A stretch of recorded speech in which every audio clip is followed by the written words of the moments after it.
The Golden Ass ******** The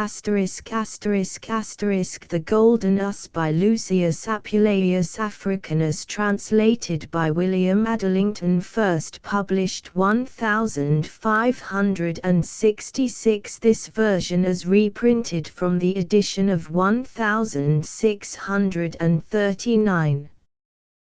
The original spelling, capitalization and punctuation have been retained. Contents: dedication. The life of Lucius Apuleius briefly described. The preface of the author to his son, Faustinus. The first book, the first chapter, the second chapter, the third chapter, the fourth chapter, the fifth chapter, the sixth chapter, the seventh chapter, the second book, the eighth chapter, the ninth chapter, the 10th chapter, the 11th chapter, the third book, the 12th chapter, the 13th chapter, the 14th chapter, the 15th chapter, the 16th chapter, the 17th chapter, the fourth book, the 18th chapter, the 19th chapter, the 20th chapter, the 21st chapter, the marriage of Cupid and Psyche, the 22nd chapter, the sixth book, the 23rd chapter, the seventh book, the 24th chapter, the 25th chapter, the 26th chapter, the 27th chapter, the 28th chapter, the 29th chapter, the 30th chapter, the 31st chapter, the 8th book, the 32nd chapter, the 33rd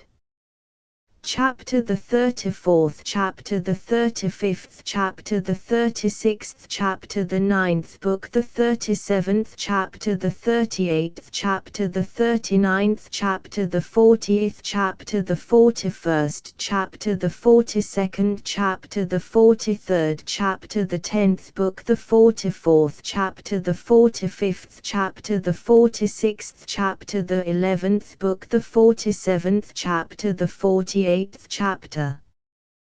Dedication to the Right Honourable and Mighty Lord Thomas, Earl of Sussex, Viscount Fitzwalter, Lord of Egremont and of Burnell, Knight of the Most Noble Order of the Garter, Eustace of the Forests and Chases from Trent southward, Captain of the Gentlemen Pensioners of the House of the Queen our Sovereign Lady.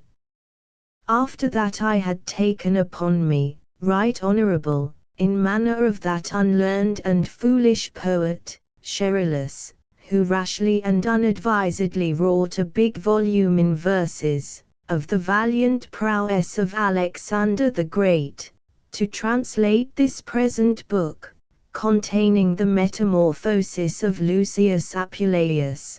being moved therein to by the right pleasant pastime and delectable matter therein, I eftsoons consulted with myself, to whom I might best offer so pleasant and worthy a work, devised by the author, it being now barbarously and simply framed in our English tongue. And after long deliberation had, your honourable lordship came to my remembrance, a man much more worthy, than to whom so homely and rude a translation should be presented.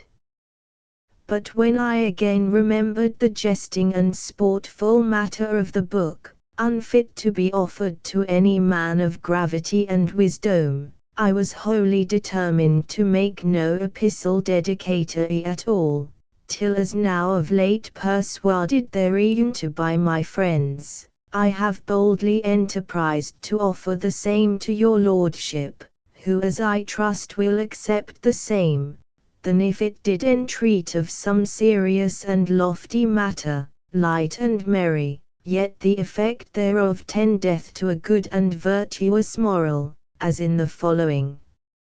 epistle to the reader may be declared. For so have all writers in times past employed their travel and labours, that their posterity might receive some fruitful profit by the same. And therefore the poets feigned not their fables in vain, considering that children in time of their first studies, are very much allured thereby to proceed to more grave and deep studies and disciplines, whereas their minds would quickly loathe the wise and prudent works of learned men, wherein in such unripe years they take no spark of delectation at all. And not only that profit ariseth to children by such feigned fables, but also the virtues of men are covertly thereby commended, and their vices discommended and abhorred. For by the fable of Actaeon, where it is feigned that he saw Diana washing herself in a well, he was immediately turned into an hart, and so was slain of his own dogs, may be meant, that when a man casteth his eyes on the vain and soon fading beauty of the world, consenting thereto in his mindy, he seemeth to be turned into a brute beast, and so to be slain by the inordinate desire of his own affects. By Tantalus that stands in the midst of the ploughed Eridan, having before him a tree laden with pleasant apples, he being nevertheless always thirsty and hungry, betokeneth the insatiable desires of covetous persons. The fables of Atreus, Thyestes, Trius and Pran signifieth the wicked and abominable facts wrought and attempted by mortal men. The fall of Icarus is an example to proud and arrogant persons, that weeneth to climb up to the heavens. By Midas, who obtained of Bacchus, that all things which he touched might be gold, is carped the foul sin of avarice. By Phaeton, that unskilfully took in hand to rule the chariot of the sun, are represented those persons which attempt things passing their power and capacity. By Castor and Pallas, turned into Athena in heaven called Gemini, is signified, that virtuous and godly persons shall be rewarded after life with perpetual bliss. And in this feigned jest of Lucius Apuleius is comprehended a figure of man's life, ministering most sweet and delectable matter, to such as shall be desirous to read the same. The which if your honourable lordship shall accept and take in good part, I shall not only think my small travel and labour well employed, but also receive a further comfort to attempt some more serious matter, which may be more acceptable to your lordship, desiring the same to excuse my rash and bold enterprise at this time, as I nothing doubt of your lordship's goodness. To whom I beseech Almighty God to impart long life, with increase of much honour. From University College in Oxenford, the Ksayage of September, 1566. Your Honour's most bounden, Will. Adlington. The life of Lucius Apuleius briefly described. Lucius Apuleius African, an excellent follower of Plato his sect, born in Medora, a country sometime inhabited by the Romans, and under the jurisdiction of Syphax, situate and lying on the borders of Numidia and Getulia, whereby he calleth himself half a Numidian and half a Getulian. And Sidonius named him the Platonian Medorans. His father called Theseus had passed all offices of dignity in his country with much honour. His mother named Salvia was of such excellent virtue, that she passed all the dames of her time, born of an ancient house, and descended from the philosopher Plutarch, and Sextus his nephew. His wife called Prudentilla was endowed with as much virtue and riches as any woman might be. He himself was of an high and comely stature, grey-eyed, his hair yellow, and a beautiful personage. He flourished in Carthage in the time of Aeolianus Avitus and Close Maximus proconsuls, where he spent his youth in learning the liberal sciences, and much profited under his masters there, whereby not without cause he calleth himself the Nous of Carthage, and the celestial muse and venerable mistress of Afrique. Soon after, at Athens, where in times past the well of all doctrine flourished, he tasted many of the cups of the Muses, he learned the poetry, geometry, music, logic, and the universal knowledge of philosophy, and studied not in vain the 9 Muses, that is to say, the 9 noble and royal disciplines. Immediately after he went to Rome, and studied there the Latin tongue, with such labor and continual study, that he achieved to great eloquence, and was known and approved to be excellently learned, whereby he might worthily be called polyhistor, that is to say, one that knoweth much or many things. And being thus no less endued with eloquence than with singular learning, he wrote many books for them that should come after, whereof part by negligence of times be now intercepted and part now extant, do sufficiently declare, with how much wisdom and doctrine he flourished, and with how much virtue he excelled amongst the rude and barbarous people. The like was Anacharsis amongst the most luskish scythes. But amongst the books of Lucius Apuleius, which are perished and prevented, howbeit greatly desired as nowadays, one was intituled Banqueting Questions, another entreating of the nature of fish, another of the generation of beasts, another containing his epigrams, another called Hermogras, but such as are now extant are the 4 books named Floridarum, wherein is contained a flourishing style, and a savory kind of learning, which delighteth, holdeth, and rejoiceth the reader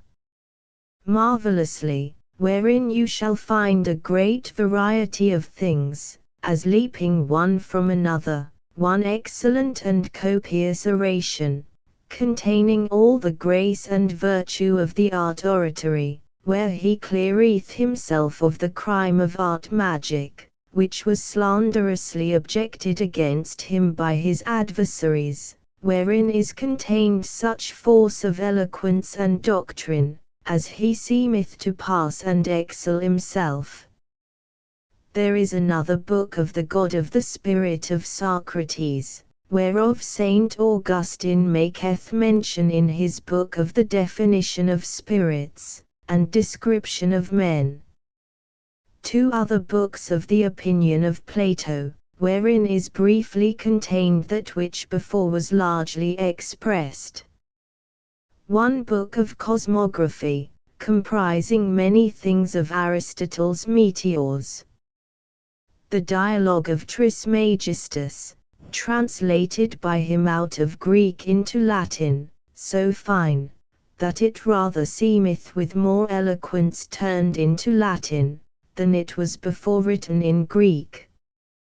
But principally these 11 books of the Golden Ass, are enriched with such pleasant matter, with such excellency and variety of flourishing tales, that nothing may be more sweet and delectable, whereby worthily they may be intituled the books of the Golden Ass, for the passing style and matter therein. For what can be more acceptable than this ass of gold indeed? Howbeit there be many who would rather intitule it metamorphosis, that is to say, a transfiguration or transformation, by reason of the argument and matter within. The preface of the author to his son, Faustinus, and unto the readers of this book, that I to thee some joyous jests may show in gentle gloss, and frankly feed thy bended ears with passing pleasant prose, so that thou deign in seemly sort this wanton book to view, that is set out and garnished fine, with written phrases new. I will declare how one by hap his humane figure lost, and how in brutish formed shape, his loathed life he tossed. And how he was in course of time from such a state unfold, who eft soon turned to pristine shape his lot unlucky told. What and who he was attend a while, and you shall understand that it was even I, the writer of mine own metamorphose and strange alteration of figure.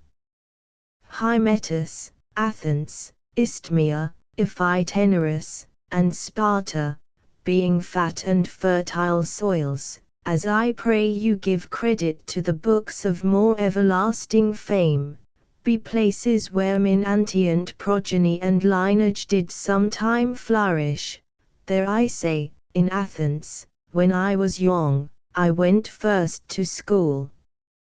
Soon after, as a stranger, I arrived at Rome, whereas by great industry, and without instruction of any schoolmaster, I attained to the full perfection of the Latin tongue. Behold, I first crave and beg your pardon, lest I should happen to displease or offend any of you by the rude and rustic utterance of this strange and foreign language. And verily this new alteration of speech doth correspond to the enterprised matter whereof I purpose to entreat. I will set forth unto you a pleasant Grecian feast.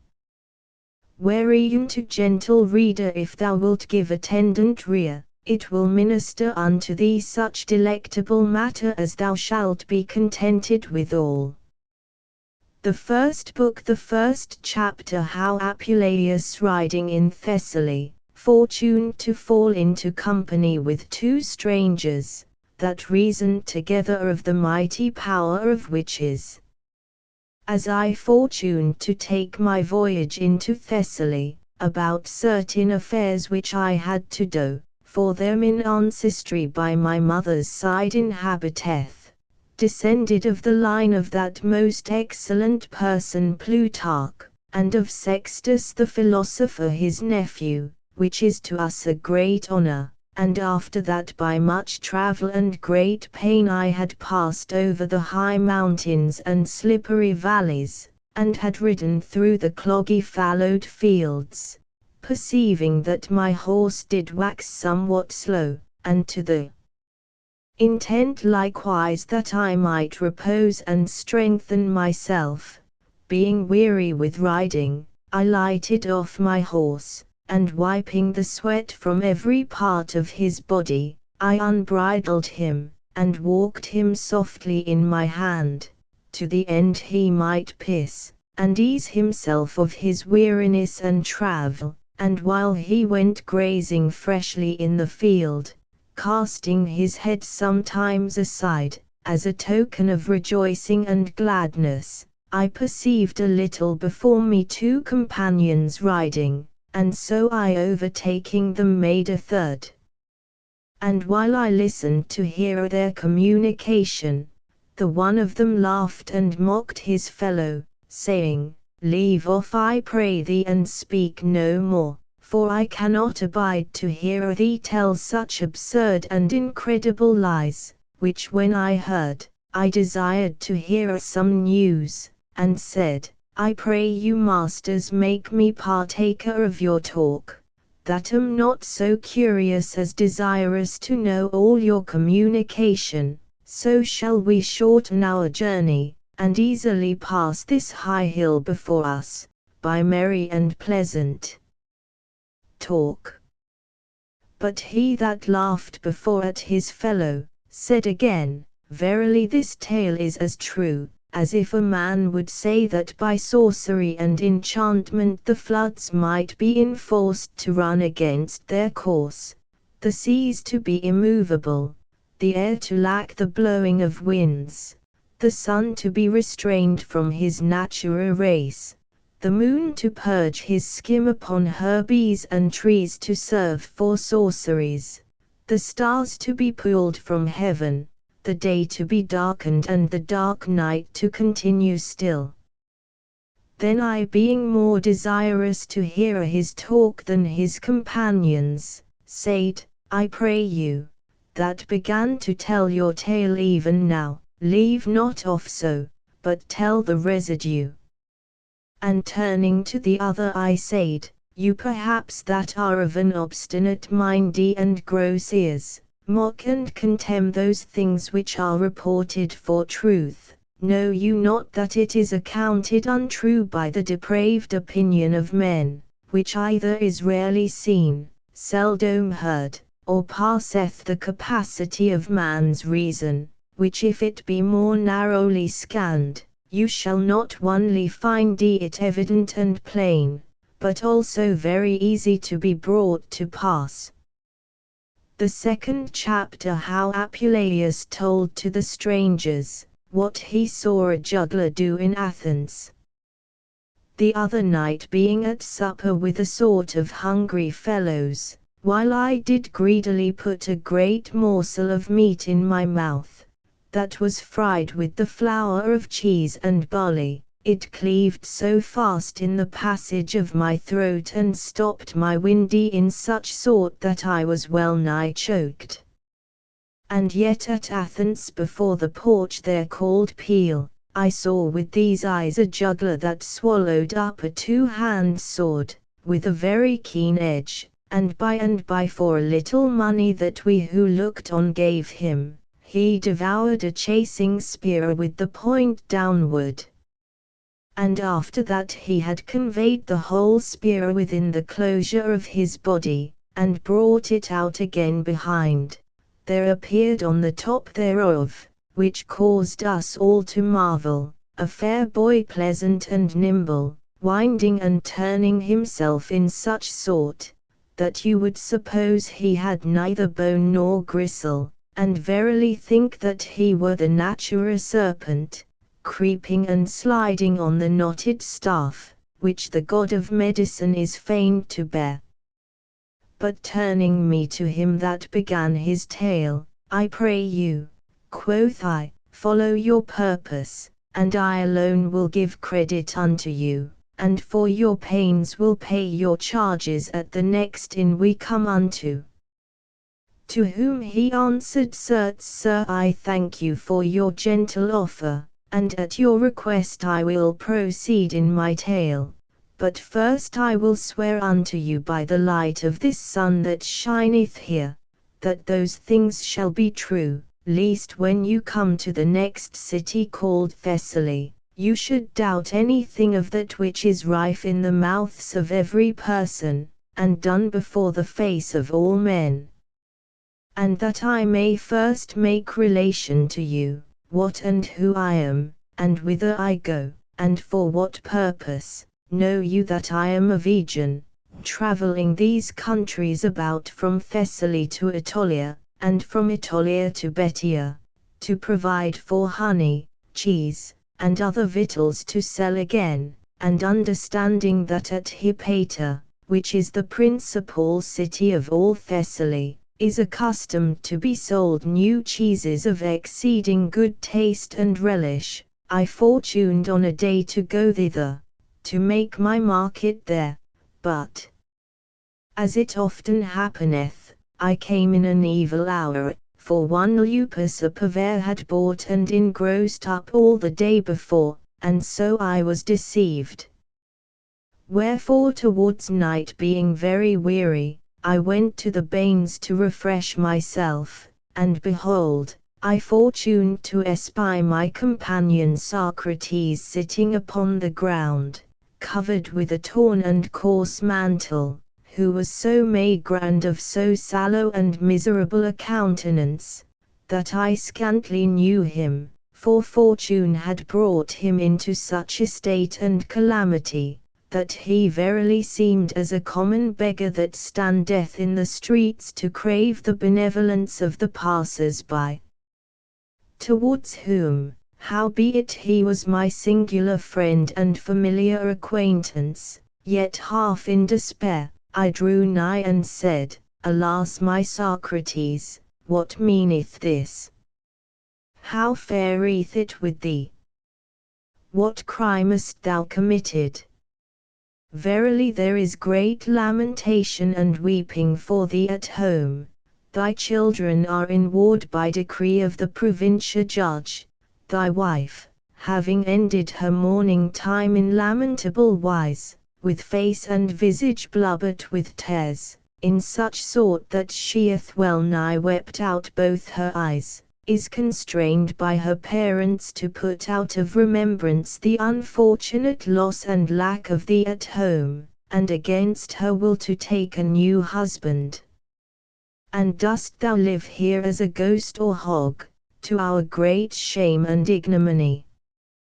Then answered he to me and said, O my friend Aristomenes, now perceive I well that you are ignorant of the whirling changes, the unstable forces, and slippery inconstancy of fortune. And therewithal he covered his face, even then blushing for very shame, with his rugged mantle insomuch that from his navel downwards he appeared all naked.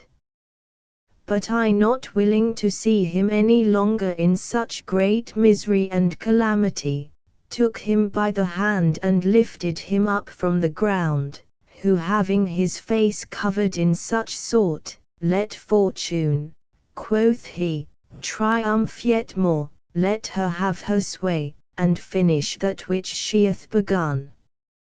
And therewithal I put off one of my garments and covered him, and immediately I brought him to the bain, and caused him to be anointed, wiped, and the filthy scurf of his body to be rubbed away, which done, though I were very weary myself, yet I led the poor miser to my inn, where he reposed his body upon a bed, and then I brought him meat and drink, and so we talked together, for there we might be merry and laugh at our pleasure, and so we were, until such time as he, fetching a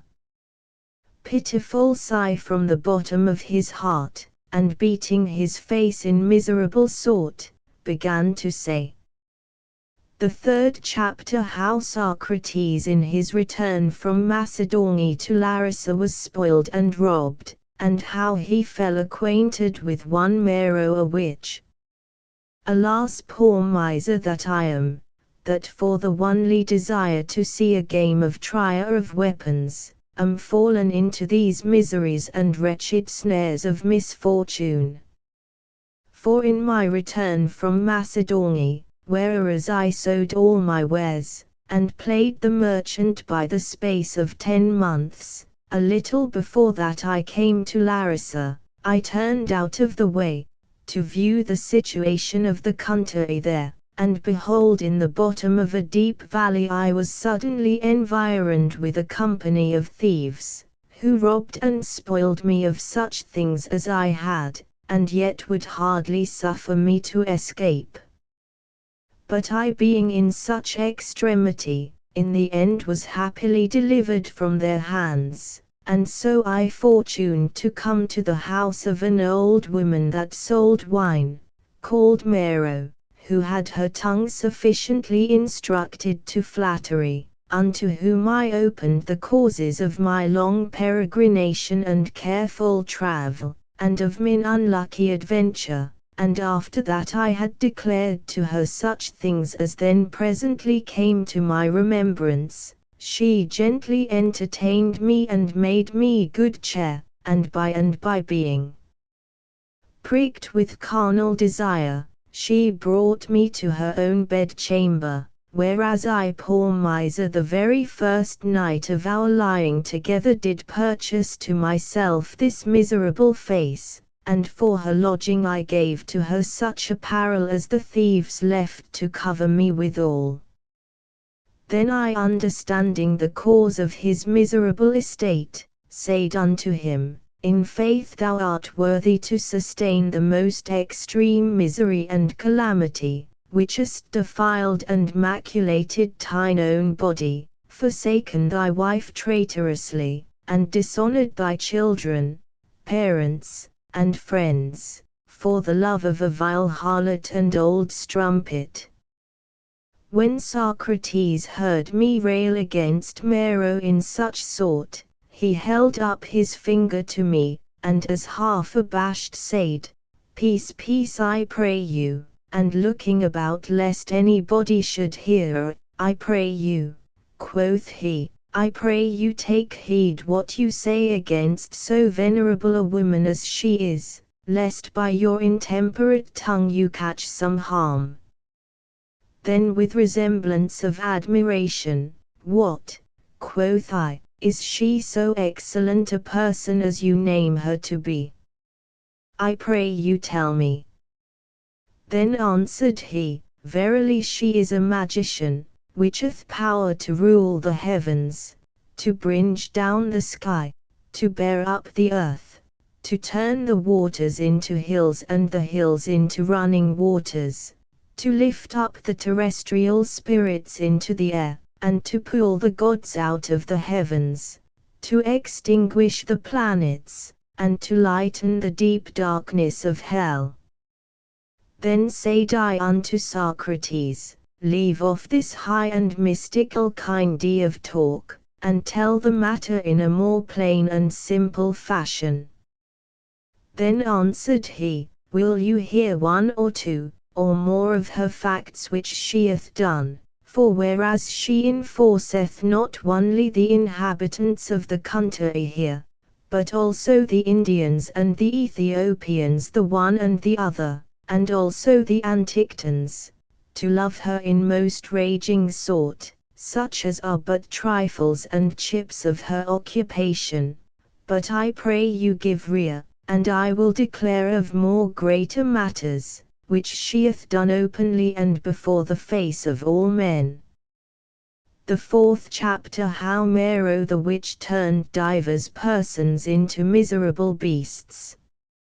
In faith, Aristomenes, to tell you the truth, this woman had a certain lover, whom by the utterance of one only word she turned into a bever, because he loved another woman beside her. And the reason why she transformed him into such a beast is, for that it is his nature, when he perceiveth the hunters and hounds to draw after him, to bite off his members, and lay them in the way, that the hounds may be at a stop when they find them, and to the intent it might so happen unto him, for that he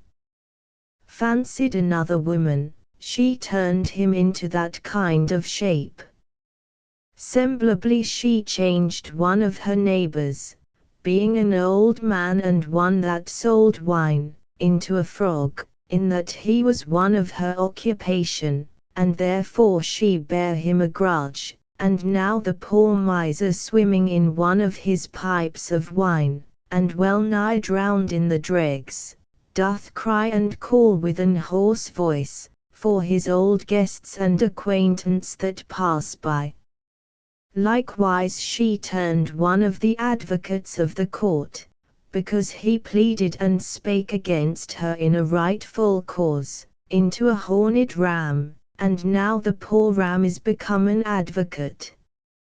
Moreover she caused, that the wife of a certain lover that she had should never be delivered of her child, but according to the computation of all men, it is 8 years past since the poor woman first began to swell, and now she is increased so big, that she seemeth as though she would bring forth some great elephant, which when it was known abroad, and published throughout all the town, they took indignation against her, and ordained that the next day she should most cruelly be stoned to death. Which purpose of theirs she prevented by the virtue of her enchantments, and as Mede, who obtained of King Creon but 1 day's respite before her departure, did burn all his house, him, and his daughter, so she, by her conjurations and invocations of spirits, which she useth in a certain hole in her house, as she herself declared unto me the next day following, closed all the persons in the town so sure in their houses, and with such violence of power, that for the space of 2 days they could not get forth, nor open their gates nor door, nor break down their walls, whereby they were enforced by mutual consent to cry unto her, and to bind themselves strictly by oaths, that they would never afterwards molest or hurt her, and moreover, if any did offer her any injury they would be ready to defend her. Whereupon she, moved by their promises, and stirred by pity, released all the town. But she conveyed the principal author of this ordinance about midnight, with all his house, the walls, the ground, and the foundation, into another town, distant from thence 100 miles, situate and being on the top of an high hill, and by reason thereof destitute of water, and because the edifices and houses were so nigh built together, that it was not possible for the house to stand there, she threw it down before the gate of the town. Then I spake and said, O my friend Socrates, you have declared unto me many marvelous things and strange chances, and moreover stricken me with no small trouble of mind, yea rather with great fear, lest the same old woman using the like practice, should fortune to hear all our communication. Wherefore let us now sleep, and after that we have taken our rest, let us rise betimes in the morning, and ride away hence before day, as far as we can possible. The 5th chapter, how Socrates and Aristomenes slept together in one chamber, and how they were handled by witches.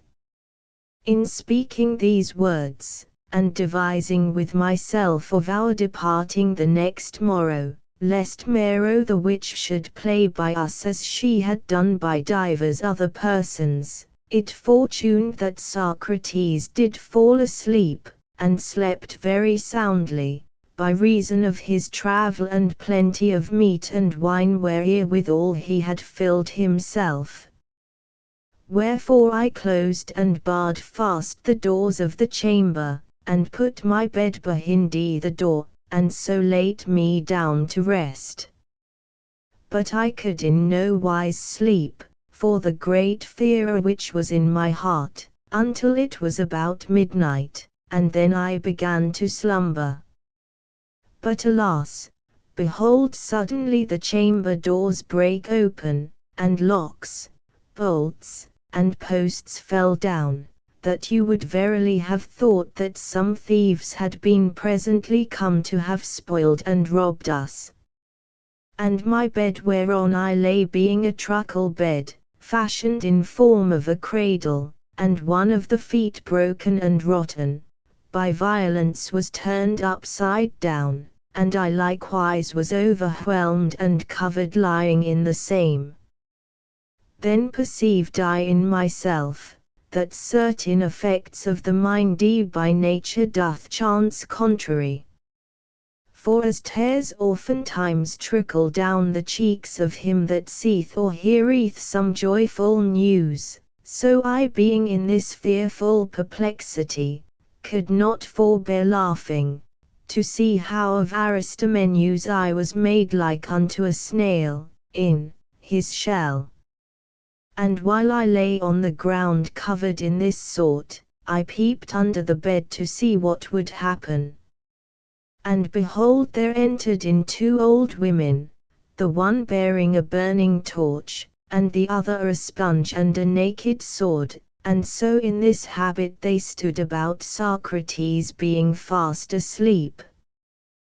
Then she which bare the sword said unto the other, Behold, Sister Panthea, this is my dear and sweetheart, which both day and night hath abused my wanton youthfulness.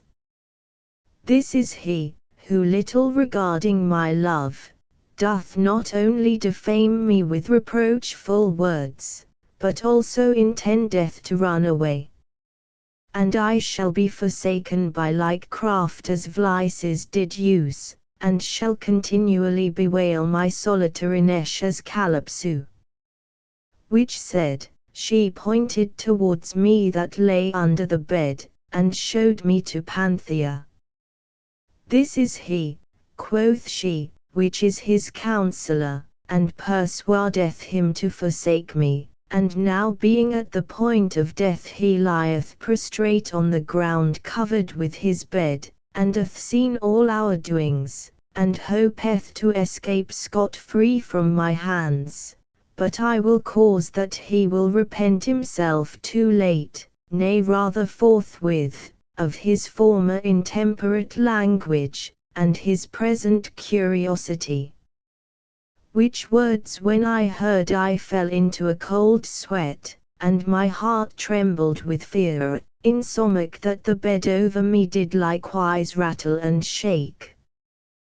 Then spake Panthea unto Mero and said, Sister, let us by and by tear him in pieces or tie him by the members, and so cut them off.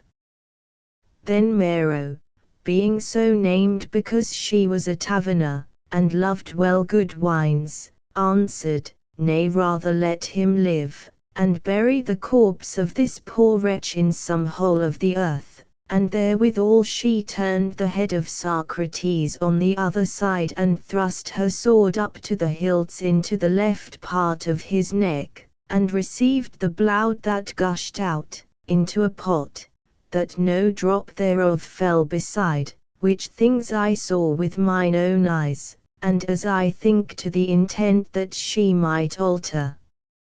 nothing that pertained to sacrifice, which she accustomed to make, she thrust her hand down into the entrails of his body, and searching about, at length brought forth the heart of my miserable companion Socrates, who having his throat cut in such sort, yielded out a doleful cry, and gave up the ghost. Then Panthea stopped up the wide wound of his throat with the sponge and said, O sponge sprung and made of the sea, beware that thou not pass by running river.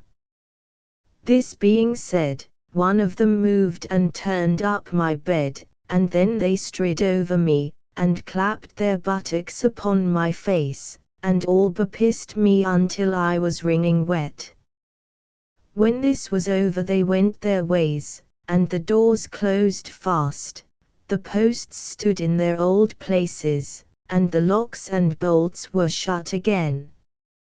But I that lay upon the ground like one without soul, naked and cold, and wringing wet with piss, like to one that were more than half dead, yet reviving myself, and appointed as I thought for the gallows, began to say, Alas, what shall become of me tomorrow, when my companion shall be found murdered here in the chamber?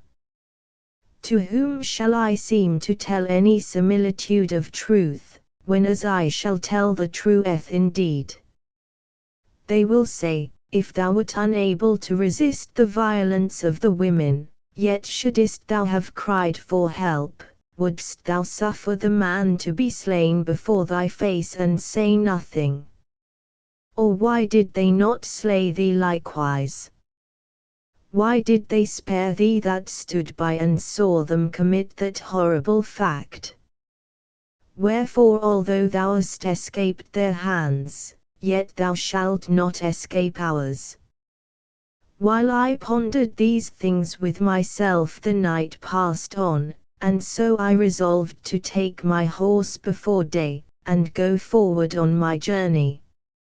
Howbeit the ways were unknown to me, and thereupon I took up my packet, unlocked and unbarred the doors, but those good and faithful doors which in the night did open of their own accord, could then scantly be opened with their keys. And when I was out I cried, O Sirrah hostler, where art thou? Open the stable door, for I will ride away by and by. The hostler lying behind the stable door upon a pallet, and half asleep, What, quoth he, Do you not know that the ways be very dangerous? What mean you to rise at this time of night? If you perhaps guilty of some heinous crime, be weary of your life, yet think you not that we are such sorts that we will die for you. Then said I, It is well nigh day, and moreover, what can thieves take from him that hath nothing? Doest thou not know, fool as thou art, if thou be naked, if 10 giants should assail thee, they could not spoil or rob thee? Wary unto the drowsy hostler half asleep, and turning on the other side, answered, What know I whether you have murdered your companion whom you brought in yesternight, or no, and now seek the means to escape away? O Lord, at that time I remember the earth seemed ready to open, and methought I saw at hell gate the dog Cerberus ready to devour me, and then I verily believed that Nero did not spare my throat, moved with pity, but rather cruelly pardoned me to bring me to the gallows. Wherefore I returned to my chamber, and there devised with myself in what sort I should finish my life. But when I saw that fortune should minister unto me no other instrument than that which my bed proffered me, I said, O bed, most dear to me at this present, which hast abode and suffered with me so many miseries, judge and arbiter of such things as were done here this night, whom only I may call to witness for my innocency, render, I say, unto me some wholesome weapon to end my life, that am most willing to die. And therewithal I pulled out a piece of the rope wherewith the bed was corded, and tied one end thereof about a rafter by the window, and with the other end I made a sliding knot, and stood upon my bed, and so put my neck into it, and leaped from the bed, thinking to strangle myself and so die. Behold, the rope being old and rotten burst in the middle, and I fell down tumbling upon Socrates that lay under, and even at that same very time the hostler came in crying with a loud voice, and said, Where are you that made such a st at midnight, and now lies wallowing abed? Whereupon, I know not whether it was by my fall, or by the great cry of the hostler, Socrates as waking out of sleep, did rise up first and said, It is not without cause that strangers do speak evil of all such hostlers, for this caitiff in his coming in, and with his crying out, I think under a colour to steal away something, hath waked me out of a sound sleep. Then I rose up joyful with a merry countenance, saying, Behold, good hostler, my friend, my companion and my brother, whom thou didst falsely affirm to be slain by me this night.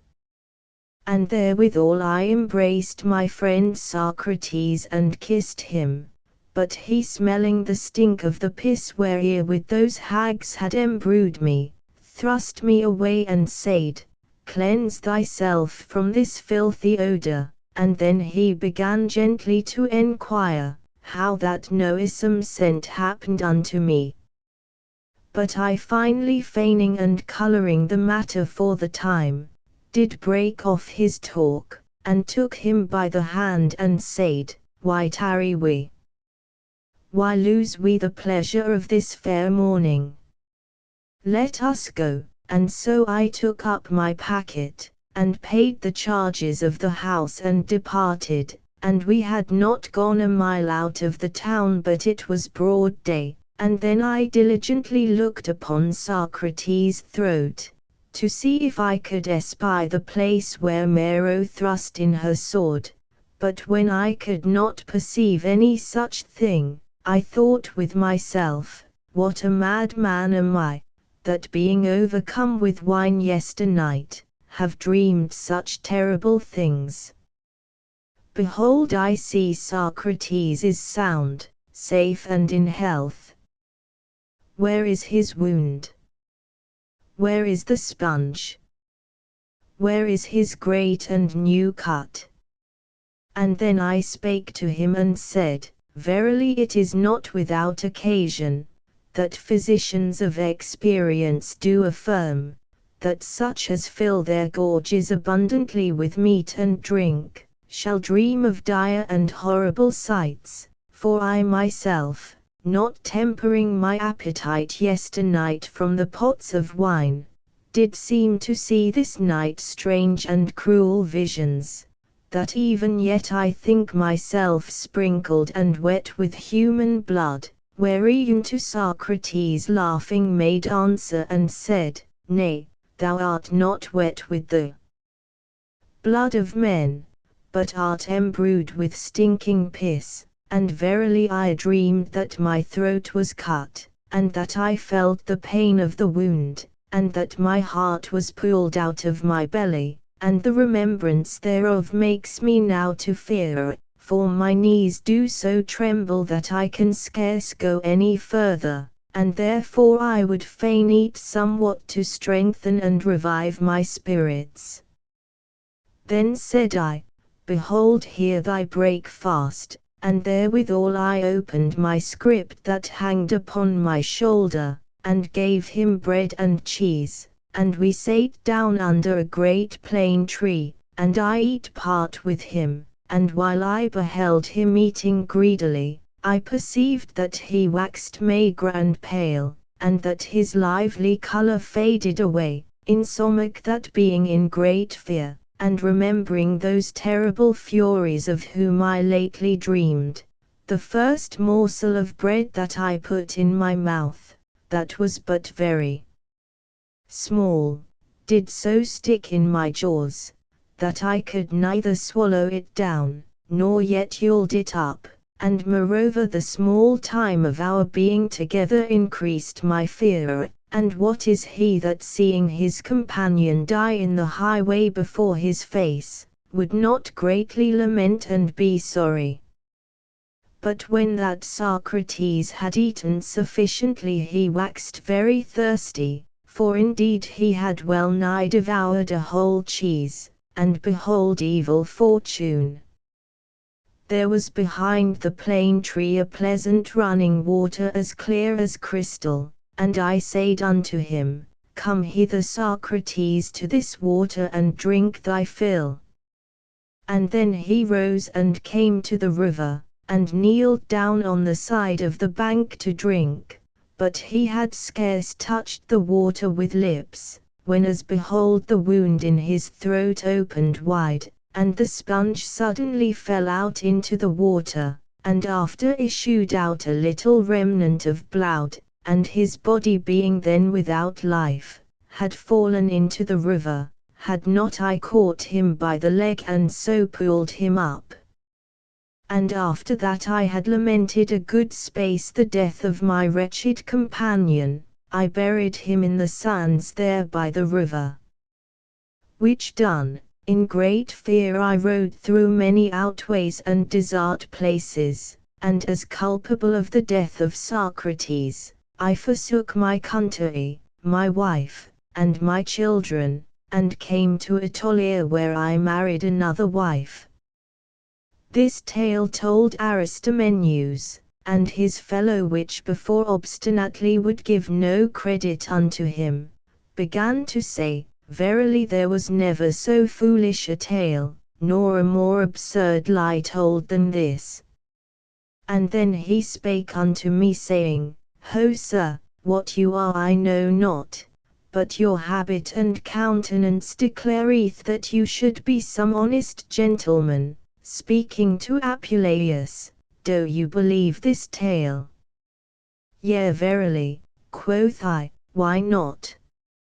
For whatsoever the fates have appointed to men, that I believe shall happen. For may things chance unto me and unto you, and to divers others, which being declared unto the ignorant be accounted as lies.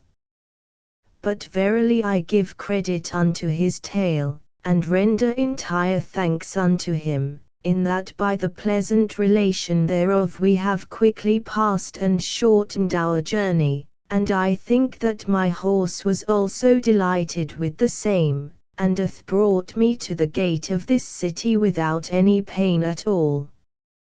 Thus ended both our talk and our journey, for they too turned on the left hand to the next villages, and I rode into the city. The 6th chapter, how Apuleius came unto a city named Hypate, and was lodged in one Milo's house, and brought him letters from one Demes of Corinth. After that those 2 companions were departed, I entered into the city, where I espied an old woman, of whom I enquired whether that city was called Hypata, or no, who answered, Yes. Then I demanded, whether she knew one Milo an alderman of the city, whereat she laughed and said, Verily it is not without cause that Milo is called an alderman, and accounted as chief of those which dwell without the walls of the city. To whom I said again, I pray thee, good mother, do not mock, but tell me what manner of man he is, and where he dwelleth. Mary, quoth she, do you see these bay windows, which on one side abut to the gates of the city, and on the other side to the next lane? There Milo dwelleth, very rich both in money and substance, but by reason of his great avarice and insatiable covetousness, he is evil spoken of, and he is a man that liveth all by usury, and lending his money upon pledges. Moreover he dwelleth in a small house, and is ever counting his money, and hath a wife that is a companion of his extreme misery, neither keepeth he more in his house than only one maid, who goeth apparelled like unto a beggar. Which when I heard, I laughed in myself and thought, in faith my friend Demes hath served me well, which hath sent me being a stranger, unto such a man, in whose house I shall not be afeard either of smoke or of the scent of meat, and therewithal I rode to the door, which was fast barred, and knocked aloud. Then there came forth a maid which said, Ho sirrah, that knocks so fast, in what kind of sort will you borrow money? Know you not that we use to take no gage, unless it be either plate or jewels? To whom I answered, I pray you, maid, speak more gently, and tell me whether thy master be within or no. Yes, quoth she, that he is. Why do you ask? Mary, said I am come from Corinth, and have brought him letters from Demes his friend. Then said the maid, I pray you tarry here till I tell him so, and therewithal she closed fast the door, and went in, and after a while she returned again and said, My master desireth you to alight and come in. And so I did, whereas I found him sitting upon a little bed, going to supper, and his wife sate at his feet, but there was no meat upon the table, and so by appointment of the maid I came to him and saluted him, and delivered the letters which I had brought from Demes. Which when he had read he said, Verily, I thank my friend Demes much, in that he hath sent me so worthy a guest as you are. And therewithal he commanded his wife to sit away and bid me sit in her place, which when I refused by reason of courtesy, he pulled me by my garment and willed me to sit down, for we have, quoth he, no other stool here, nor no other great store of household stuff, for fear of robbing. Then I according to his commandment, sate down, and he fell in further communication with me and said, verily I do conjecture by the comely feature of your body, and by the maidenly shamefastness of your face that you are a gentleman born, as my friend Demesath no less declared the same in his letters.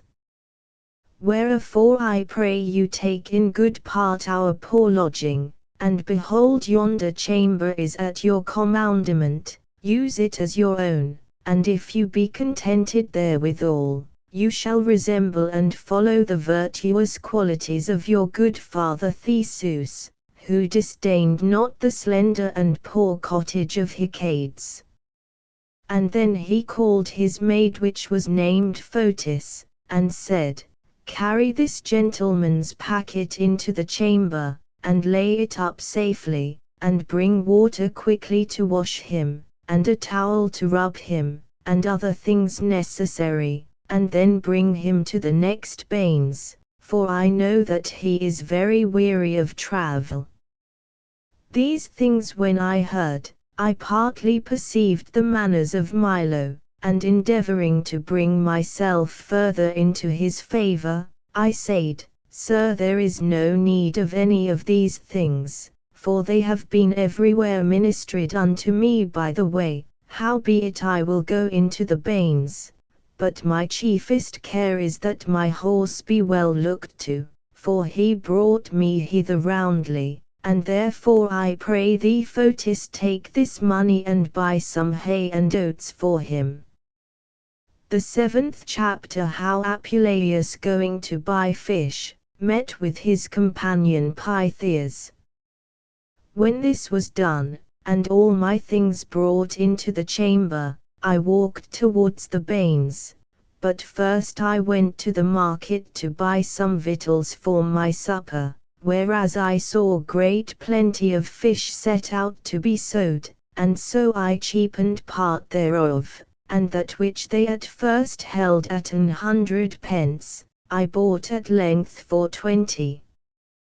Which when I had done, and was departing away, one of mine old acquaintance, and fellow at Athens, named Pythias, fortuned to pass by, and viewing me at a good space, in the end brought me to his remembrance, and gently came and kissed me, saying, O my dear friend Lucius, it is a great while past since we two saw one another, and moreover, from the time that we departed from our master Vestius, I never heard any news from you. I pray you Lucius tell me the cause of your peregrination hither. Then I answered and said, I will make relation thereof unto you tomorrow, but I pray you tell me, what meaneth these servitors that follow you, and these rods or verges which they bear, and this habit which you wear like unto a magistrate? Verily I think you have obtained your own desire, whereof I am right glad. Then answered Pythias, I bear the office of the clerk of the market, and therefore if you will have any pittance for your supper speak and I will purvey it for you. Then I thanked him heartily and said I had bought meat sufficient already. But Pythias when he espied my basket wherein my fish was, took it and shaked it, and demanded of me what I had paid for all my spirits. In faith, quoth I could scarce enforce the fishmonger to sell them for 20 pence. Which when I heard, he brought me back again into the market, and enquired of me of whom I bought them. I showed him the old man which sate in a corner, whom by and by reason of his office, he did greatly blame, and said, Is it thus you serve and handle strangers, and specially our friends? Wherefore sell you this fish so dear, which is not worth a halfpenny? Now perceive I well, that you are an occasion to make this place, which is the principal city of all Thessaly, to be forsaken of all men, and to reduce it into an uninhabitable desert, by reason of your excessive prices of victuals, but assure yourself that you shall not escape without punishment, and you shall know what mine office is, and how I ought to punish such as offend. Then he took my basket and cast the fish on the ground, and commanded one of his sergeants to tread them under his feet. This done, he persuaded me to depart, and said that only shame and reproach done unto the old caitiff did suffice him. So I went away amazed and astonied, towards the bains, considering with myself and devising of the grace of my companion Pythias. Where when I had well washed and refreshed my body, I returned again to Milo's house, both without money and meat, and so got into my chamber. Then came Fotis immediately unto me, and said that her master desired me to come to supper. But I, not ignorant of Milo's abstinence, prayed that I might be pardoned, since as I thought best to ease my wearied bones rather with sleep and quietness, than with meat. When Fotis had told this to Milo, he came himself and took me by the hand, and while I did modestly excuse myself, I will not, quoth he, depart from this place, until such time as you shall go with me, and to confirm the same, he bound his words with an oath, whereby he enforced me to follow him, and so he brought me into his chamber, where he sate him down upon the bed, and demanded of me how his friend Demes did, his wife, his children, and all his family, and I made answer to him. Every question, specially he enquired the causes of my peregrination and travel, which when I had declared, he yet busily demanded of the state of my country, and the chief magistrates there, and principally of our lieutenant and viceroy, who when he perceived that I was not only wearied by travel, but also with talk, and that I fell asleep in the midst of my tale, and further that I spake nothing directly or advisedly, he suffered me to depart to my chamber. So scaped I at length from the prating and hungry supper of this rank old man, and being compelled by sleep and not by meat, and having supped only with talk, I returned into my chamber, and there betook me to my quiet and long-desired rest. The second book, the 8th chapter, how Apuleius fortuned to meet with his cousin Berhina. As soon as night was past, and the day began to spring, I fortuned to awake, and rose out of my bed as half amazed, and very desirous to know and see some marvelous and strange things, remembering with myself that I was in the middle part of all Thessaly, whereas by the common report of all the world, the sorceries and enchantments are most used. I oftentimes repeated with myself the tale of my companion Aristomenes touching the manner of this city, and being moved by great desire, I viewed the whole situation thereof. Neither was there anything which I saw there, but that I did believe to be the same which it was indeed, but everything seemed unto me to be transformed and altered into other shapes, by the wicked power of sorcery and enchantment, insomuch that I thought that the stones which I found were indurate, and turned from men into that figure, and that the birds which I heard chirping, and the trees without the walls of the city, and the running waters, were changed from men into such kindy of likenesses. And further I thought that the statues, images and walls could go, and the oxen and other brute beasts could speak and tell strange news, and that immediately I should see and hear some oracles from the heavens, and from the glede of the sun. Thus being astonied or rather dismayed and vexed with desire, knowing no certain place whither I intended to go, I went from street to street, and at length, as I curiously gazed on everything, I fortuned unawares to come into the market-place, whereas I espied a certain woman, accompanied with a great many servants, towards whom I drew nigh, and viewed her garments beset with gold and precious stone, in such sort that she seemed to be some noble matron.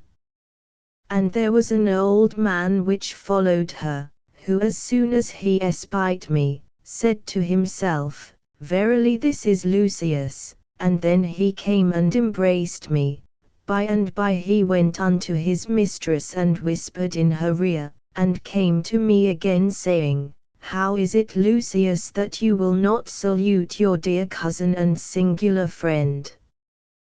To whom I answered, Sir, I dare not be so bold as to take acquaintance of an unknown woman. Howbeit as half ashamed I drew towards her, and she turned herself and said, Behold how he resembleth the very same grace as his mother Salvia doth. Behold his countenance and stature, agreeing thereto in each point. Behold his comely state, his fine slenderness, his vermilion color, his hair yellow by nature, his grey and quick eye, like to the eagle, and his trim and comely gait, which do sufficiently prove him to be the natural child of Salvia. And moreover she said, O Lucius, I have nourished thee with mine own proper hand, and why not? For I am not only of kindred to thy mother by blood, but also by nourice, for we both descended of the line of Plutarch, lay in one belly, sucked the same paps, and were brought up together in one house. And further there is no other difference between us two, but that she is married more honorably than I am the same Burhina whom you have often heard named among your friends at home, wherefore I pray you to take so much pains as to come with me to my house, and use it as your own. At whose words I was partly abashed and said, God forbid, cousin, that I should forsake mine host Milo without any reasonable cause. But verily I will, as often as I have occasion to pass by thy house, come and see how you do. And while we were talking thus together, little by little we came to her house, and behold, the gates of the same were very beautifully set with pillars quadrangle wise, on the top whereof were placed carved statues and images. But principally the goddess of victory was so lively and with such excellency portrayed and set forth, that you would verily have thought that she had flight, and hovered with her wings hither and thither. On the contrary part, the image of the goddess Diana was wrought in white marble, which was a marvelous sight to see, for she seemed as though the wind did blow up her garments, and that she did encounter with them that came into the house. On each side of her were dogs made of stone, that seemed to menace with their fiery eyes, their pricked ears, their bended nostrils, their grinning teeth in such sort that you would have thought they had bayed and barked. And moreover, which was a greater marvel to behold, the excellent carver and deviser of this work had fashioned the dogs to stand up fiercely with their former feet, and their hinder feet on the ground ready to fight. Behind the back of the goddess was carved a stone in manner of a cavern, environed with moss, herbs, leaves, sprigs, green branches and boughs, growing in and about the same, insomuch that within the stone it glistered and shone marvelously. Under the brim of the stone hanged apples and grapes carved finely, wherein art envying nature, showed her great cunning. For they were so lively set out, that you would have thought if summer had been come, they might have been pulled and eaten. And while I beheld the running water, which seemed to spring and leap under the feet of the goddess, I marked the grapes which hanged in the water, which were like in every point to the grapes of the vine, and seemed to move and stir by the violence of the stream. Moreover, amongst the branches of the stone appeared the image of Actaeon, and how that Diana, which was carved within the same stone, standing in the water, because he did see her naked, did turn him into an hart, and so he was torn and slain of his own hounds. And while I was greatly delighted with the view of these things, Byrrhina spake to me and said, Cousin, all things here be at your commandment. And therewithal she willed secretly the residue to depart, who being gone she said, My most dear cousin Lucius, I do swear by the goddess Diana, that I do greatly tender your safety, and am as careful for you as if you were mine own natura child. Beware, I say, beware of the evil arts and wicked allurements of that Pamphiles who is the wife of Milo, whom you call your host, for she is accounted the most chief and principal magician and enchantress living, who by breathing out certain words and charms over bows, stones and other frivolous things, can throw down all the powers of the heavens into the deep bottom of hell, and reduce all the whole world again to the old chaos. For as soon as she espieth any comely young man, she is forthwith stricken with his love, and presently setteth her whole mindy and affection on him. She soweth her seed of flattery, she invades his spirit and entangleth him with continual snares of unmeasurable love. And then if any accord not to her filthy desire, or if they seem loathsome in her eye, by and by in the moment of an hour she turneth them into stones, sheep or some other beast, as herself pleaseth, and some she presently slayeth and murdereth, of whom I would you should earnestly beware. For she burneth continually, and you by reason of your tender age and comely beauty are capable of her fire and love. Thus with great care Byrrhina gave me in charge, but I, that always coveted and desired, after that I had heard talk of such sorceries and witchcrafts, to be experienced in the same, little esteemed to beware of Pamphiles, but willingly determined to bestow my money in learning of that art, and now wholly to become a witch. And so I waxed joyful, and wringing myself out of her company, as out of links or chains, I bade her farewell, and departed toward the house of mine host Milo, by the way reasoning thus with myself, O Lucius, now take heed, be vigilant, have a good care, for now thou hast time and place to satisfy thy desire. Now shake off thy childishness and show thyself a man, but especially temper thyself from the love of thine hostess, and abstain from violation of the bed of Milo, but hardly attempt to win the maiden Fotis, for she is beautiful, wanton and pleasant in talk. And soon when thou goest to sleep, and when she bringeth you gently into thy chamber, and tenderly layeth thee down in thy bed, and lovingly covereth thee, and kisseth thee sweetly, and departeth unwillingly, and casteth her eyes oftentimes back, and stands still, then hast thou a good occasion ministered to thee to prove and try the mind of Fotis. Thus while I reasoned to myself I came to Milo's door, persevering still in my purpose, but I found neither Milo nor his wife at home. The 9th chapter, how Apuleius fell in love with Fotis. When I was within the house I found my dear and sweet love Fotis mincing of meat and making pottage for her master and mistress. The cupboard was all set with wines, and I thought I smelled the savour of some dainty meats. She had about her middle a white and clean apron, and she was girded about her body under the paps with a swathel of red silk. And she stirred the pot and turned the meat with her fair and white hands, in such sort that with stirring and turning the same, her loins and hips did likewise move and shake, which was in my mind a comely sight to see.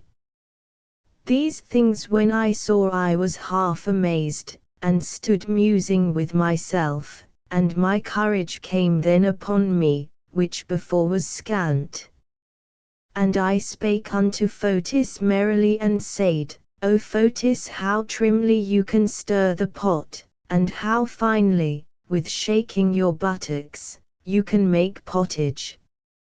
O happy and twice happy is he to whom you give leave and license but to touch you there. Then she, being likewise merrily disposed, made answer, Depart, I say, miser, from me, depart from my fire, for if the flame thereof do never so little blaze forth, it will burn thee extremely, and none can extinguish the heat thereof but I alone, who in stirring the pot and making the bed can so finely shake myself. When she had said these words she cast her eyes upon me and laughed. But I did not depart from thence until such time as I had viewed her in every point.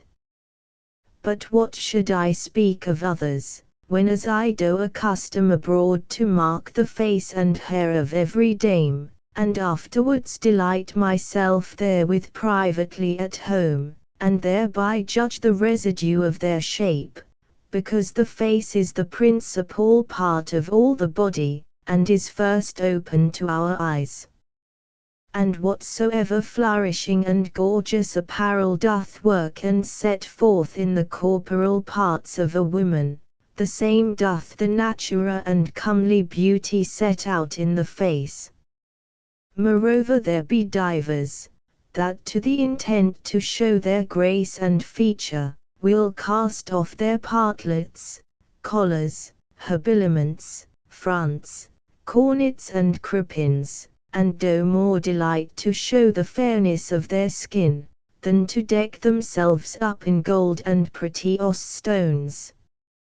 But because it is a crime unto me to say so, and to give no example thereof, know ye, that if you spoil and cut the hair of any woman or deprive her of the color of her face, though she were never so excellent in beauty, though she were thrown down from heaven, sprung of the seas, nourished of the clouds, though she were Venus herself, though she were waited upon by all the court of Cupid, though were girded with her beautiful scarf of love, and though she smelled of perfumes and musks, yet if she appeared bald, she could in no wise please, no not her own Vulcanus. O how well doth a fair colour and a shining face agree with glittering hair!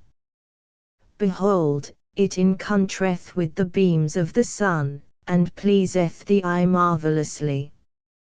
Sometimes the beauty of the hair resembleth the colour of gold and honey, sometimes the blue plumes and azured feathers about the necks of doves, especially when it is either anointed with the gum of Arabia, or trimly tuft out with the teeth of a fine coombe, which if it be tied up in the pole of the neck, it seemeth to the lover that beholdeth the same, as a glass that yieldeth forth a more pleasant and gracious comeliness than if it should be sparsed abroad on the shoulders of the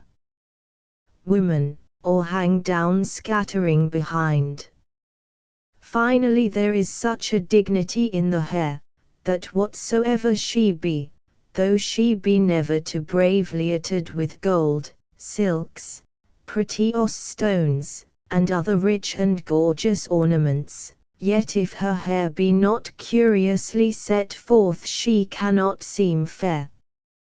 But in my Fotis, her garments unbrassed and unlaced increased her beauty, her hair hanged about her shoulders, and was dispersed abroad upon her partlet, and in every part of her neck, howbeit the greater part was trussed upon her poll with a lace. Then I, unable to sustain the broiling heat that I was in, ran upon her and kissed the place where she had thus laid her hair. Whereat she turned her face, and cast her rolling eyes upon me, saying, O scholar, thou hast tasted now both honey and gall, take heed that thy pleasure do not turn unto repentance. Tush, quoth I, my sweetheart, I am contented for such another kiss to be broiled here upon this fire. Withal I embraced and kissed her more often, and she embraced and kissed me likewise, and moreover her breath smelled like cinnamon, and the liquor of her tongue was like unto sweet nectar, wherewith when my mind was greatly delighted I said, Behold Fotis, I am yours, and shall presently die unless you take pity upon me. Which when I had said she soon kissed me, and bid me be of good courage, and I will, quoth she, satisfy your whole desire, and it shall be no longer delayed than until night, when as assure yourself I will come and lie with you, wherefore go your ways and prepare yourself, for I intend valiantly and courageously to encounter with you this night. Thus when we had lovingly talked and reasoned together, we departed for that time. The 10th chapter, how Berhina sent victuals unto Apuleius, and how he talked with Milo of Diophanes, and how he lay with Fotis. When no one was come, Berhina sent to me a fat pig, 5 hens, and a flagon of old wine. Then I called Fotis and said, Behold how Bacchus the egger and stirrer of venery, doth offer himself of his own accord, let us therefore drink up this wine, that we may prepare ourselves and get us courage against soon, for Venus wanteth no other provision than this, that the lamp may be all the night replenished with oil, and the cups with wine. The residue of the day I passed away at the bains and in banqueting, and towards evening I went to supper, for I was bid by Milo, and so I sate down at the table, out of Pamphile's sight as much as I could, being mindful of the commandment of Berhina, and sometimes I would cast mine eyes upon her as upon the furies of hell, but I eftsoons turning my face behind me, and beholding my Fotis ministering at the table, was again refreshed and made merry. And behold, when Pamphiles did see the candle standing on the table, she said, Verily we shall have much rain tomorrow.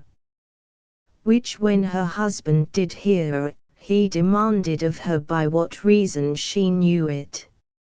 Mary, quoth she, the light on the table sheweth the same. Then Milo laughed and said, Verily we nourish a Sibyl prophesier, which by the view of a candle doth divine of celestial things, and of the sun itself. Then I mused in my mind and said unto Milo, Of truth it is a good experience and proof of divination.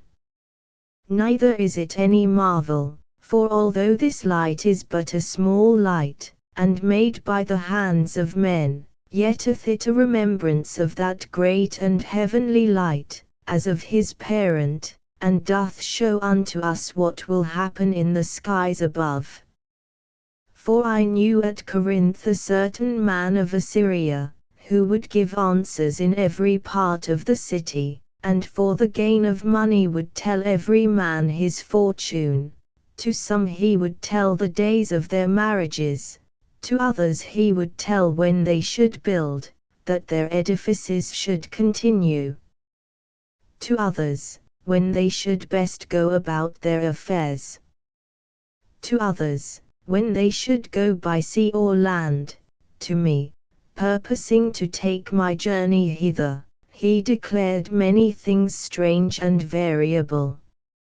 For sometimes he said that I should win glory enough, sometimes he said I should write a great history, sometimes again he said that I should devise an incredible tale, and sometimes that I should make books. Whereat Milo laughed again, and enquired of me, of what stature this man of Assyria was, and what he was named. In faith, quoth I, he is a tall man and somewhat black, and he is called Diophanes. Then said Milo, the same is he and no other, who semblably hath declared many things here unto us, whereby he got and obtained great substance and treasure.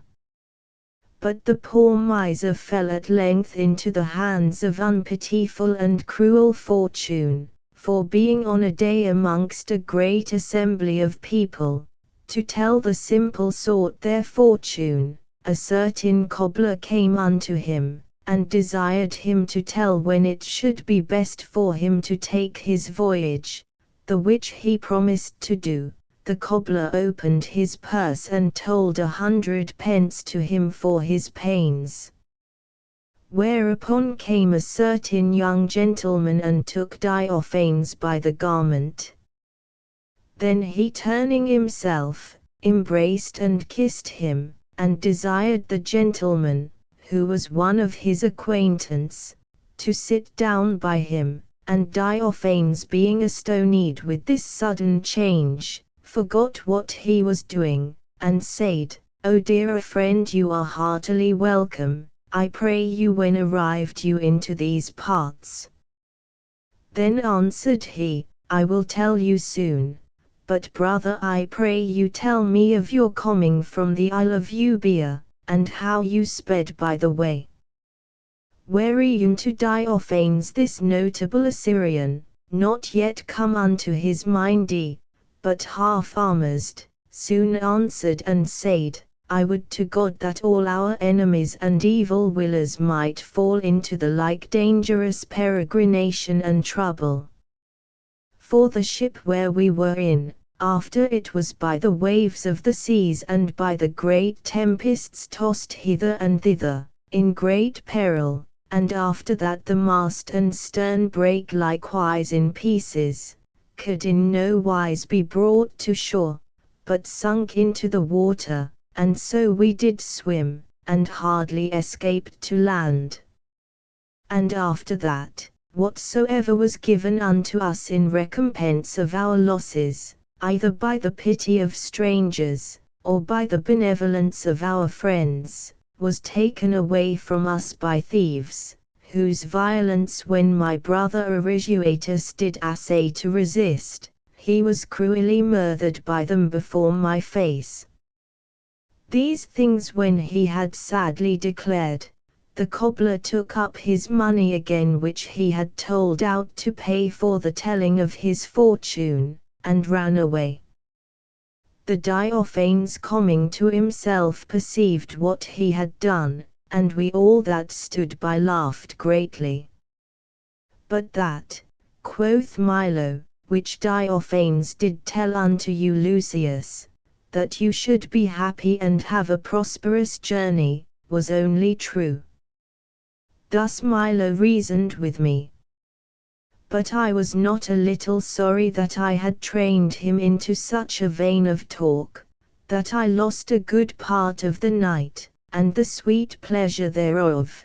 But at length I boldly said to Milo, let Diophanes fare well with his evil fortune, and get again that which he lost by sea and land, for I verily do yet feel the weariness of my travel, whereof I pray you pardon me, and give me license to depart to bed. Wherewithal I rose up and went unto my chamber, where I found all things finely prepared.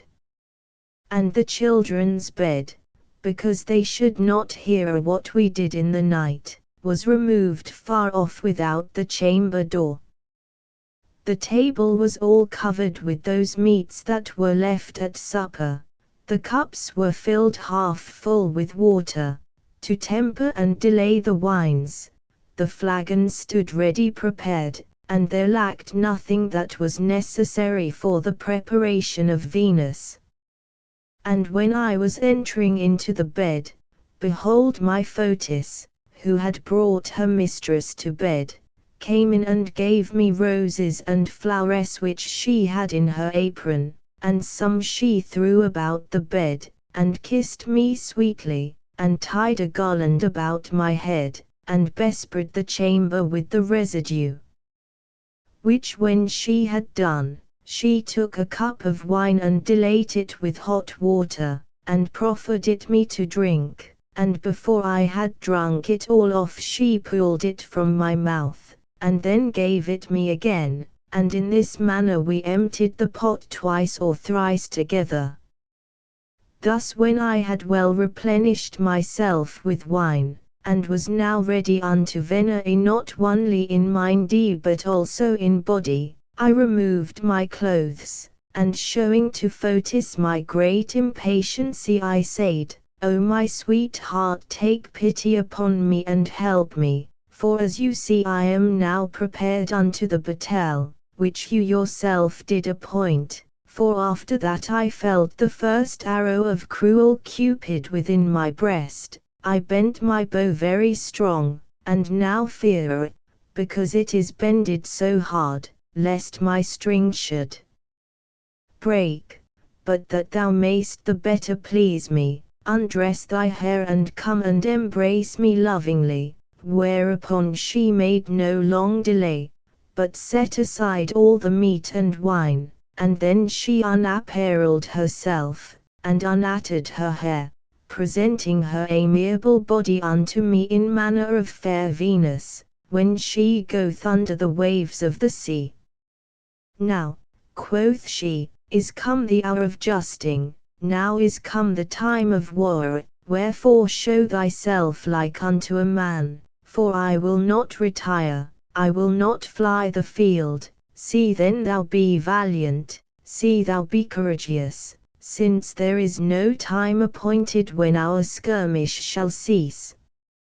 In saying these words she came to me to bed, and embraced me sweetly, and so we passed all the night in pastime and pleasure, and never slept until it was day, but we would eftsoons refresh our weariness, and provoke our pleasure, and renew our venery by drinking of wine. In which sort we pleasantly passed away many other nights following. The 11th chapter, how Apuleius supped with Burhina, and what a strange tale Bellerophon told at the table. It fortuned on a day, that Burhina desired me earnestly to sup with her, and she would in no wise take any excusation. Whereupon I went to Fotis, to ask counsel of her as of some divine, who although she was unwilling that I should depart 1 foot from her company, yet at length she gave me license to be absent for a while, saying, beware that you tarry not long at supper there, for there is a rabblement of common barretters and disturbers of the public peace, that rove about in the streets and murder all such as they may take, neither can law nor justice redress them in any case. And they will the sooner set upon you, by reason of your comeliness and audacity, in that you are not afeard at any time to walk in the streets. Then I answered and said, have no care of me, Fotis, for I esteem the pleasure which I have with thee, above the dainty meats that I eat abroad, and therefore I will return again quickly. Nevertheless I mind thee not to come without company, for I have here my sword, whereby I hope to defend myself. And so in this sort I went to supper, and behold I found in Berhina's house a great company of strangers, and the chief and principal of the city. The beds made of citron and ivory, were richly adorned and spread with cloth of gold. The cups were garnished pretteously, and there were divers other things of sundry fashion, but of like estimation and price. Here stood a glass gorgeously wrought, there stood another of crystal finely painted. There stood a cup of glittering silver, and there stood another of shining gold, and here was another of amber artificially carved and made with pretteous stones. Finally, there was all things that might be desired. The servitors waited orderly at the table in rich apparel. The pages arrayed in silk robes, did fill great gems and pearls made in the form of cups, with excellent wine. Then one brought in candles and torches, and when we were set down and placed in order, we began to talk, to laugh, and to be merry. And Berhina spake unto me and said, I pray you cousin, how like you our country? Verily I think there is no other city which hath the like temples, banes, and other commodities which we have here. Further we have abundance of household stuff, we have pleasure, we have ease, and when the Roman merchants arrive in this city they are gently and quietly entertained, and all that dwell within this province, when they purpose to solace and repose themselves, do come to this city. Whereunto I answered, Verily, quoth I, you tell truth, for I can find no place in all the world which I like better than this, but I greatly fear the blind inevitable trenches of witches, for they say that the dead bodies are digged out of their graves, and the bones of them that are burnt be stolen away, and the toes and fingers of such as are slain are cut off, and afflict and torment such as live. And the old witches, as soon as they hear of the death of any person, do forthwith go and uncover the hearse and spoil the corpse, to work their enchantments. Then another sitting at the table spake and said, In faith you say true, neither yet do they spare or favour the living. For I know one not far hence that was cruelly handled by them, who being not contented with cutting off his nose, did likewise cut off his ears, whereat all the people laughed heartily, and looked at one that sate at the board's end, who being amazed at their gazing, and somewhat angry withal, would have risen from the table, had not Berhina spake unto him and said, I pray thee friend Bellerophon, sit still and according to thy accustomed courtesy declare unto us the loss of thy nose and ears, to the end that my cousin Lucius may be delighted with the pleasantness of the tale. To whom he answered, Madam, in the office of your bounty shall prevail herein, but the insolency of some is not to be supported. This he spake very angrily, but Berhina was earnest upon him, and assured him he should have no wrong at any man's hand. Whereby he was enforced to declare the same, and so lapping up the end of the tablecloth and carpet together, he leaned with his elbow thereon, and held out 3 forefingers of his right hand in manner of an orator, and said, When I was a young man I went unto a certain city called Milet, to see the games and triumphs there named Olympia, and being desirous to come into this famous province, after that I had travelled over all Thessaly, I fortuned in an evil hour to come to the city Larissa, where while I went up and down to view the streets to seek some relief for my poor estate, for I had spent all my money, I espied an old man standing on a stone in the midst of the market-place, crying with a loud voice and saying, that if any man would watch a dead corpse that night he should be reasonably rewarded for this pains. Which when I heard, I said to one who passed by, what is here to do? Do dead men use to run away in this country? Then answered he, hold your peace, for you are but a babe and a stranger here, and not without cause you are ignorant how you are in Thessaly, where the women witches bite off by morsels the flesh and faces of dead men, and thereby work their sorceries and enchantments. Then quoth I, in good fellowship tell me the order of this custody and how it is. Marry, quoth he, first you must watch all the night, with your eyes bent continually upon the core, never looking off, nor moving aside. For these witches do turn themselves into sundry kinds of beasts, whereby they deceive the eyes of all men. Sometimes they are transformed into birds, sometimes into dogs and mice, and sometimes into flies. Moreover they will charm the keepers of the core asleep, neither can it be declared what means and shifts these wicked women do use, to bring their purpose to pass, and the reward for such dangerous watching is no more than 4 or 6 shillings. But hearken further, for I had well nigh forgotten, if the keeper of the dead body do not render on the morning following, the core whole and sound as he received the same, he shall be punished in this sort, that is, if the core be diminished or spoiled in any part of his face, hands or toes, the same shall be diminished and spoiled in the keeper. Which when I heard him I took a good heart, and went unto the crier and bid him cease, for I would take the matter in hand, and so I demanded what I should have. Marry, quoth he, 1,000 pence, but beware I say you young man, that you do well defend the dead core from the wicked witches, for he was the son of one of the chiefest of the city.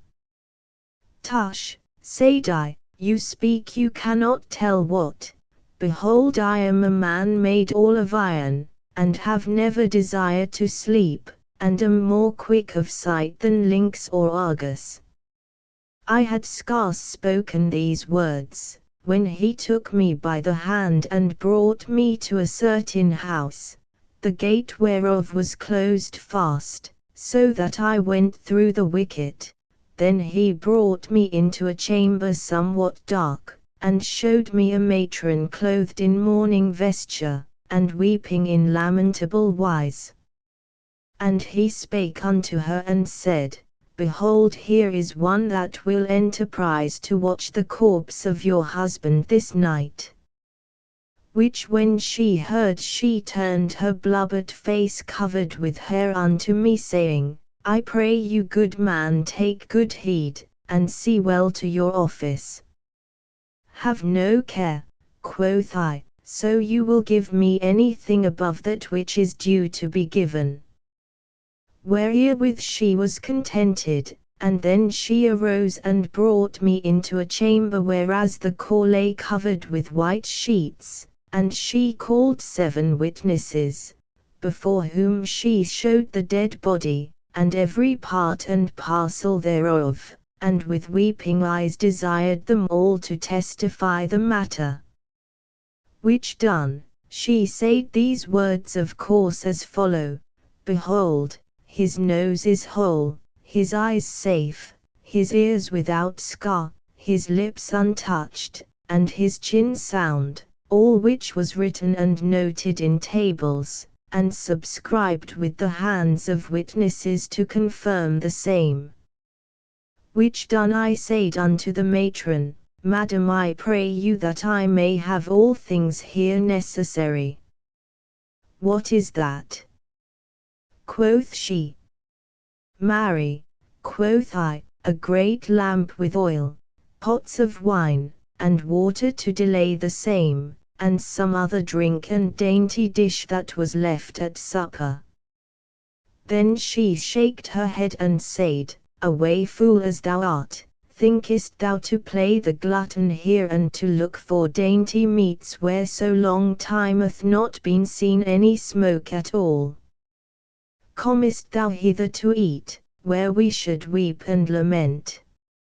And therewithal she turned back, and commanded her maiden Merhina to deliver me a lamp with oil, which when she had done they closed the chamber door and departed. Now when I was alone, I rubbed mine eyes, and armed myself to keep the corpse, and to the intent I would not sleep, I began to sing, and so I passed the time until it was midnight, when as behold there crept in a weasel into the chamber, and she came against me and put me in very great fear, insomuch that I marvelled greatly at the audacity of so little a beast. To whom I said, Get thou hence, thou whore, and hie thee to thy fellows, lest thou feel my fingers. Why wilt thou not go? Then incontinently she ran away, and when she was gone, I fell on the ground so fast asleep, that Apollo himself could not discern which of us two was the dead core, for I lay prostrate as one without life, and needed a keeper likewise. At length the cocks began to crow, declaring that it was day, wherewithal I awaked, and being greatly afeard ran to the dead body with the lamp in my hand, and I viewed him round about, and immediately came in the matron weeping with her witnesses, and ran to the core, and eftsoons kissing him, she turned his body and found no part diminished. Then she willed Philudespotus her steward to pay me my wages forthwith.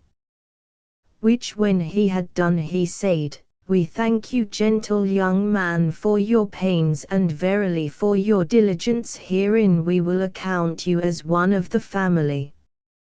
Whereunto I, being joyous of my unhoped gain, and rattling my money in my hand, did answer, I pray you, madam, esteem me as one of your servants, and if you want my service at any time, I am at your commandment.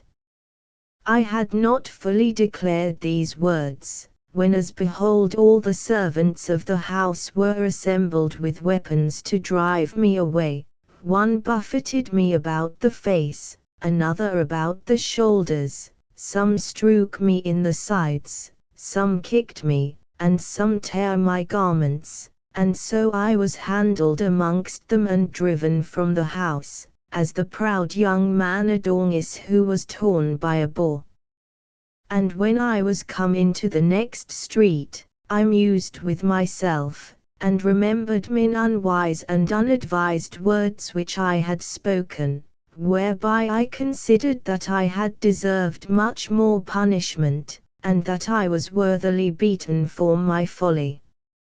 And by the core came forth, which because it was the body of one of the chief of the city, was carried in funeral pomp round about the market-place, according to the right of the country there.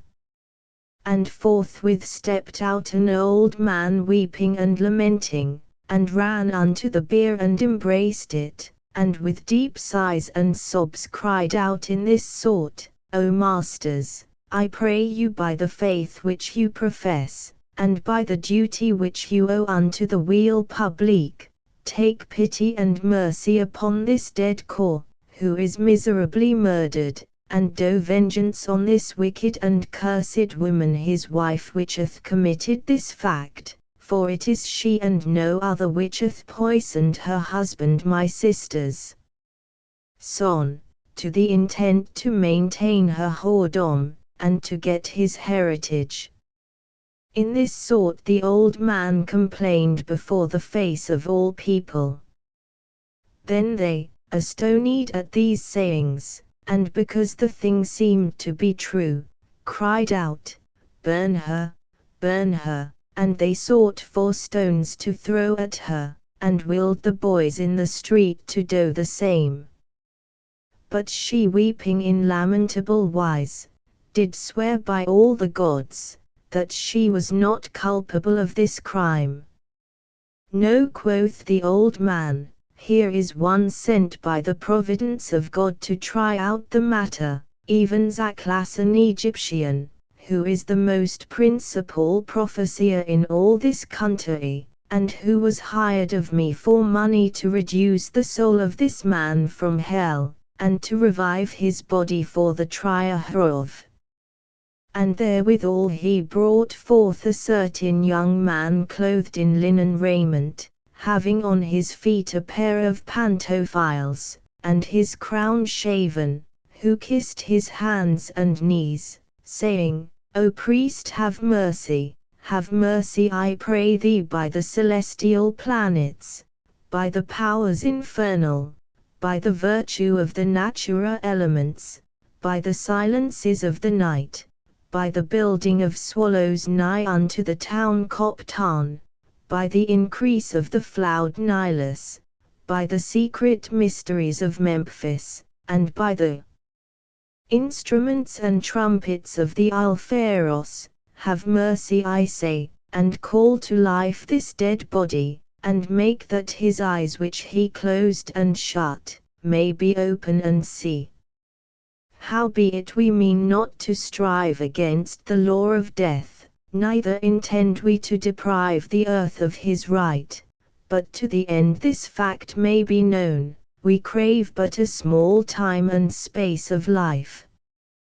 Whereat this prophet was moved, and took a certain herb and laid it 3 times against the mouth of the dead, and he took another and laid upon his breast in like sort. Thus when he had done he turned himself into the east, and made certain orisons unto the sun, which caused all the people to marvel greatly, and to look for this strange miracle that should happen. Then I pressed in amongst them nigh unto the bier, and got upon a stone to see this mystery, and behold, incontinently the dead body began to receive spirit, his principal veins did move, his life came again, and he held up his head and spake in this sort, Why do you call me back again to this transitory life, that have already tasted of the water of Lethe, and likewise been in the deadly den of Styx? Leave off, I pray, leave off, and let me lie in quiet rest. When these words were uttered by the dead corpse, the prophet drew nigh unto the bier and said, I charge thee to tell before the face of all the people here the occasion of thy death. What? Dost thou think that I cannot by my conjurations call up the dead, and by my puissance torment thy body? Then the corpse moved his head again, and made reverence to the people and said, Verily I was poisoned by the means of my wicked wife, and so thereby yielded my bed unto an adulterer.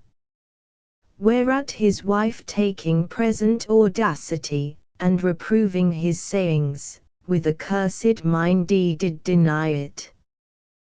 The people were bent against her sundry ways. Some thought best that she should be buried alive with her husband, but some said that there ought no credit to be given to the dead body. Which opinion was clean taken away, by the words which the corpse spoke again and said, Behold, I will give you some evident token, which never yet any other man knew, whereby you shall perceive that I declare the truth, and by he pointed towards me that stood on the stone, and said, When this the good guard of my body watched me diligently in the night, and that the wicked witches and enchantresses came into the chamber to spoil me of my limbs, and to bring such their purpose did transform themselves into the shape of beasts, and when as they could in no wise deceive or beguile his vigilant eyes, they cast him into so dead and sound a sleep, that by their witchcraft he seemed without spirit or life. After this they did call me by my name, and never did cease till as the cold members of my body began by little and little to revive. Then he being of more lively soul, howbeit buried in sleep, in that he and I were named by one name, and because he knew not that they called me, rose up first, and as one without sense or perseverance passed by the door fast closed, unto a certain hole, whereas the witches cut off first his nose, and then his ears, and so that was done to him which was appointed to be done to me. And that such their subtlety might not be perceived, they made him a like pair of ears and nose of wax, wherefore you may see that the poor miser for lucre of a little money sustained loss of his members. Which when he had said I was greatly astonied, and minding to prove whether his words were true or no, put my hand to my nose, and my nose fell off, and put my hand to my ears and my ears fell off. Whereat all the people wondered greatly, and laughed me to scorn, but I being strucken in a cold sweat, crept between their legs for shame and escaped away.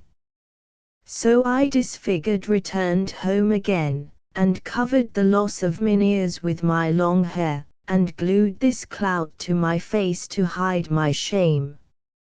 As soon as Bellerophon had told his tale, they which sate at the table replenished with wine, laughed heartily.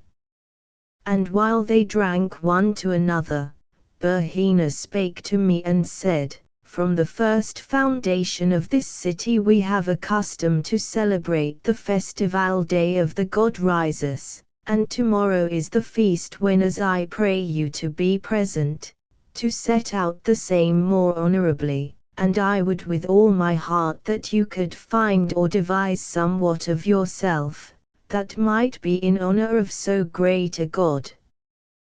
To whom I answered, Verily cousin, I will do as you command me, and right glad would I be, if I might invent any laughing or merry matter to please or satisfy Rhesus withal. Then I rose from the table and took leave of Byrrhina and departed.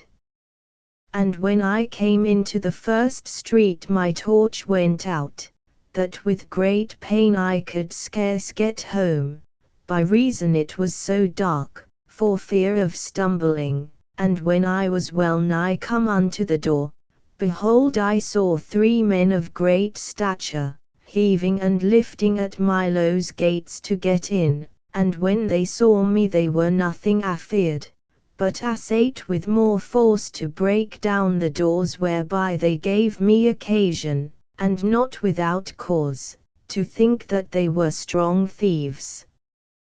Whereupon I by and by drew out my sword which I carried for that purpose under my cloak, and ran in amongst them, and wounded them in such sort that they fell down dead before my face. Thus when I had slain them all, I knocked sweating and breathing at the door till Fotis let me in. And then full weary with the slaughter of those thieves, like Hercules when he fought against the king Geryon, I went to my chamber and laid me down to sleep. The third book, the 12th chapter, how Apuleius was taken and put in prison for murder. When morning was come, and that I was awaked from sleep, my heart burned sore with remembrance of the murder I had committed the night before, and I rose and sate down on the side of the bed with my legs acrossy, and wringing my hands, I wept in most miserable sort. For I imagined with myself, that I was brought before the judge in the judgment place, and that he awarded sentence against me, and that the hangman was ready to lead me to the gallows. And further I imagined and said, alas, what judge is he that is so gentle or benign, that will think that I am unguilty of the slaughter and murder of these 3 men? Howbeit the Assyrian Diophanes did firmly assure unto me, that my peregrination and voyage hither should be prosperous. But while I did thus unfold my sorrows, and greatly bewail my fortune, behold, I heard a great noise and cry at the door, and in came the magistrates and officers, who commanded 2 sergeants to bind me and led me to prison, whereunto I was willingly obedient, and as they led me through the street, all the city gathered together and followed me. And although I looked always on the ground for very shame, yet sometimes I cast my head aside and marveled greatly that among so many thousand people, there was not one but laughed exceedingly. Finally, when they had brought me through all the streets of the city, in manner of those that go in procession, and do sacrifice to mitigate the ire of the gods, they placed me in the judgment hall, before the seat of the judges, and after that the crier had commanded all men to keep silence, and people desired the judges to give sentence in the great theatre, by reason of the great multitude that was there, whereby they were in danger of stifling. And behold, the prayers of people increased still, some climbed to the top of the house, some got upon the beams, some upon the images, and some thrust their heads through the windows, little regarding the dangers they were in, so they might see me. Then the officers brought me forth openly into the middle of the hall, that every man might behold me. And after that the crier had made a noise, and willed all such that would bring any evidence against me, should come forth. There stepped out an old man with a glass of water in his hand, dropping out softly, who desired that he might have liberty to speak during the time of the continuance of the water. Which when it was granted, he began his oration in this sort. The 13th chapter, how Apuleius was accused by an old man, and how he answered for himself. O most reverend and just judges, the thing which I propose to declare to you is no small matter, but toucheth the estate and tranquillity of this whole city, and the punishment thereof may be a right good example to others. Wherefore I pray you, most venerable fathers, to whom and every one of whom it doth appertain, to provide for the dignity and safety of the commonwealth, that you would in no wise suffer this wicked homicide, embrued with the blood of so many murdered citizens, to escape unpunished. And think you not that I am moved thereunto by envy or hatred, but by reason of my office, in that I am captain of the night watch, and because no man alive should accuse me to be remiss in the same, I will declare all the whole matter, orderly as it was done last night.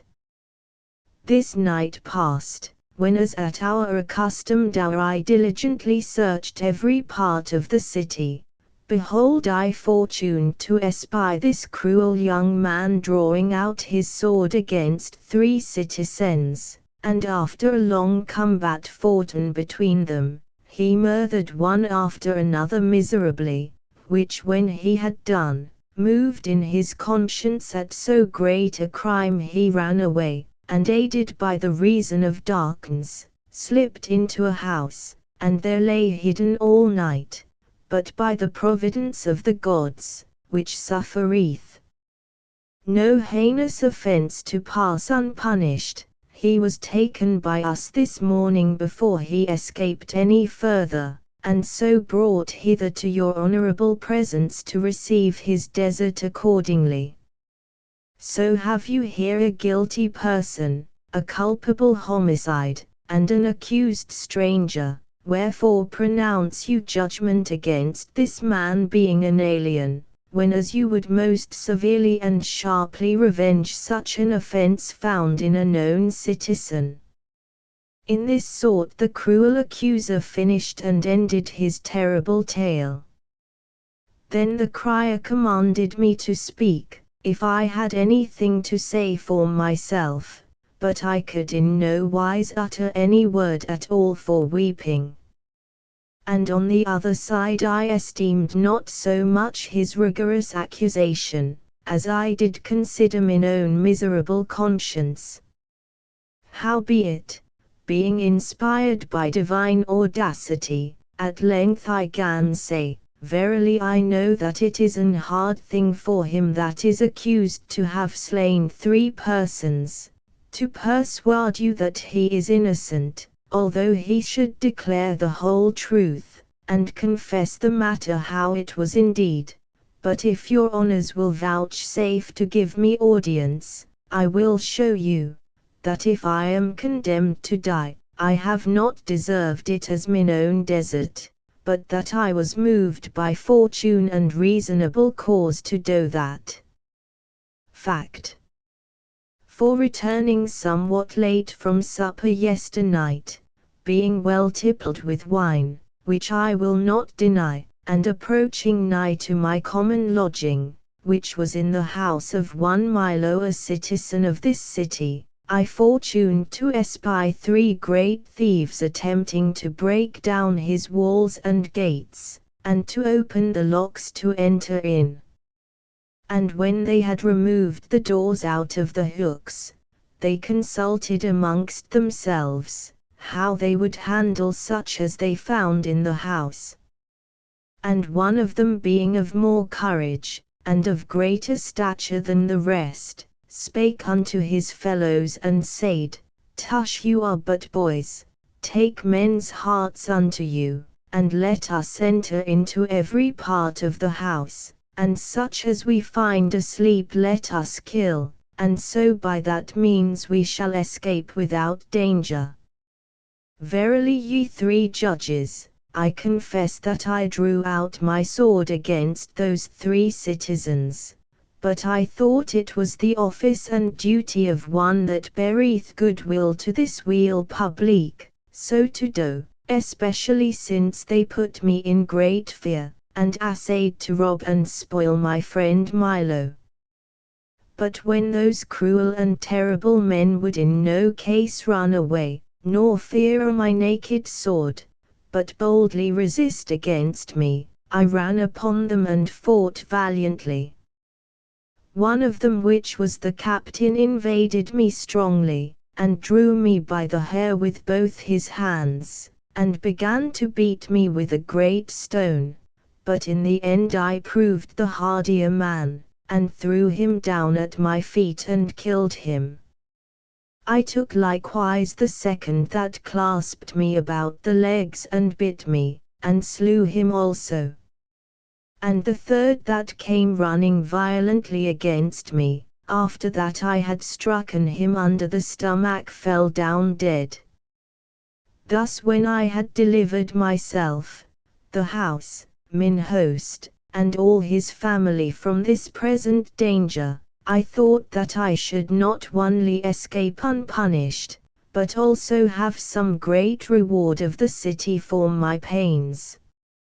Moreover, I that have always been clear and unspotted of crime, and that have esteemed mine innocency above all the treasure of the world, can find no reasonable cause why upon mine accusation I should be condemned to die, since first I was moved to set upon the thieves by just occasion.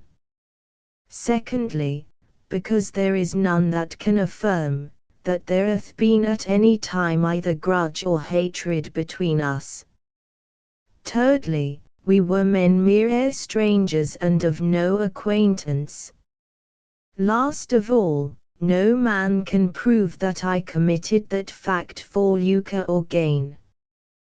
When I had ended my words in this sort, behold, I wept again piteously, and holding up my hands I prayed all the people by the mercy of the commonweal and for the love of my poor infants and children, to show me some pity and favour.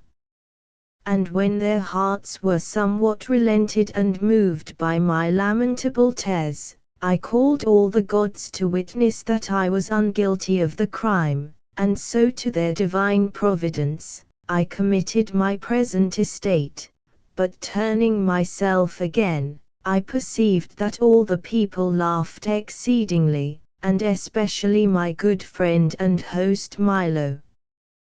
Then thought I with myself, alas, where is faith? Where is remorse of conscience? Behold, I am condemned to die as a murderer, for the safeguard of mine host Milo and his family. Yet is he not contented with that, but likewise laugheth me to scorn, when otherwise he should comfort and help me. The 14th chapter, how Apuleius was accused by 2 women, and how the slain bodies were found blown bladders. When this was done, out came a woman in the middle of the theatre arrayed in mourning vesture, and bearing a child in her arms. And after her came an old woman in ragged robes, crying and howling likewise, and they brought with them the olive boughs wherewith the 3 slain bodies were covered on the bier, and cried out in this manner, O right judges, we pray by the justice and humanity which is in you, to have mercy upon these slain persons, and succor our widowhood and loss of our dear husbands, and especially this poor infant, who is now an orphan, and deprived of all good fortune, and execute your justice by order and law, upon the blood of this thief, who is the occasion of all our sorrows. When they had spoken these words, one of the most antient judges did rise and say, touching this murder, which deserveth great punishment, this malefactor himself cannot deny, but our duty is to enquire and try out, whether he had coadjutors to help him. For it is not likely that one man alone could kill 3 such great and valiant persons, wherefore the truth must be tried out by the rack, and so we shall learn what other companions he hath, and root out the nest of these mischievous murderers. And there was no long delay, but according to the custom of Grecia, the fire, the wheel, and many other torments were brought in. Then my sorrow increased, or rather doubled, in that I could not end my life with whole and unperished members. And by the old woman, who troubled all the court with her howling, desired the judges, that before I should be tormented on the rack, I might uncover the bodies which I had slain, that every man might see their comely shape and youthful beauty, and that I might receive condign and worthy punishment, according to the quality of my offence. And therewithal she made a sign of joy. Then the judge commanded me forthwith to discover the bodies of the slain, lying upon the bier, with mine own hands. But when I refused a good space, by reason I would not make my fact apparent to the ears of all men, the sergeant charged me by commandment of the judges, and thrust me forward to do the same. I being then forced by necessity, though it were against my will, uncovered the bodies. But O good Lord, what a strange sight did I see, what a monster! What sudden change of all my sorrows! I seemed as though I were one of the house of Proserpina and of the family of Death, insomuch that I could not sufficiently express the form of this new sight, so far was I amazed and astonied thereat. For why, the bodies of the 3 slain men were no bodies, but 3 blown bladders mangled in divers places, and they seemed to be wounded in those parts where I remembered I wounded the thieves the night before. Whereat the people laughed exceedingly, some rejoiced marvelously at the remembrance thereof, some held their stomachs that ached with joy, but every man delighted at this passing sport, so passed out of the theatre. But I, from the time that I uncovered the bodies, stood still as cold as ice, no otherwise than as the other statues and images there, neither came I into my right senses, until such time as Milo my host came and took me by the hand, and with civil violence lead me away weeping and sobbing, whether I would or no. And because that I might be seen, he brought me through many blind ways and lanes to his house, where he went about to comfort me, being sad and yet fearful, with gentle entreaty of talk.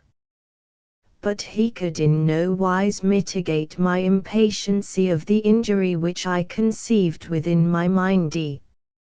And behold, by and by the magistrates and judges with their ensignees entered into the house, and endeavored to pacify me in this sort, saying, O Lucius, we are advertised of your dignity, and know the genealogy of your antient lineage, for the nobility of your kin do possess the greatest part of all this province, and think not that you have suffered the thing wherefore you weep, to any reproach and ignominy, but put away all care and sorrow out of your mindy.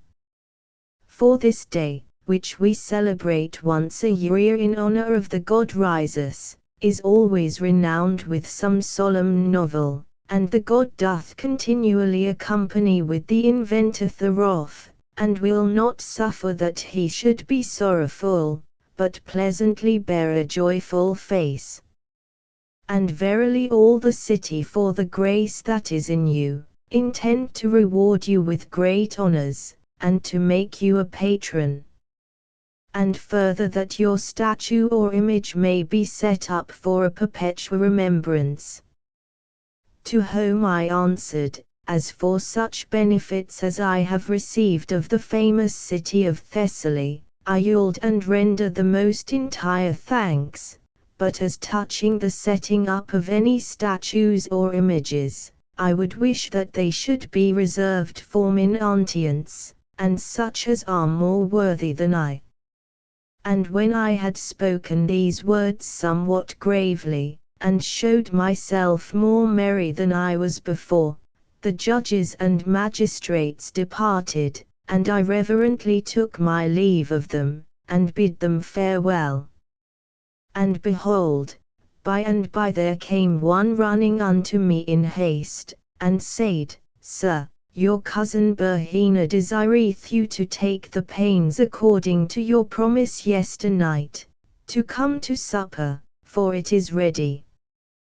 But I, greatly fearing to go any more to her house in the night, said to the messenger, My friend, I pray you tell to my cousin your mistress, that I would willingly be at her commandment, but for breaking my troth and credit. For mine host Milo enforced me to assure him, and compelled me by the feast of this present day, that I should not depart from his company, wherefore I pray you to excuse, and to defer my promise to another time. And while I was speaking these words, Milo took me by the hand, and led me towards the next bane, but by the way I went couching under him, to hide myself from the sight of men, because I had ministered such an occasion of laughter. And when I had washed and wiped myself, and returned home again, I never remembered any such thing, so greatly was I abashed at the nodding and pointing of every person. Then went I to supper with Milo, where God wot we fared but meanly. Wherefore feigning that my head did ache by reason of my sobbing and weeping all day, I desired license to depart to my chamber, and so I went to bed. The 15th chapter. How Fotis told to Apuleius, what witchcraft her mistress did use. When I was abed I began to call to mind all the sorrows and griefs that I was in the day before, until such time as my love Fotis, having brought her mistress to sleep, came into the chamber, not as she was wont to do, for she seemed nothing pleasant neither in countenance nor talk, but with sour face and frowning look, gan speak in this sort: Verily I confess that I have been the occasion of all thy trouble this day. And therewith she pulled out a whip from under her apron, and delivered it unto me, saying, Revenge thyself upon me, mischievous harlot, or rather slay me. And think you not that I did willingly procure this anguish and sorrow unto you? I call the gods to witness. For I had rather mine own body to perish, than that you should receive or sustain any harm by my means, but that which I did was by the commandment of another, and wrought as I thought for some other, but behold the unlucky chance fortuned on you by my evil occasion. Then I, very curious and desirous to know the matter, answered, In faith, quoth I, this most pestilent and evil-favoured whip which thou hast brought to scourge thee withal, shall first be broken in 1,000 pieces, than it should touch or hurt thy delicate and dainty skin. But I pray you tell me, how have you been the cause and mean of my trouble and sorrow? For I dare swear by the love that I bear unto you, and I will not be persuaded, though you yourself should endeavour the same, that ever you went to trouble or harm me. Perhaps sometimes you imagined an evil thought in your mind, which afterwards you revoked, but that is not to be deemed as a crime. When I had spoken these words, I perceived by Fotis's being wet with tears and well nigh closed up that she had a desire unto pleasure, and specially because she embraced and kissed me sweetly. And when she was somewhat restored unto joy, she desired me that she might first shut the chamber door, lest by the untemperance of her tongue, in uttering any unfitting words, there might grow further inconvenience. Wherewithal she barred and propped the door, and came to me again, and embracing me lovingly about the neck with both her arms, spake with a soft voice and said, I do greatly fear to discover the privities of this house, and to utter the secret mysteries of my dame. But I have such confidence in you and in your wisdom, by reason that you are come of so noble a line, and endowed with so profound sapience, and further instructed in so many holy and divine things, that you will faithfully keep silence, and that whatsoever I shall reveal or declare unto you, you would close them within the bottom of your heart, and never discover the same, for I ensure you, the love that I bear unto you, enforceth me to utter it.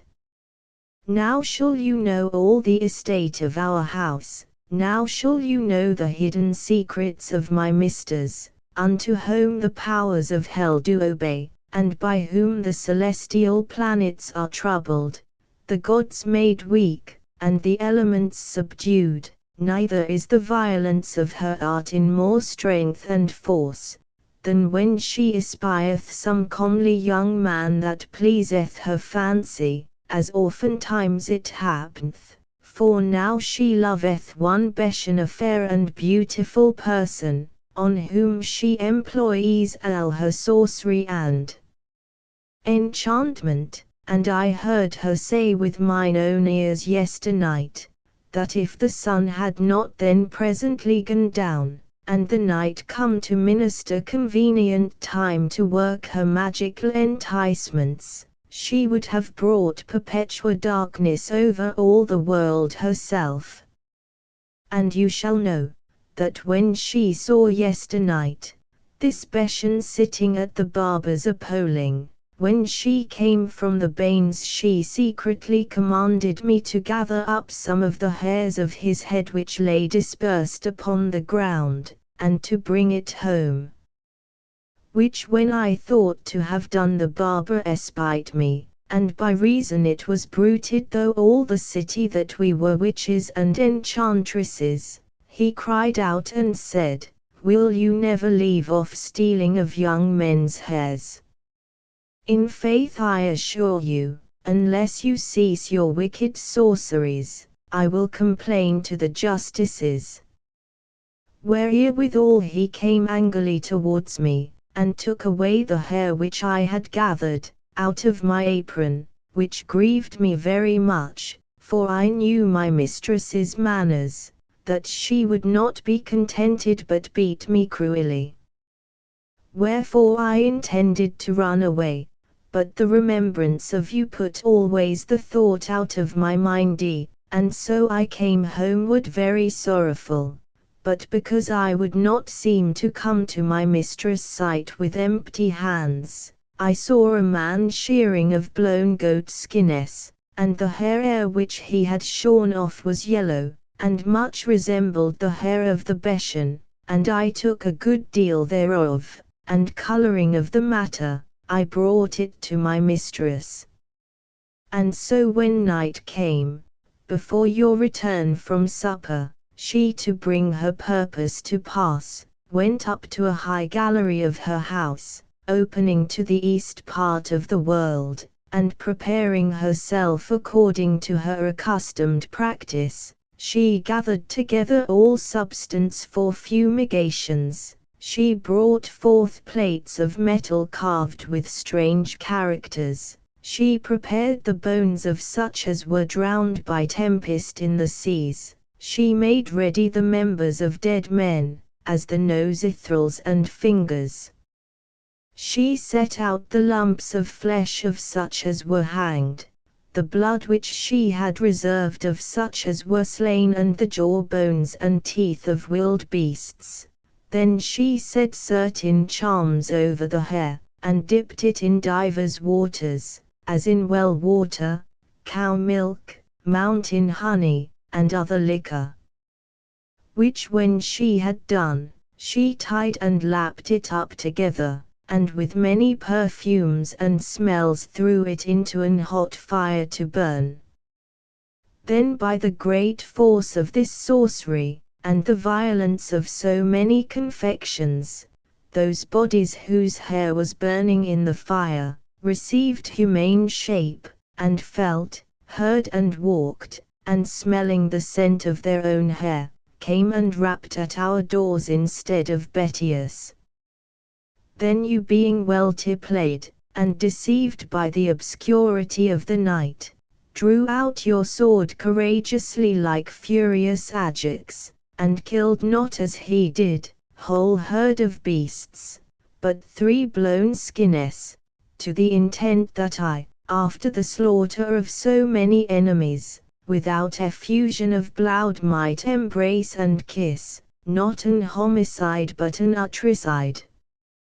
Thus when I was pleasantly mocked and taunted by Fotis, I said unto her, Verily now may I for this achieved enterprise be numbered as Hercules, who by his valiant prowess performed the 12 notable labours, as Geryon with 3 bodies, and as Cerberus with 3 heads, for I have slain 3 blown goat skins. But to the end that I may pardon thee of that thing which thou hast committed, perform the thing which I most earnestly desire of thee, that is, bring me that I may see and behold when thy mistress goeth about any sorcery or enchantment, and when she prayeth unto the gods, for I am very desirous to learn that art, and as it seemeth unto me, thou thyself hath some experience in the same. For this I know and plainly feel, that whereas I have always yrked and loathed the embrace of matrons, I am so stricken and subdued with thy shining eyes, ruddy cheeks, glittering hair, sweet cosses, and lily-white paps, that I have neither mindy to go home, nor to depart hence, but esteem the pleasure which I shall have with thee this night, above all the joys of the world. Then, quoth she, O my Lucius, how willing would I be to fulfill your desire, but by reason she is so hated, she getteth herself into solitary places, and out of the presence of every person, when she mindeth to work her enchantments. Howbeit I regard more to gratify your request, than I do esteem the danger of my life, and when I see opportunity and time I will assuredly bring you word, so that you shall see all her enchantments, but always upon this condition, that you secretly keep close such things as are done. Thus as we reasoned together the courage of Venus assailed, as well our desires as our members, and so she unrayed herself and came to bed, and we passed the night in pastime and dalliance, till as by drowsy and unlusty sleep I was constrained to lie still. The 16th chapter. How Fotis brought Apuleius to see her mistress enchant. On a day Fotis came running to me in great fear, and said that her mistress, to work her sorceries on such as she loved, intended the night following to transform herself into a bird, and to fly whither she pleased.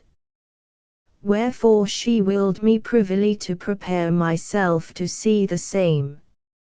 And when midnight came she led me softly into a high chamber, and bid me look thorough the chink of a door, where first I saw how she put off all her garments, and took out of a certain coffer sundry kinds of boxes, of the which she opened one, and tempered the ointment therein with her fingers, and then rubbed her body therewith from the sole of the foot to the crown of the head, and when she had spoken privily with herself, having the candle in her hand, she shaked the parts of her body. And behold, I perceived a plume of feathers did burgeon out, her nose waxed crooked and hard, her nails turned into claws, and so she became an owl. Then she cried and screeched like a bird of that kind, and willing to prove her force, moved herself from the ground by little and little, till at last she flew quite away. Thus by her sorcery she transformed her body into what shape she would. Which when I saw I was greatly astonished, and although I was enchanted by no kind of charm, yet I thought that I seemed not to have the likeness of Lucius, for so was I banished from my senses, amazed in madness, and so I dreamed waking, that I felt mine eyes, whether I were asleep or no. But when I was come again to myself, I took Fotis by the hand, and moved it to my face and said, I pray thee while occasion doth serve, that I may have the fruition of the fruits of my desire, and grant me some of this ointment. O Fotis, I pray thee by thy sweet paps, to make that in the great flames of my love I may be turned into a bird, so I will ever hereafter be bound unto you, and obedient to your commandment. Then said Fotis, will you go about to deceive me now, and enforce me to work my own sorrow? Are you in the mind that you will not tarry in Thessaly? If you be a bird, where shall I seek you, and when shall I see you? Then answered I, God forbid that I should commit such a crime, for though I could fly in the air as an eagle, or though I were the messenger of Jupiter, yet would I have recourse to nest with thee, and I swear by the knot of thy amiable hair, that since the time I first loved thee, I never fancied any other person. Moreover, this cometh to my mind, that if by the virtue of the ointment I shall become an owl, I will take heed I will come nigh no man's house, for I am not to learn how these matrons would handle their lovers, if they knew that they were transformed into owls. Moreover, when they are taken in any place they are nailed upon posts, and so they are worthily rewarded, because it is thought that they bring evil fortune to the house. But I pray you, which I had almost forgotten, to tell me by what means when I am an owl, I shall return to my pristine shape, and become Lucius again. Fear not, quoth she, for my mistress hath taught me the way to bring that to pass, neither think you that she did it for any goodwill and favour, but to the end that I might help her, and minister some remedy when she returneth home. Consider I pray you with yourself, with what frivolous trifles so marvellous a thing is wrought, for by Hercules I swear I give her nothing else save a little dill and laurel leaves, in well water, the which she drinketh and washeth herself withal. Which when she had spoken she went into the chamber and took a box out of the coffer, which I first kissed and embraced, and prayed that I might have good success in my purpose. And then I put off all my garments, and greedily thrust my hand into the box, and took out a good deal of ointment and rubbed myself withal. The 17th chapter. How Apuleius, thinking to be turned into a bird, was turned into an ass, and how he was led away by thieves. After that I had well rubbed every part and member of my body, I hovered with mine arms, and moved myself, looking still when I should be changed into a bird as Pamphiles was, and behold neither feathers nor appearance of feathers did burgeon out, but verily my hair did turn in ruggedness, and my tender skin waxed tough and hard, my fingers and toes losing the number of 5, changed into hoofs, and out of mine ass grew a great tail. Now my face became monstrous, my nostrils wide, my lips hanging down, and mine ears rugged with hair, neither could I see any comfort of my transformation, for my members increased likewise, and so without all help, viewing every part of my poor body, I perceived that I was no bird, but a plain ass. Then I thought to blame Fotis, but being deprived as well of language as of humane shape, I looked upon her with my hanging lips and watery eyes.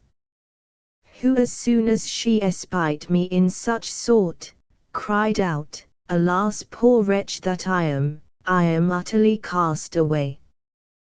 The fear I was in, and my haste hath beguiled me, but especially the mistaking of the box, hath deceived me.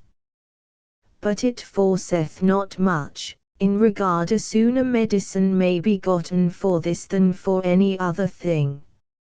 For if thou couldst get a rose and eat it, thou shouldst be delivered from the shape of an ass, and become my Lucius again. And would to God I had gathered some garlands this evening past, according to my custom, then thou shouldst not continue an ass one night's space, but in the morning I shall seek some remedy.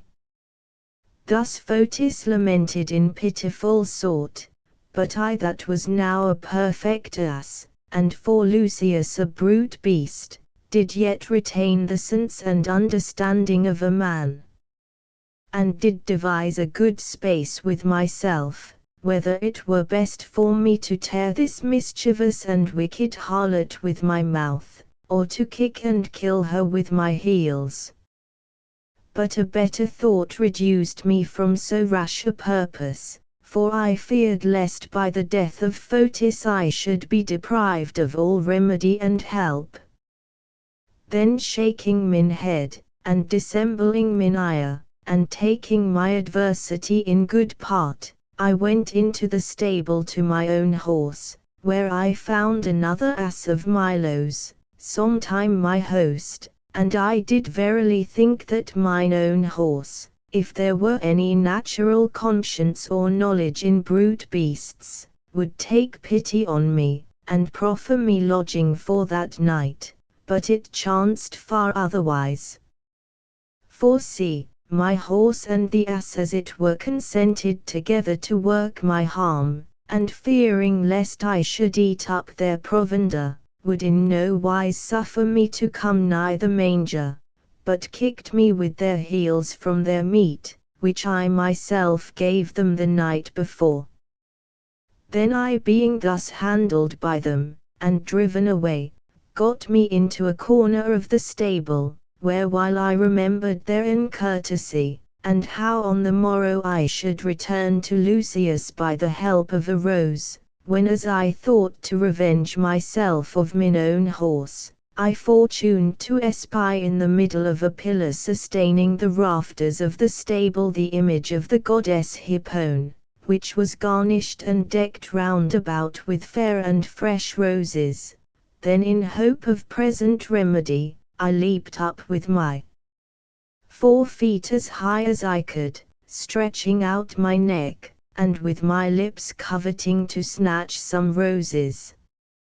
But in an evil hour I did go about that enterprise, for behold the boy to whom I gave charge of my horse, came presently in, and finding me climbing upon the pillar, ran fretting towards me and said, How long shall we suffer this wild ass, that doth not only eat up his fellows' meat, but also would spoil the images of the gods? Why do I not kill this lame thief and weak wretch?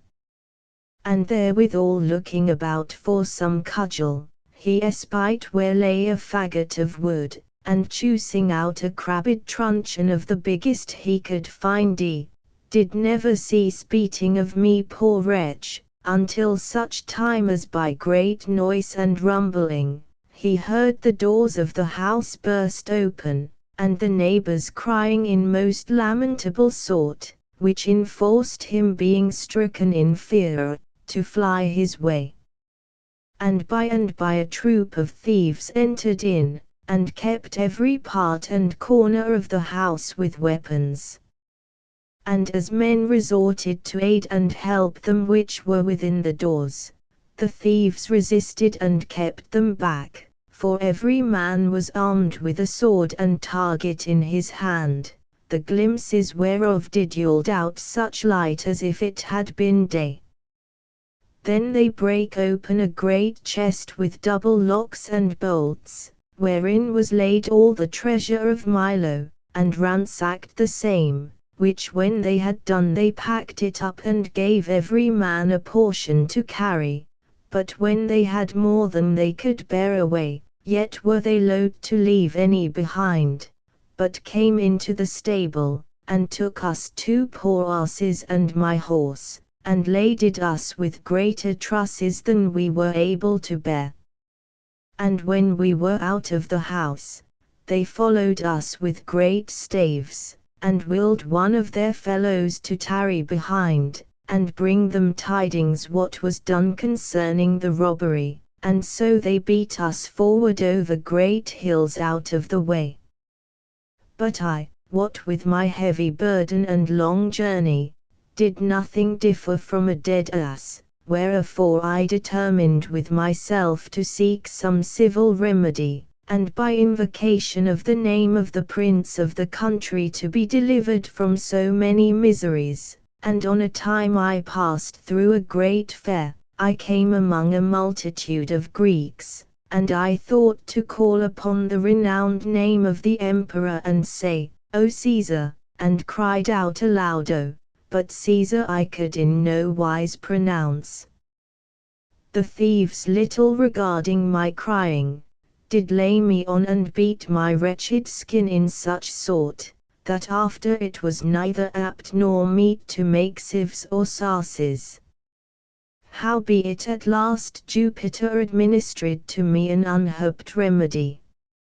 For when we had passed through many towns and villages, I fortuned to espy a pleasant garden, wherein beside many other flowers of delectable hue, were new and fresh roses, and being very joyful, and desirous to catch some as I passed by, I drew nearer and nearer, and while my lips watered upon them, I thought of a better advice more profitable for me, lest if from an ass I should become a man, I might fall into the hands of the thieves, and either by suspicion that I were some witch, or for fear that I should utter their theft, I should be slain. Wherefore I abstained for that time from eating of roses, and enduring my present adversity, I did eat hay as other asses did. The fourth book, the 18th chapter. How Apuleius, thinking to eat roses, was cruelly beaten by a gardener, and chased by dogs.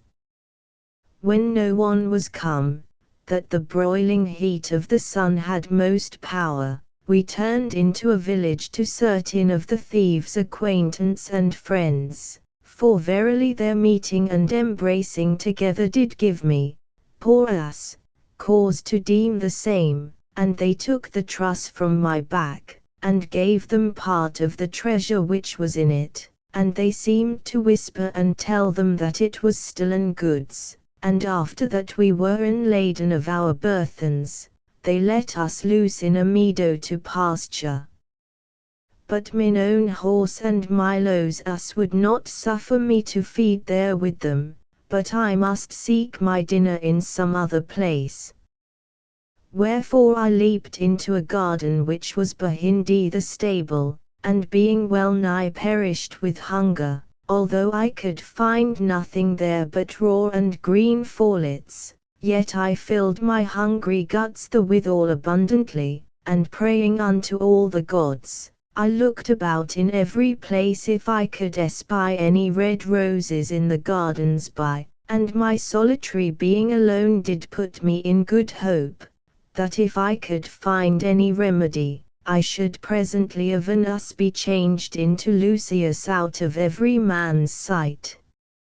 And while I considered these things, I looked about, and behold I saw afar off a shadowed valley adjoining nigh unto a wood, where amongst divers other herbes and pleasant verdures, methought I saw bright flourishing roses of bright damask colour, and said within my bestial mindy, verily that place is the place of Venus and the Graces, where secretly glistereth the royal hue of so lively and delectable a flower.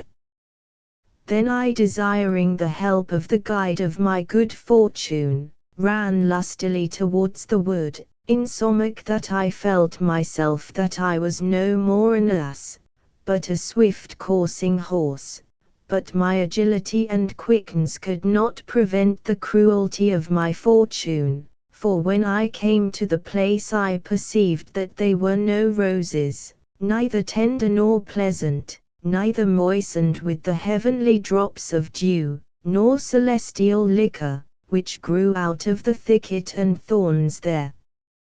Neither did I perceive that there was any valley at all, but only the bank of the river, environed with great thick trees, which had long branches like unto laurel, and bearing a flower without any manner of scent, and the common people call them by the name of laurel roses, which be very poison to all manner of beasts.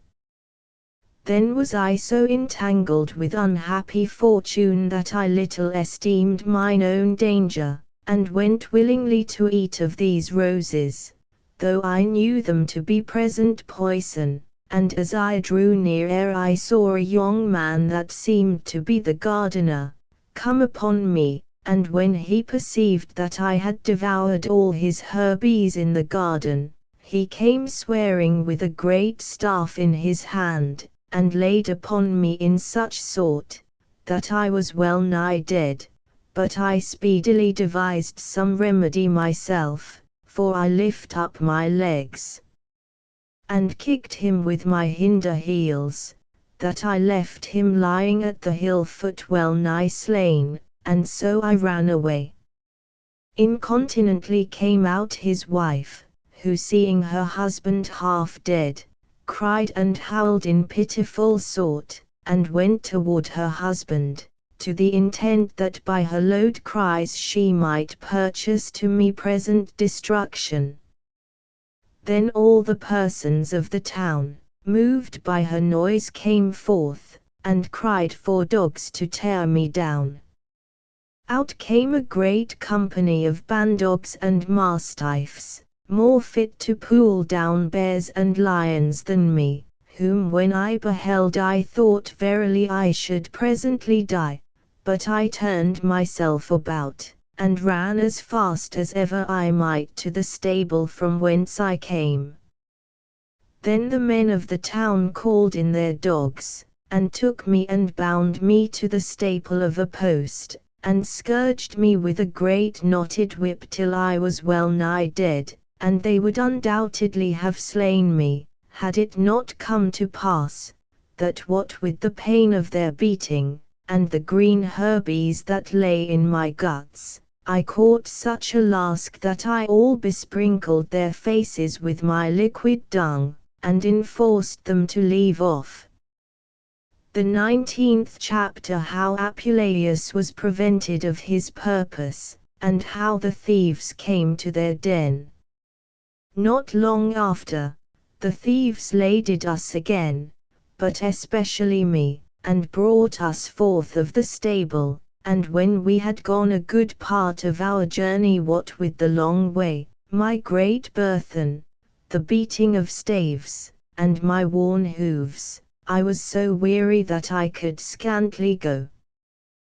Then I saw a little before me a river running with fair water, and I said to myself, Behold, now I have found a good occasion, for I will fall down when I come yonder, and surely I will not rise again, neither with scourging nor with beating, for I had rather be slain there presently, than go any further. And the cause why I had determined so to do was this: I thought that the thieves, when they did see me so feeble and weak that I could not travel, to the intent they would not stay in their journey, they would take the burthen from my back and put it on my fellows, and so for my further punishment to leave me as a prey to the wolves and ravening beasts. But evil fortune prevented so good a consideration, for the other us being of the same purpose that I was of, by feigned and coloured weariness fell down first, with all his burthen on the ground as though he were dead, and he would not rise neither with beating nor with pricking, nor stand upon his legs, though they pulled him by the tail, by his legs, and by his ears, which when the thieves beheld, as without all hope, they said one unto another, What should we stand here so long about? A dead or rather a stony ass.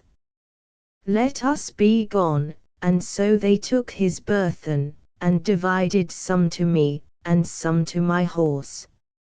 And then they drew out their swords and cut off his legs, and threw his body from the point of a hill down into a great valley. Then I, considering with myself of the evil fortune of my poor companion, and purposed now to forget all subtlety and deceit, and to play the good ass to get my master's favor, for I perceived by their talk that we were come home well nigh at our journey's end. And after that we had passed over a little hill, we came to our appointed place, and when we were unladen of our burthens, and all things carried in, I tumbled and wallowed in the dust, to refresh myself instead of water. The thing and the time compelleth me to make description of the places, and especially of the den where the thieves did inhabit. I will prove my wit in what I can do, and the consider you whether I was an ass in judgment and sense, or no. For first there was an exceeding great hill compassed about with big trees very high, with many turning bottoms full of sharp stones, whereby it was inaccessible. There was many winding and hollow valleys, environed with thickets and thorns, and naturally fortressed round about. From the top of the hill ran a running water as clear as silver, that watered all the valleys below, that it seemed like unto a sea enclosed, or a standing flood. Before the den where was no hill stood an high tower, and at the foot thereof were sheepcotes fenced and walled with clay. Before the gate of the house were paths made instead of walls, in such sort that you could easily judge it to be a very den for thieves, and there was nothing else except a little cote covered with thatch, wherein the thieves did nightly accustom to watch by order, as I after perceived. And when they were all crept into the house, and we were all tied fast with halters at the door, they began to chide with an old woman there, crooked with age, who had the government and rule of all the house, and said, How is it, old witch, old trot, and strumpet, that thou sittest idly all day at home, and having no regard to our perilous labours, hast provided nothing for our suppers, but sittest eating and swilling thyself from morning till night? Then the old woman trembled, and scantly able to speak gan say, Behold, my puissant and faithful masters, you shall have meat and pottage enough by and by. Here is first store of bread, wine plenty, filled in clean rinsed pots, likewise here is hot water prepared to bathe you. Which when she had said, they put off all their garments and refreshed themselves by the fire. And after they were washed and anointed with oil, they sate down at the table garnished with all kind of dainty meats. They were no sooner sate down, but in came another company of young men more in number than was before, who seemed likewise to be thieves, for they brought in their praise of gold and silver, plate, jewels, and rich robes, and when they had likewise washed, they sate among the rest, and served one another by order. Then they drank and ate exceedingly, laughing, crying and making much noise, that I thought that I was among the tyrannous and wild Lapithis, Thebans, and Centaurs. At length one of them, more valiant than the rest, spake in this sort, We verily have manfully conquered the house of Milo of Hipata, and beside all the riches and treasure which by force we have brought away, we are all come home safe, and are increased the more by this horse and this ass. But you that have roved about in the country of Betia, have lost your valiant captain Lamachus, whose life I more regarded than all the treasure which you have brought, and therefore the memory of him shall be renowned forever amongst the most noble kings and valiant captains. But you accustom when you go abroad, like men with ganders' hearts, to creep through every corner and hole for every trifle. Then one of them that came last answered, Why are you only ignorant, that the greater the number is, the sooner they may rob and spoil the house? And although the family be dispersed in divers lodgings, yet every man had rather to defend his own life, than to save the riches of his master. But when there be but a few thieves, then will they not only rather regard themselves, but also their substance, how little or great soever it be. And to the intent you may believe me, I will show you an example. We were come nothing nigh to Thebes, where is the fountain of our art and science, but we learned where a rich chuff called Chrysaorus did dwell, who for fear of offices in the public well dissembled his estate, and lived sole and solitary in a small cote, howbeit replenished with abundance of treasure, and went daily in ragged and torn apparel. Wherefore we devised with ourselves to go to his house and spoil him of all his riches. And when night came we drew towards the door, which was so strongly closed, that we could neither move it, nor lift it out of the hooks, and we thought it best not to break it open, lest by the noise we should raise up to our harm the neighbors by. Then our strong and valiant Captain Lamachus, trusting in his own strength and force, thrust in his hand through a hole in the door, and thought to pull back the bolt, but the covetous caitiff Chrysaorus being awake, and making no noise, came softly to the door and caught his hand, and with a great nail nailed it fast to the post, which when he had done, he ran up to the high chamber and called every one of his neighbors by name, desiring them to succor him with all possible speed, for his own house was on fire. Then every one for fear of his own danger came running out to aid him, wherewith we, fearing our present peril, knew not what was best to be done, whether we should leave our companion there, or yield ourselves to die with him. But we by his consent devised a better way, for we cut off his arm by the elbow and so let it hang there. Then we bound his wound with clouts, lest we should be traced by the drops of blood, which done we took Lamachus and led him away, for fear we would be taken. But being so nigh pursued that we were in present danger, and that Lamachus could not keep our company by reason of faintness, and on the other side perceiving that it was not for his profit to linger behind, he spake unto us as a man of singular courage and virtue, desiring us by much entreaty and prayer, and by the puissance of the god Mars, and the faith of our confederacy, to deliver his body from torment and miserable captivity. And further he said, How is it possible that so courageous a captain can live without his hand, wherewith he could sometime rob and slay so many people? I would think myself sufficiently happy if I could be slain by one of you.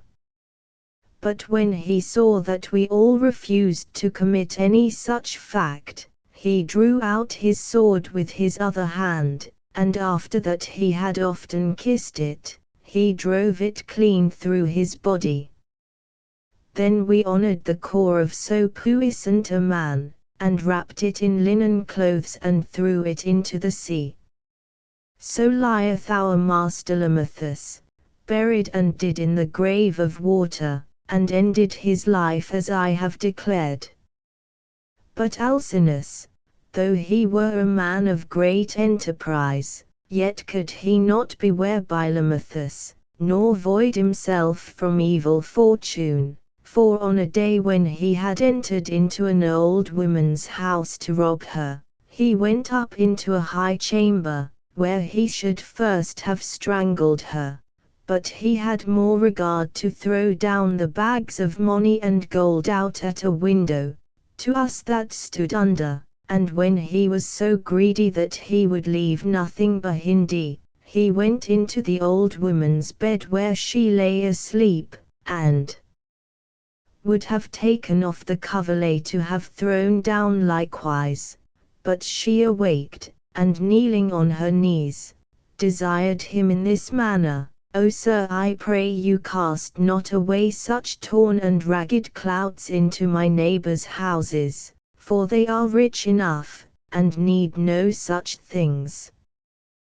Then Alcinous, thinking her words to be true, was brought in belief, that such things as he had thrown out already, and such things as he should throw out after, was not fallen down to his fellows, but to other men's houses, wherefore he went to the window to see, and as he thought to behold the places round about, thrusting his body out of the window, the old woman marked him well, and came behind him softly, and though she had but small strength, yet with sudden force she took him by the heels and thrust him out headlong, and so he fell upon a marvelous great stone and burst his ribs, whereabe he vomited and spewed great flakes of blood, and presently died. Then we threw him to the river likewise, as we had done Lamachus before. When we had thus lost 2 of our companions, we liked not Thebes, but marched towards the next city called Plata, where we found a man of great fame called Demochares, that purposed to set forth a great game, where should be a trier of all kind of weapons. He was come of a good house, marvelous rich, liberal, and well deserved that which he had, and had prepared many shows and pleasures for the common people, insomuch that there is no man can either by wit or eloquence show in words his worthy preparations. For first he had provided all sorts of arms, he greatly delighted in hunting and chasing, he ordained great towers and tables to move hither and thither, he made many places to chase and encounter in, he had ready a great number of men and wild beasts, and many condemned persons were brought from the judgment place, to try and fight with those beasts. But amongst so great preparations of noble price, he bestowed the most part of his patrimony in buying of bears, which he nourished to his great cost, and esteemed more than all the other beasts, which either by chasing he caught himself, or which he dearly bought, or which were given him from divers of his friends. Howbeit for all his sumptuous cost, he could not be free from the malicious eyes of envy, for some of them were well nigh dead with too long tying up, some meagre with the broiling heat of the sun, some languished with lying, but all having sundry diseases, were so afflicted that they died one after another, and there was well nigh none left, in such sort that you might see them lying in the streets piteously dead. And the common people, having no other meat to feed on, little regarding any curiosity, would come forth and fill their bellies with the flesh of the bears. Then by and by Barbulus and I devised a pretty sport. We drew one of the greatest of the bears to our lodging, as though we would prepare to eat thereof, where we flayed of his skin, and kept his angles whole. But we meddled not with the head, but cut it off by the neck, and so let it hang to the skin.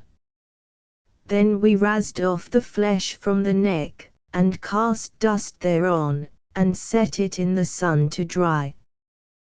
The 20th chapter, how Thrasylion was disguised in a bear's skin, and how he was handled.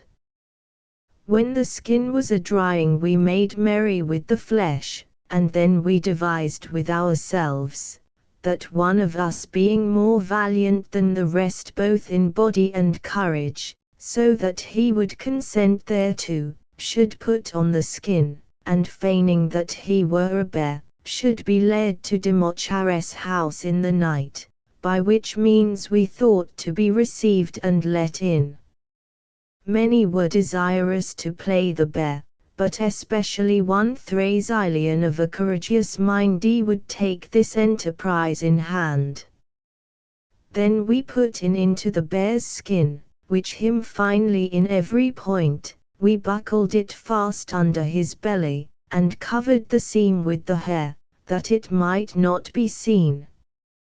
After this we made little holes through the bear's head, and through his nostrils and eyes, for Thrasylion to see out and take wind at, in such sort that he seemed a very lively and natural beast. When this was done, we went into a cave which we hired for the purpose, and he crept in after like a bear with a good courage. Thus we began our subtlety, and then we imagined thus. We feigned letters as though they came from one Nicanor which dwelt in the country of Thracia, which was of great acquaintance with this Demochares, wherein we wrote, that he had sent him, being his friend, the first fruits of his coursing and hunting. When night was come, which was a meet time for our purpose, we brought Thrasylion and our forged letters and presented them to Demochares. When Demochares beheld this mighty bear, and saw the liberality of Nicanor his friend, he commanded his servants to deliver unto us X crowns, having great store in his coffers. Then, as the novelty of a thing doth accustom to stir men's minds to behold the same, many persons came on every side to see this bear, but Thrasylion, lest they should by curious viewing and prying perceive the truth, ran upon them to put them in fear that they durst not come nigh. The people said, Verily Demochares is right happy, in that after the death of so many beasts, he hath gotten more Fortune's head, so goodly a bear. Then Demochares commanded him with all care to be put in the park with all the other beasts, but immediately I spake unto him and said, Sir, I pray you take heed how you put a beast tired with the heat of the sun and with long travel, among others which as I hear say have divers maladies and diseases. Let him rather lie in some open place in your house nigh some water, where he may take air and ease himself, for do you not know that such kind of beasts do greatly delight to couch under the shadow of trees and hillocks near pleasant wells and waters? Hereby Demochares admonished, and remembering how many he had before that perished, was contented that we should put the bear where we would. Moreover we said unto him, that we ourselves were determined to lie all night near the bear, to look unto him, and to give him meat and drink at his due hour. Then he answered, Verily masters, you need not put yourselves to such pains, for I have men that serve for nothing but that purpose. So we took leave of him and departed, and when we were come without the gates of the town, we perceived before us a great sepulchre standing out of the highway in a privy and secret place, and thither we went and opened the mouth thereof, whereas we found the sides covered with the corruption of man, and the ashes and dust of his long buried body, wherein we got ourselves to bring our purpose to pass, and having respect to the dark time of night, according to our custom, when we thought that every one was asleep, we went with our weapons and besieged the house of Demochares round about. Then Thrasylion was ready at hand, and leaped out of the cavern, and went to kill all such as he found asleep. But when he came to the porter, he opened the gates and let us in, and then he showed us a large counter, wherein we saw the night before a great abundance of treasure, which when by violence we had broke open, I bid every one of my fellows take as much gold and silver as they could carry away, and bear it to the sepulchre, and still as they carried away I stood at the gate, watching diligently when they would return. The bear running about the house, to make such of the family afeard as fortune to wake and come out. For who is he that is so puissant and courageous, that at the ugly sight of so great a monster will not quail and keep his chamber especially in the night? But when we had brought this matter to so good a point, there chanced a pitiful case. For as I looked for my companions that should come from the sepulchre, behold there was a boy of the house that fortuned to look out of a window, and espied the bear running about, and he went and told all the servants of the house. Whereupon incontinently they came forth with torches, lanterns, and other lights, that they might see all the yard over. They came with clubs, spears, naked swords, greyhounds, and mastiffs to slay the poor beast. Then I during this broil thought to run away, but because I would see Thrasylion fight with the dogs, I lay behind the gate to behold him.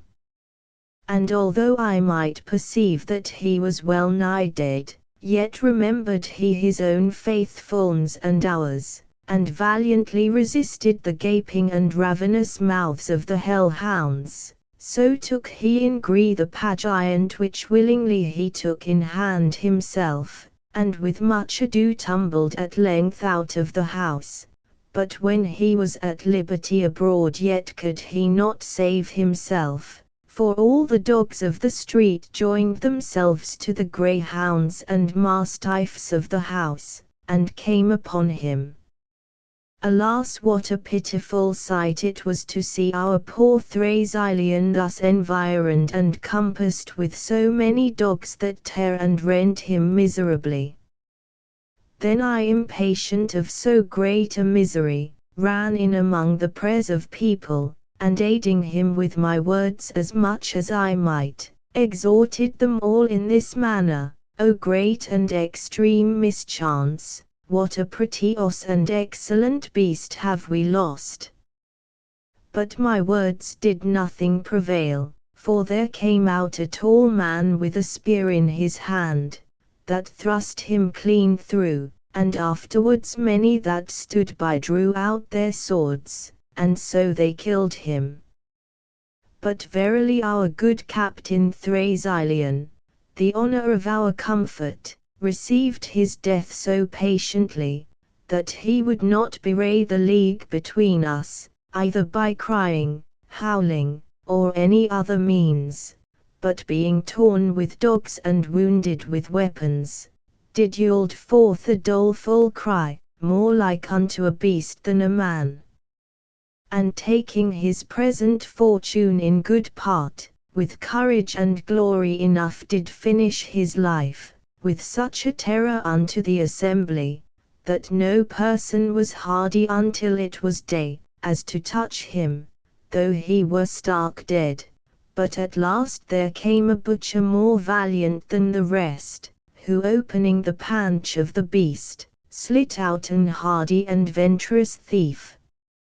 In this manner we lost our Captain Thrasylion, but he left not his fame and honor. When this was done we packed up our treasure, which we committed to the sepulchre to keep, and got out of the bounds of Plata, thus thinking with ourselves, that there was more fidelity amongst the dead than amongst the living, by reason that our praise were so surely kept in the sepulchre. So being wearied with the weight of our burthens, and well nigh tired with long travel, having lost 3 of our soldiers, we are come home with these present cheats. Thus when they had spoken in memory of their slain companions, they took cups of gold, and sung hymns unto the god Mars, and laid them down to sleep. Then the old woman gave us fresh barley without measure, insomuch that my horse fed so abundantly that he might well think he was at some banquet that day. But I that was accustomed to eat bran and flour, thought that butter so a kindy of meat. Wherefore espying a corner where lay loaves of bread for all the house, I got me thither and filled my hungry guts therewith. The 21st chapter. How the thieves stole away a gentlewoman, and brought her to their den. When night was come, the thieves awaked and rose up, and when they had buckled on their weapons, and disguised their faces with vizards, they departed. And yet for all the great sleep that came upon me, I could in no wise leave eating, and whereas when I was a man I could be contented with 1 or 2 loaves at the most, now my huts were so greedy that 3 panniers full would scantly serve me, and while I considered these things the morning came, and being led to a river, notwithstanding my Asse shamefastness I quenched my thirst. And suddenly after, the thieves returned home careful and heavy, bringing no burthens with them, no not so much as traff or baggage, save only a maiden, that seemed by her habit to be some gentlewoman born, and the daughter of some worthy matron of that country, who was so fair and beautiful, that though I were an ass, yet I had a great affection for her. The Virgin lamented and tare her hair, and rent her garments, for the great sorrow she was in, but the thieves brought her within the cave, and assisted her to comfort in this sort: Weep not, fair gentlewoman, we pray you, for be you assured we will do no outrage or violence to your person, but take patience a while for our profit, for necessity and poor estate hath compelled us to do this enterprise. We warrant you that your parents, although they be covetous, will be contented to give us a great quantity of money to redeem and ransom you from our hands. With such and like flattering words they endeavored to appease the gentlewoman, howbeit she would in no case be comforted, but put her head betwixt her knees, and cried piteously. Then they called the old woman, and commanded her to sit by the maiden, and pacify her dolour as much as she might. And they departed away to rob, as they were accustomed to do, but the Virgin would not assuage her griefs, nor mitigate her sorrow by any entreaty of the old woman, but howled and sobbed in such sort, that she made me poor ass likewise to weep, and thus she said, Alas, can I poor wench live any longer, that am come of so good a house, forsaken of my parents, friends, and family, made a rapine and prey, closed servilely in this stony prison, deprived of all pleasure, wherein I have been brought up, thrown in danger, ready to be rent in pieces among so many sturdy thieves and dreadful robbers. Can I say, cease from weeping, and live any longer? Thus she cried and lamented, and after she had wearied herself with sorrow and blubbered her face with tears, she closed the windows of her hollow eyes, and laid her down to sleep. And after that she had slept, she rose again like a furious and mad woman, and beat her breast and comely face more than she did before. Then the old woman enquired the causes of her new and sudden lamentation.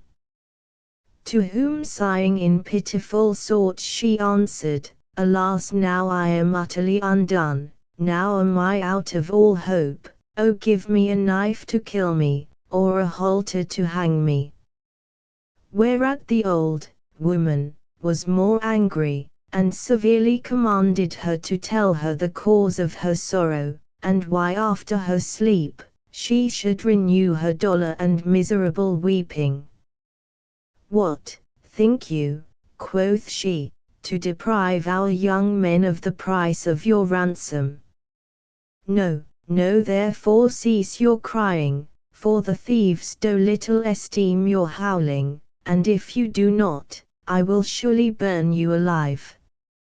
Hereat the maiden was greatly feared, and kissed her hand and said, O mother, take pity upon me and my wretched fortune, and give me license a while to speak, for I think I shall not long live. Let there be mercy ripe and frank in thy venerable whorehead, and hear the sum of my calamity. There was a comely young man, who for his bounty and grace was beloved entirely of all the town, my cousin Germain, and but 3 years older than I. We two were nourished and brought up in one house, lay under one roof, and in one chamber, and at length by promise of marriage, and by consent of our parents we were contracted together. The marriage day was come, the house was garnished with laurel, and torches were set in every place in the honor of Hymenus. My espouse was accompanied by his parents, kinsfolk, and friends, and made sacrifices in the temples and public places. And when my unhappy mother pampered me in her lap, and decked me like a bride, kissing me sweetly, and making me a parent for children, behold, there came in a great multitude of thieves armed like men of war, with naked swords in their hands, who went not about to do any harm, neither to take anything away, but break into the chamber where I was, and violently took me out of my mother's arms, when none of our family would resist for fear. In this sort was our marriage disturbed, like the marriage of Hippodame and Pirithous. But behold, my good mother, now my unhappy fortune is renewed and increased, for I dreamed in my sleep, that I was pulled out of our house, out of our chamber, and out of my bed, and that I removed about in solitary and unknown places, calling upon the name of my unfortunate husband, and how that he, as soon as he perceived that he was taken away, even smelling with perfumes and crowned with garlands, did trace me by the steps, desiring the aid of the people to assist him, in that his wife was violently stolen away, and as he went crying up and down, one of the thieves, moved with indignation, by reason of his pursuit, took up a stone that lay at his feet, and threw it at my husband and killed him. By the terror of which sight, and the fear of so dreadful a dream, I awaked. Then the old woman, rendering out like sighs, began to speak in this sort, My daughter, take a good heart unto you, and be not afeard at feigned and strange visions and dreams. For as the visions of the day are accounted false and untrue, so the visions of the night do often change contrary. And to dream of weeping, beating, and killing, is a token of good luck and prosperous change. Whereas contrary to dream of laughing, carnal dalliance, and good cheer, is a sign of sadness, sickness, loss of substance, and displeasure. But I will tell thee a pleasant tale, to put away all thy sorrow, and to revive thy spirits. And so she began in this manner. The marriage of Cupid and Psyche is the 22nd chapter, the most pleasant and delectable tale of the marriage of Cupid and Psyche. There was sometimes a certain king, inhabiting in the west parts, who had to wife a noble dame, by whom he had 3 daughters exceeding fair, of whom the 2 elder were of such comely shape and beauty, as they did excel and pass all other women living, whereby they were thought worthily to deserve the praise and commendation of every person, and deservedly to be preferred above the residue of the common sort. Yet the singular passing beauty and maidenly majesty of the youngest daughter did so far surmount and excel then too, as no earthly creature could by any means sufficiently express or set out the same. By reason whereof, after the fame of this excellent maiden was spread about in every part of the city, the citizens and strangers there being inwardly pricked by the zealous affection to behold her famous person, came daily by thousands, hundredths, and scores, to her father's palace, who was astonied with admiration of her incomparable beauty, did no less worship and reverence her with crosses, scenes, and tokens, and other divine adorations, according to the custom of the old used rites and ceremonies, than if she were the Lady Venus indeed. And shortly after the fame was spread into the next cities and bordering regions, that the goddess whom the deep seas had borne and brought forth, and the froth of the waves had nourished, to the intent to show her high magnificency and divine power on earth, to such as erst did honor and worship her, was now conversant among mortal men, or else that the earth and not the sea, by a new concourse and influence of the celestial planets, had but and yielded forth a new Venus, endued with the flower of virginity. So daily more and more increased this opinion, and now is her flying fame dispersed into the next island, and well nigh unto every part and province of the whole world. Whereupon innumerable strangers resorted from far countries, adventuring themselves by long journeys on land and by great perils on water, to behold this glorious Virgin.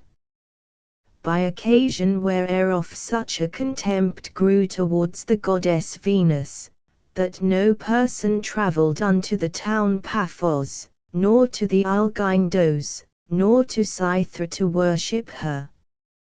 Her ornaments were thrown out, her temples defaced, her pillows and cushions torn, her ceremonies neglected, her images and statues uncrowned, and her bare altars unswept, and foul with the ashes of old burnt sacrifice.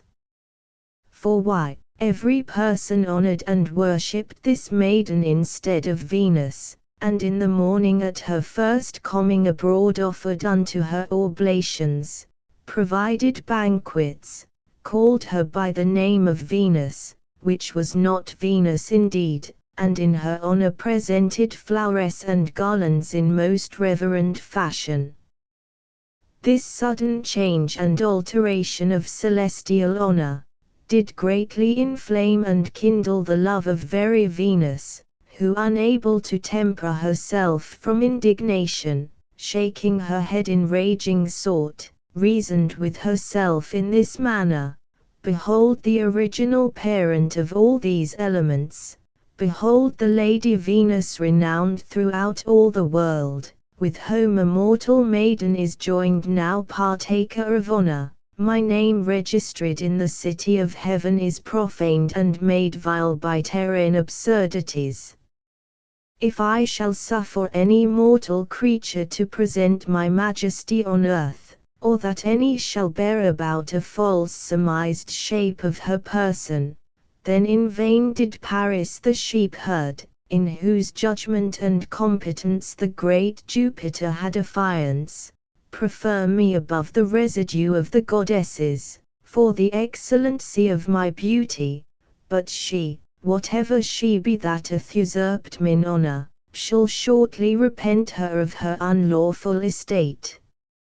And by she called her winged son Cupid, rash enough and hardy, who by his evil manners contemning all public justice and law, armed with fire and arrows, running up and down in the nights from house to house, and corrupting the lawful marriages of every person, doth nothing but that which is evil, who although that he were of his own proper nature sufficiently prone to work mischief, yet she egged him forward with words and brought him to the city, and showed him Psyche's, for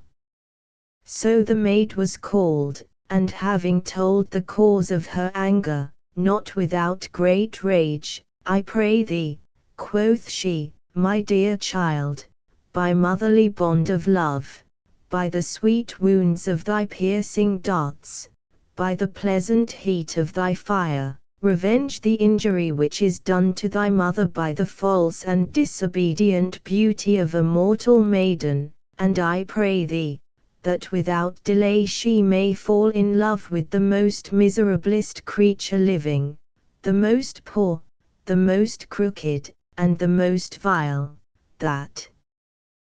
there may be none found in all the world of like wretchedness.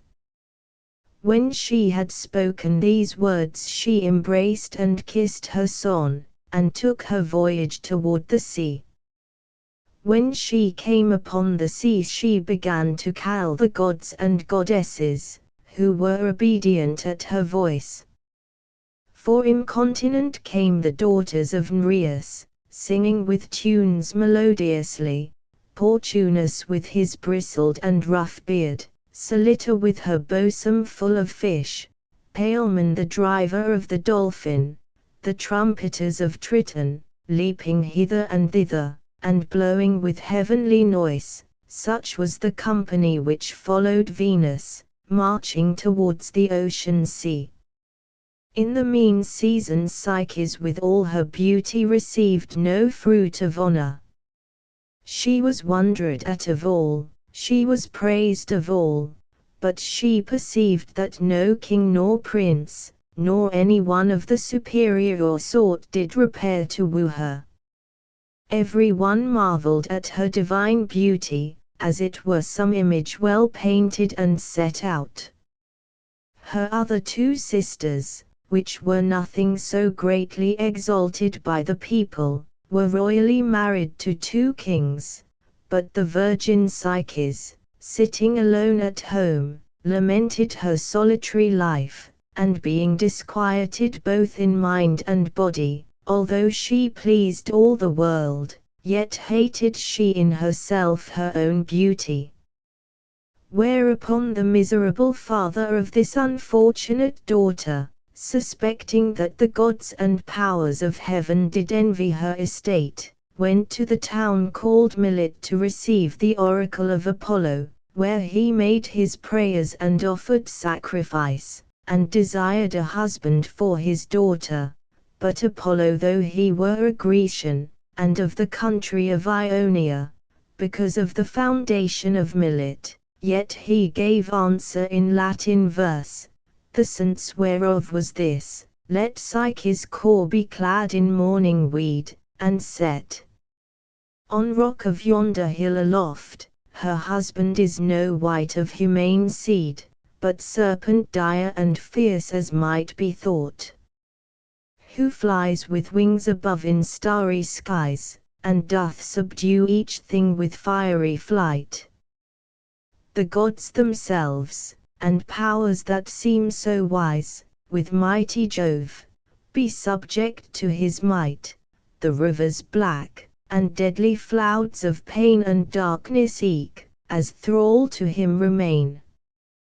The king, sometimes happy when he heard the prophecy of Apollo, returned home sad and sorrowful, and declared to his wife the miserable and unhappy fate of his daughter. Then they began to lament and weep, and passed over many days in great sorrow. But now the time approached of Psyche's marriage. Preparation was made, black torches were lighted, the pleasant songs were turned into pitiful cries, the melody of Hymenus was ended with deadly howling, the maid that should be married did wipe her eyes with her veil. All the family and people of the city wept likewise, and with great lamentation was ordained a remise time for that day. But necessity compelled that Psyche should be brought to her appointed place, according to the divine appointment. And when the solemnity was ended, they went to bring the sorrowful spouse, not to her marriage, but to her final end and burial. And while the father and mother of Psyche did go forward weeping and crying unto this enterprise, Psyche spake unto them in this sort, Why torment your unhappy age with continual dolour? Why trouble you your spirits, which are more rather mine than yours? Why soil you your faces with tears, which I ought to adore and worship? Why tear you my eyes in yours? Why pull you your hoary hairs? Why knock ye your breasts for me? Now you see the reward of my excellent beauty, now you perceive, but too late, the plague of envy. When the people did honor me, and call me new Venus, then you should have wept, then you should have sorrowed as though I had been dead. For now I see and perceive that I am come to this misery by the only name of Venus. Bring me, and as fortune has appointed, place me on the top of the rock. I greatly desire to end my marriage, I greatly covet to see my husband. Why do I delay? Why should I refuse him that is appointed to destroy all the world? Thus ended she her words, and thrust herself among the people that followed. Then they brought her to the appointed rock of the high hill, and set her on, and so departed. The torches and lights were put out with the tears of the people, and every man gone home. The miserable parents well nigh consumed with sorrow, gave themselves to everlasting darkness. Thus poor Psyche being left alone, weeping and trembling on the top of the rock, was blown by the gentle air and of shrilling zephyrs, and carried from the hill with a meek windy, which retained her garments up, and by little and little brought her down into a deep valley, where she was laid in a bed of most sweet and fragrant flowers. Thus fair Psyche being sweetly couched among the soft and tender herbs, as in a bed of sweet and fragrant flowers, and having qualified the thoughts and troubles of her restless mindy, was now well reposed. And when she had refreshed herself sufficiently with sleep, she rose with a more quiet and pacified mindy, and fortuned to espy a pleasant wood environed with great and mighty trees. She espied likewise a running river as clear as crystal. In the midst of the wood well nigh at the fall of the river was a princely edifice, wrought and builded not by the art or hand of man, but by the mighty power of God, and you would judge at the first entry therein, that it were some pleasant and worthy mansion for the powers of heaven. For the embowings above were of citron and ivory, propped and undermined with pillars of gold, the walls covered and sealed with silver, divers sorts of beasts were graven and carved, that seemed to encounter with such as entered in. All things were so curiously and finely wrought, that it seemed either to be the work of some demigod, or of God himself. The pavement was all of pretty stones, divided and cut one from another, whereon was carved divers kinds of pictures, in such sort that blessed and thrice blessed were they that might go upon such a pavement. Every part and angle of the house was so well adorned, that by reason of the pretty stones and inestimable treasure there, it glittered and shone in such sort, that the chambers, porches, and doors gave light as it had been the sun. Neither otherwise did the other treasure of the house disagree unto so great a majesty, that verily it seemed in every point an heavenly palace, fabricate and built for Jupiter himself. Then Psyche moved with delectation approached nigh and taking a bold heart entered into the house, and beheld everything there with great affection. She saw storehouses wrought exceedingly fine, and replenished with abundance of riches. Finally, there could nothing be devised which lacked there, but among such great store of treasure this was most marvelous, that there was no closure, bolt, nor lock to keep the same. And when with great pleasure she had viewed all these things, she heard a voice without any body, that said, Why do you marvel, madam, at so great riches?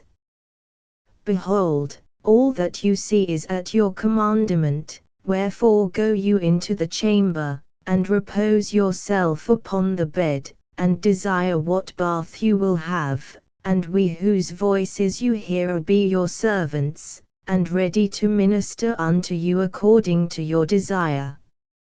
In the mean season, royal meats and dainty dishes shall be prepared for you. Then Psyche perceived the felicity of divine providence, and according to the advertisement of the incorporeal voices she first reposed herself upon the bed, and then refreshed her body in the bains. This done, she saw the table garnished with meats, and a chair to sit down. When Psyche was set down, all sorts of divine meats and wines were brought in, not by anybody, but as it were with a windy, for she saw no person before her, but only heard voices on every side. After that all the services were brought to the table, one came in and sung invisibly, another played on the harp, but she saw no man. The harmony of the instruments did so greatly shrill in her ears, that though there were no manner of person, yet seemed she in the midst of a multitude of people. All these pleasures finished, when night approached Psyche went to bed, and when she was laid, that the sweet sleep came upon her, she greatly feared her virginity, because she was alone. Then came her unknown husband and lay with her, and after that he had made a perfect consummation of the marriage, he rose in the morning before day, and departed. Soon after came her invisible servants, and presented to her such things as were necessary for her defloration. And thus she passed forth a great while, and as it happeneth, the novelty of the things by continual custom did increase her pleasure, but especially the sound of the instruments was a comfort to her being alone. During this time that Psyche was in this place of pleasures, her father and mother did nothing but weep and lament, and her two sisters, hearing of her most miserable fortune, came with great dolour and sorrow to comfort and speak with her parents. The night following, Psyche's husband spake unto her, for she might feel his eyes, his hands, and his ears, and said, O my sweet spouse and dear wife, fortune doth menace unto thee imminent danger, whereof I wish thee greatly to beware, for know that thy sisters, thinking that thou art dead, be greatly troubled, and are coming to the mountain by thy steps, whose lamentations if thou fortune to hear, beware that thou do in no wise make answer, or look up towards them, for if thou do thou shalt purchase to me great sorrow, and to thyself utter destruction. Psyche, hearing her husband, was contented to do all things as he had commanded. After that he was departed and the night passed away, Psyche lamented and lamented all the day following, thinking that now she was past all hopes of comfort, in that she was closed within the walls of a prison, deprived of humane conversation, and commanded not to aid her sorrowful sisters, no nor once to see them. Thus she passed all the day in weeping, and went to bed at night, without any refection of meat or bane. Incontinently after came her husband, who when he had embraced her sweetly, began to say, Is it thus that I find you perform your promise, my sweet wife? What do I find ye here? Pass you all the day and the night in weeping? And will you not cease in your husband's arms? Go to, do what ye will, purchase your own destruction, and when you find it so, then remember my words, and repent but too late. Then she desired her husband more and more, assuring him that she should die, unless he would grant that she might see her sisters, whereof she might speak with them and comfort them, whereat at length he was contented, and moreover he willed that she should give them as much gold and jewels as she would. But he gave her a further charge, saying, Beware that ye covet not, being moved by the pernicious counsel of you sisters, to see the shape of my person, lest by your curiosity you deprive yourself of so great and worthy estate. Psyche, being glad herewith, rendered unto him most entire thanks, and said, Sweet husband, I had rather die than to be separated from you, for whosoever you be, I love and retain you within my heart, as if you were mine own spirit or Cupid himself. But I pray you grant this likewise, that you would command your servant Zephyrus to bring my sisters down into the valley as he brought me.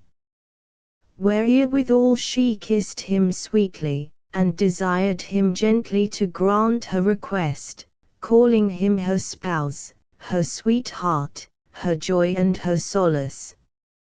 Whereby she enforced him to agree to her mind, and when morning came he departed away. After long search made, the sisters of Psyche came unto the hill where she was set on the rock, and cried with a loud voice in such sort that the stones answered again. And when they called their sister by her name, that their lamentable cries came unto her ears, she came forth and said, Behold, here is she for whom you weep, I pray you torment yourselves no more, cease your weeping. And by she commanded Zephyrus by the appointment of her husband to bring them down. Neither did he delay, for with gentle blasts he retained them up and laid them softly in the valley. I am not able to express the often embracing, kissing and greeting which was between them three. All sorrows and tears were then laid apart.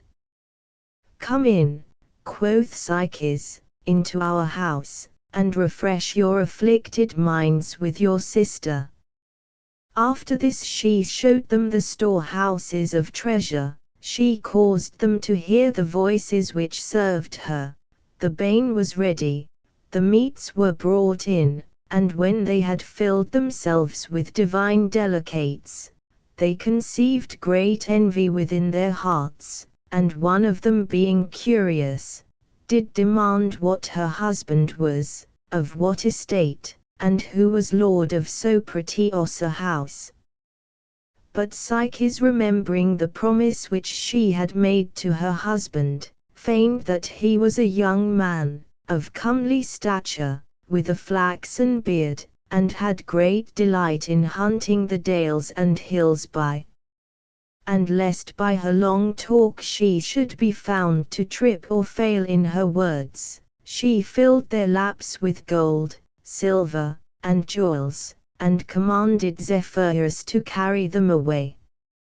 When they were brought up to the mountain, they made their ways homeward to their own houses, and murmured with envy that they bare against Psyche's, saying, Behold cruel and contrary fortune, behold how we, born all of one parent, have divers destinies, but especially we that are the elder to be married to strange husbands, made as handmaidens, and as it were banished from our country and friends.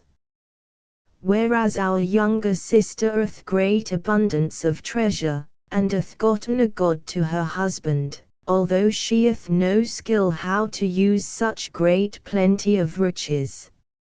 Saw you not, sister, what was in the house, what great store of jewels, what glittering robes, what gems, what gold we trod on? That if she hath a husband according as she affirmeth, there is none that liveth this day more happy in all the world than she. And so it may come to pass, at length, for the great affection which he may bear unto her, that he may make her a goddess, for by Hercules, such was her countenance, so she behaved herself, that as a goddess she had voices to serve her, and the winds did obey her. But I, poor wretch, have first married an husband elder than my father, more bald than a coot, more weak than a child, and that locketh me up all day in the house. Then said the other sister, And in faith I am married to a husband that hath the gout, twifold, crooked, nor courageous in paying my debt. I am fain to rub and mollify his stony fingers with divers sorts of oils, and to wrap them in plaisters and salves, so that I soil my white and dainty hands with the corruption of filthy clouts, not using myself like a wife, but more like a servant. And you, my sister, seem likewise to be in bondage and servitude, wherefore I cannot abide to see our younger sister in such felicity. Saw you not, I pray you, how proudly and arrogantly she handled us even now? And how in vaunting herself she uttered her presumptuous mindy, how she cast a little gold into our laps, and being weary of our company, commanded that we should be borne and blown away. Verily I live not, nor am a woman, but I will deprive her of all her bliss.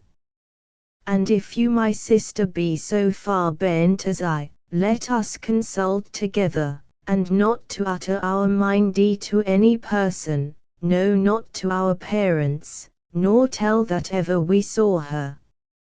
For it sufficeth that we have seen her, whom it repenteth to have seen. Neither let us declare her good fortune to our father, nor to any other, since as they seem not happy whose riches are unknown, so shall she know that she hath sisters no abjects, but worthier than she.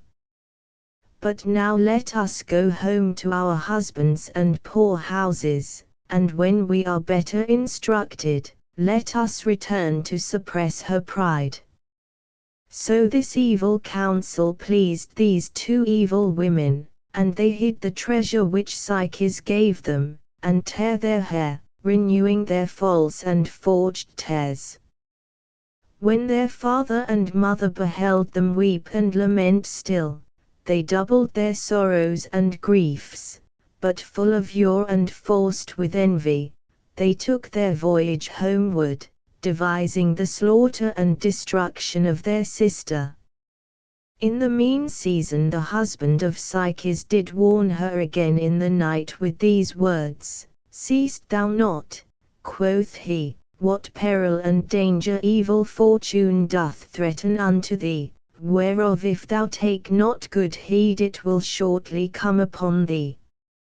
For the unfaithful harlots do greatly endeavour to set their snares to catch thee, and their purpose is to make and persuade thee to behold my face, which if thou once fortune to see, as I have often told, thou shalt see no more.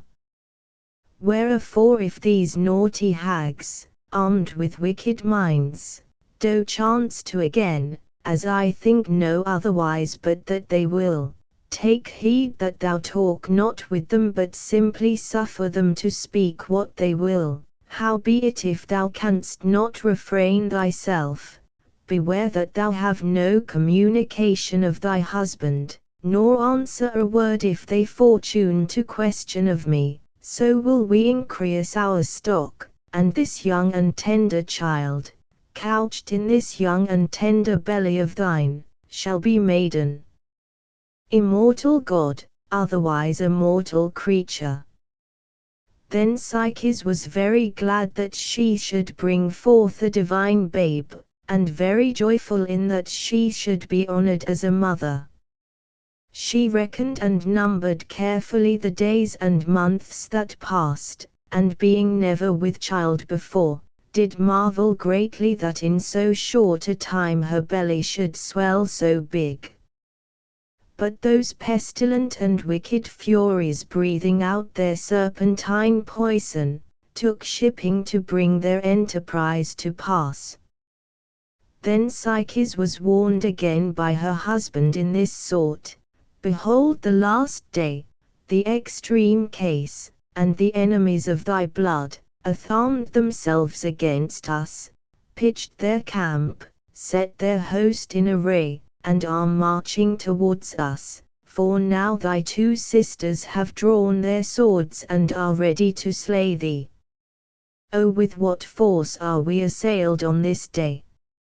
O sweet Psyche, I pray thee to take pity on thyself, of me, and deliver thy husband and this infant within thy belly from so great danger, and see not, neither hear these cursed women, which are not worthy to be called thy sisters, for their great hatred and breach of sisterly amity, for they will come like sirens to the mountains, and yield out their piteous and lamentable cries." When Psyche had heard these words she sighed sorrowfully and said, "O dear husband, this long time have you had experience and trial of my faith, and doubt you not that I will persevere in the same, wherefore command your windy Zephyrus, that he may do as he hath done before, to the intent that where you have charged me not to behold your venerable face, yet that I may comfort myself with the sight of my sisters. I pray you by these beautiful hairs, by these round cheeks delicate and tender, by your pleasant hot breast, whose shape and face I shall learn at length by the child in my belly, grant the fruit of my desire, refresh your dear spouse Psyche with joy, who is bound and linked unto you forever. I little esteem to see your visage and figure, little do I regard the night and darkness thereof, for you are my only light." Her husband being as it were enchanted with these words and compelled by violence of her often embracing, wiping away her tears with his hair, did yield unto his wife. And when morning came, departed as he was accustomed to do. Now her sisters arrived on land, and never rested till they came to the rock, without visiting their parents, and leapt down rashly from the hill themselves. Then Zephyrus according to the divine commandment brought them down, although it were against his will, and laid them in the valley without any harm. By and by they went into the palace to their sister without leave, and when they had soon embraced their prey, and thanked her with flattering words for the treasure which she gave them, they said, O dear sister Psyche, know you that you are now no more a child, but a mother. O what great joy bear you unto us in your belly! What a comfort will it be unto all the house! How happy shall we be, that shall see this infant nourished amongst so great plenty of treasure! That if he be like his parents, as it is necessary he should, there is no doubt but a new Cupid shall be born. By this kind of measures they went about to win Psyche by little and little, but because they were weary with travel, they sate them down in chairs, and after that they had washed their bodies in bains they went into a parlour, where all kind of meats were ready prepared. Psyche commanded one to play with his harp, it was done. Then immediately others sung, others tuned their instruments, but no person was seen, by whose sweet harmony and modulation the sisters of Psyche were greatly delighted. Howbeit the wickedness of these cursed women was nothing suppressed by the sweet noise of these instruments, but they settled themselves to work their treasons against Psyche, demanding who was her husband, and of what parentage. Then she, having forgotten by too much simplicity what she had spoken before of her husband, invented a new answer, and said that her husband was of a great province, a merchant, and a man of middle age, having his beard interspersed with grey hairs. Which when she had spoken, because she would have no further talk, she filled their laps with gold and silver, and bid Zephyrus to bear them away. In their return homeward they murmured within themselves, saying, How say you sister to so apparent a lie of Psyche's? First she said that her husband was a young man of flourishing years, and had a flaxen beard, and now she saith that he is half grey with age. What is he that in so short a space can become so old? You shall find it no otherwise, my sister, but that either this cursed Quineth invented a great lie, or else that she never saw the shape of her husband. And if it be so that she never saw him, then verily she is married to some god, and hath a young god in her belly. But if it be a divine babe, and fortune to come to the ears of my mother, as God forbid it should, then may I go and hang myself, wherefore let us go to our parents, and with forged lies let us colour the matter.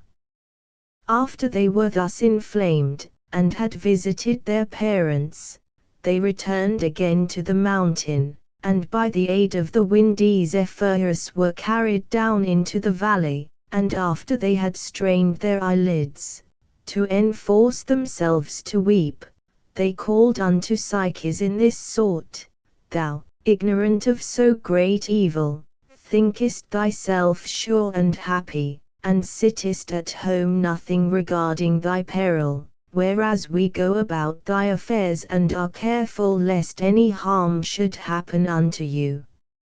For we are credibly informed, neither can we but utter it unto you, that there is a great serpent full of deadly poison, with a ravenous gaping throat, that lieth with thee every night.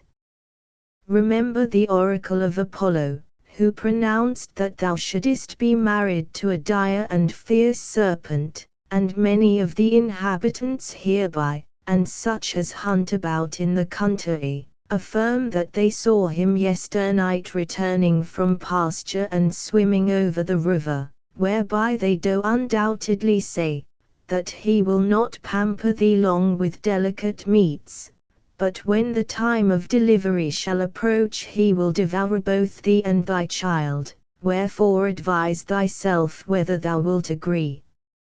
unto us that are careful of thy safety, and so avoid the peril of death. Be contented to live with thy sisters, or whether thou remain with the serpent and in the end be swallowed into the gulf of his body. And if it be so that thy solitary life, thy conversation with voices, this servile and dangerous pleasure, and the love of the serpent do more delight thee, say not but that we have played the parts of natural sisters in warning thee. Then the poor and simple miser Psyche was moved with the fear of so dreadful words, and being amazed in her mind, did clean forget the admonitions of her husband, and her own promises made unto him, and throwing herself headlong into extreme misery, with a wan and sallow countenance, scantly uttering a third word, at length gan say in this sort, O my most dear sisters, I heartily thank you for your great kindness toward me, and I am now verily persuaded that they which have informed you haveth informed you of nothing but truth, for I never saw the shape of my husband, neither know I from whence he came, only I hear his voice in the night, insomuch that I have an uncertain husband, and one that loveth not the light of the day, which causeth me to suspect that he is a beast, as you affirm. Moreover, I do greatly fear to see him, for he doth menace and threaten great evil unto me, if I should go about to spy and behold his shape. Wherefore my loving sisters, if you have any wholesome remedy for your sister in danger, give it now presently. Then they opened the gates of their subtle minds, and did put away all privy guile, and egged her forward in her fearful thoughts, persuading her to do as they would have her. Whereupon one of them began and said, because that we little esteem any peril or danger, to save your life we intend to show you the best way and mean as we may possibly do. Take a sharp razor and put it under the pillow of your bed, and see that you have ready a privy burning lamp with oil, hid under some part of the hanging of the chamber, and finally dissembling the matter when according to his custom he cometh to bed and sleepeth soundly, arise you secretly, and with your bare feet go and take the lamp, with the razor in your right hand, and with valiant force cut off the head of the poisonous serpent, wherein we will aid and assist you, and when by the death of him you shall be made safe, we will marry you to some comely man. After they had thus inflamed the heart of their sister, fearing lest some danger might happen unto them by reason of their evil counsel, they were carried by the wind Zephyrus to the top of the mountain, and so they ran away and took shipping. When Psyche was left alone, saving that she seemed not to be alone, being stirred by so many furies, she was in a tossing mind like the waves of the sea, and although her will was obstinate, and resisted to put in execution the counsel of her sisters, yet she was in doubtful and divers opinions touching her calamity. Sometimes she would, sometimes she would not, sometimes she is bold, sometimes she feareth, sometimes she mistrusteth, sometimes she is moved, sometimes she hateth the beast, sometimes she loveth her husband. But at length night came, when as she prepared for her wicked intent, soon after her husband came, and when he had kissed and embraced her he fell asleep. Then Psyche, somewhat feeble in body and mind, yet moved by cruelty of fate, received boldness and brought forth the lamp, and took the razor. So by her audacity she changed her mind. But when she took the lamp and came to the bedside, she saw the most meek and sweetest beast of all beasts, even fair Cupid couched fairly, at whose sight the very lamp increased his light for joy, and the razor turned his edge. But when Psyche saw so glorious a body she greatly feared, and amazed in mind, with a pale countenance all trembling fell on her knees and thought to hide the razor, yea verily in her own heart, which doubtless she had done, had it not through fear of so great an enterprise fallen out of her hand. And when she saw and beheld the beauty of the divine visage she was well recreated in her mind, she saw his hairs of gold, that yielded out a sweet savour, his neck more white than milk, his purple cheeks, his hair hanging comely behindi and before, the brightness whereof did darken the light of the lamp, his tender plume feathers, dispersed upon his shoulders like shining flowers, and trembling hither and thither, and his other parts of his body so smooth and so soft, that it did not repent Venus to bear such a child.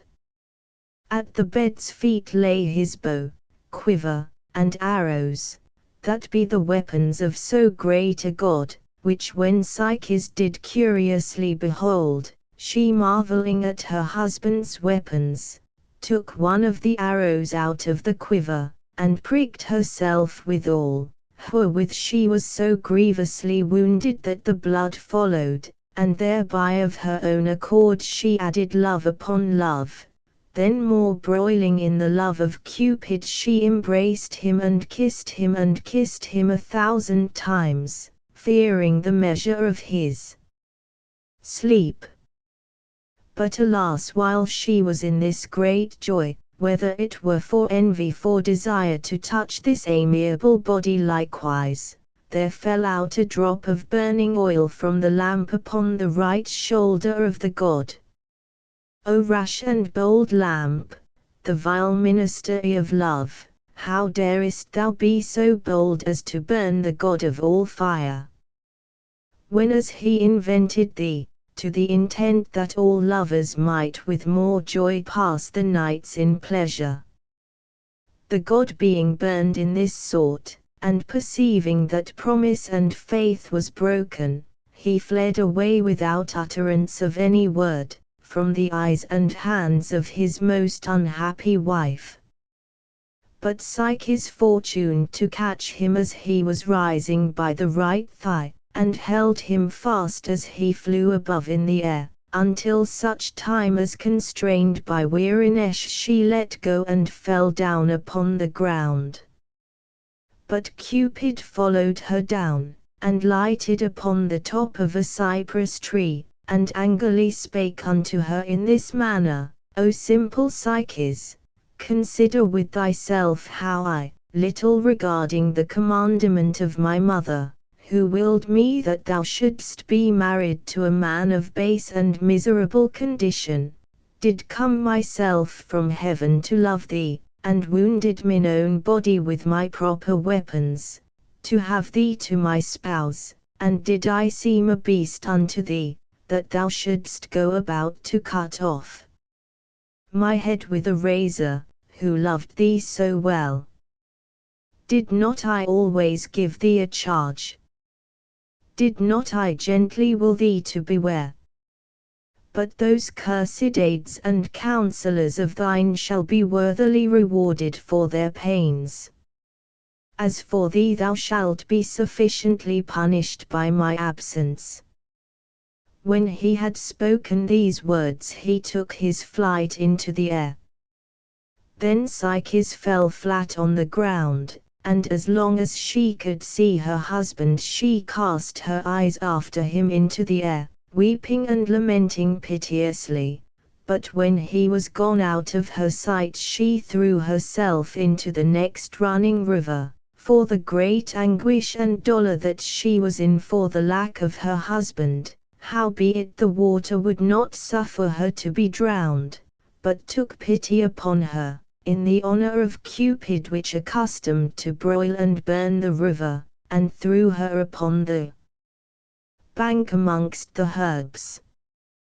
Then Pan, the rustical god, sitting on the river side, embracing and instructing the goddess Canna to tune her songs and pipes, by whom were feeding the young and tender goats. After that he perceived Psyche's in sorrowful case, not ignorant, I know not by what means, of her miserable estate, endeavoured to pacific her in this sort: O fair maid, I am a rustic and rude herdsman, howbeit by reason of my old age expert in many things, for as far as I can learned by conjecture, which,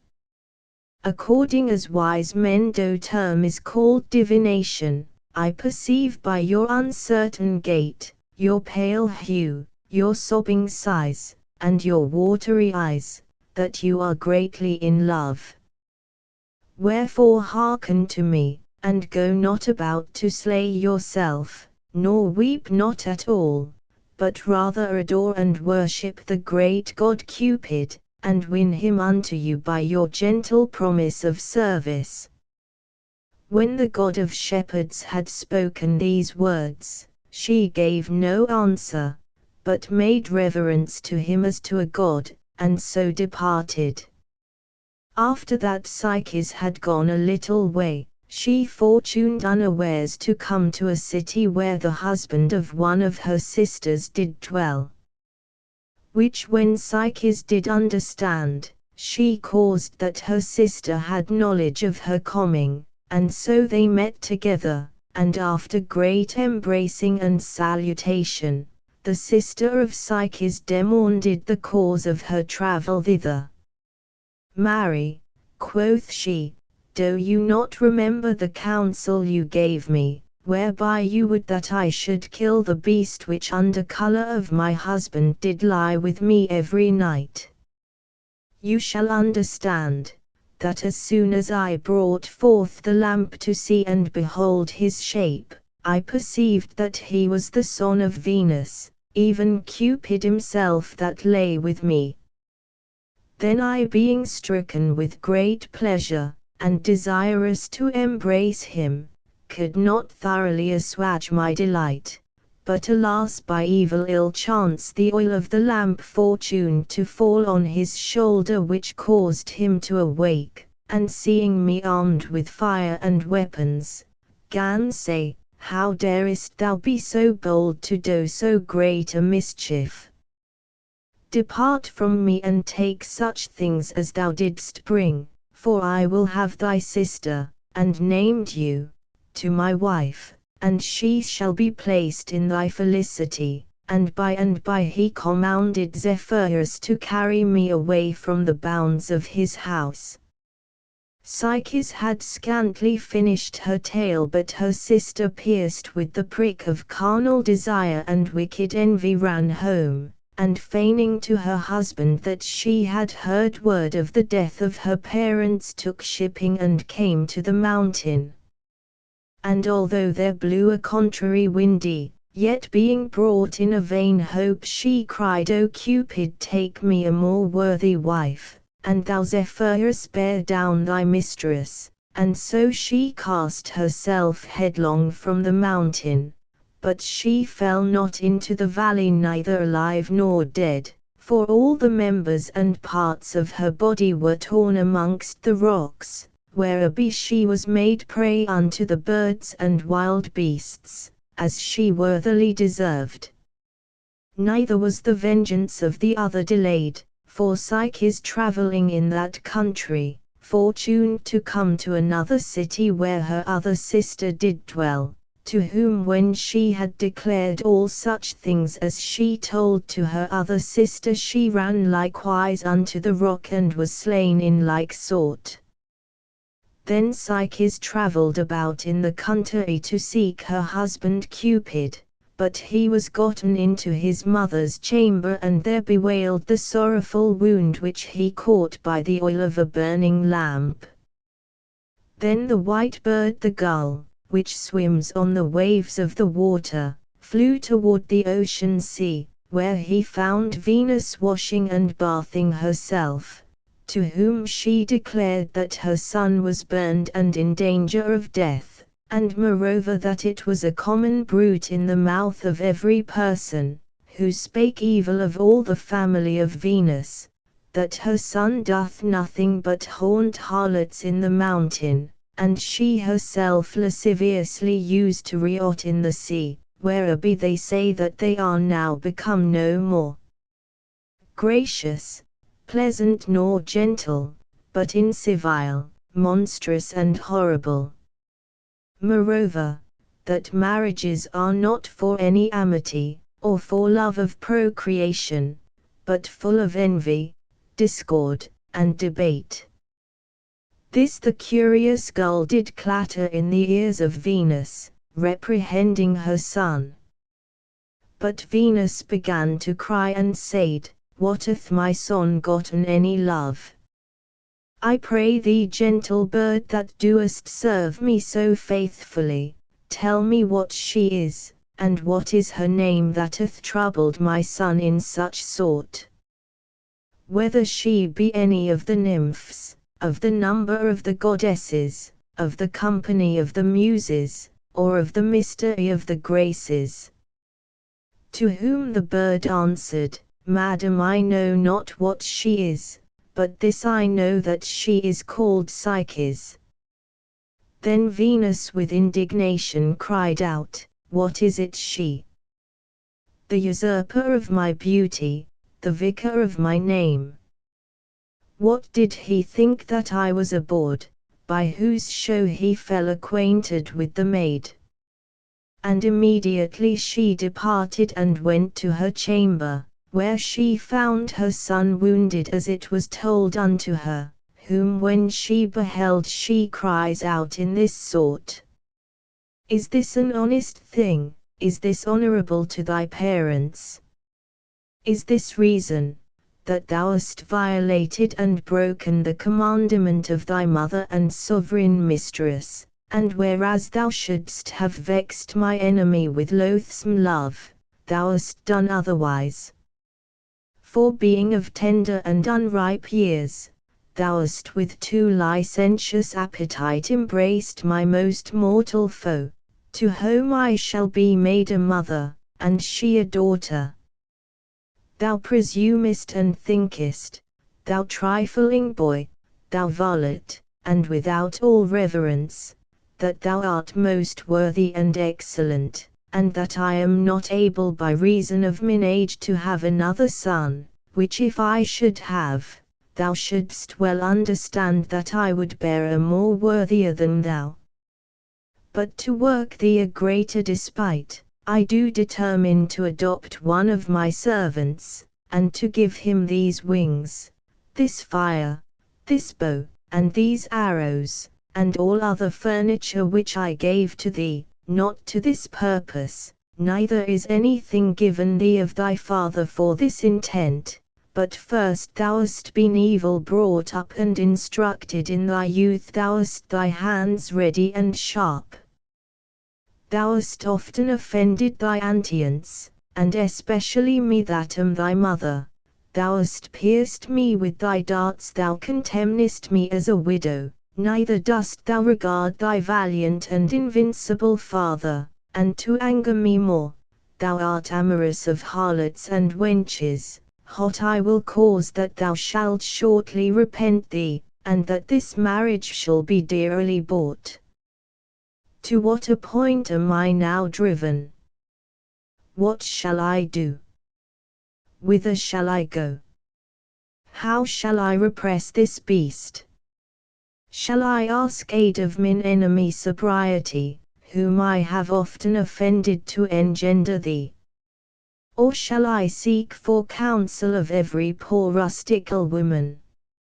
No, no, yet had I rather die. Howbeit I will not cease my vengeance, to her must I have recourse for help, and to none other, I mean to sobriety, who may correct thee sharply, take away thy quiver, deprive thee of thy arrows, unbend thy bow, quench thy fire, and which is more subdue thy body with punishment, and when that I have rasped and cut off this thy hair, which I have dressed with mine own hands, and made to glitter like gold, and when I have clipped thy wings, which I myself have caused to burgeon, then shall I think to have revenged myself sufficiently upon thee for the injury which thou hast done. When she had spoken these words she departed in a great rage out of her chamber. Immediately as she was going away came Juno and Ceres, demanding the cause of her anger. Then Venus answered, Verily you are come to comfort my sorrow, but I pray you with all diligence to seek out one whose name is Psyche, who is a vagabond, and runneth about the countries, and, as I think, you are not ignorant of the bruit of my son Cupid, and of his demeanor, which I am ashamed to declare. Then they, understanding the whole matter, endeavored to mitigate the ire of Venus in this sort, What is the cause, madam, or how hath your son so offended, that you should so greatly accuse his love, and blame him by reason that he is amorous? And why should you seek the death of her, whom he doth fancy? We most humbly entreat you to pardon his fault if he have accorded to the mind of any maiden. What, do you not know that he is a young man? Or have you forgotten of what years he is? Doth he seem always unto you to be a child? You are his mother, and a kind woman. Will you continually search out his dalliance? Will you blame his luxury? Will you bridle his love? And will you reprehend your own art and delights in him? What god or man is he, that can endure that you should sow or disperse your seed of love in every place, and to make restraint thereof within your own doors? Certes you will be the cause of the suppression of the public paces of young dames. In this sort this goddess endeavored to pacify her mind, and to excuse Cupid with all their power, although he were absent, for fear of his darts and shafts of love.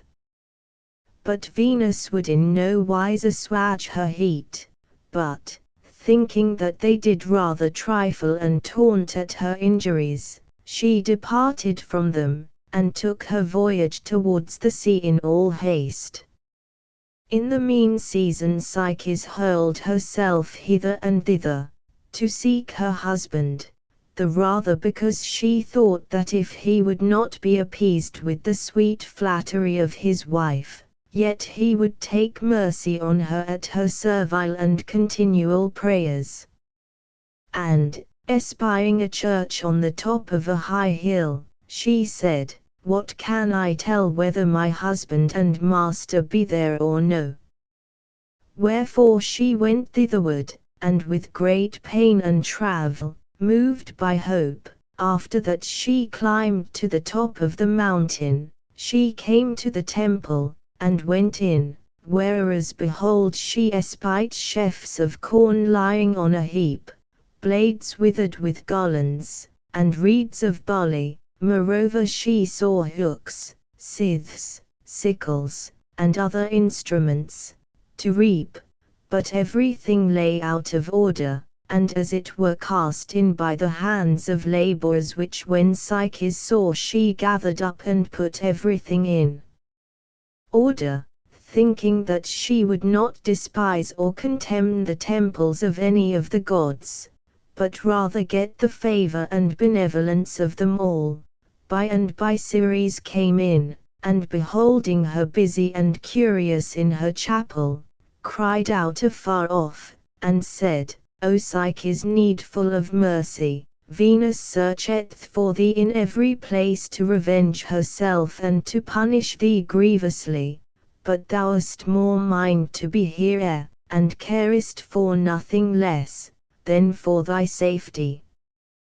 Then Psyche fell on her knees before her, watering her feet with her tears, wiping the ground with her hair, and with great weeping and lamentation desired pardon, saying, O great and holy goddess, I pray thee by thy plenteous and liberal right hand, by the joyful ceremonies of thy harvest, by the secrets of thy sacrifice, by the flying chariots of thy dragons, by the tillage of the ground of Sicily, which thou hast invented, by the marriage of Proserpine, by the diligent inquisition of thy daughter, and by the other secrets which are within the temple of Eleusis in the land of Athens, take pity on me thy servant Psyche, and let me hide myself a few days amongst these sheaves of corn, until the ire of so great a goddess be past, or until that I be refreshed of my great labor and travel. Then answered Ceres, Verily Psyche, I am greatly moved by thy prayers and tears, and desire with all my heart to aid thee, but if I should suffer thee to be hidden here, I should increase the displeasure of my cousin, with whom I have made a treaty of peace, and an ancient promise of amity, wherefore I advise thee to depart hence and take it not in evil part in that I will not suffer thee to abide and remain here within my temple. Then Psyche, driven away contrary to her hope, was double afflicted with sorrow, and so she returned back again. And behold, she perceived afar off in a valley a temple standing within a forest, fair and curiously wrought, and minding to overpass no place with a better hope did direct her, and to the intent she would desire pardon of every god, she approached nigh unto the sacred door, whereas she saw pretty ostrches and vestments engraven with letters of gold, hanging upon branches of trees, and the posts of the temple testifying the name of the goddess Juno, to whom they were dedicate. Then she kneeled down upon her knees, and embraced the altar with her hands, and wiping her tears, gan pray in this sort, O dear spouse and sister of the great god Jupiter, which art adored and worshipped amongst the great temples of Samos, called upon by women with child, worshipped at high Carthage, because thou wast brought from heaven by the Leon, the rivers of the Flood in Achus do celebrate thee, and know that thou art the wife of the great god, and the goddess of goddesses, all the east part of the world have thee in veneration, all the world calleth thee Lucina. I pray thee to be my advocate in my tribulations, deliver me from the great danger which pursueth me, and save me that am weary with so long labors and sorrow, for I know that it is thou that succourest and helpest such women as are with child and in danger. Then Juno, hearing the prayers of Psyche, appeared unto her in all her royalty, saying, Certes Psyche, I would gladly help thee, but I am ashamed to do anything contrary to the will of my daughter-in-law Venus, whom always I have loved as mine own child. Moreover, I shall incur the danger of the law, intituled De Servo Corrupto, whereby I am forbidden to retain any servant fugitive, against the will of his master. Then Psyche, cast off likewise by Juno, as without all hope of the recovery of her husband, reasoned with herself in this sort, Now what comfort or remedy is left to my afflictions, when as my prayers will nothing avail with the goddesses? What shall I do? whither shall I go? In what cave or darkness shall I hide myself, to avoid the furor of Venus? Why do I not take a good heart, and offer myself with humility unto her, whose anger I have wrought? What do I know whether he, whom I seek for, be in his mother's house or no? Thus being in doubt, poor Psyche prepared herself to her own danger, and devised how she might make her orison and prayer unto Venus. After that Venus was weary with searching by sea and land for Psyche, she returned toward heaven, and commanded that one should prepare her chariot, which her husband Vulcanus gave unto her by reason of marriage, so finely wrought that neither gold nor silver could be compared to the brightness thereof. 4 white pigeons guided the chariot with great diligence, and when Venus was entered in, a number of sparrows flew chirping about, making scene of joy, and all other kind of birds sang sweetly, foresuing the coming of the great goddess. The clouds gave place, the heavens opened, and received her joyfully. The birds that followed nothing feared the eagle, hawks, or other ravenous fowls of the air. Incontinently she went unto the royal palace of god Jupiter, and with a proud and bold petition demanded the service of Mercury, in certain of her affairs, whereunto Jupiter consented. Then with much joy she descended from heaven with Mercury, and gave him an earnest charge to put in execution her words, saying, O my brother, born in Arcadia, thou knowest well, that I, who am thy sister, did never enterprise to do anything without thy presence. Thou knowest also how long I have sought for a girl and cannot find her, wherefore there resteth nothing else save that thou with thy trumpet do pronounce the reward to such as take her. See thou put in execution my commandment, and declare that whatsoever he be that retaineth her wittingly, against my will shall not defend himself by any mean or excusation. Which when she had spoken, she delivered unto him a libel, wherein was contained the name of Psyche, and the residue of his publication, which done, she departed away to her lodging. By and by, Mercurius, not delaying the matter, proclaimed throughout all the world, that whatsoever he were that could tell any tidings of a king's fugitive daughter, the servant of Venus, named Psyche, should bring word to Mercury, and for reward of his pains, he should receive 7 sweet kisses of Venus. After that Mercury had pronounced these things, every man was enflamed with desire to search out Psyche. This proclamation was the cause that put all doubt from Psyche, who was scantly come in the sight of the house of Venus. But one of her servants called Custom came out, who espying Psyche, cried with a loud voice, saying, O wicked harlot as thou art, now at length thou shalt know that thou art a mistress above thee. What, dost thou make thyself ignorant, as though thou didst not understand what travel we have taken in searching for thee? I am glad that thou art come into my hands. Thou art now in the gulf of hell, and shalt abide the pain and punishment of thy great contumacy. And therewithal she took her by the hair, and brought her in, before the presence of the goddess Venus. When Venus spied her, she began to laugh, and as angry persons accustomed to do, she shaked her head, and scratched her right rear, saying, O goddess, goddess, you are now come at length to visit your husband that is in danger of death. By your means, be you assured, I will handle you like a daughter. Where be my maidens, sorrow and sadness?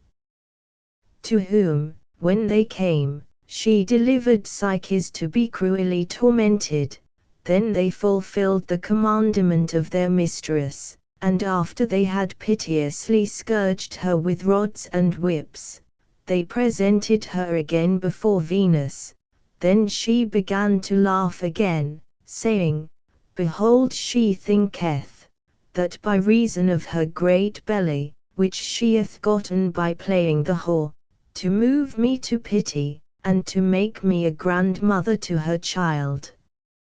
Am not I happy, that in the flourishing time of mine age, shall be called a grandmother, and the son of a vile harlot shall be accounted the nephew of Venus? Howbeit I am a fool to term him by the name of my son, since as the marriage was made between unequal persons, in the field without witnesses, and not by the consent of parents, wherefore the marriage is illegitimate, and the child, that shall be born, a bastard, if we fortune to suffer thee to live so long till thou be delivered. When Venus had spoken these words, she leaped upon the face of poor Psyches, and, tearing her apparel, took her by the hair, and dashed her head upon the ground. Then she took a great quantity of wheat, of barley, poppy seed, peason, lentils, and beans, and mingled them all together on a heap, saying, Thou evil-favoured girl, thou seemest unable to get the grace of thy lover, by no other means, but only by diligent and painful service, wherefore I will prove what thou canst do. See that thou separate all these grains one from another, disposing them orderly in their quantity, and let it be done before night. When she had appointed this task unto Psyches, she departed to a great banquet that was prepared that day. But Psyches went not about to deceive the grain, as being a thing impossible to be brought to pass by reason it lay so confusedly scattered, but being astonished at the cruel commandment of Venus, sate still and said nothing. Then the little Pismia the emote, taking pity of her great difficulty and labor, cursing the cruelness of the daughter of Jupiter, and of so evil a mother, ran about, hither and thither, and called to all her friends, You quick sons of the ground, the mother of all things, take mercy on this poor maid, espoused to Cupid, who is in great danger of her person. I pray you help her with all diligence. Incontinently one came after another, deceiving and dividing the grain, and after that they had put each kind of corn in order, they ran away again in all haste. When night came, Venus returned home from the banquet well tippled with wine, smelling of balm, and crowned with garlands of roses, who when she had espied what Psyches had done, gan say, This is not the labor of thy hands, but rather of his that is amorous of thee. Then she gave her a morsel of brown bread, and went to sleep.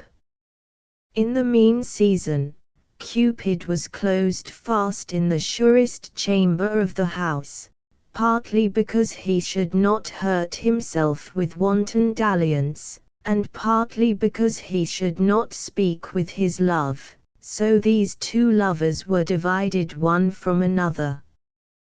When night was past, Venus called Psyches, and said, Seest thou yonder forest that extendeth out in length with the river? There be great sheep shining like gold, and kept by no manner of person. I command thee that thou go thither and bring me home some of the wool of their fleeces. Psyches arose willingly not to do her commandment, but to throw herself headlong into water to end her sorrows. Then a green reed inspired by divine inspiration, with a gracious tune and melody gan say, O Psyches, I pray thee not to trouble or pollute my water by the death of thee, and yet beware that thou go not towards the terrible sheep of this coast, until such time as the heat of the sun be past, for when the sun is in his force, then seem they most dreadful and furious, with their sharp horns, their stony foreheads and their gaping throats, wherewith they arm themselves to the destruction of mankind. But until they have refreshed themselves in the river, thou must hide thyself here by me, under this great plane tree, and as soon as their great fury is past, thou mayst go among the thickets and bushes under the woodside and gather the locks their golden fleeces, which thou shalt find hanging upon the briars. Then spake the gentle and benign reed, showing a mean to Psyches to save her life, which she bore well in memory, and with all diligence went and gathered up such locks as she found, and put them in her apron, and carried them home to Venus. Howbeit the danger of this second labor did not please her, nor give her sufficient witness of the good service of Psyches, but with a resemblance of laughter, did say, Of a certain I know that this is not thy fact, but I will prove if that thou be of so stout, so good a courage, and singular prudency as thou seemest to be. Then Venus spake unto Psyches again saying, Seest thou the top of yonder great hill, from whence there runneth down waters of black and deadly colour, which nourisheth the floods of Styx, Cocytus? I charge thee to go thither, and bring me a vessel of that water, wherewithal she gave her a bottle of crystal, menacing and threatening her rigorously. Then poor Psyches went in all haste to the top of the mountain, rather to end her life, than to fetch any water, and when she was come up to the ridge of the hill, she perceived that it was impossible to bring it to pass, for she saw a great rock gushing out most horrible fountains of waters, which ran down and fell by many stops and passages into the valley beneath. On each side she did see great dragons, which were stretching out their long and bloody necks, that did never sleep, but appointed to keep the river there. The waters seemed to themselves likewise saying, Away, away, what wilt thou do? Fly, fly, or else thou wilt be slain. Then Psyches, seeing the impossibility of this affair, stood still as though she were transformed into a stone, and although she was present in body, yet was she absent in spirit and sense, by reason of the great peril which she saw, insomuch that she could not comfort herself with weeping, such was the present danger that she was in. But the royal bird of great Jupiter, the eagle, remembering his old service which he had done, when as by the prick of Cupid he brought up the boy Ganymedes to the heavens, to be made butler of Jupiter, and minding to show the like service in the person of the wife of Cupid, came from the high house of the skies, and said unto Psyches, O simple woman without all experience, doest thou think to get or dip up any drop of this dreadful water? No, no, assure thyself thou art never able to come nigh it, for the gods themselves do greatly fear at the sight thereof. What, have you not heard, that it is a custom among men to swear by the puissance of the gods, and the gods do swear by the majesty of the river Styx? But give me thy bottle. And so daintily he took it, and filled it with the water of the river, and taking his flight through those cruel and horrible dragons, brought it unto Psyche, who being very joyful thereof, presented it to Venus, who would not yet be appeased, but menacing more and more said, What? Thou seemest unto me a very witch and enchantress, that bringest these things to pass, howbeit thou shalt do nothing more.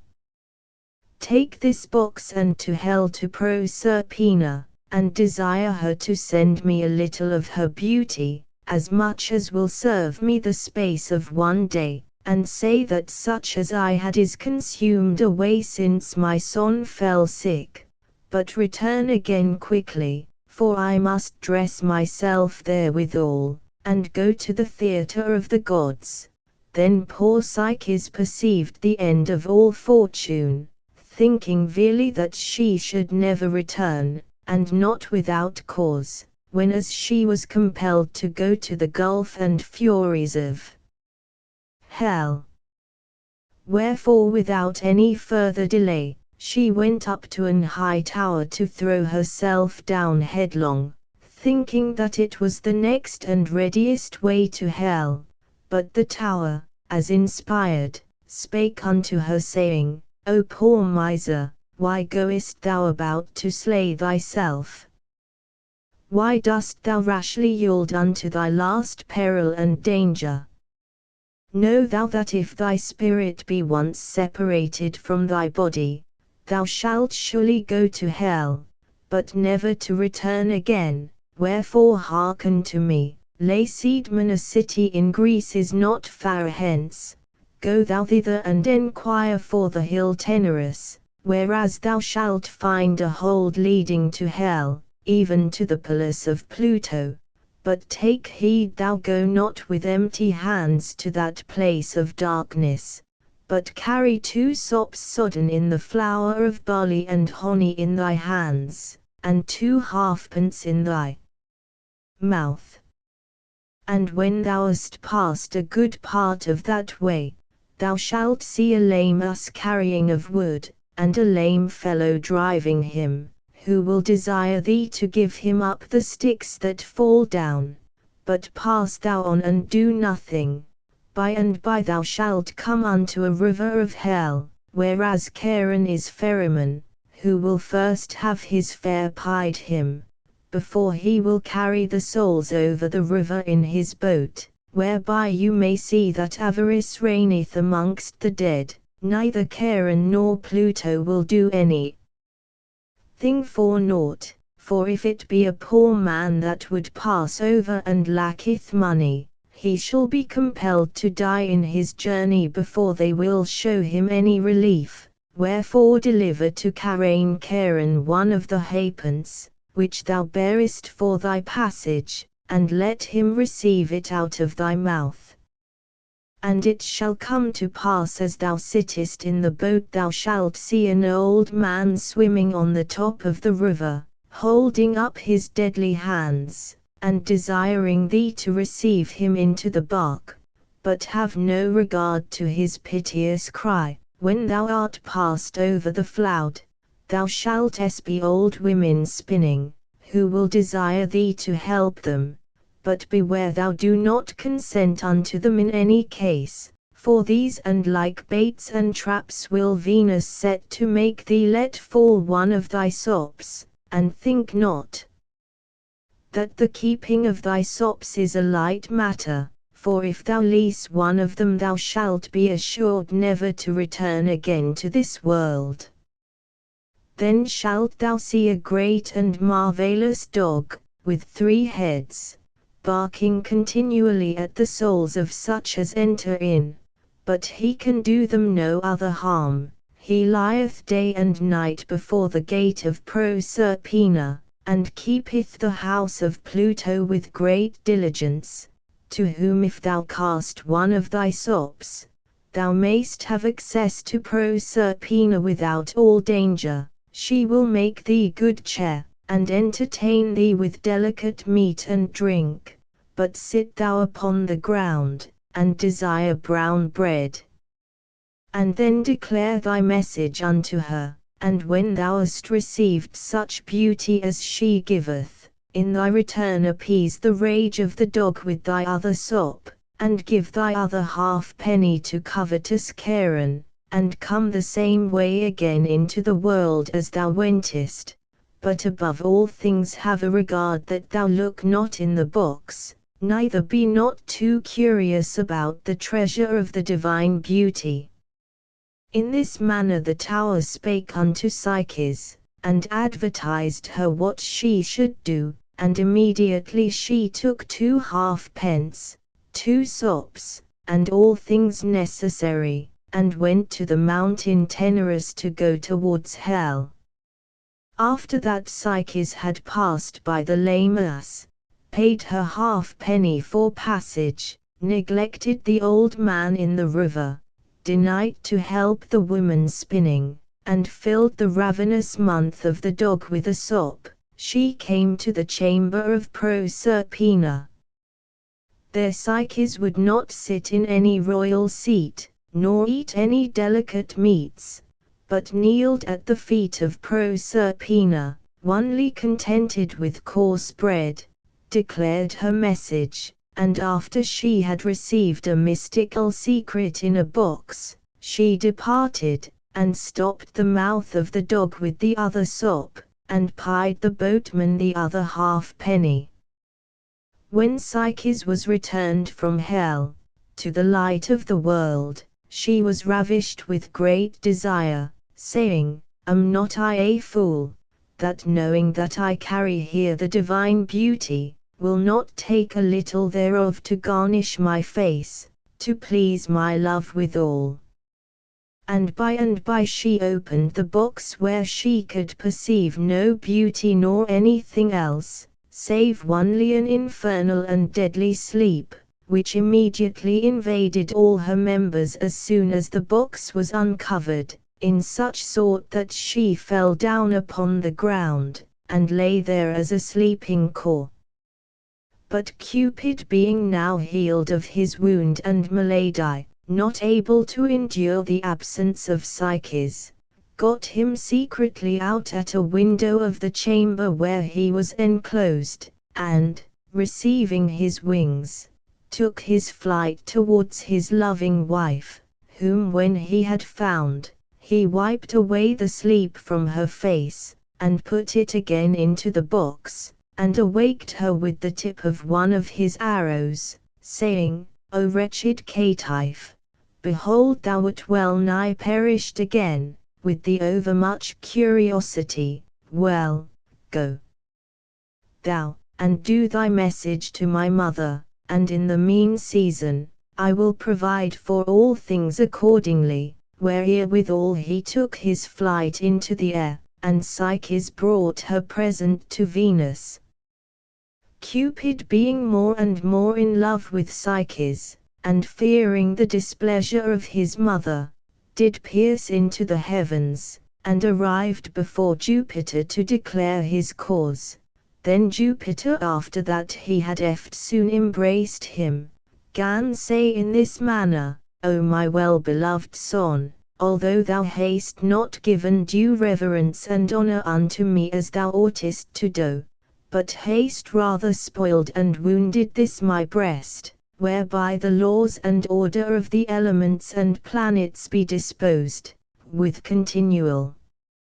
assaults, of tyranny luxury and against all laws, and the discipline Julia, and the utility of the public weal, in transforming my divine beauty into serpents, fire, savage beasts, birds, and into bulls, howbeit remembering my modesty, and that I have nourished thee with mine own proper hands, I will do and accomplish all thy desire, so that thou canst beware of spiteful and envious persons.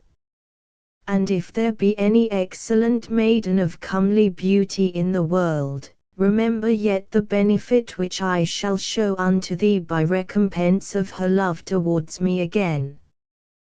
When he had spoken these words he commanded Mercury to call all the gods to council, and if any of the celestial powers did fail of appearance he would be condemned in £10,000, which sentence was such a terror to all the goddesses, that the high theatre was replenished, and Jupiter began to speak in this sort: O you ye gods, registered in the books of the Muses, you all know this young man Cupid whom I have nourished with mine own hands, whose raging flames of his first youth, I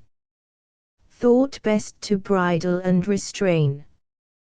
It sufficeth that he is defamed in every place for his adulterous living, wherefore all occasion ought to be taken away by mean of marriage. He hath chosen a maiden that fancieth him well, and hath bereaved her of her virginity, let him have her still, and possess her according to his own pleasure. Then he returned to Venus, and said, And you my daughter, take you no care, neither fear the dishonor of your progeny and estate, neither have regard in that it is a mortal marriage, for it seemeth unto me just, lawful, and legitimate by the law civil.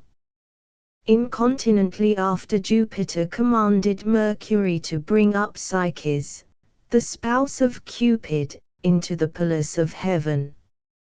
And then he took a pot of immortality, and said, Hold Psyche, and drink, to the end thou mayst be immortal, and that Cupid may be thine everlasting husband. By and by the great banquet and marriage feast was sumptuously prepared. Cupid sate down with his dear spouse between his arms, Juno likewise with Jupiter, and all the other gods in order. Ganymedes filled the pot of Jupiter, and Bacchus served the rest. Their drink was nectar, the wine of the gods. Vulcanus prepared supper. The Hours decked up the house with roses and other sweet smells. The Graces threw about blame. The Muses sang with sweet harmony. Apollo tuned pleasantly to the harp. Venus danced finely. Satyrus and Paniscus played on their pipes. And thus Psyche was married to Cupid, and after she was delivered of a child whom we call Pleasure. This the trifling old woman declared unto the captive maiden. But I, poor ass, not standing far off, was not a little sorry in that I lacked pen and ink to write so worthy a tale.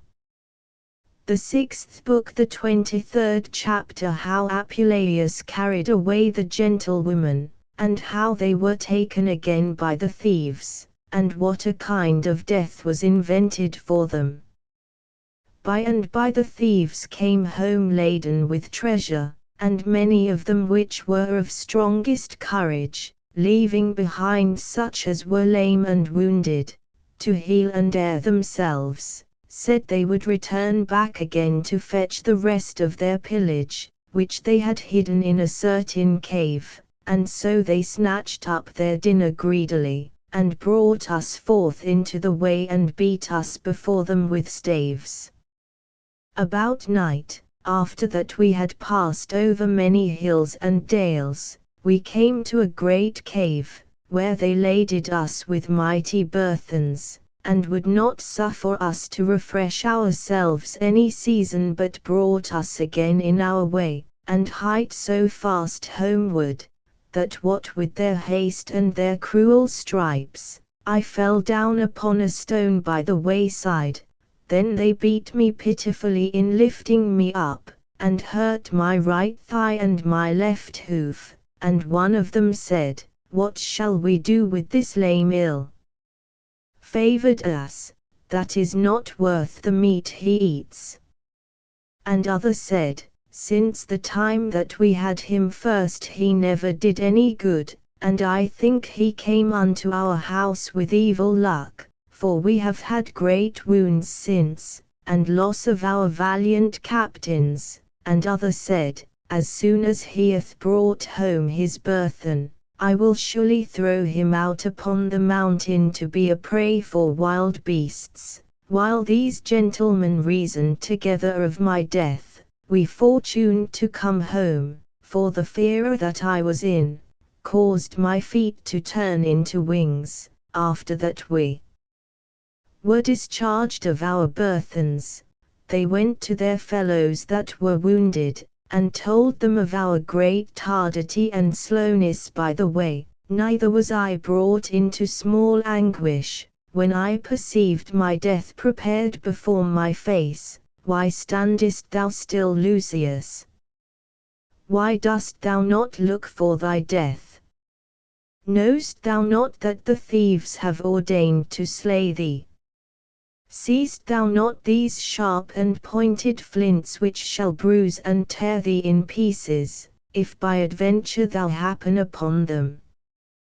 Thy gentle magician hath not only given thee the shape and travel of an ass, but also a skin so soft and tender as it were a swallow. Why dost thou not take courage and run away to save thyself? Art thou afraid of the old woman more than half dead, whom with a stripe of thy heel thou mayst easily dispatch? But whither shall I fly? What lodging shall I seek? See my Asse cogitation. Who is he that passeth by the way and will not take me up? While I devised these things, I brake the halter wherewith I was tied and ran away with all my force. Howbeit I could not escape the kitish eyes of the old woman, for she ran after me, and with more audacity than becometh her kind age, caught me by the halter and thought to pull me home. But I, not forgetting the cruel purpose of the thieves, was moved with small pity, for I kicked her with my hinder heels to the ground and had well nigh slain her, who, although she was thrown and hurled down, yet she held still the halter, and would not let me go. Then she cried with a loud voice and called for succor, but she little prevailed, because there was no person that heard her, save only the captive gentlewoman, who hearing the voice of the old woman, came out to see what the matter was, and perceiving her hanging at the halter, took a good courage and wrested it out of her hand, and, entreating me with gentle words, got upon my back. Then I began to run, and she gently kicked me forward, whereof I was nothing displeased, for I had as great a desire to escape as she, insomuch that I seemed to scour away like a horse. And when the gentlewoman did speak, I would answer her with my neighing, and oftentimes, under colour to rub my back, I would sweetly kiss her tender feet. Then she, fetching a sigh from the bottom of her heart, lifted up her eyes to the heavens, saying, O sovereign gods, deliver me if it be your pleasure, from these present dangers, and thou cruel fortune cease thy wrath, let the sorrow suffice thee which I have already sustained. And thou little ass, that art the occasion of my safety and liberty, if thou canst once render me safe and sound to my parents, and to him that so greatly desireth to have me to his wife, thou shalt see what thanks I will give, with what honor I will reward thee, and how I will use thee. First, I will bravely dress the hairs of thy forehead, and then will I finely comb thy mane. I will tie up thy rugged tail trimly, I will deck thee round about with golden traps, in such sort that thou shalt glitter like the stars of the sky. I will bring thee daily in my apron the kernels of nuts, and will pamper thee up with delicates. I will set store by thee, as by one that is the preserver of my life. Finally, thou shalt lack no manner of thing. Moreover, amongst thy glorious fare, thy great ease, and the bliss of thy life, thou shalt not be destitute of dignity, for thou shalt be chronicled perpetually in memory of my present fortune, and the providence divine. All the whole history shall be painted upon the wall of our house, thou shalt be renowned throughout all the world. And it shall be registered in the books of doctors, that an ass saved the life of a young maiden that was captive amongst thieves. Thou shalt be numbered amongst the ancient miracles. We believe that by like example of truth Phrixus saved himself from drowning upon the ram, Arion escaped upon a dolphin, and that Europa was delivered by the bull. If Jupiter transformed himself into a bull, why may it not be that under the shape of this ass is hidden the figure of a man, or some power divine? While that the Virgin did thus sorrowfully unfold her desires, we fortuned to come to a place where three ways did meet, and she took me by the halter, and would have me to turn on the right hand to her father's house. But I, knowing that the thieves were gone that way to fetch the residue of their pillage, resisted with my head as much as I might, saying within myself, What wilt thou do, unhappy maiden? Why wouldst thou go so willingly to hell? Why wilt thou run into destruction by mean of my feet? Why dost thou seek thine own harm, and mine likewise? And while we strived together whether way we might take, the thieves returned, laden with their prey, and perceived us afar off by the light of the moon, and after they had known us, one of them gan say, Whither go you so hastily? Be you not afraid of spirits? And you harlot, do you not go to see your parents? Come on, we will bear you company. And therewithal they took me by the hatter, and drave me back again, beating me cruelly with a great staff that they had, full of knobs. Then I, returning again to my ready destruction, and remembering the grief of my hoof, began to shake my head, and to wax lame. But he that led me by the halter said, What, dost thou stumble? Canst thou not go? These rotten feet of thine ran well enough, but they cannot walk. Thou couldst mince it finely even now with the gentlewoman, that thou seemedst to pass the horse Pegasus in swiftness. In saying of these words they beat me again, that they broke a great staff upon me. And when we were come almost home, we saw the old woman hanging upon a bough of a cypress tree. Then one of them cut down the bough whereon she hanged, and cast her into the bottom of a great ditch. After this they bound the maiden and fell greedily to their victuals, which the miserable old woman had prepared for them. At which time they began to devise with themselves of our death, and how they might be revenged. Divers was the opinions of this divers number. The first said, that he thought best the maid should be burned alive. The second said she should be thrown out to wild beasts. The third said, she should be hanged upon a gibbet. The fourth said she should be flea'd alive. Thus was the death of the poor maiden scanned between them four.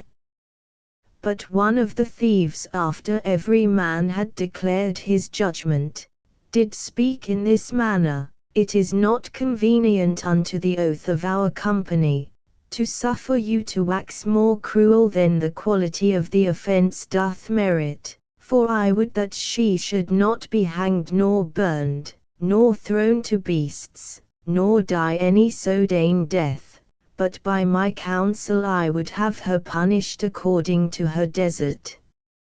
You know well what you have determined already of this dull ass, that eateth more than he is worth, that feigneth lameness, and that was the cause of the flying away of the maid, My mind is that he shall be slain tomorrow, and when all the guts and entrails of his body is taken out, let the maid be sown into his belly. Then let us lay them upon a great stone against the broiling heat of the sun, so they shall both sustain all the punishments which you have ordained. For first the ass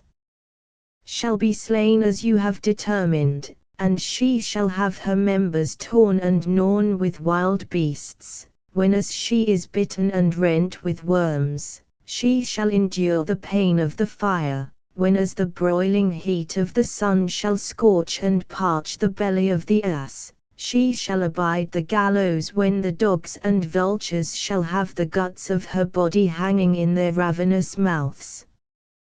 I pray you number all the torments which she shall suffer. First she shall dwell within the paunch of an ass. Secondly her nostrils shall receive a carrion stink of the beast. Thirdly she shall die for hunger. Last of all, she shall find no mean to rid herself from her pains, for her hand shalt be sewn up within the skin of the ass. This being said, all the thieves consented, and when I, poor ass, heard and understood all their device, I did nothing else but lament and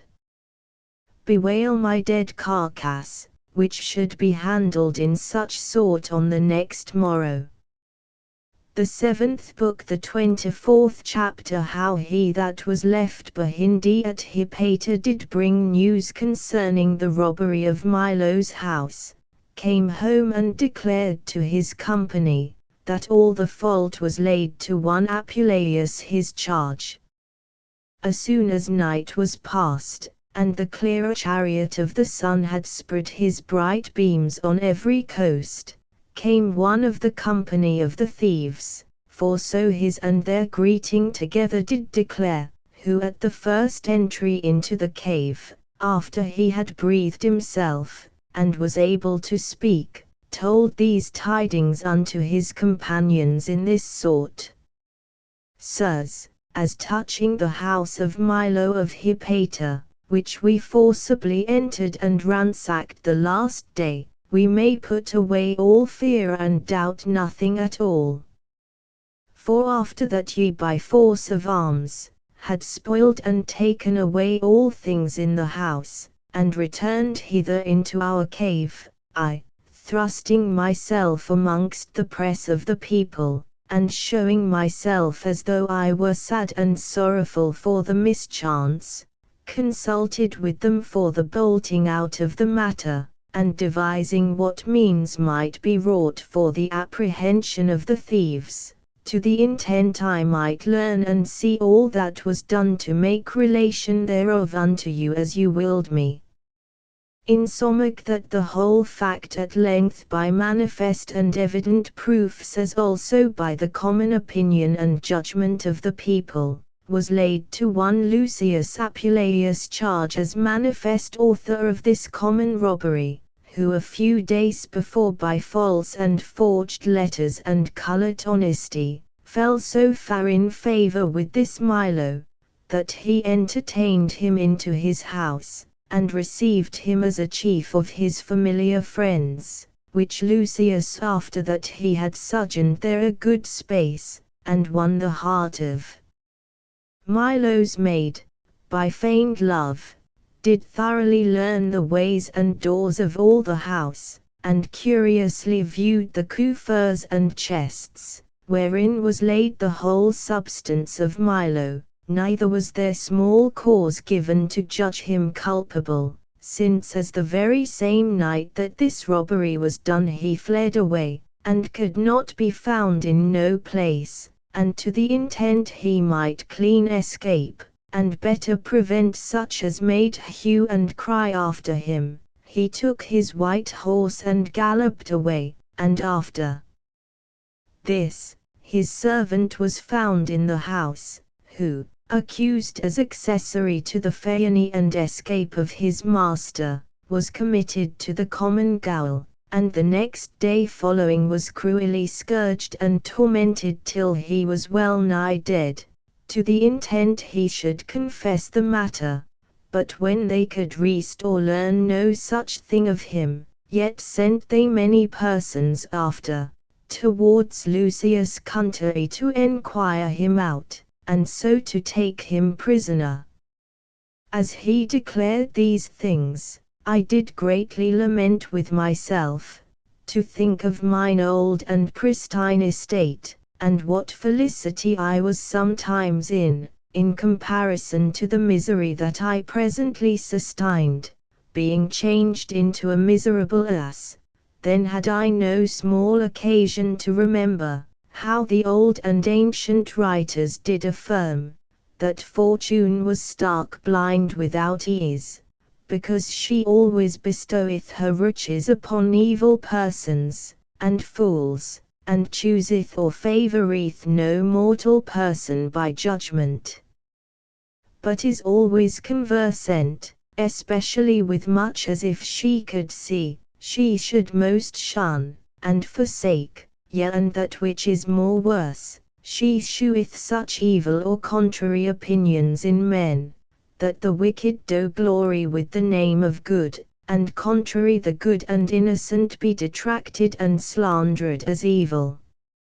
Furthermore I, who by her great cruelty, was turned into a four-footed ass, in most vile and abject manner, yea, and whose estate seemed worthily to be lamented and pitied of the most hard and stony hearts, was accused of theft and robbing of my dear host Milo, which villainy might rather be called parricide than theft, yet might not I defend mine own cause or deny the fact any way, by reason I could not speak, howbeit least my conscience should seem to accuse me by reason of silence. And again being enforced by impatience I endeavoured to speak, and fain would have said, never did I that fact, and verily the first word, never, I cried out once or twice, somewhat handsome, but the residue I could in no wise pronounce, but still remaining in one voice, cried, never, never, never, howbeit I settled my hanging lips as round as I could to speak the residue. But why should I further complain of the cruelty of my fortune, since as I was not much ashamed, by reason that my servant and my horse was likewise accused with me of the robbery.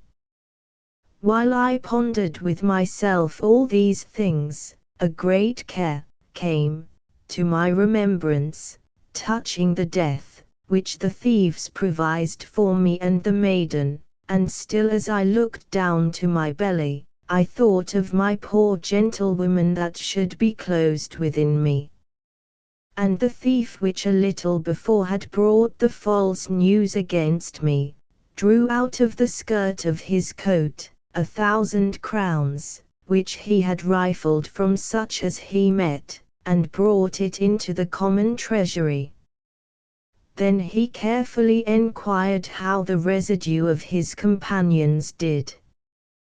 To whom it was declared that the most valiant was murdered and slain in divers manners, whereupon he persuaded them to remit all their affairs a certain season, and to seek for other fellows to be in their places, that by the exercise of new lads, the terror of their martial band might be reduced to the old number, assuring them that such as were unwilling, might be compelled by menaces and threatenings, and such as were willing might be encouraged forward with reward. Further he said, that there were some, which, seeing the profit which they had, would forsake their base and servile estate, and rather be contented to live like tyrants amongst them. Moreover he declared, that for his part he had spoken with a certain tall man, a valiant companion, but of young age, stout in body, and courageous in fight, whom he had fully persuaded to exercise his idle hands, dull with slothfulness, to his greater profit, and, while he might, to receive the bliss of better fortune, and not to hold out his sturdy arm to beg for a penny, but rather to take as much gold and silver as he would. Then everyone consented, that he that seemed so worthy to be their companion, should be one of their company, and that they would search for others to make up the residue of the number, whereupon he went out, and by, returning again, brought in a tall young man, as he promised, to whom none of the residue might be compared, for he was higher than they by the head, and of more bigness in body. His beard began to burgeon, but he was poorly apparelled, insomuch that you might see all his belly naked.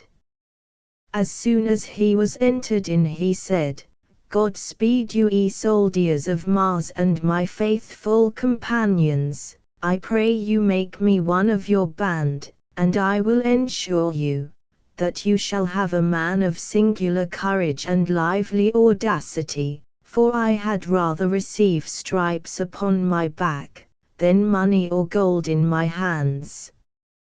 And as for death, which every man doth fear, I pass nothing at all. Yet think you not that I am an abject or a beggar, neither judge you my virtue and prowess by ragged clothes. For I have been a captain of a great company, and subdued all the country of Macedonia. I am the renowned thief Hems the Thracian, whose name all countries and nations do so greatly fear. I am the son of Theron the noble thief, nourished with humane blood, entertained amongst the stoutest. Finally I am inheritor and follower of all my father's virtues, yet I lost in a short time all my company and all my riches, by one assault, which I made upon a factor of the prince, which sometime had been captain of 200 men, for fortune was clean against me. Hearken and I will tell you the whole matter. There was a certain man in the court of the emperor, which had many offices, and in great favor, who at last by the envy of divers persons, was banished away and compelled to forsake the court. His wife Platina, a woman of rare faith and singular shamefastness, having borne 10 children to her husband, despised all worldly pomp and delicacy, and determined to follow her husband, and to be partaker of his perils and danger, wherefore she cut off her hair, disguised herself like a man, and took with her all her treasure, passing through the hands of the soldiers, and the naked swords without any fear, whereby she endured many miseries, and was partaker of much affliction, to save the life of her husband, such was her love which she bare unto him. And when they had escaped many perilous dangers, as well by land as by sea, they went together towards Zacynth, to continue there according as fortune had appointed.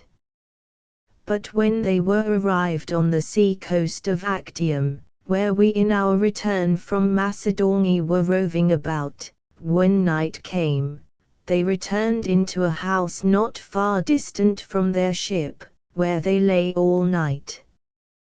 Then we entered in and took away all their substance, but verily we were in great danger, for the good matron perceiving us incontinently by the noise of the gate, went into the chamber, and called up every man by his name, and likewise the neighbors that dwelled round about, insomuch that by reason of the fear that every one was in, we hardly escaped away. But this most holy woman, faithful and true to her husband, as the truth must be declared, returned to Caesar, desiring his aid and puissance, and demanding vengeance of the injury done to her husband, who granted all her desire. Then went my company to wrack, insomuch that every man was slain, so great was the authority and word of the prince. Howbeit, when all my band was lost, and taken by search of the emperor's army, I onely stole away and delivered myself from the violence of the soldiers, for I clothed myself in a woman's attire, and mounted upon an ass, that carried barley sheaves, and, passing through the middle of them all, I escaped away, because every one deemed that I was a woman by reason I lacked a beard. Howbeit I left not off for all this, nor did degenerate from the glory of my father, or mine own virtue, but freshly coming from the bloody skirmish, and disguised like a woman, I invaded towns and castles alone to get some prey.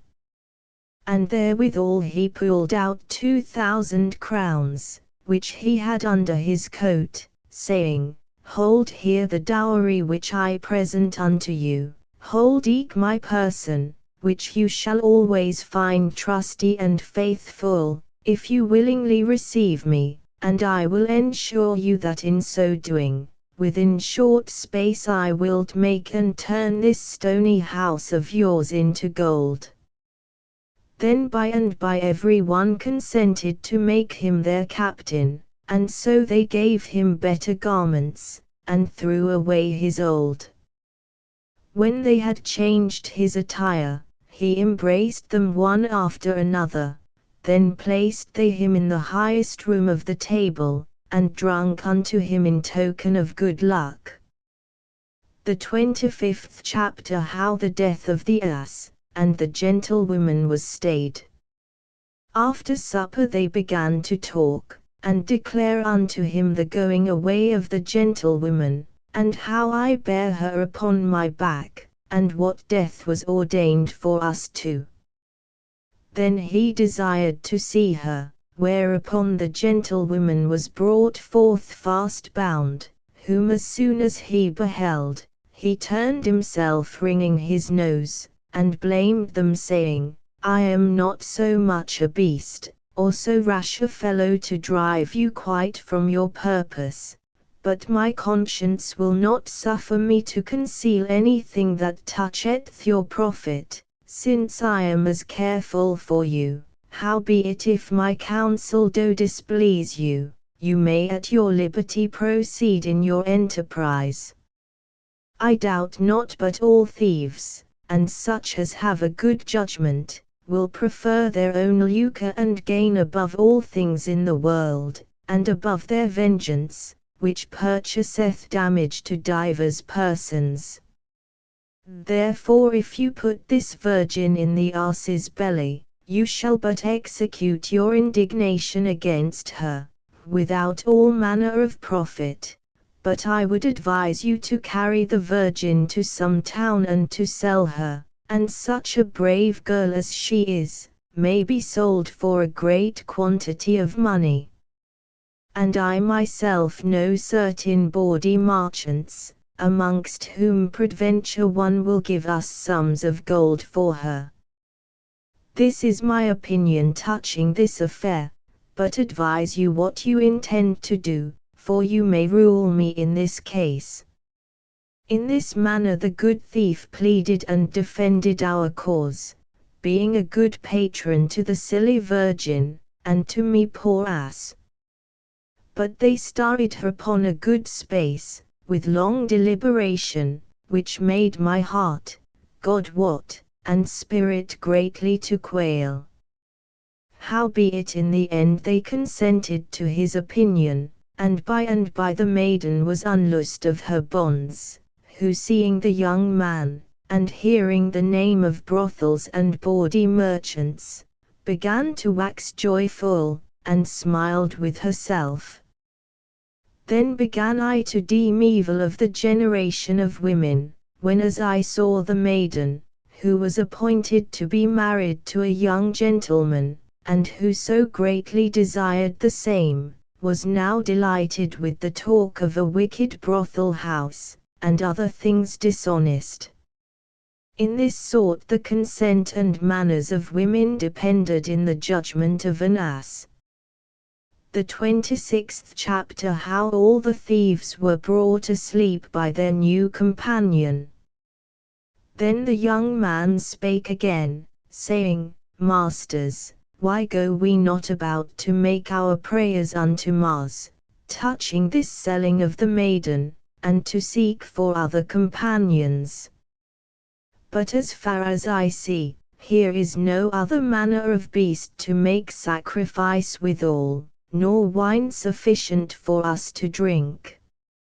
Let me have, quoth he, 10 more with me, and we will go to the next castle, to provide for meat and other things necessary.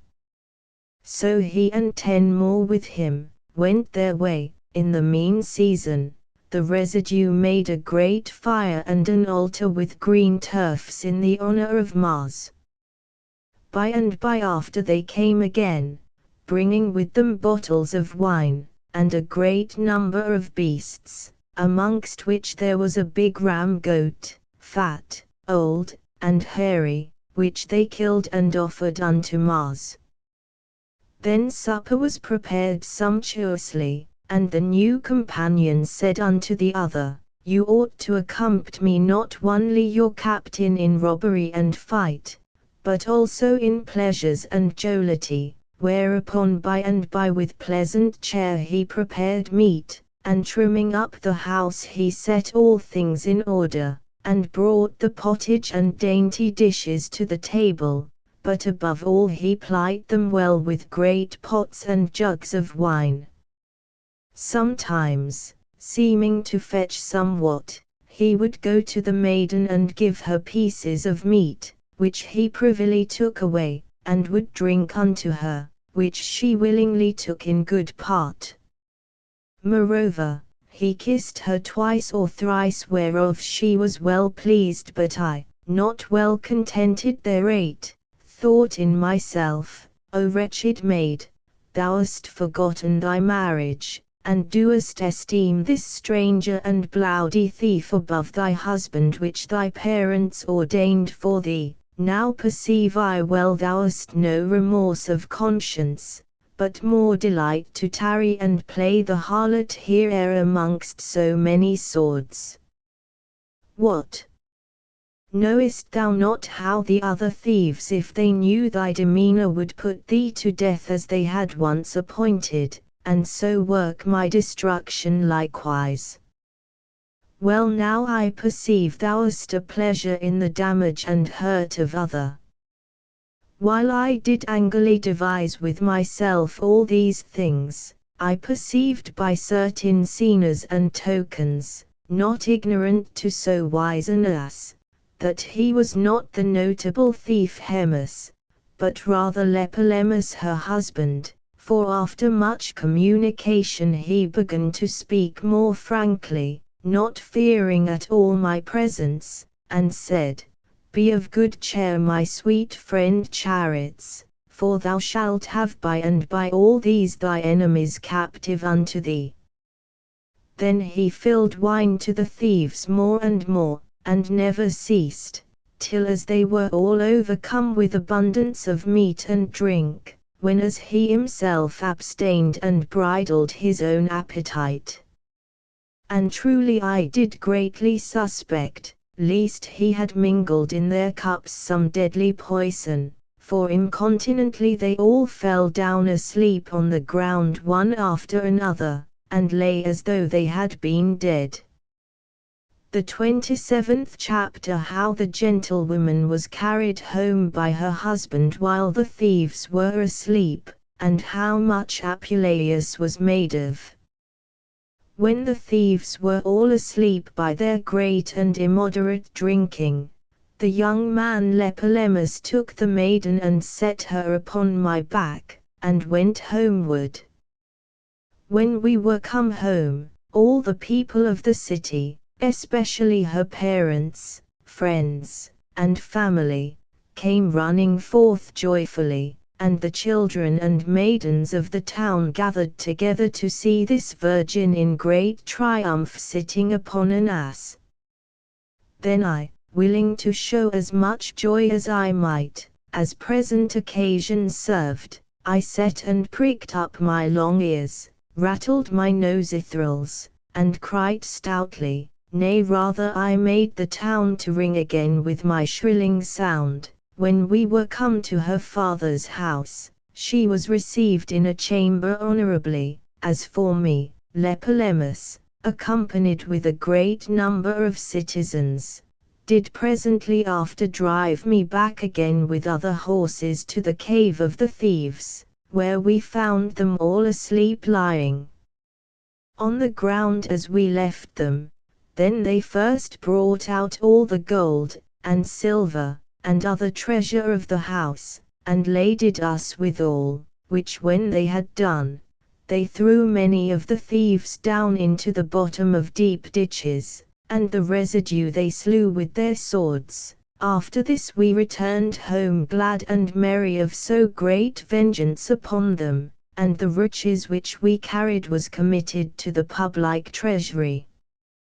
This done, the maid was married to Apuleius, according to the law, whom by so much travel he had valiantly recovered. Then my good mistress looked about for me, and asking for me commanded the very same day of her marriage, that my manger should be filled with barley, and that I should have hay and oats abundantly, and she would call me her little camel. But how greatly did I curse Fotis, in that she transformed me into an ass, and not into a dog, because I saw the dogs had filled their paunches with the relics and bones of so worthy a supper. The next day this new wedded woman, my mistress, did greatly commend me before her parents and husband, for the kindness which I had showed unto her, and never leaved off until such time as they promised to reward me with great honors. Then they called together all their friends, and thus it was concluded. One said, that I should be closed in a stable and never work, but continually to be fed and fatted with fine and chosen barley and beans and good litour. Howbeit another prevailed, who wishing my liberty, persuaded them that it was better for me to run in the fields amongst the lascivious horses and mares, whereby I might engender some mules for my mistress. Then he that had in charge to keep the horse, was called for, and I was delivered unto him with great care, insomuch that I was right pleasant and joyous, because I hoped that I should carry no more fardels nor burthens. Moreover I thought that when I should thus be at liberty, in the spring time of the year when the meadows and fields were green, I should find some roses in some place, whereby I was fully persuaded that if my master and mistress did render to me so many thanks and honors being an ass, they would much more reward me being turned into a man. But when he, to whom the charge of me was so straitly committed, had brought me a good way distant from the city, I perceived no delicate meats nor no liberty which I should have. But by and by his covetous wife and most cursed queen made me a mill ass, and, beating me with a cudgel full of knots, would wring bread for herself and her husband out of my skin. Yet was she not contented to weary me and make me a drudge with carriage and grinding of her own corn, but I was hired of her neighbors to bear their sacks likewise. Howbeit she would not give me such meat as I should have, nor sufficient to sustain my life withal, for the barley which I ground for mine own dinner she would sell to the inhabitants by. And after that I had labored all day, she would set before me at night a little filthy bran, nothing clean but full of stones. Being in this calamity, yet fortune worked me other torments, for on a day I was let loose into the fields to pasture, by the commandment of my master. Oh, how I leaped for joy, how I neighed to see myself in such liberty, but especially since I beheld so many mares, which I thought should be my wives and concubines, and I espied out and chose the fairest before I came nigh them. But this my joyful hope turned into utter destruction, for incontinently all the stone horses which were well fed and made strong by ease of pasture, and thereby much more puissant than a poor ass, were jealous over me, and, having no regard to the law and order of God Jupiter, ran fiercely and terribly against me. One lifted up his forefeet and kicked me spitefully, another turned himself, and with his hinder heels spurned me cruelly, the third threatening with a malicious neighing, dressed his ears and showing his sharp and white teeth bit me on every side. In like sort have I read in histories how the king of Thrace would throw his miserable guests to be torn in pieces and devoured of his wild horses, so niggish was that tyrant of his provender, that he nourished them with the bodies of men. The 28th chapter, how Apuleius was made a common ass to fetch home wood, and how he was handled by a boy.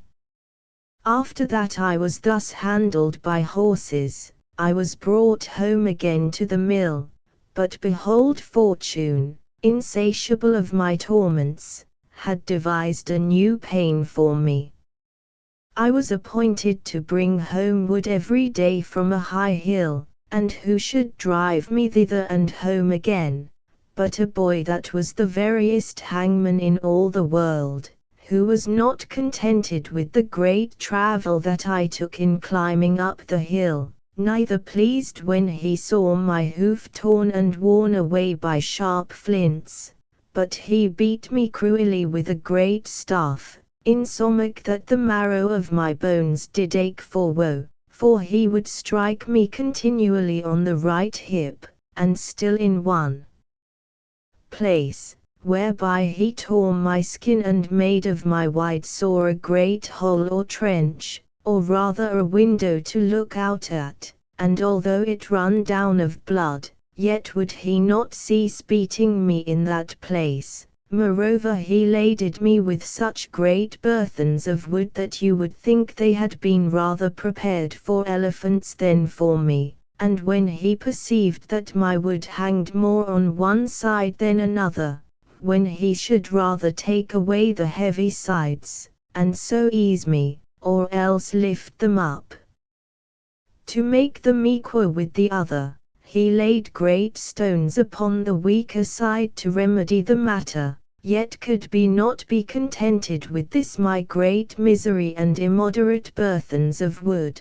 but when he came to any river, as there were many by the way, he to save his feet from water, would leap upon my loins likewise, which was no small load upon load. And if by adversity I had fell down in any dirty or miry place, when he should have pulled me out either with ropes, or lifted me up by the tail, he would never help me, but lay me on from top to toe with a mighty staff, till he had left no hair on all my body, no not so much as on mine ears, whereby I was compelled by force of blows to stand up. The same hangman boy did invent another torment for me. He gathered a great many sharp thorns as sharp as needles and bound them together like a faggot, and tied them at my tail to prick me. Then was I afflicted on every side, for if I had endeavored to run away, the thorns would have pricked me. If I had stood still, the boy would have beaten me, and yet the boy beat me to make me run, whereby I perceived that the hangman did devise nothing else save only to kill me by some manner of means, and he would swear and threaten to do me worse harm, and because he might have some occasion to execute his malicious mindy, upon a day, after that I had endeavored too much by my patience, I lifted up my heels and spurned him well favoredly. Then he invented this vengeance against me, after that he had well laded me with shrubs and rubble, and trussed it round upon my back, he brought me out into the way. Then he stole a burning coal out of a man's house of the next village, and put it into the middle of the rubble and shrubs being very dry, did fall on a light fire and burned me on every side. I could see no remedy how I might save myself, and in such a case it was not best for me to stand still, but fortune was favorable towards me, perhaps to reserve me for more dangers, for I espied a great hole full of rain water that fell the day before. Thither I ran hastily and plunged myself therein, in such sort that I quenched the fire, and was delivered from that present peril. But the vile boy, to excuse himself, declared to all the neighbors and shepherds about, that I willingly tumbled in the fire as I passed through the village. Then he laughed upon me, saying, "How long shall we nourish and keep this fiery ass in vain?" The 29th chapter, how Apuleius was accused of lechery by the boy. A few days after, the boy invented another mischief, for when he had sold all the wood which I bare, to certain men dwelling in a village by, he led me homeward laden, and then he cried that he was not able to rule me, and that he would not drive me any longer to the hill for wood, saying, "Do you not see this slow and dull ass, who besides all the mischiefs that he hath wrought already, inventeth daily more and more? For he espieth any woman passing by the way, whether she be old or married, or if it be a young child, he will throw his burthen from his back, and runneth fiercely upon them.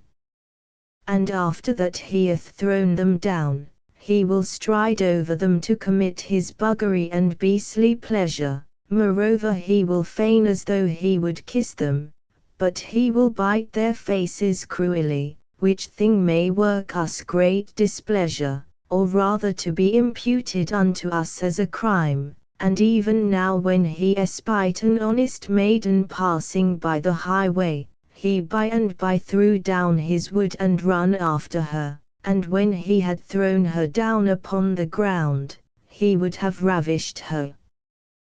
before the face of all the world, had it not been that by reason of her crying out, she was succored and pulled from his heels, and so delivered. And if it had so come to pass that this fearful maid had been slain by him, what danger had we been in? By these and like lies, he provoked the shepherds earnestly against me, which grieved me, God wot, full sore, that said nothing. Then one of the shepherds said, "Why do we not make sacrifice of this common adulterous ass? My son," quoth he, "let us kill him and throw his guts to the dogs, and reserve his flesh for the laborers' supper. Then let us cast dust upon his skin, and carry it home to our master, and say that the wolves have devoured him." The boy that was my evil accuser made no delay, but prepared himself to execute the sentence of the shepherd, rejoicing at my present danger. But oh, how greatly did I then repent that the stripe which I gave him with my heel had not killed him. Then he drew out his sword and made it sharp upon the whetstone to slay me. But another of the shepherds gan say, "Verily it is a great offence to kill so fair an ass," and so, by accusation of luxury and lascivious wantonness, to lack so necessary his labor and service, where otherwise if ye would cut off his stones, he might not only be deprived of his courage but also become gentle, that we should be delivered from all fear and danger. Moreover he would be thereby more fat and better in flesh. For I know myself as well many asses, as also most fierce horses, that by reason of their wantonness have been most mad and terrible, but, when they were gelded and cut, they have become gentle and tame, and tractable to all use. Wherefore I would counsel you to geld him.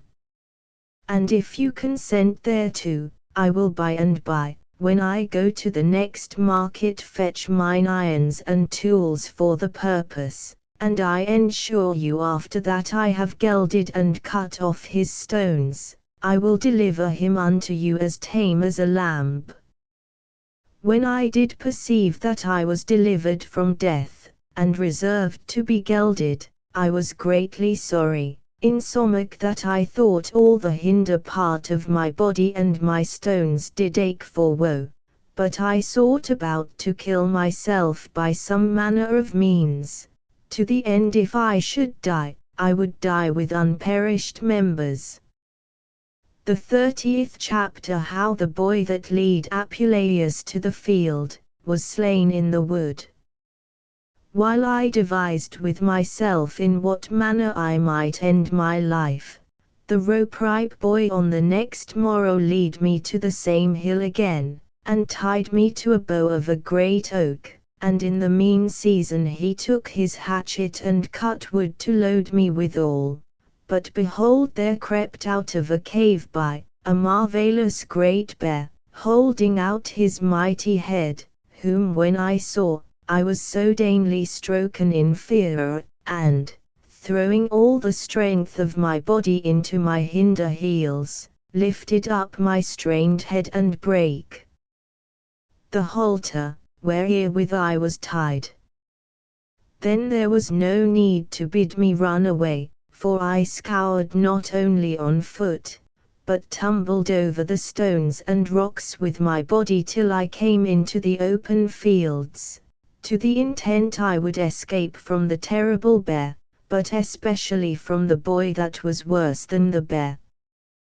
Then a certain stranger that passed by the way, espying me alone as a stray ass, took me up and rode upon my back, beating me with a staff, which he bare in his hand, through a wide and unknown lane, whereat I was nothing displeased, but willingly went forward to avoid the cruel pain of gelding, which the shepherds had ordained for me. But as for the stripes I was nothing moved, since I was accustomed to be beaten so every day.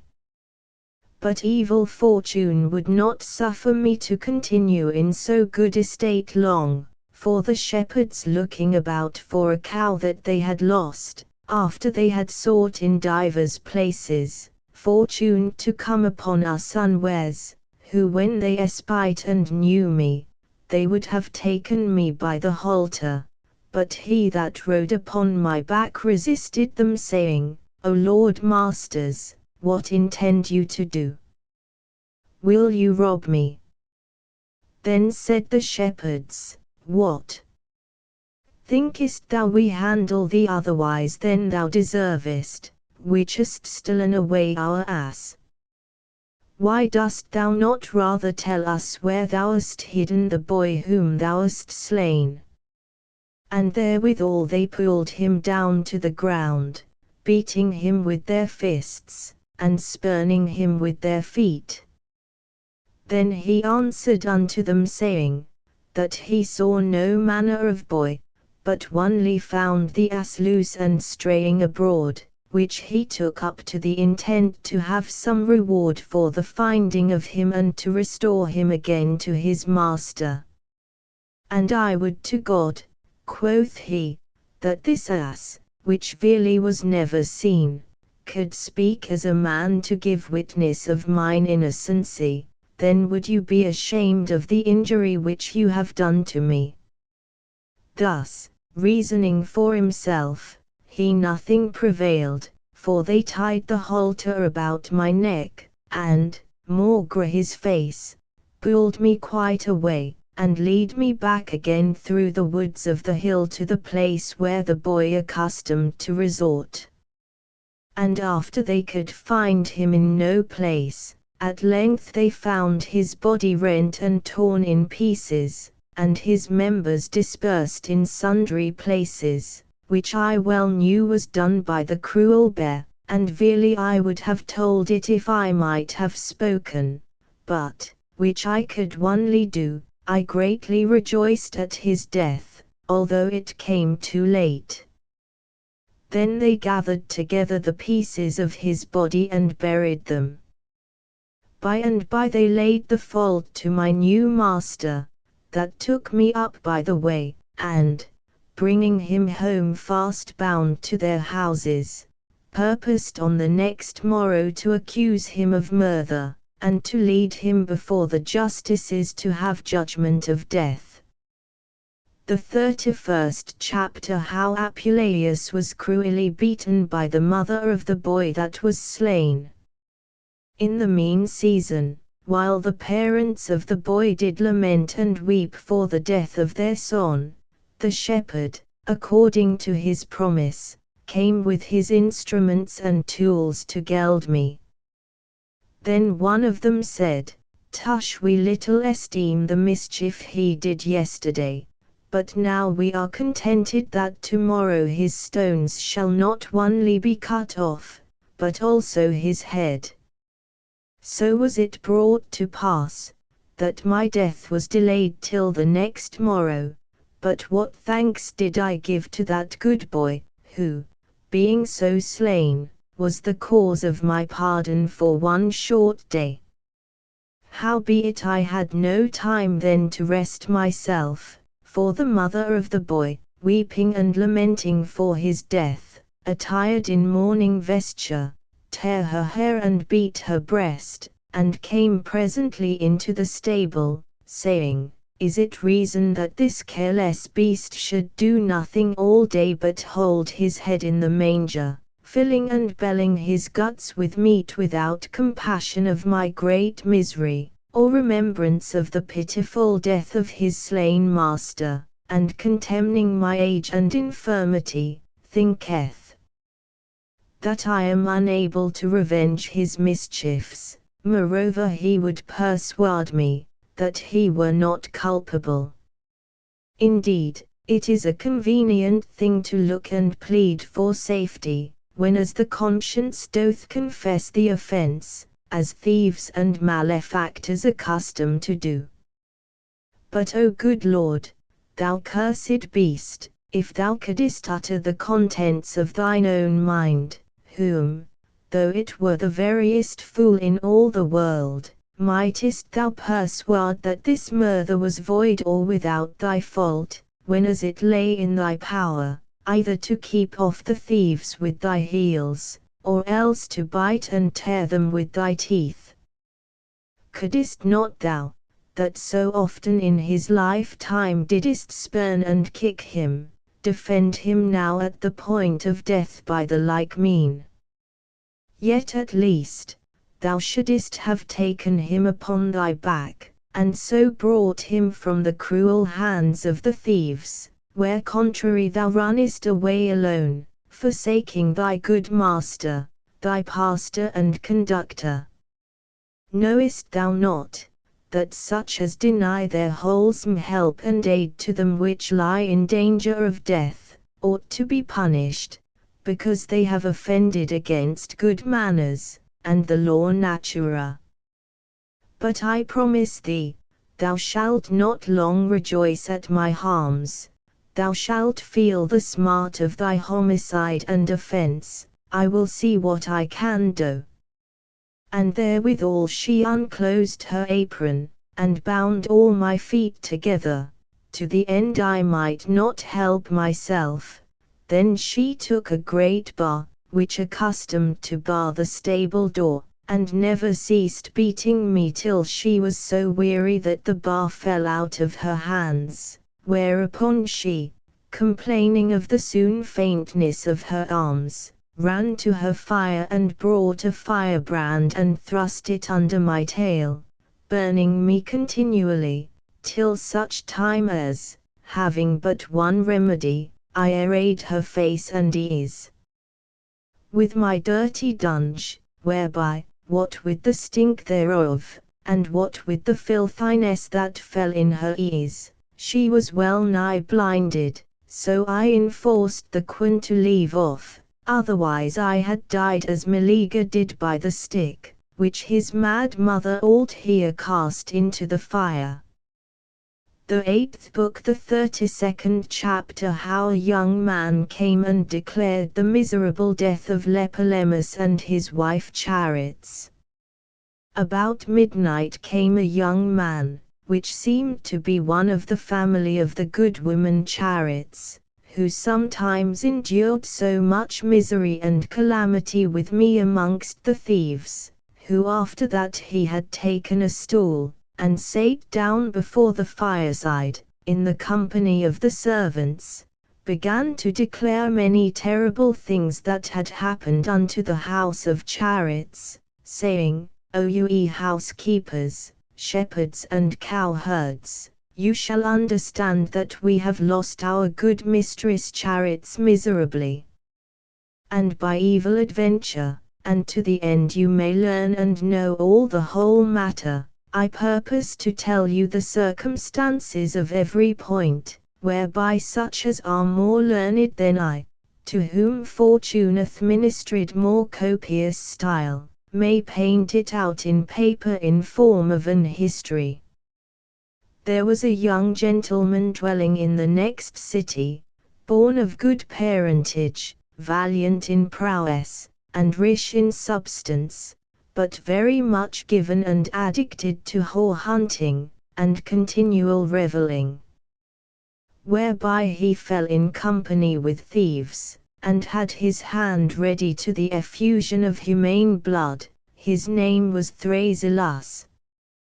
The matter was this according to the report of every man.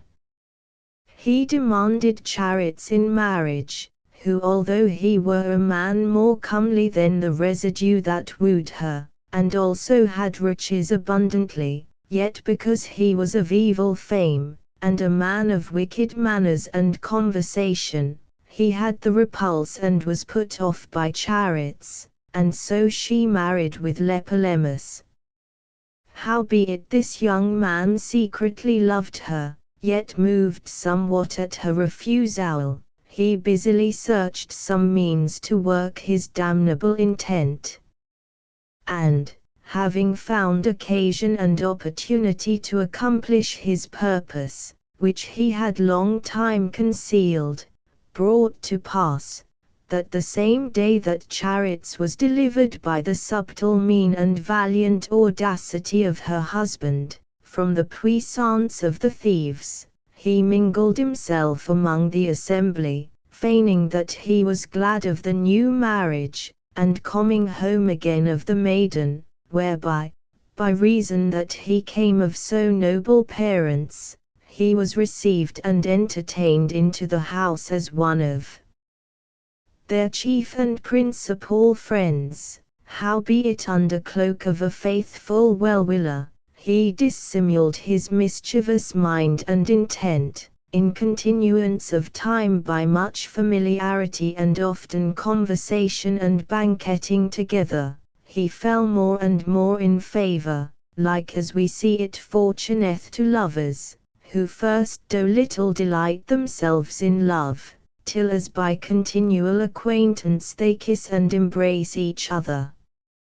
Thrasyllus, perceiving that it was a hard matter to break his mind secretly to Charits, whereby he was wholly barred from the accomplishment of his luxurious appetite, and on the other side perceiving that the love of her and her husband was so strongly linked together, that the bond between them might in no wise be deceived, moreover, It was a thing impossible to ravish her, although he had consented thereto, yet was he still provoked forward by vehement lust, when as he saw himself unable to bring his purpose to pass.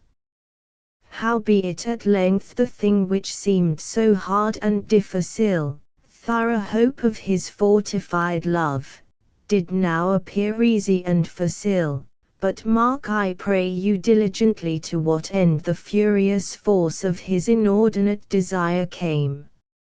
On a day Lepolemus went to the chase with Thrasyllus, to hunt for goats, for his wife Charits desired him earnestly to meddle with no other beasts, which were of more fierce and wild nature.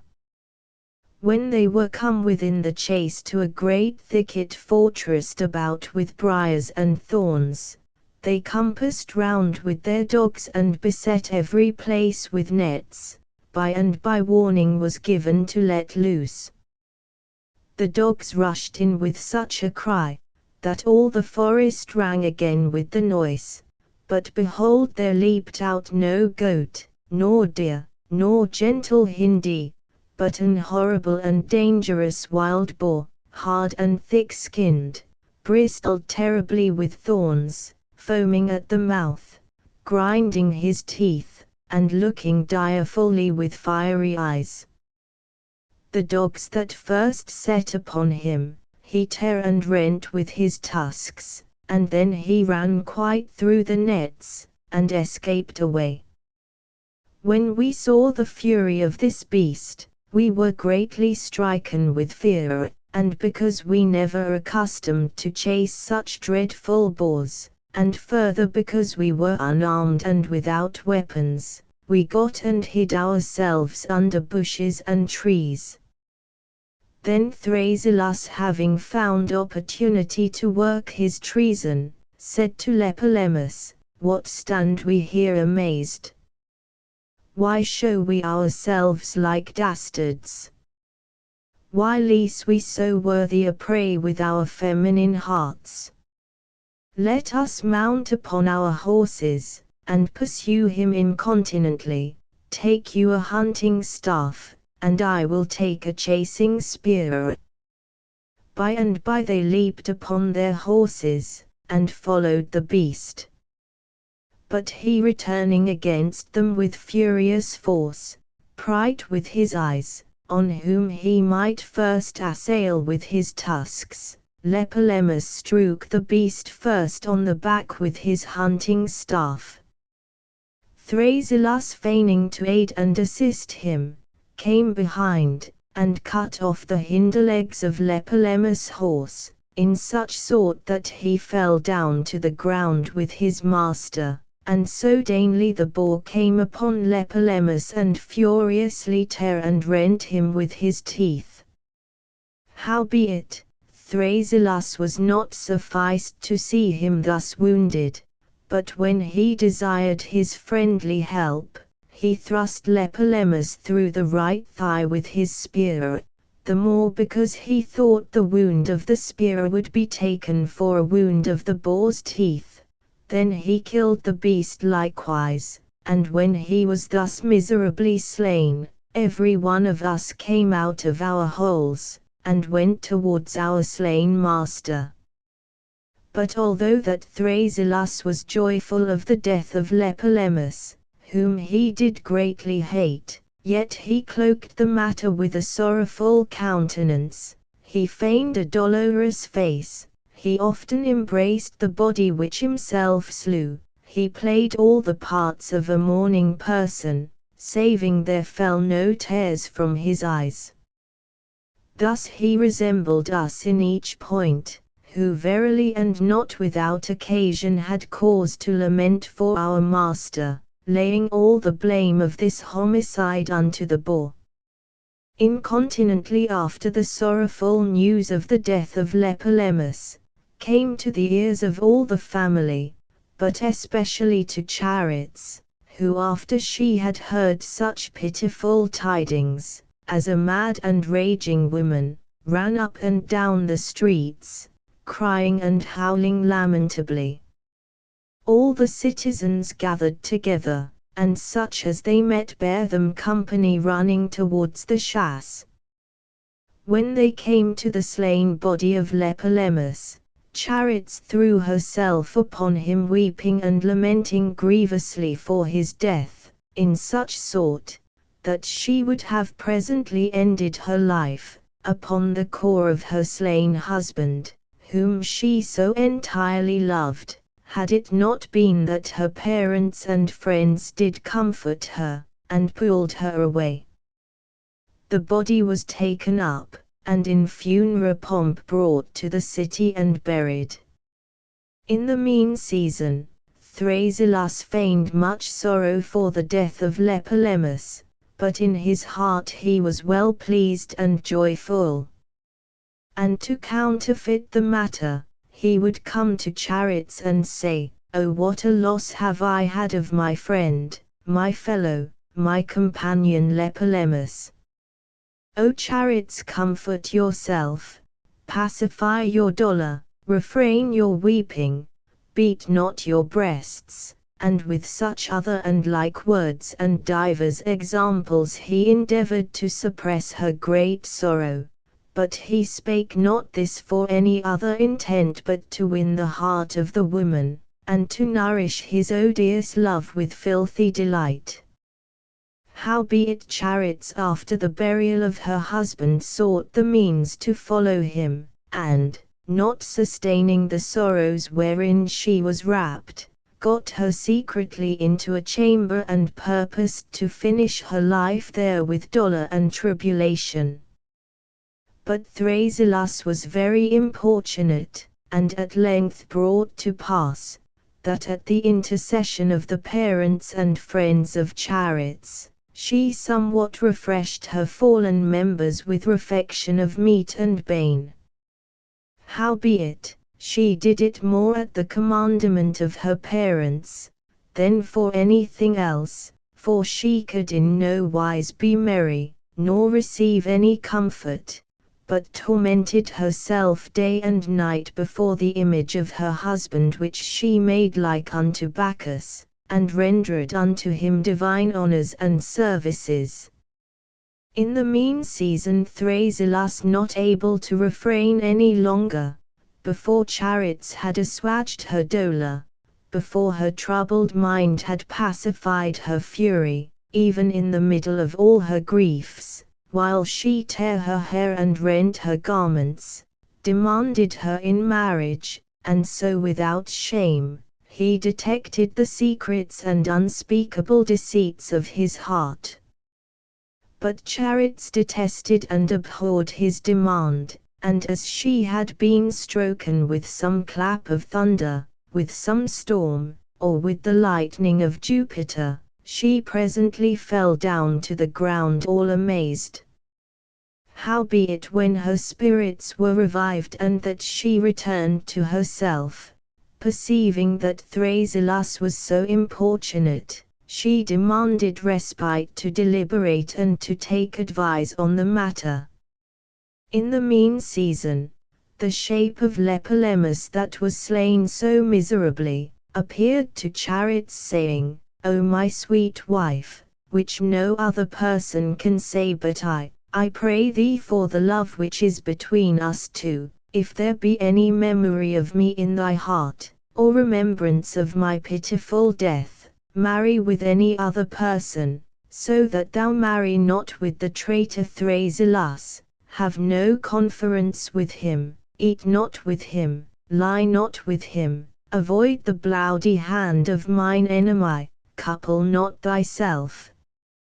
with a parricide, for those wounds, the blood whereof thy tears did wash away, were not the wounds of the teeth of the boar, but the spear of Thrasyllus, that deprived me from thee." Thus spake Lepolemus unto his loving wife, and declared the residue of the damnable fact. Then Chariots, awaking from sleep, began to renew her dolour, to tear her garments, and to beat her arms with her comely hands, Howbeit she revealed the vision which she saw to no manner of person, but dissimuling that she knew no part of the mischief, devised with herself how she might be revenged on the traitor, and finish her own life to end and knit up all sorrow. Incontinently came Thrasyllus, the detestable demander of sodanne pleasure, and wearied the closed ears of chariots with talk of marriage, but she gently refused his communication, and colouring the matter, with passing craft in the midst of his earnest desires gan say, Thrasyllus, you shall understand that yet the face of your brother and my husband is always before mine ears. I smell yet the cinnamon scent of his prettious body, I yet feel Lepolemus alive in my heart, wherefore you shall do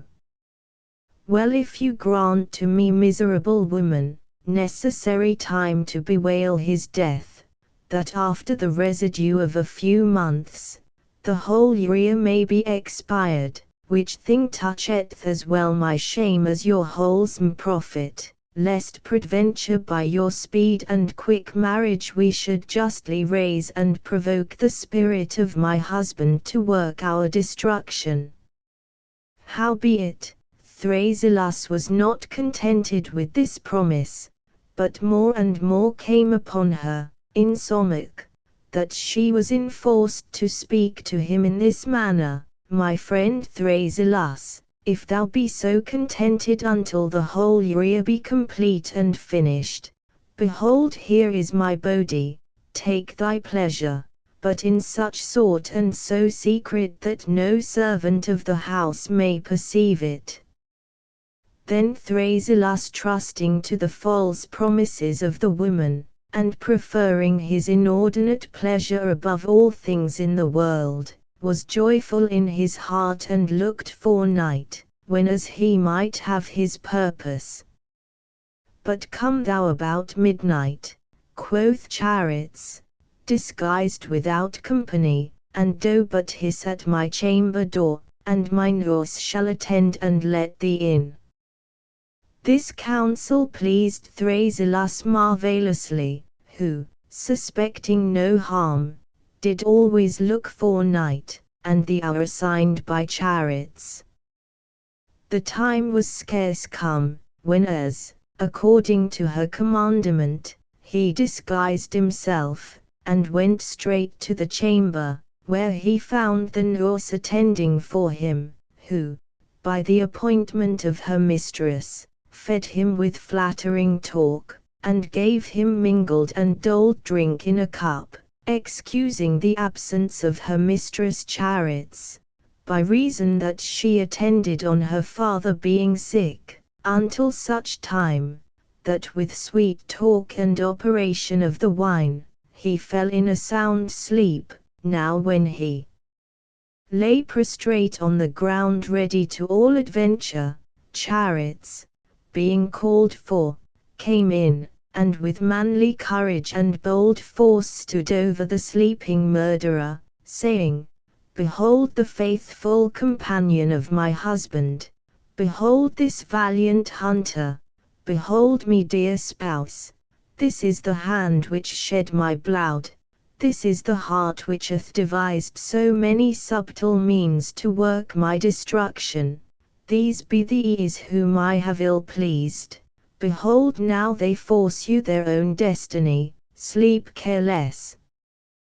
Dream that thou art in the hands of the merciful, for I will not hurt thee with thy sword or any other weapon. God forbid that I should slay thee as thou slewest my husband, but thy ears shall fail thee, and thou shalt see no more, then that whereof thou dreamest. Thou shalt think the death of thine enemy more sweet than thy life. Thou shalt see no light. Thou shalt lack the aid of a leader. Thou shalt not have me as thou hopest. Thou shalt have no delight of my marriage. Thou shalt not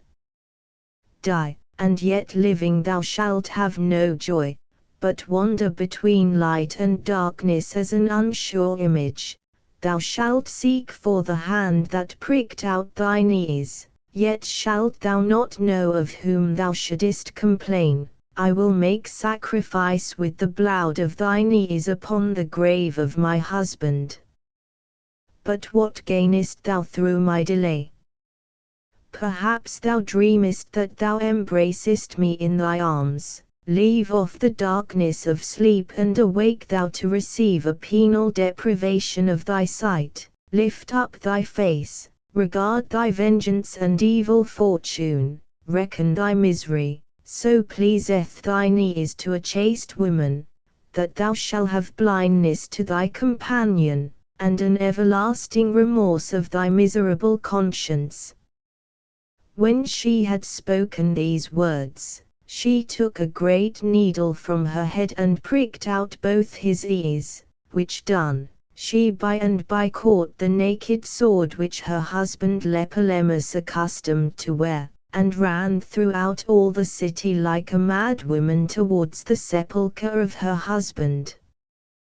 Then all we of the house, with all the citizens, ran incontinently after her to take the sword out of her hand, but she, clasping about the tomb of Apuleius, kept us off with her naked weapon, and when she perceived that every one of us wept and lamented, she spake in this sort: I pray you, my friends, weep not, nor lament for me, for I have revenged the death of my husband. I have punished deservedly the wicked breaker of our marriage. Now is it time to seek out my sweet Apuleius, and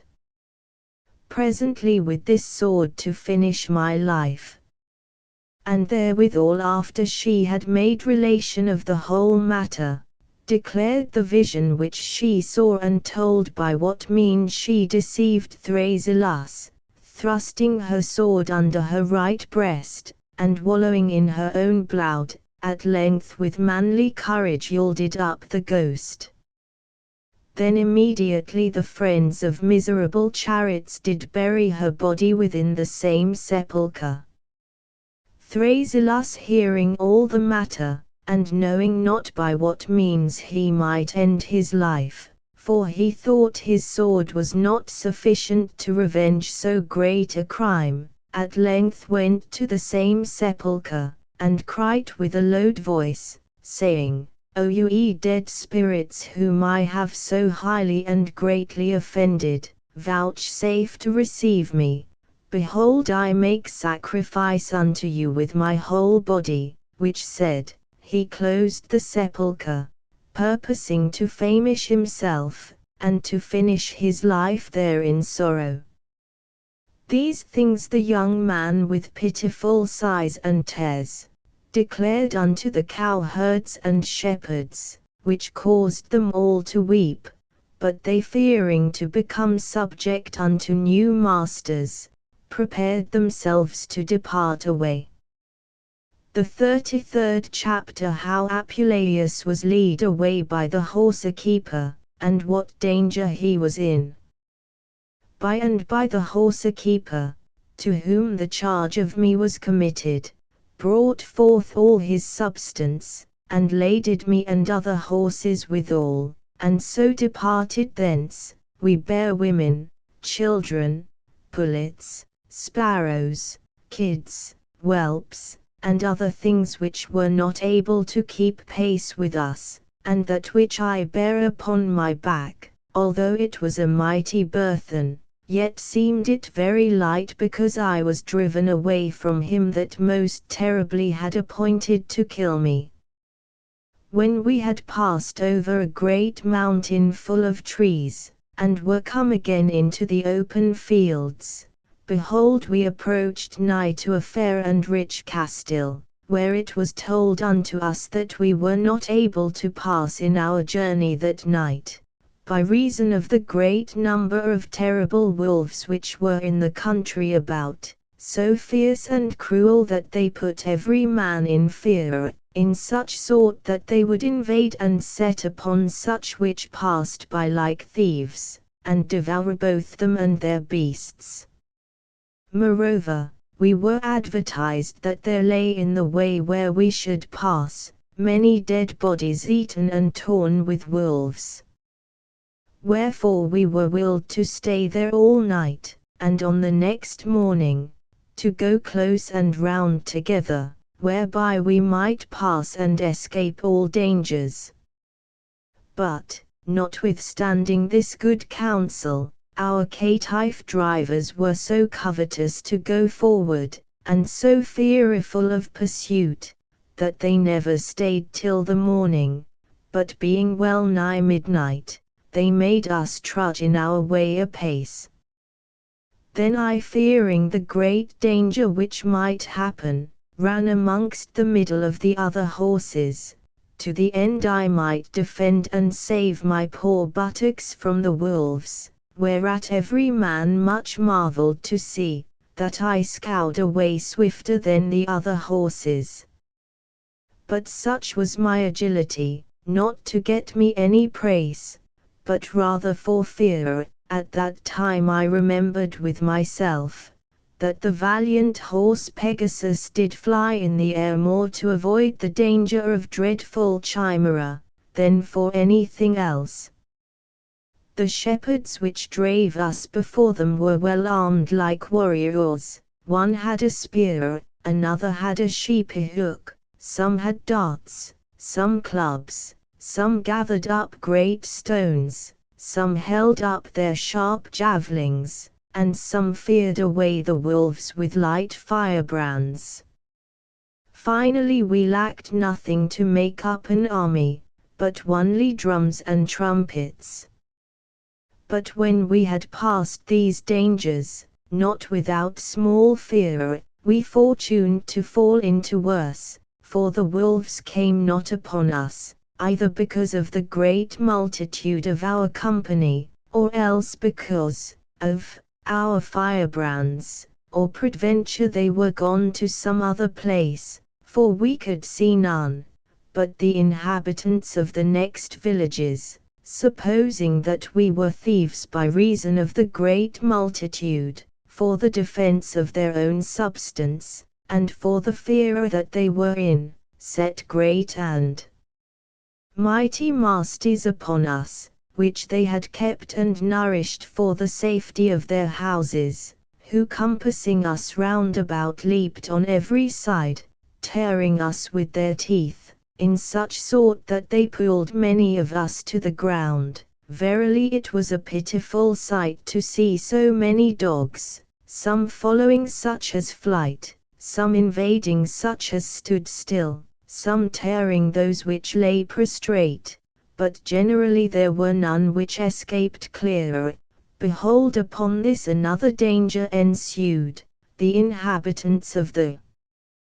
town stood in their garrets and windows, throwing great stones upon our heads, that we could not tell whether it were best for us to avoid the gaping mouths of the dogs at hand or the peril of the stones afar, amongst whom there was one that hurled a great flint upon a woman, which sate upon my back, who cried out piteously, desiring her husband to help her.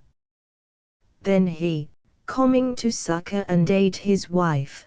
began to speak in this sort: Alas, masters, what mean you to trouble us poor labouring men so cruelly? What mean you to revenge yourselves upon us, that do you no harm? What think you to gain by us? You dwell not in caves or dens, you are no people barbarous, that you should delight in effusion of humane blood. At these words the tempest of stones did cease, and the storm of the dogs vanished away. Then one, standing on the top of a great cypress tree, spake unto us saying, Think you not, masters, that we do this to the intent to rifle or take away any of your goods, but for the safeguard of ourselves and family? Now a God's name you may depart away. So we went forward, some wounded with stones, some bitten with dogs, but generally there was none which escaped free. The 34th chapter, how the shepherds determined to abide in a certain wood to cure their wounds. When we had gone a good part of our way, we came to a certain wood environed with great trees and compassed about with pleasant meadows, whereas the shepherds appointed to continue a certain space to cure their wounds and sores. Then they sate down on the ground to refresh their weary minds, and afterwards they sought for medicines, to heal their bodies. Some washed away their blood with the water of the running river, some stopped their wounds with sponges and clouts. In this manner, every one provided for his own safety. In the mean season we perceived an old man, who seemed to be a shepherd, by reason of the goats and sheep that fed round about him. Then one of our company demanded whether he had any milk, butter, or cheese to sell. To whom he made answer saying, Do you look for any meat or drink, or any other affection here? Know you not in what place you be? And therewithal he took his sheep and drave them away as fast as he might possible. This answer made our shepherds greatly to fear, that they thought of nothing else, but to enquire what country they were in. Howbeit they saw no manner of person of whom they might demand. At length, as they were thus in doubt, they perceived another old man with a staff in his hand, very weary with travel, who, approaching nigh to our company, began to weep and complain, saying, Alas, masters, I pray you succor me, miserable caitiff, and restore my nephew to me again, that by following a sparrow that flew before him, is fallen into a ditch hereby, and verily I think he is in danger of death. As for me, I am not able to help him out by reason of mine old age, but you that are so valiant and lusty may easily help me herein, and deliver me my boy, my ire and guide of my life. These words made us all to pity him. And then the youngest and stoutest of our company, who alone escaped best the late skirmish of dogs and stones, rose up and demanded in what ditch the boy was fallen. Mary, quod he, yonder, and pointed with his finger, and brought him to a great thicket of bushes and thorns, where they both entered in. In the mean season, after we cured our wounds, we took up our packs, purposing to depart away. And because we would not go away without the young man our fellow, the shepherds whistled and called for him, but when he gave no answer, they sent one out of their company to seek him out, who after a while returned again with a pale face and sorrowful news, saying that he saw a terrible dragon eating and devouring their companion, and as for the old man, he could see him in no place. When they heard this, remembering likewise the words of the first old man that shaked his head, and drave away his sheep, they ran away beating us before them, to fly from this desert and pestilent country. The 35th chapter, how a woman killed herself and her child, because her husband haunted harlots.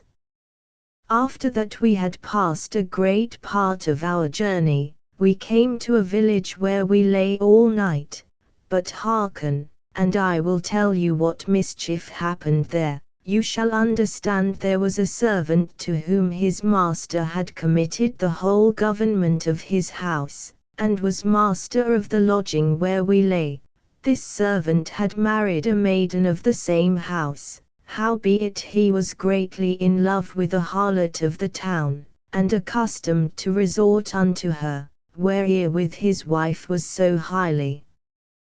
displeased and became so jealous, that she gathered together all her husband's substance, with his tales and books of account, and threw them into a light fire. She was not contented with this, but she took a cord and bound her child which she had by her husband, about her middle, and cast herself headlong into a deep pit. The master, taking in evil part the death of these twain, took his servant which was the cause of this murder by his luxury, and first after that he had put off all his apparel, he anointed his body with honey, and then bound him sure to a fig tree, wherein a rotten stock a great number of pismares had builded their nests. The pismares, after they had felt the sweetness of the honey, came upon his body, and by little and little, in continuance of time, devoured all his flesh, in such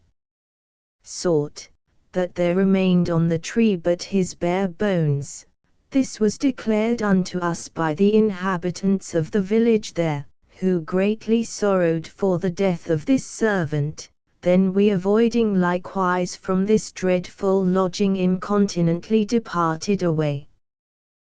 The 36th chapter. How Apuleius was cheapened by divers persons, and how they looked in his mouth to know his age.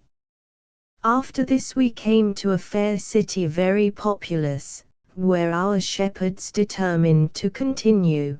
by reason that it seemed a place where they might live unknown, far from such as should pursue them, and because it was a country very plentiful of corn and other victuals, where when we had remained the space of 3 days, and that I poor Asse and the other horses were fed and kept in the stable to the intent we might seem more saleable, we were brought out at length to the market, and by a crier sounded with his horn to notify that we were to be sold. All my companion horses were bought up by gentlemen, but as for me I stood still, forsaken of all men. And when many buyers came by and looked in my mouth to know mine age, I was so weary with opening my jaws that at length, unable to endure any longer, when one came with a stinking pair of hands and grated my gums with his filthy fingers, I bit them clean off, which thing caused the standers by to forsake me as being a fierce and cruel beast. The crier, when he had gotten a hoarse voice with crying, and saw that no man would buy me, began to mock me, saying, "To what end stand we here with this wild ass, this feeble beast, this slow jade with worn hoofs, good for nothing but to make sieves of his skin? Why do we not give him to somebody, for he earneth not his hay?" In this manner he made all the standers by to laugh exceedingly, but my evil fortune, which was ever so cruel against me, whom I by travel of so many countries could in no wise escape, did more and more envy me, with invention of new means to afflict my poor body in giving me a new master as spiteful as the rest. There was an old man somewhat bald, with long and grey hair, one of the number of those that go from door to door, throughout all the villages, bearing the image of the goddess Syria, and playing with cymbals to get the alms of good and charitable folks. This old man came hastily towards the crier, and demanded where I was bred. "Marry," quoth he, "in Cappadocia." Then he enquired what age I was of. The crier answered as a mathematician, which disposed to me my planets, that I was 5 years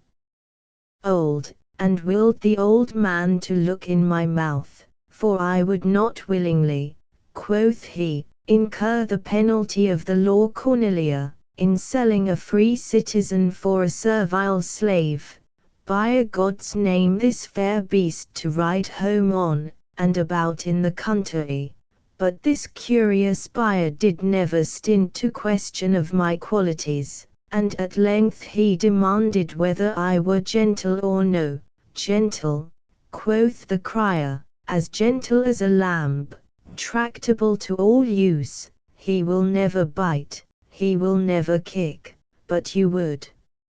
rather think that under the shape of an ass there were some well-advised man, which really you may easily conject, for if you would thrust your nose in his tail you shall perceive how patient he is. Thus the crier mocked the old man, but he perceiving his taunts and jests, waxed very angry, saying, Away, doting crier, I pray the omnipotent and omniparent goddess Syria, Saint Sabot, Baena, with her mother Idea, and Venus, with Adonis, to strike out both thy knees, that with taunting mocks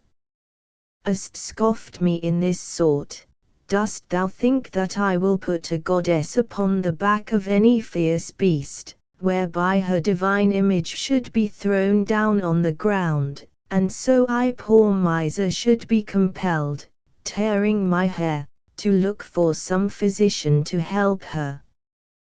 When I heard him speak thus, I thought with myself so dainly to leap upon him like a mad ass, to the intent he should not buy me. But incontinently there came another merchant that prevented my thought, and offered 17 pence for me. Then my master was glad and received the money, and delivered me to my new master, who was called Phalibus, and he carried his new servant home, and before he came to his house, he called out his daughters, saying, Behold my daughters, what a gentle servant I have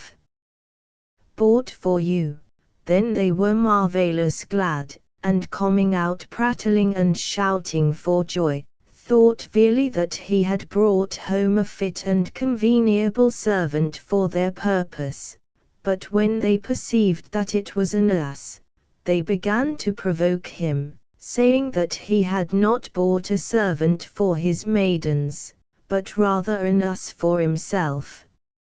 Howbeit, quoth they, keep him not wholly for your own riding, but let us likewise have him at commandment. Therewithal they led me into the stable, and tied me to the manger. There was a certain young man with a mighty body, well skilled in playing on instruments before the gods to get money, who, as soon as he had espied me, entertained me very well, for he filled my rack and manger full of meat, and spake merrily, saying, O master ass, you are very welcome, now you shall take my office in hand, you are come to supply my room, and to ease me of my miserable labour, but I pray God thou mayst long live and please my master well, to the end thou mayst continually deliver me from so great pain. When I heard these words I did prognosticate my misery to come. The day following I saw there a great number of persons apparelled in divers colours, having painted faces, mitres on their heads, vestments coloured like saffron, surplices of silk, and on their feet yellow shoes, who attired the goddess in a robe of purple, and put her upon my back. Then they went forth with their arms naked to their shoulders, bearing with them great swords and mighty axes, and dancing like mad persons. After that we had passed many small villages, we fortuned to come to one Bricunis house, where at our first entry they began to hurl themselves hither and thither, as though they were mad. They made 1,000 gestures with their feet and their hands. They would bite themselves. Finally, every one took his weapon and wounded his arms in divers places. Amongst whom there was one more mad than the rest, that let many deep sighs from the bottom of his heart, as though he had been ravished in spirit, or replenished with divine power. And after that, he somewhat returning to himself, invented and forged a great lie, saying, that he had displeased the divine majesty of the goddess, by doing of something which was not convenable to the order of their holy religion, wherefore he would do vengeance of himself, and therewithal he took a whip, and scourged his own body, that the blood issued out abundantly, which thing caused me greatly to fear, to see such wounds and effusion of blood, lest the same goddess desiring so much the blood of men, should likewise desire the blood of an ass. After they were weary with hurling and beating themselves, they sate down, and behold, the inhabitants came in, and offered gold, silver, vessels of wine, milk, cheese, flour, wheat and other things, amongst whom there was one, that brought barley to the ass that carried the goddess, but the greedy whoresons thrust all into their sack, which they brought for the purpose and put it upon my back, to the end I might serve for two purposes, that is to say, for the barn by reason of my corn, and for the temple by reason of the goddess. In this sort, they went from place to place, robbing all the country over. At length they came to a certain castle where under colour of divination, they brought to pass that they obtained a fat sheep of a poor husbandman for the goddess' supper and to make sacrifice withal. After that the banquet was prepared, they washed their bodies, and brought in a tall young man of the village, to sup with them, who had scarce tasted a few pottage, when he began to discover their beastly customs and inordinate desire of luxury. For they compassed him round about, sitting at the table, and abused the young man, contrary to all nature and reason. When I beheld this horrible fact, I could not but attempt to utter my mind and say, O masters, but I could pronounce no more but the first letter O, which I roared out so valiantly, that the young men of the town seeking for a ass, that they had lost the same night, and hearing my voice, whereby they judged that I had been theirs, entered into the house unawares, and found these persons committing their vile abomination, which when they saw, they declared to all the inhabitants by their unnatural villainy, mocking and laughing at this the pure and clean chastity of their religion.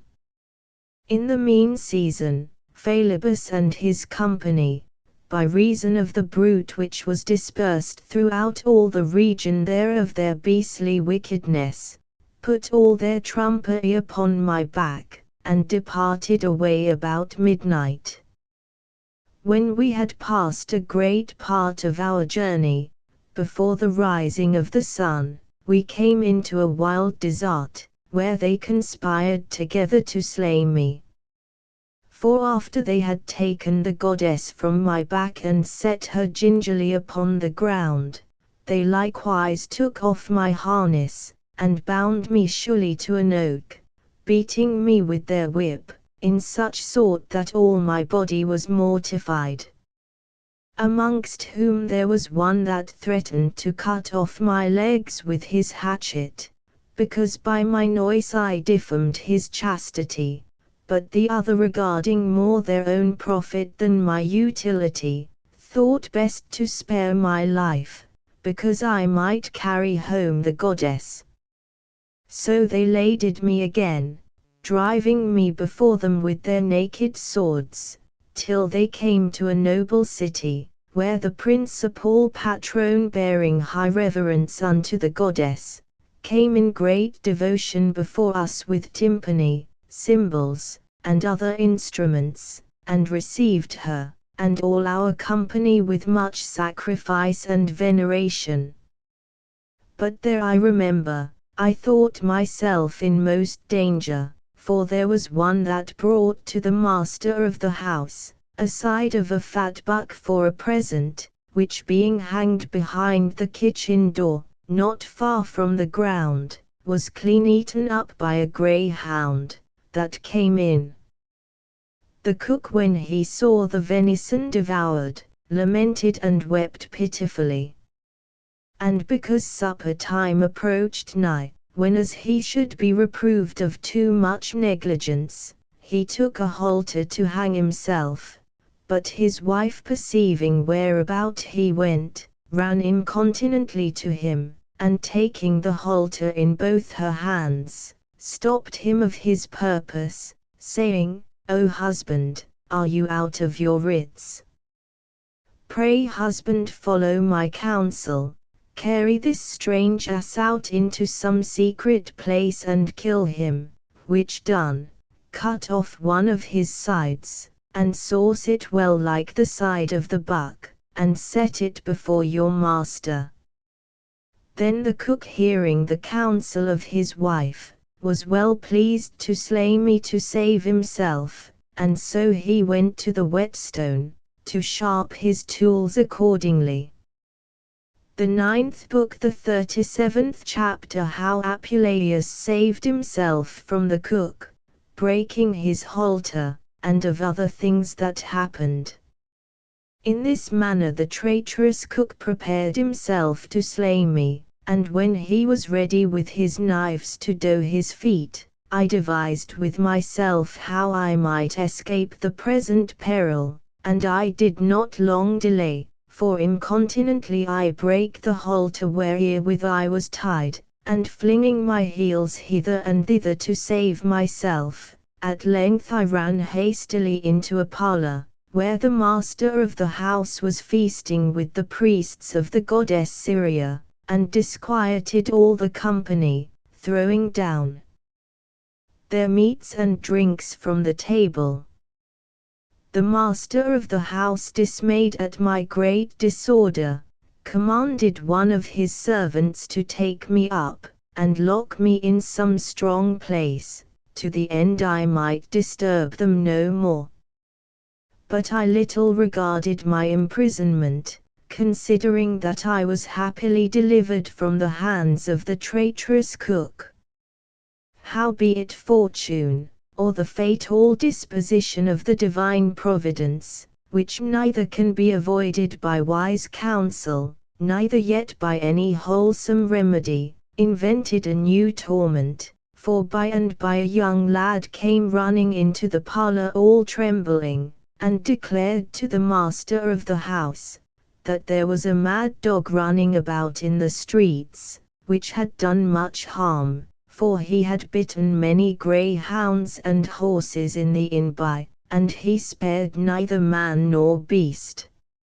For there was one Metilius a muletu, Iphazus, a cook, Hypenius a chamberlain, and Apollonius a physician, who, thinking to chase away the mad dog, were cruelly wounded by him, insomuch that many horses and other beasts infected with the venom of his poisonous teeth became mad likewise.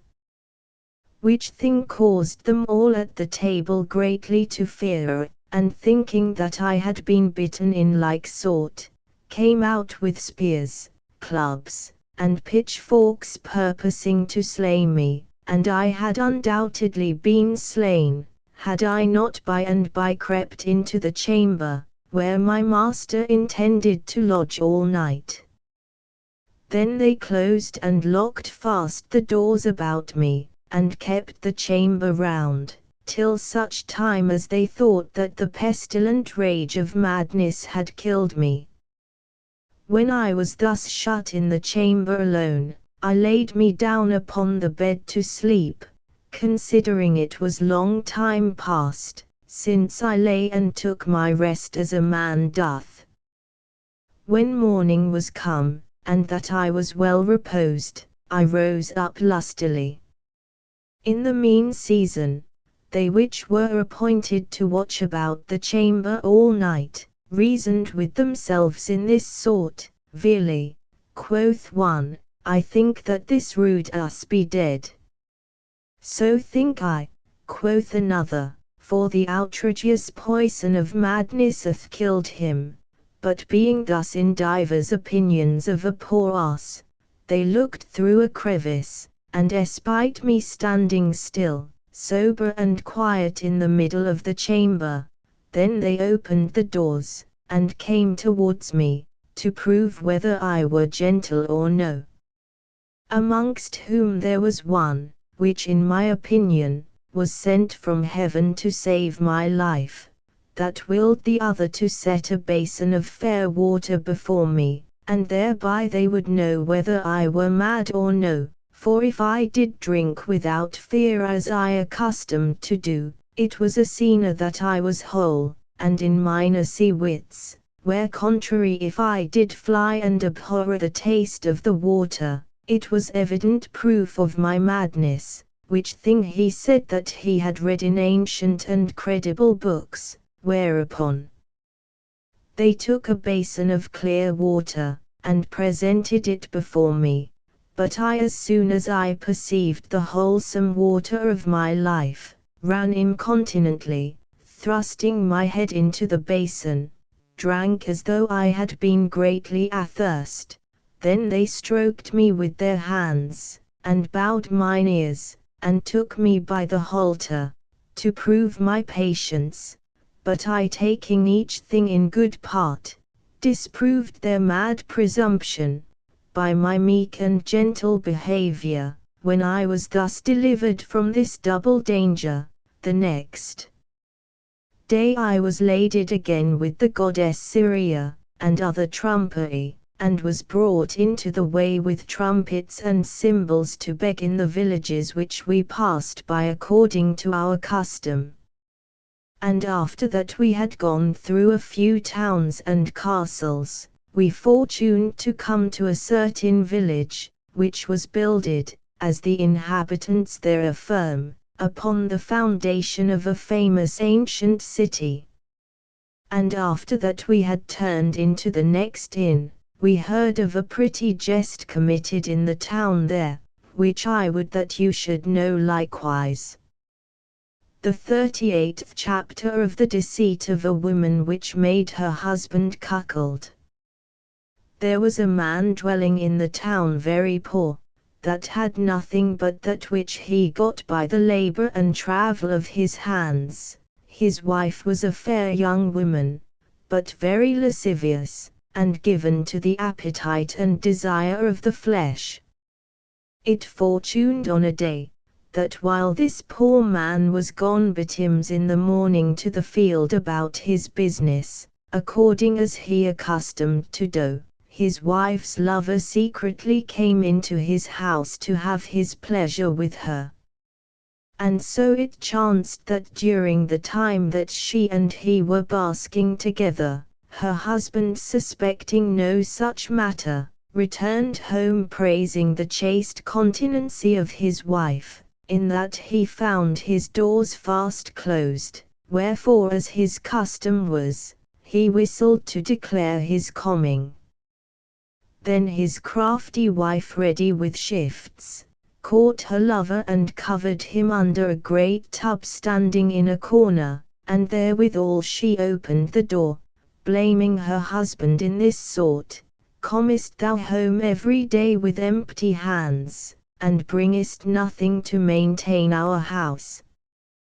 Thou hast no regard for our profit, neither providest for any meat or drink, whereas I, poor wretch, do nothing day and night but occupy myself with spinning, and yet my travel will scarce find the candles which we spend. Oh, how much more happy is my neighbor Daphne, that eateth and drinketh at her pleasure and passeth the time with her amorous lovers according to her desire.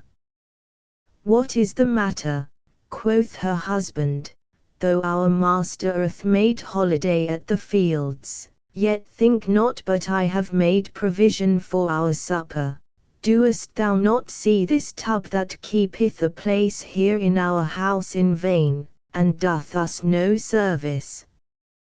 Behold, I have sold it to a good fellow, that is here present, for 5 pence, wherefore I pray thee lend me thy hand, that I may deliver him the tub.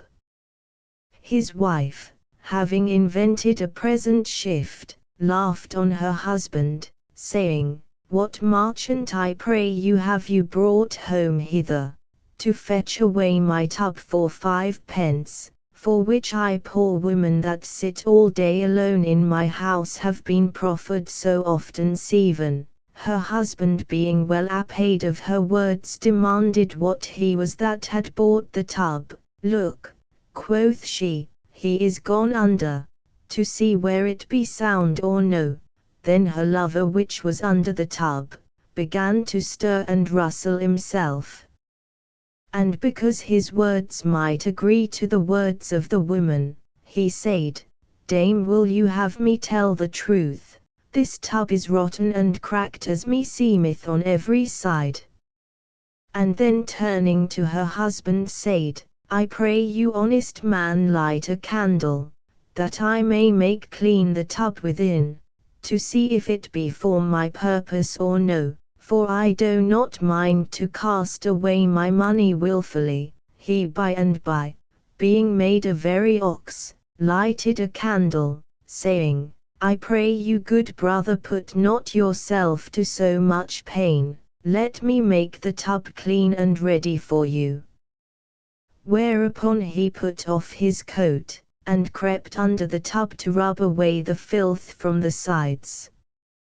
In the mean season this minion lover cast his wife on the bottom of the tub, and had his pleasure with her over his head, and as he was in the midst of his pastime, he turned his head on this side and that side, finding fault with this and with that, till as they had both ended their business, when as he delivered 7 pence for the tub, and caused the good man himself to carry it on his back again to his inn. The 39th chapter, how the priests of the goddess Syria were taken and put in prison, and how Apuleius was sold to a baker. After that we had tarried there a few days at the cost and charges of the whole village, and had gotten much money by our divination and prognostication of things to come. The priests of the goddess Syria invented a new means to pick men's purses, for they had certain lots, whereon were written, Conjuncti terram prosindunt bovs ut in futurum loeta germinant sata, that is to say, the oxen tied and yoked together, do till the ground to the intent it may bring forth his increase, and by these kind of lots they deceive many of the simple sort, for if one had demanded whether he should have a good wife or no, they would say that his lot did testify the same, that he should be tied and yoked to a good woman and have increase of children. If one demanded whether he should buy lands and possession, they said that he should have much ground that should yield his increase. If one demanded whether he should have a good and prosperous voyage, they said he should have good success, and it should be for the increase of his profit. If one demanded whether he should vanquish his enemies, and prevail in pursuit of thieves, they said that this enemy should be tied and yoked to him, and his pursuits after thieves should be prosperous. Thus by the telling of fortunes, they gathered a great quantity of money, but when they were weary with giving of answers, they drave me away before them next night, through a lane which was more dangerous and stony than the way which we went the night before, for on the one side were quagmires and foggy marshes, on the other side were falling trenches and ditches, whereby my legs failed me, in such sort that I could scarce come to the plain field paths. And behold, by and by a great company of inhabitants of the town armed with weapons and on horseback overtook us, and incontinently arresting Philebus and his priests, tied them by the necks and beat them cruelly, calling them thieves and robbers, and after they had manacled their hands, "Show us," quoth they, "the cup of gold, which, under the colour of your solemn religion, ye have taken away, and now ye think to escape in the night without punishment for your fact." By and by one came towards me, and thrusting his hand into the bosom of the goddess Syria, brought out the cup which they had stole. Howbeit for all they appeared evident and plain, they would not be confounded nor abashed, but jesting and laughing out the matter, gan say, "Is it reason, masters, that you should thus rigorously entreat us, and threaten for a small trifling cup, which the mother of the goddess determined to give to her sister for a present?" Howbeit for all their lies and cavalations, they were carried back unto the town, and put in prison by the inhabitants, who taking the cup of gold, and the goddess which I bear, did put and consecrate them amongst the treasure of the temple. The next day I was carried to the market to be sold, and my price was set at 7 pence more than Philebus gave for me.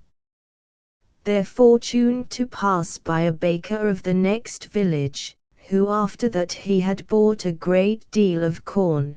bought me likewise to carry it home, and when he had well laded me therewith, bedrave me through a thorny and dangerous way to his bakehouse. There I saw a great company of horses that went in the mill day and night grinding of corn. But lest I should be discouraged at the first, my master entertained me well. For the first day I did nothing but fare daintily, howbeit such mine ease and felicity did not long endure, for the next day following I was tied to the mill betimes in the morning with my face covered, to the end in turning amid winding so often one way, I should not become giddy, but keep a certain course. But although when I was a man I had seen many such horse-mills and knew well enough how they should be turned, yet feigning myself ignorant of such kind of toil, I stood still and would not go, whereby I thought I should be taken from the mill as an ass,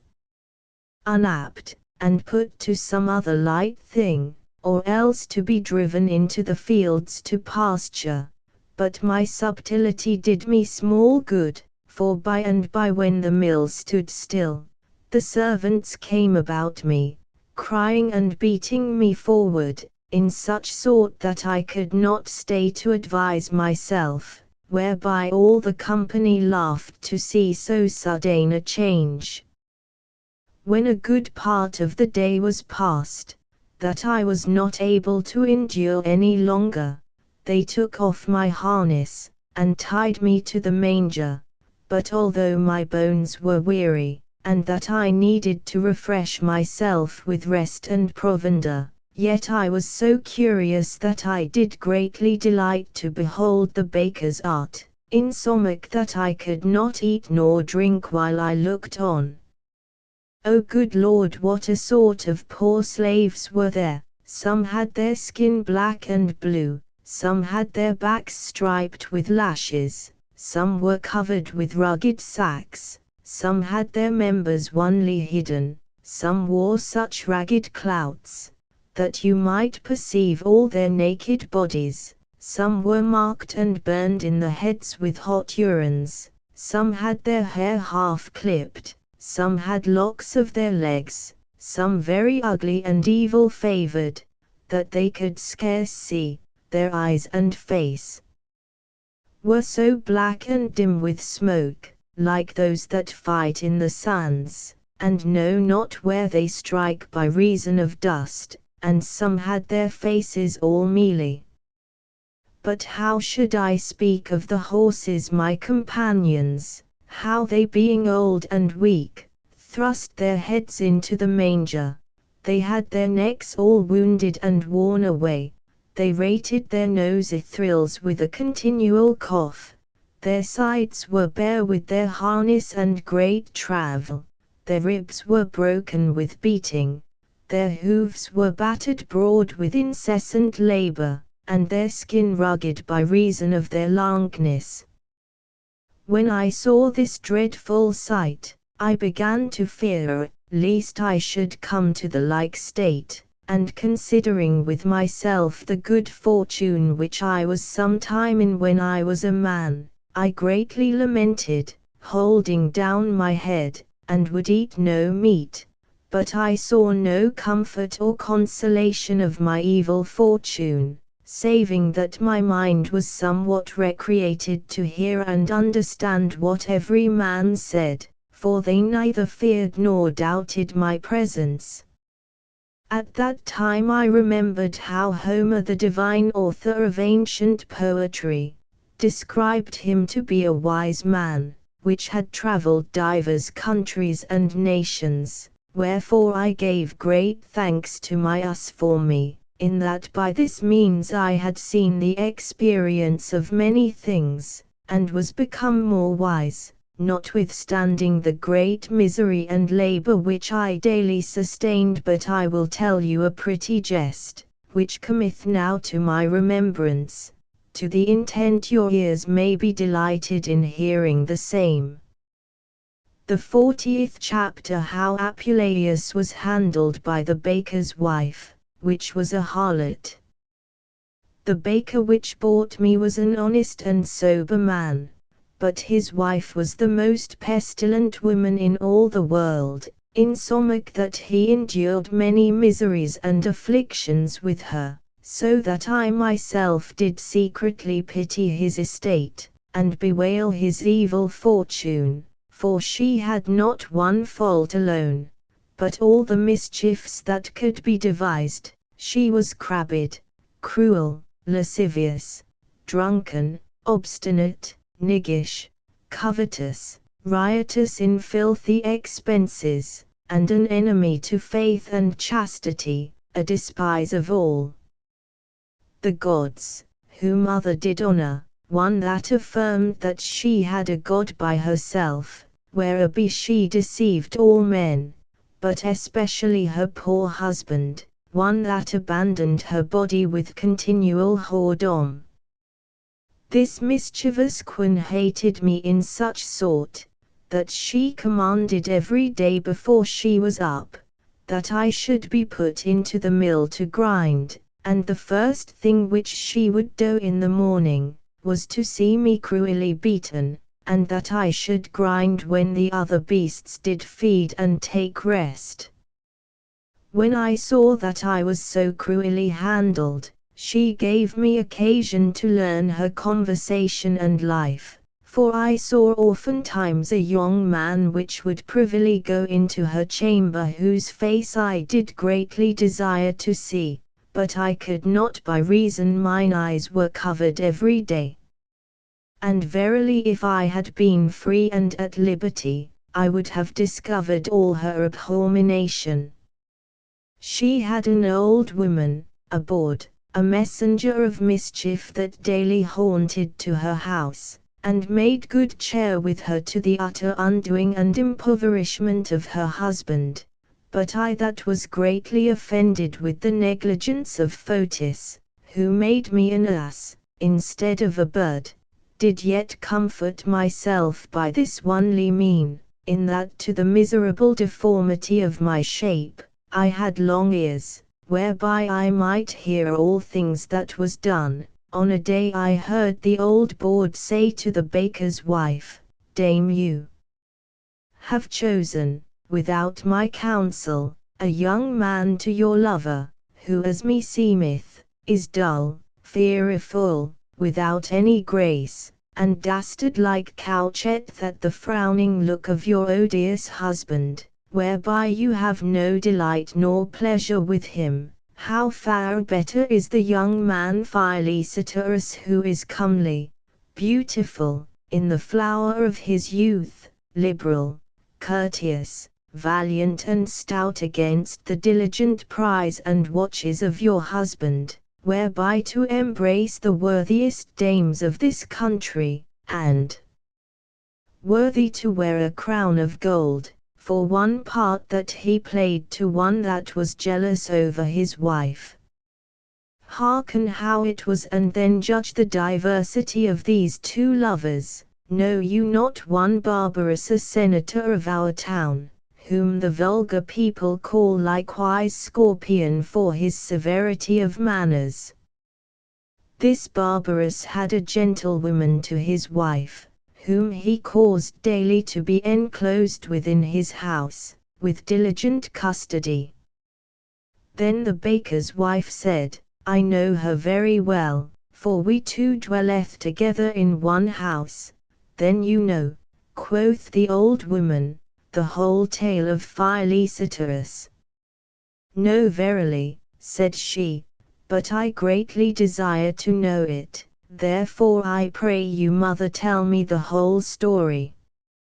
By and by the old woman, which knew well to babble, began to tell as followeth. The 41st chapter, how Barbarus, being jealous over his wife, commanded that she should be kept close in his house, and what happened. You shall understand that on a day this Barbarus, preparing himself to ride abroad, and willing to keep the chastity of his wife, whom he so well loved, alone to himself, called his man Myrmex, whose faith he had tried and proved in many things, and secretly committed to him the custody of his wife, willing him that he should threaten, that if any man did but touch her with his finger as he passed by, he would not only put him in prison, and bind him hand and foot, but also cause him to be put to death, or else to be famished for lack of sustenance, which words he confirmed by an oath of all the gods in heaven, and so departed away. When Barbarus was gone, Myrmex, being greatly astonied of his master's threatenings, would not suffer his mistress to go abroad, but as she sate all day a spinning, he was so careful that he sate by her. When night came he went with her to the bains, holding her by the garment, so faithful he was to fulfill the commandment of his master. Howbeit,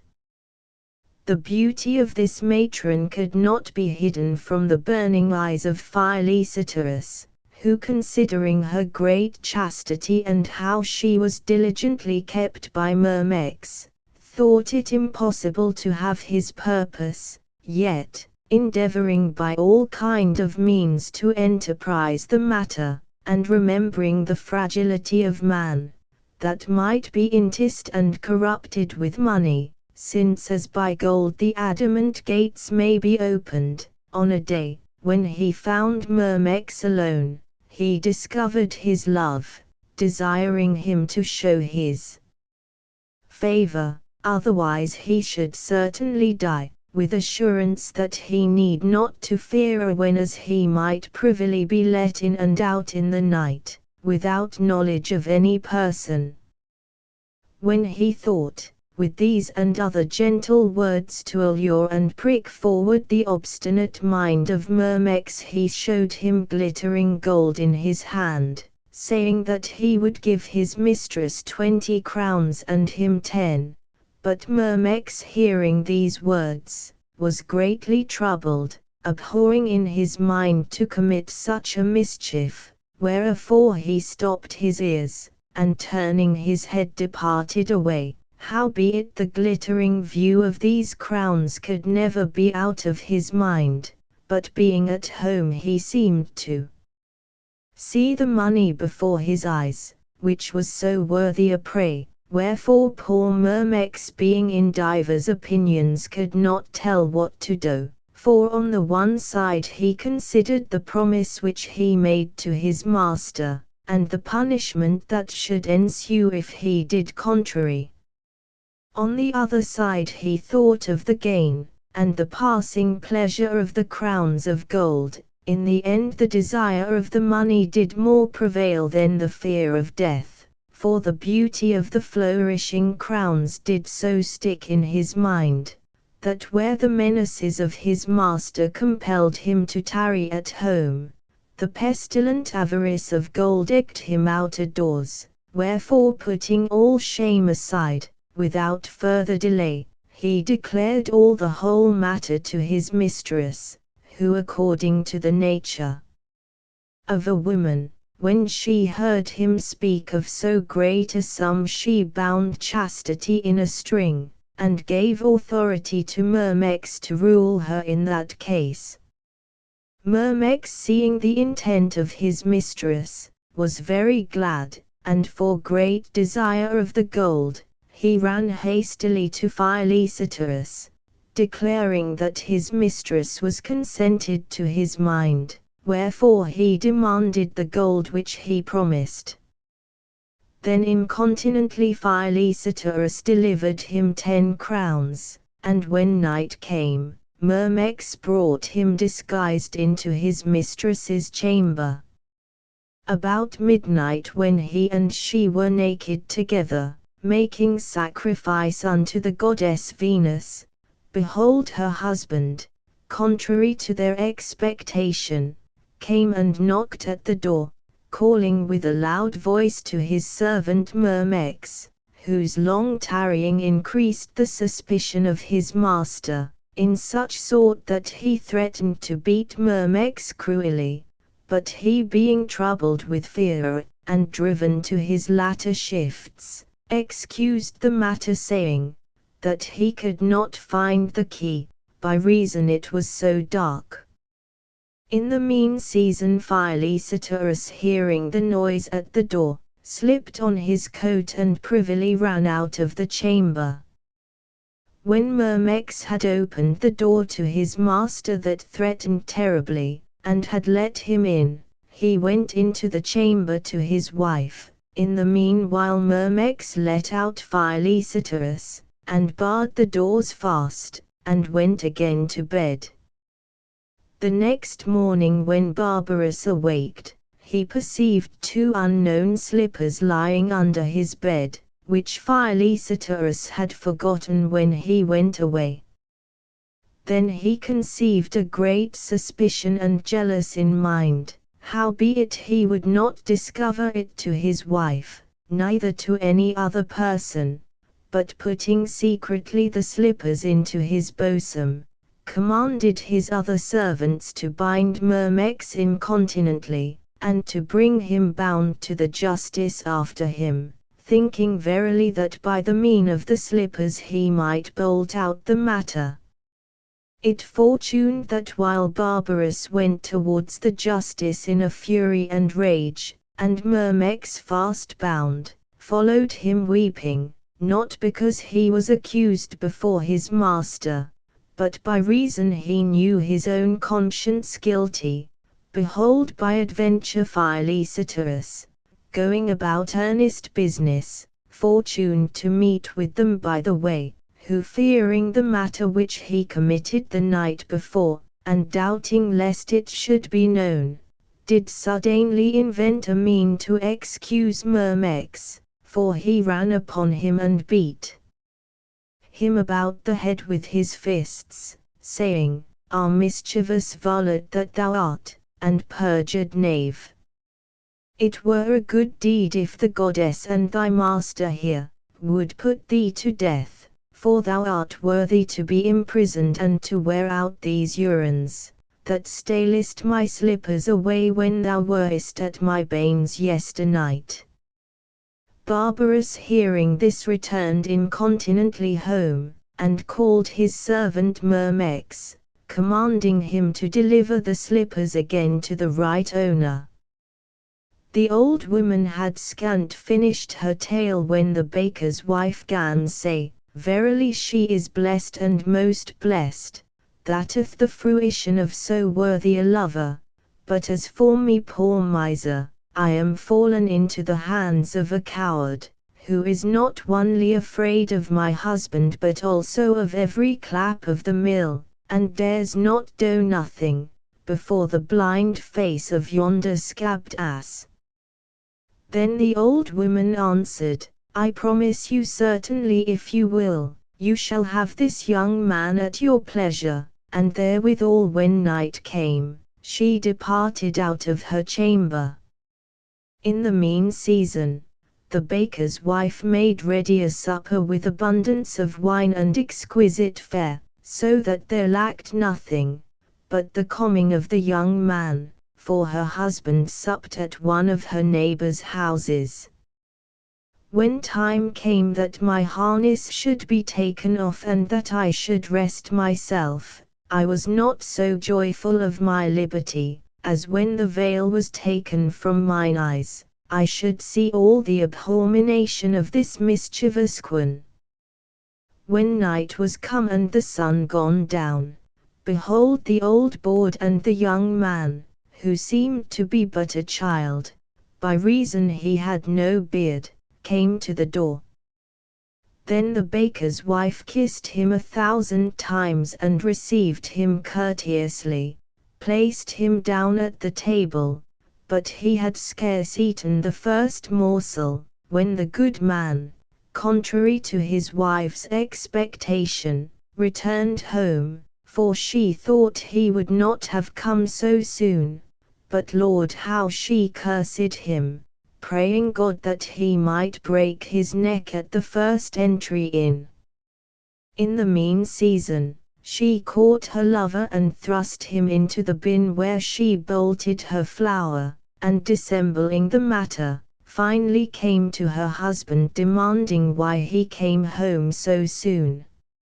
"I could not abide," quoth he, "to see so great a mischief and wicked fact, which my neighbor's wife committed, but I must run away. O harlot as she is, how hath she dishonored her husband? I swear by the goddess Ceres, that if I had not seen it with mine eyes, I would never have believed it." His wife, desirous to know the matter, desired him to tell what she had done. Then he accorded to the request of his wife, and ignorant of the estate of his own house, declared the mischance of another. "You shall understand," quoth he, "that the wife of the fuller my companion, who seemed to me a wise and chaste woman, regarding her own honesty and profit of her house, was found this night with her knave. For while we went to wash our hands, he and she were together, who being troubled with our presence ran into a corner, and she thrust him into a mow made with twigs, appointed to lay on clothes to make them white with the smoke of fume and brimstone. Then she sate down with us at the table to colour the matter. In the mean season the young man covered in the mow, could not forbear sneezing, by reason of the smoke of the brimstone. The good man, thinking it had been his wife that sneezed, cried, "Christ help!" But when he sneezed more, he suspected the matter, and willing to know who it was, rose from the table, and went to the mow, where he found a young man well nigh dead with smoke. When he understood the whole matter, he was so inflamed with anger that he called for a sword to kill him, and undoubtedly he had killed him, had I not restrained his violent hands from his purpose, assuring him that his enemy would die with the force of his brimstone, without the harm which he should do. Howbeit my words would not appease his fury, but as necessity required he took the young man well nigh choked, and carried him out at the doors. In the mean season, I counselled his wife to absent herself at some of her neighbours' houses, till the choler of her husband was pacified, lest he should be moved against her, as he was against the young man. And so being weary of their supper, I forthwith returned home. When the baker had told his tale, his impudent wife began to curse and abhor the wife of the fuller, and generally all other wives, which abandon their bodies with any other than with their own husbands, breaking the faith and bond of marriage, whereby she said, they were worthy to be burned alive. But knowing her own guilty conscience and proper whoredom, lest her lover should be hurt lying in the bin, she willed her husband to go to bed, but he having eaten nothing, said that he would sup before he went to rest, whereby she was compelled to maugre her ease, to set such things on the table as she had prepared for her lover.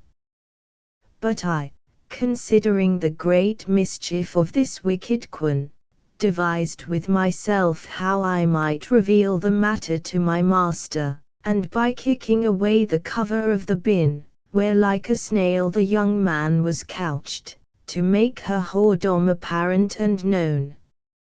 At length I was aided by the providence of God, for there was an old man to whom the custody of us was committed, that drave me poor ass, and the other horses the same time to the water to drink. Then had I good occasion ministered, to revenge the injury of my master, for as I passed by, I perceived the fingers of the young man upon the side of the bin, and lifting up my heels, I spurned off the flesh with the force of my hoofs, whereby he was compelled to cry out, and to throw down the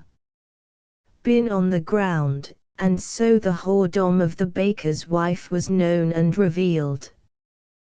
The baker seeing this was not a little moved at the dishonesty of his wife, but he took the young man trembling for fear by the hand, and with cold and courteous words spake in this sort, Fear not my son, nor think that I am so barbarous or cruel a person, that I would stifle thee up with the smoke of sulphur as our neighbor accustometh, nor I will not punish thee according to the rigor of the law of Julia, which commandeth the adulterers should be put to death. No, no, I will not execute my cruelty against so fair and comely a young man as you be, but we will divide our pleasure between us, by lying all three in one bed, to the end there may be no debate nor dissension between us, but that either of us may be contented, for I have always lived with my wife in such tranquillity, that according to the saying of the wise man, whatsoever I say, she holdeth for law, and indeed equity will not suffer, but that the husband should bear more authority than the wife. With these and like words he led the young man to his chamber, and closed his wife in another chamber. On the next morrow, he called two of the most sturdiest servants of his house, who held up the young man, while he scourged his buttocks well favouredly with rods like a child.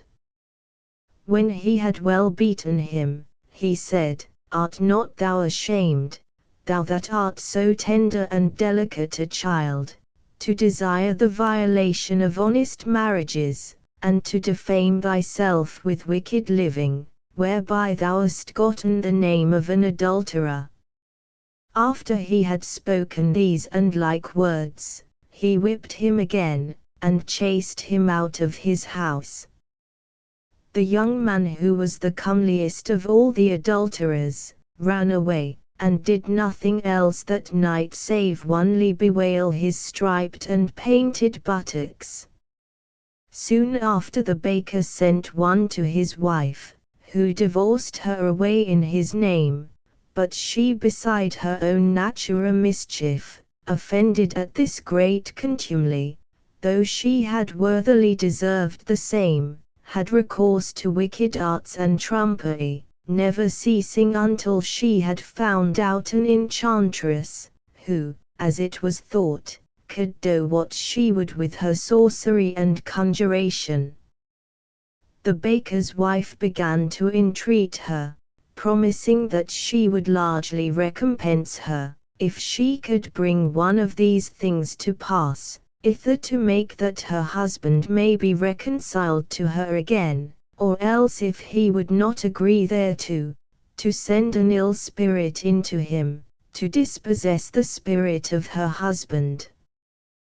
Then the witch with her abominable science, began to conjure and to make her ceremonies, to turn the heart of the baker to his wife, but all was in vain. Wherefore, considering on the one side that she could not bring her purpose to pass, and on the other side the loss of her gain, she ran hastily to the baker, threatening to send an evil spirit to kill him, by mean of her conjurations.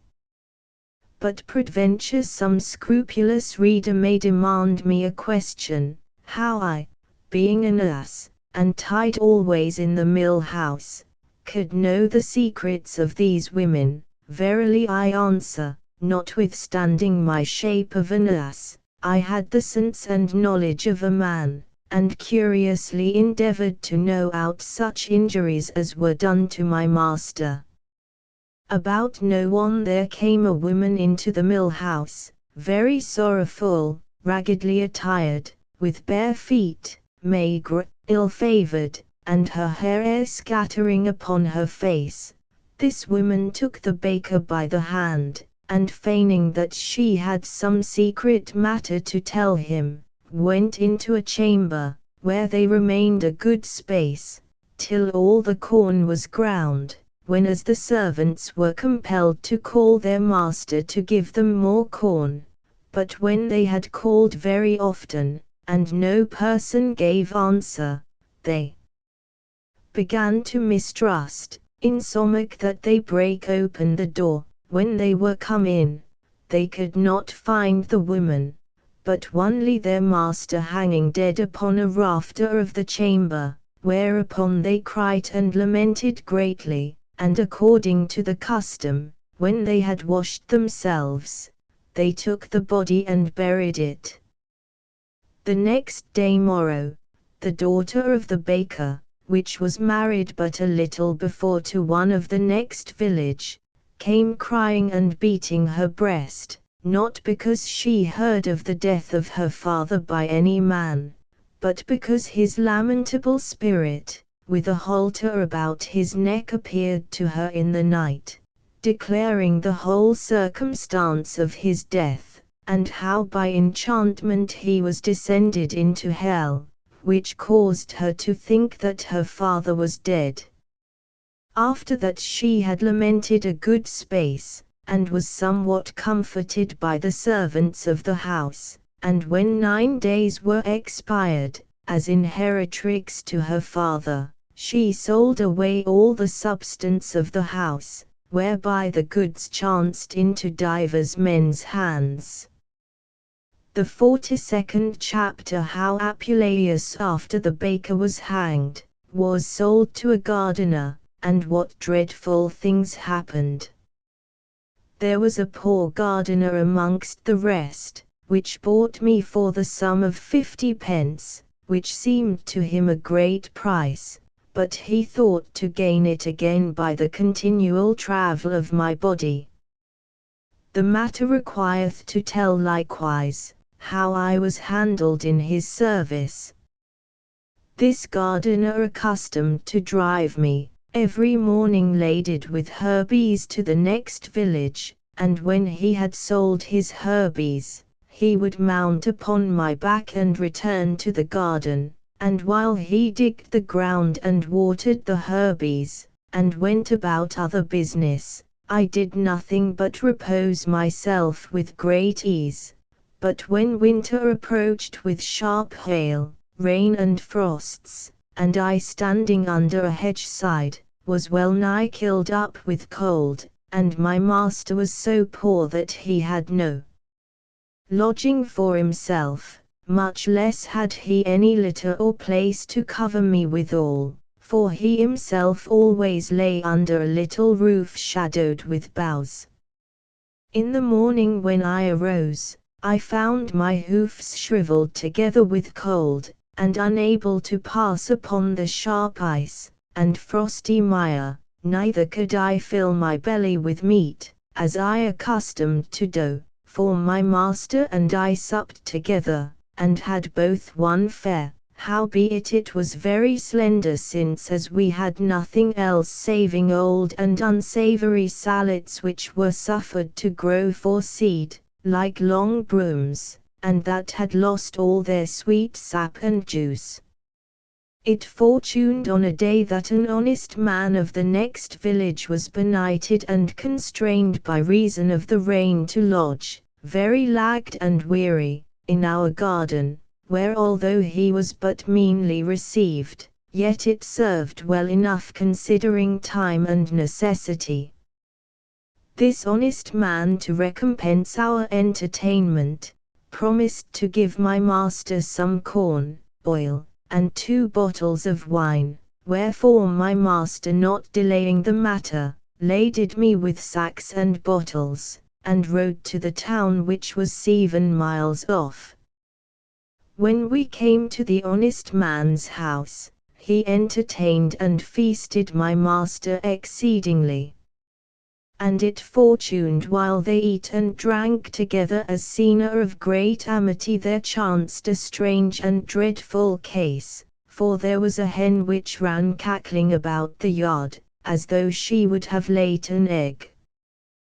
The good man of the house, perceiving her, said, "O good and profitable pullet, that feedest us every day with thy fruit, thou seemest as though thou wouldest give us some pittance for our dinner. Ho boy, put the pannier in the corner that the hen may lay."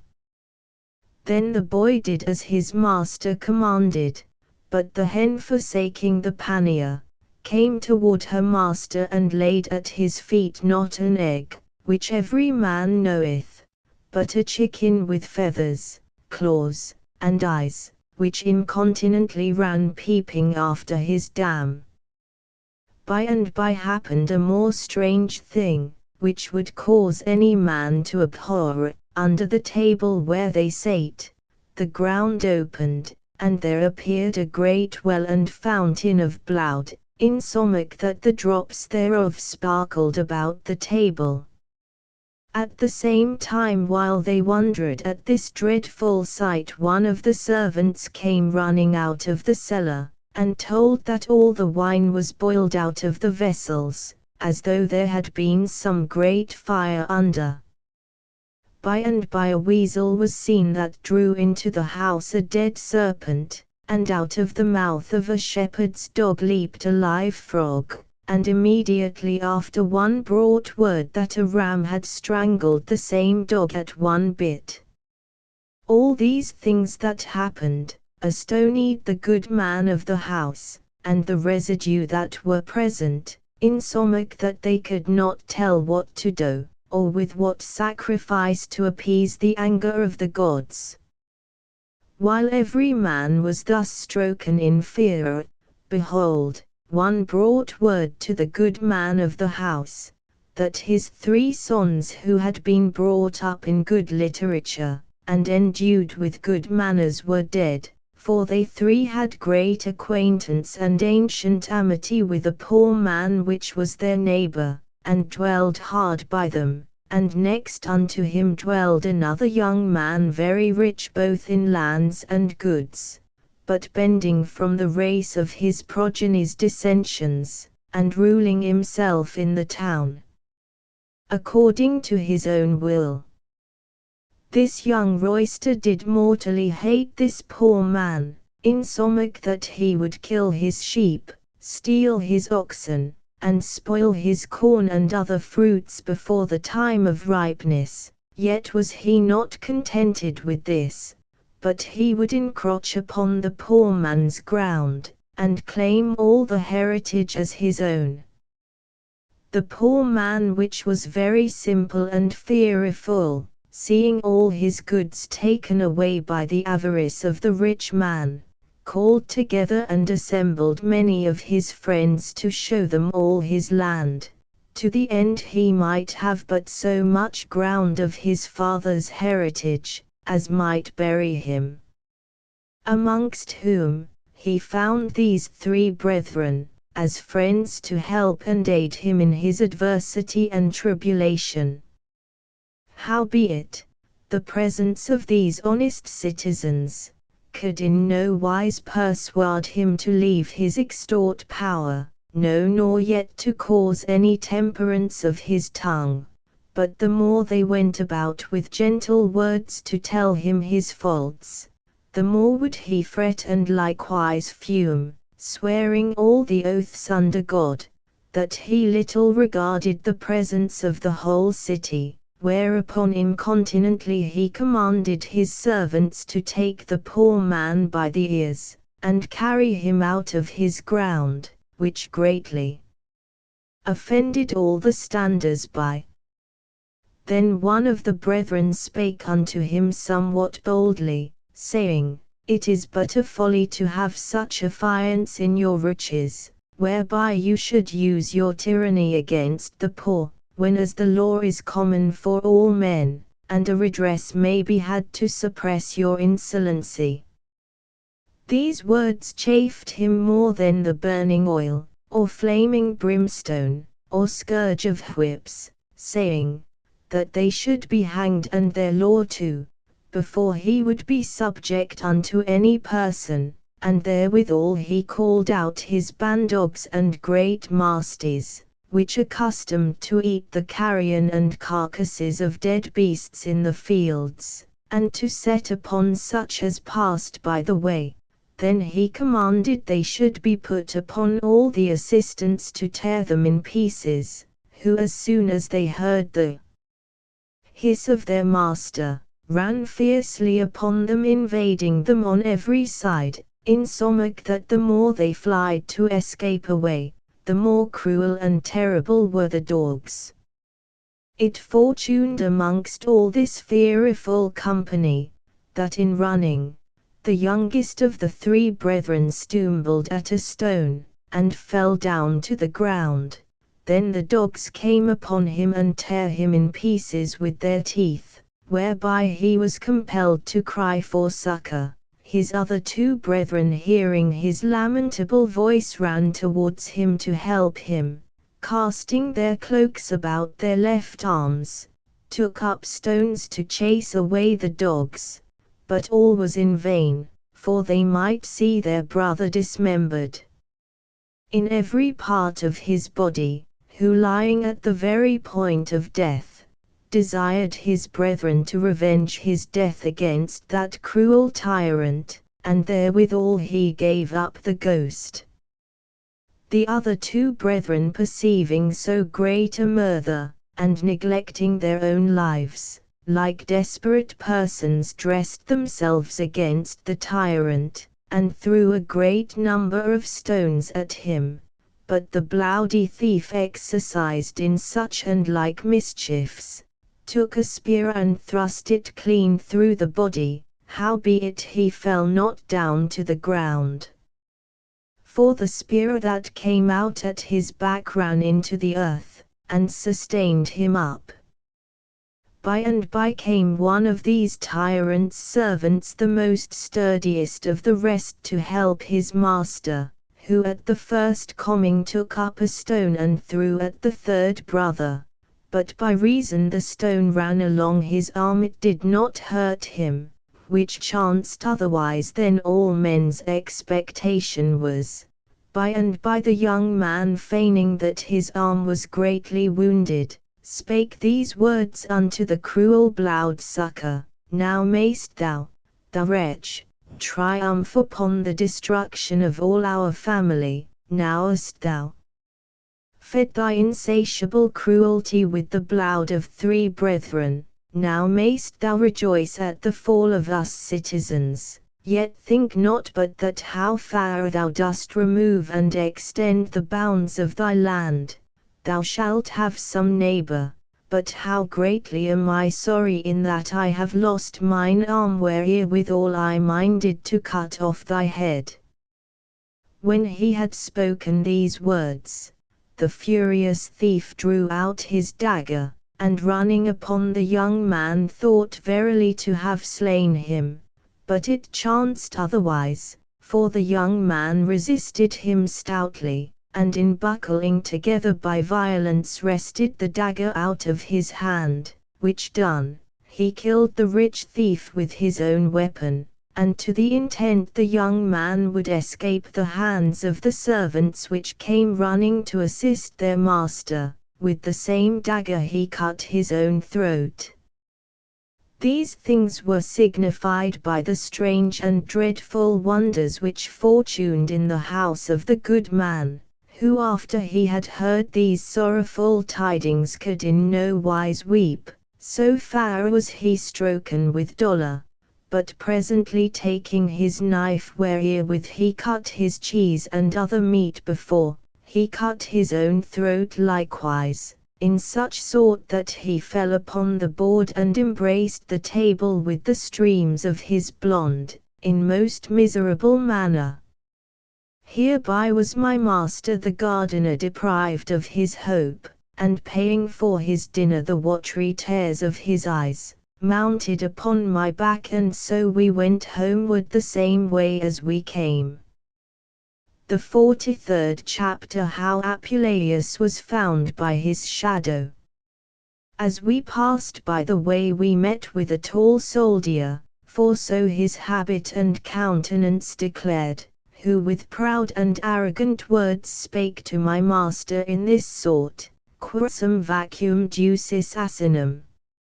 My master, somewhat astonied at the strange sights which he saw before, and ignorant of the Latin tongue, rode on and spake never a word. The soldier, unable to refrain his insolence, and offended at his silence, strake him on the shoulders as he sate on my back. Then my master gently made answer that he understood not what he said, whereat the soldier angrily demanded again, whither he rode with his ass. Marry, quoth he, to the next city. But I, quoth the soldier, have need of his help, to carry the trusses of our captain from yonder castle. And therewithal he took me by the halter and would violently have taken me away. But my master, wiping away the blood of the blow which he received of the soldier, desired him gently and civilly to take some pity upon him, and to let him depart with his own, swearing and affirming that his slow ass, well nigh dead with sickness, could scarce carry a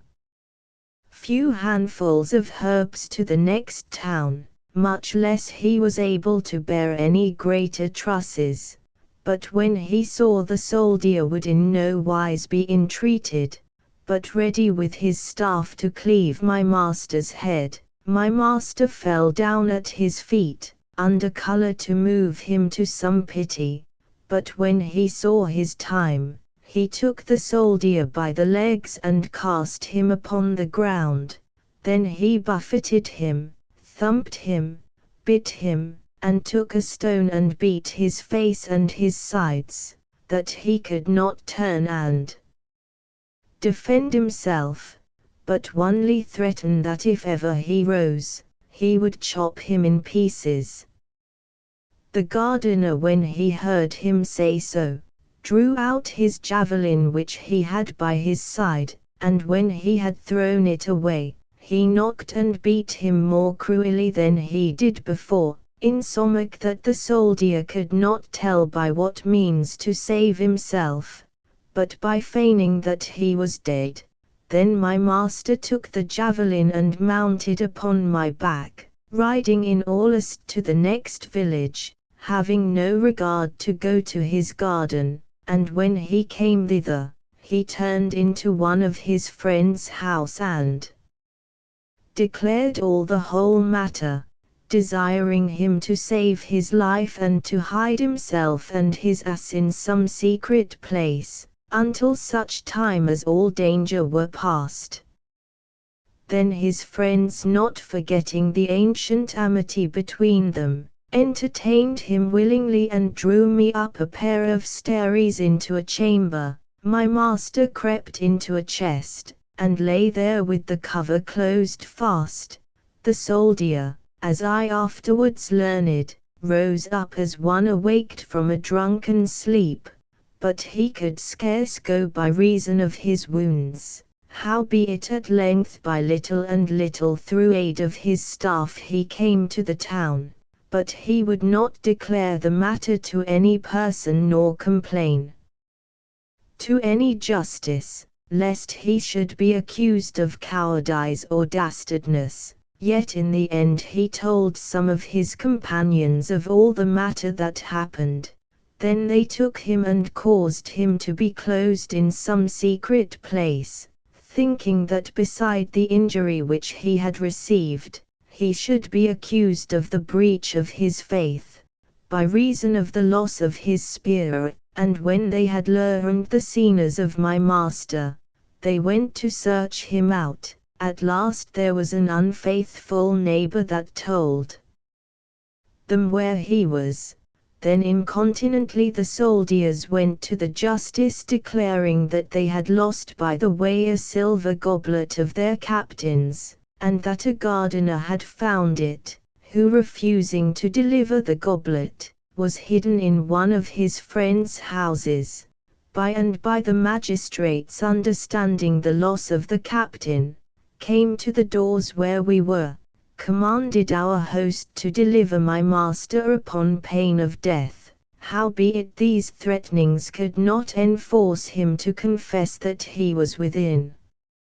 his doors, but by reason of his faithful promise and for the safeguard of his friend, he said, that he saw not the gardener a great while, neither knew where he was. The soldiers said contrary, whereby to know the verity of the matter, the magistrates commanded their servants and ministers to search every corner of the house, but when they could find neither gardener nor ass, there was a great contention between the soldiers and our host, for they said we were within the house, and he said no. But I that was very curious to know the matter, when I heard so great a noise, put my head out of the window to learn what the stir and tumult did signify. It fortuned that one of the soldiers perceived my shadow, whereupon he began to cry, saying, that he had certainly seen me. Then they were all glad and came up into the chamber, and pulled me down like a prisoner. When they had found me, they doubted nothing of the gardener, but seeking about more narrowly, at length they found him couched in a chest. And so they brought out the poor gardener to the justices, who was committed immediately to prison. But they could never forbear laughing from the time they found me by my shadow, wherefore is risen a common proverb, the shadow of the ass. The 10th book, the 44th chapter. How the soldier drave Apuleius away, and how he came to a captain's house, and what happened there. The next day how my master the gardener sped, I knew not, but the gentle soldier, who was well beaten for his cowardice, lead me to his lodging without the contradiction of any man, where he laded me well, and garnished my body, as seemed to me, like an ass of arms. For on the one side I bare an helmet that shined exceedingly, on the other side a target that glistered more 1,000-fold. And on the top of my burthen he put a long spear, which things he placed thus gallantly, not because he was so expert in war, for the gardener proved the contrary, but to the end he might fear those which passed by, when they saw such a similitude of war. When we had gone a good part of our journey, over the plain and easy fields, we fortuned to come to a little town, where we lodged at a certain captain's house. And there the soldier took me to one of the servants, while he himself went towards his captain, who had the charge of 1,000 men. And when we had remained there a few days, I understood of a wicked and mischievous fact committed there, which I have put in writing to the end you may know the same. The master of the house had a son instructed in good literature, and endued with virtuous manners, such a one as you would desire to have the like. Long time before his mother died, and when his father married a new wife, and had another child of the age of 12 years. The stepdame was more excellent in beauty than honesty, for she loved this young man her son-in-law, either because she was unchaste by nature, or because she was enforced by fate of stepmother, to commit so great a mischief.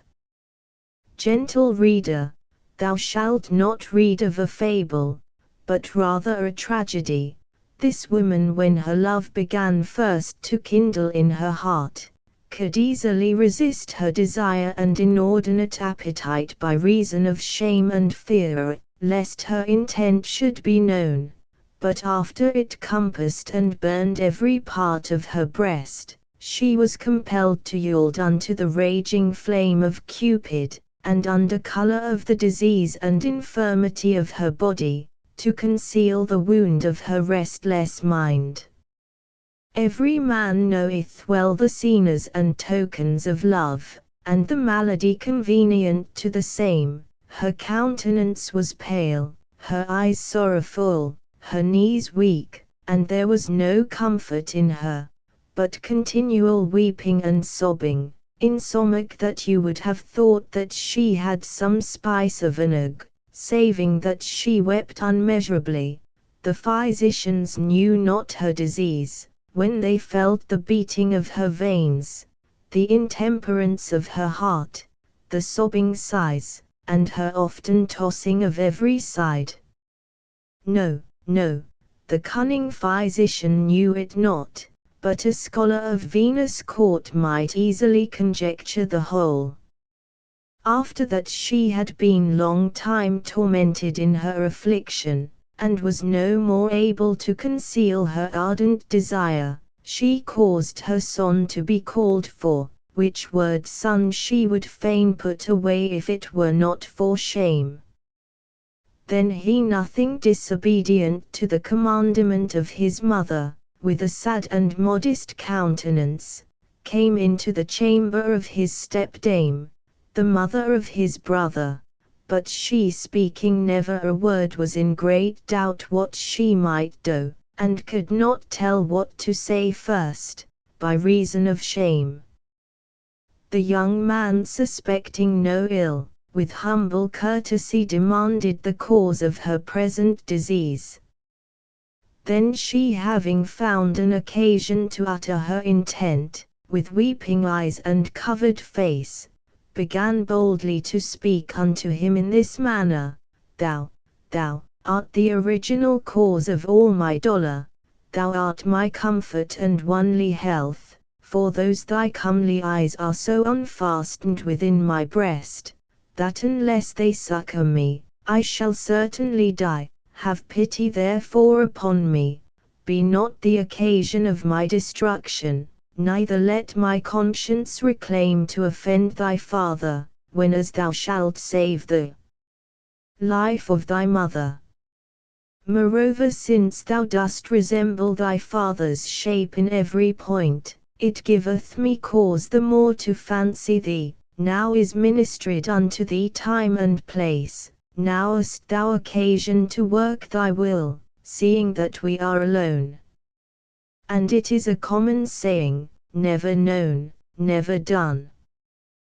This young man, troubled in mind at so sudden an ill, although he abhorred to commit so beastly a crime, yet he would not cast her off with a present denier, but warily pacified her mind with delay of promise. Wherefore he promised to do all according to her desire, and in the mean season, he willed his mother to be of good cheer, and comfort herself till as he might find some convenient time to come unto her, when his father was ridden forth, wherewithal he got him away from the pestilent sight of his stepdame. And knowing that this matter touching the ruin of all the whole house needed the counsel of wise and grave persons, he went incontinently to a sage old man and declared the whole circumstance of the matter. The old man, after long deliberation, thought there was no better way to avoid the storm of cruel fortune to come, than to run away. In the mean season this wicked woman, impatient of her love, and the long delay of her son, egged her husband to ride abroad into far countries. And then she asked the young man the accomplishment of his promise, but he, to rid himself entirely from her hands, would find always excuses, till in the end she understood by the messengers that came in and out, that he nothing regarded her. Then she, by how much she loved him before, by so much and more she hated him now. And by she called one of her servants, ready to all mischiefs, to whom she declared all her secrets. And there it was concluded between them two, that the surest way was to kill the young man, whereupon this varlet went incontinently to buy poison, which he mingled with wine, to the intent he would give it to the young man to drink, and thereby presently to kill him. But while they were in deliberation how they might offer it unto him, behold, here happened a strange adventure. For the young son of the woman that came from school at no one, being very thirsty, took the pot wherein the poison was mingled, and ignorant of the venom, drank a good draught thereof, which was prepared to kill his brother, whereby he presently fell down to the ground dead. His schoolmaster, seeing his sudden change, called his mother, and all the servants of the house with a loud voice. Incontinently every man declared his opinion, touching the death of the child, but the cruel woman, the only example of stepmother's malice, was nothing moved by the bitter death of her son, or by her own conscience of parricide, or by the misfortune of her house, or by the dolour of her husband, but rather devised the destruction of all her family. For by and by she sent a messenger after her husband to tell him the great misfortune which happened after his departure. And when he came home, the wicked woman declared that his son had empoisoned his brother, because he would not consent to his will, and told him divers other leasings, adding in the end that he threatened to kill her likewise, because she discovered the fact. Then the unhappy father was stricken with double dolour of the death of his 2 children, for on the one side he saw his younger son slain before his eyes, on the other side, he seemed to see the elder condemned to die for his offence. Again, where he beheld his wife lament in such sort, it gave him further occasion to hate his son more deadly. But the funerals of his younger son were scarce finished, when the old man the father, with weeping eyes even at the return from the grave, went to the justice and accused his son of the slaughter of his brother, and how he threatened to slay his wife, whereby the rather at his weeping and lamentation, he moved all the magistrates and people to pity, insomuch that without any delay, or further inquisition, they cried all that he should be stoned to death. But the justices, fearing a farther inconvenience to arise by the particular vengeance, and to the end there might fortune no sedition amongst the people, prayed the decurions and other officers of the city, that they might proceed by examination of witnesses, and with order of justice according to the ancient custom before the judging of any hasty sentence or judgment, without the hearing of the contrary part. Like as the barbarous and cruel tyrants accustom to use, otherwise they should give an ill example to their successors.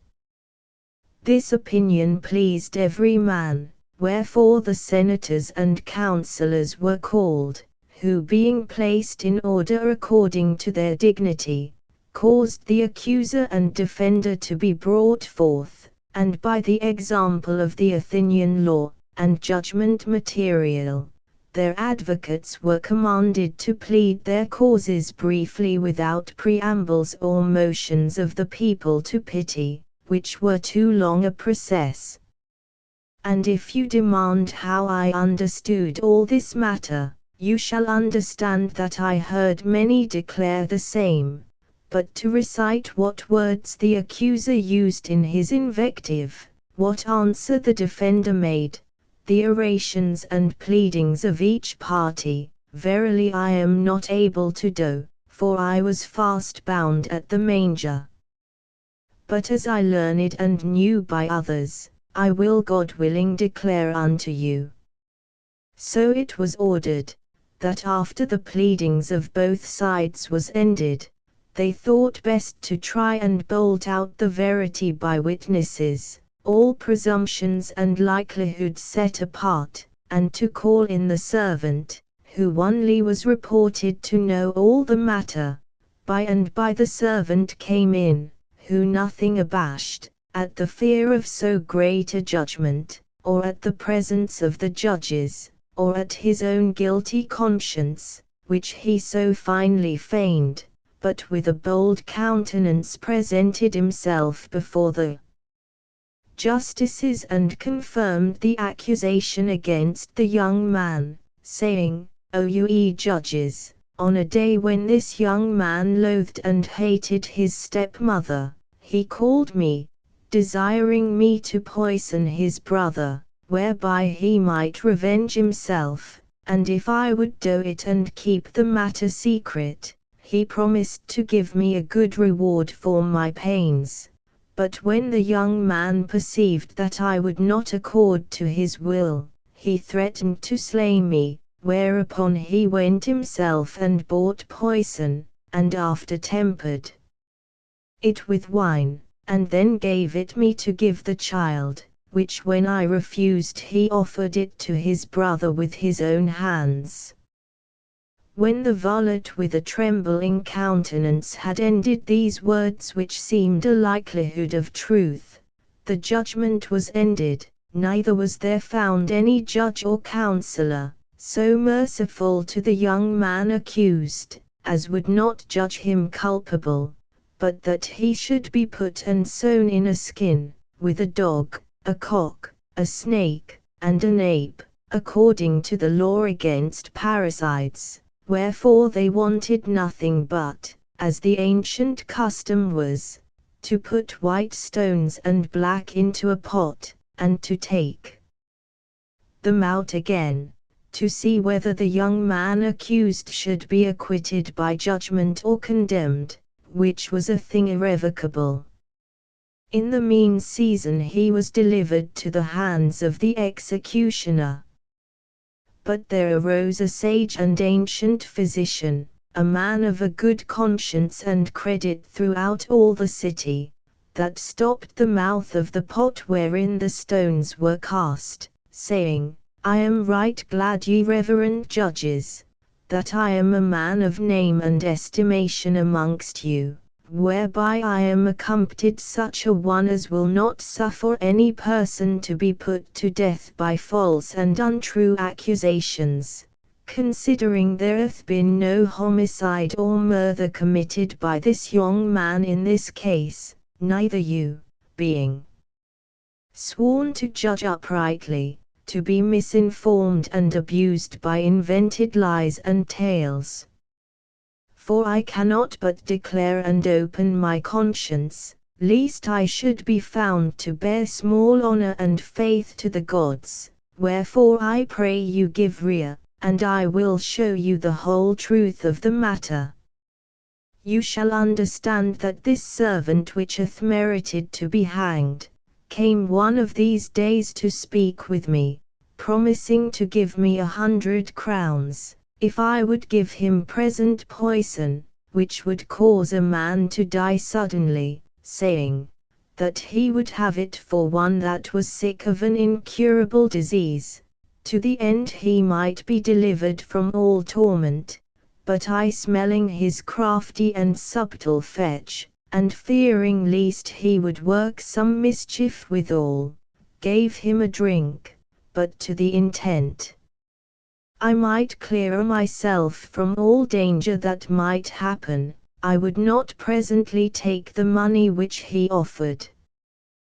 but lest any of the crowns should lack weight or be found counterfeit, I willed him to scale the purse wherein they were put, with his manual sina, whereby the next day we might go together to the goldsmith to try them, which he did. Wherefore, understanding that he was brought present before you this day, I hastily commanded one of my servants to fetch the purse which he had sealed, and here I bring it unto you to see whether he will deny his own sina or no, and you may easily conject that his words are untrue, which he alleged against the young man, touching the buying of the poison, considering he bought the poison himself. When the physician had spoken these words, you might perceive how the traitorous knave changed his color, how he sweat for fear, how he trembled in every part of his body, and how he set one leg upon another, scratching ibis head and grinding his teeth, whereby there was no person but would judge him culpable. In the end, when he was somewhat returned to his former subtlety, he began to deny all that was said, and stoutly affirmed that the physician did lie. But the physician, perceiving that he was railed at and his words denied, did never cease to confirm his sayings, and to disprove the varlet, till such time as the officers by the commandment of the judges, bound his hands and brought out the seal, wherewith he had sealed the purse, which augmented suspicion which was conceived of him first. Howbeit, neither the fear of the wheel or any other torment according to the use of the Grecians, which were ready prepared, no, nor yet the fire could enforce him to confess the matter, so obstinate and grounded was he in his mischievous mind. But the physician, perceiving that the menaces of these torments did nothing prevail, gan say, I cannot suffer or abide that this young man who is innocent, should against all law and conscience, be punished and condemned to die, and the other which is culpable, should escape so easily, and after mock and float at your judgment, for I will give you an evident proof and argument of this present crime.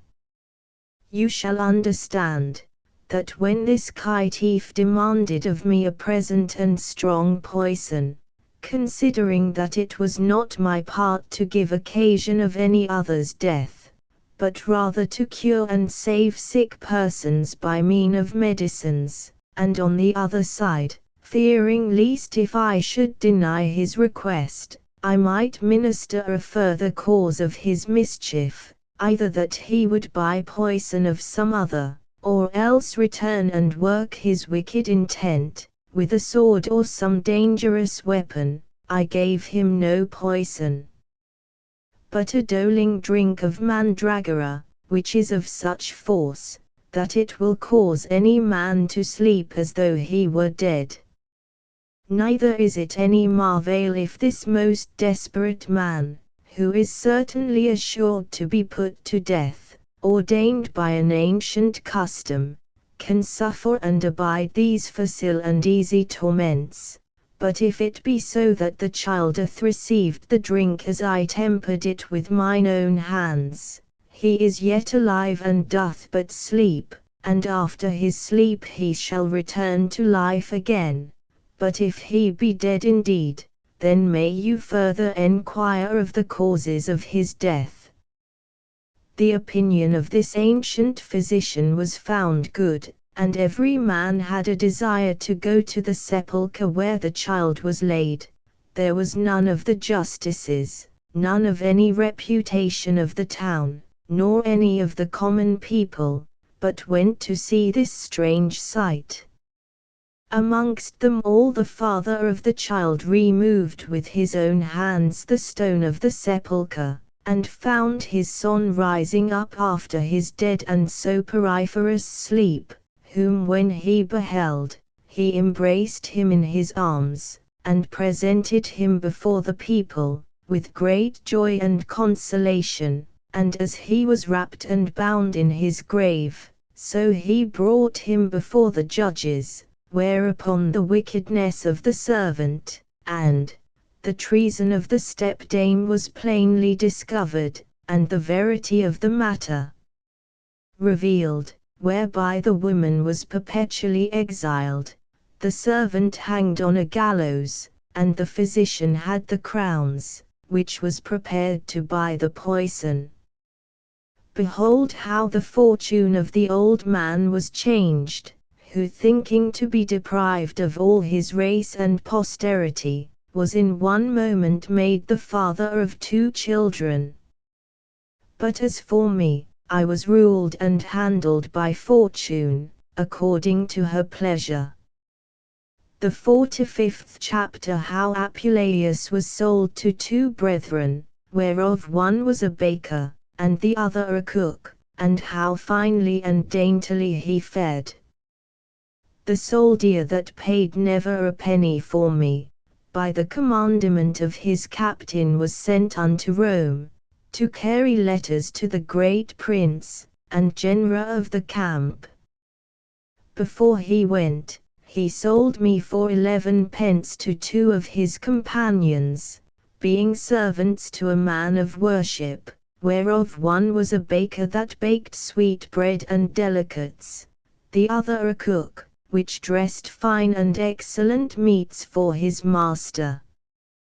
These 2 lived in common, and would drive me from place to place, to carry such things as was necessary, insomuch that I was received by these 2, as a 3rd brother, and companion, and I thought I was never better placed than with them, for when night came that supper was done, and their business ended, they would bring many good morsels into their chamber for themselves. One would bring pigs, chickens, fish, and other good meats, the other fine bread, pasties, tarts, custards and other delicate junkets dipped in honey. And when they had shut their chamber door, and went to the bains, O Lord, how I would fill my guts with these goodly dishes, neither was I so much a fool, or so very an ass, to leave the dainty meats, and to grind my teeth upon hard hay. In this sort I continued a great space, for I played the honest ass, taking but a little of one dish, and a little of another, whereby no man distrusted me.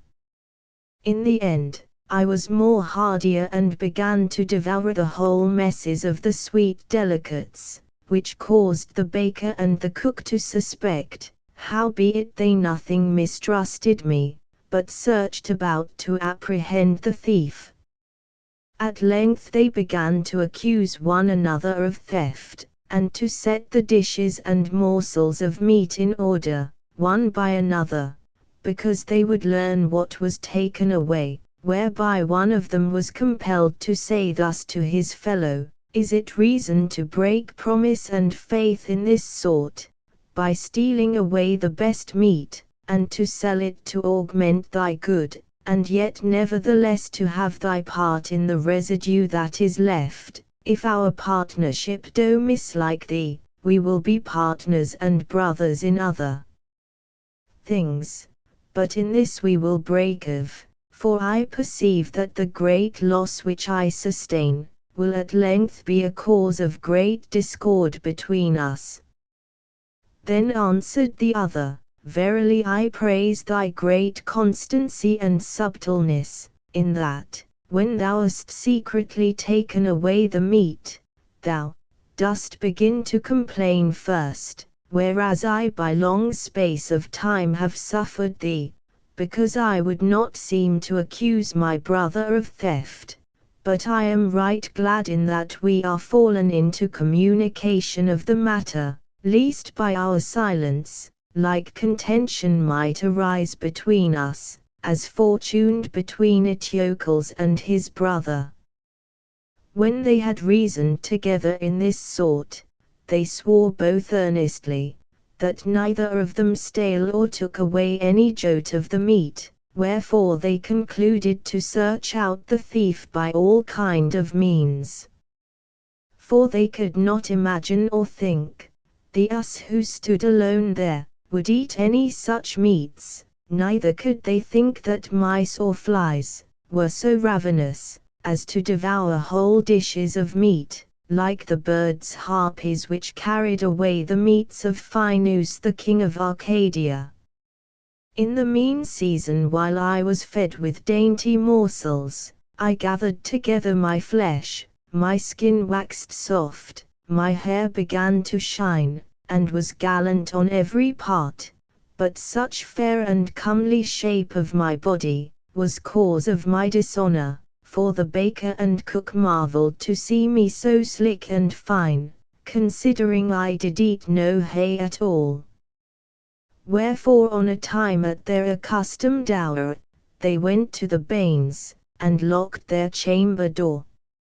It fortuned that ere they departed away, they espied me through a hole, how I fell roundly to my victuals. Then they marveled greatly, and little esteemed the loss of their meat, laughed exceedingly, calling the servants of the house, to show them the greedy gorge and appetite of the ass.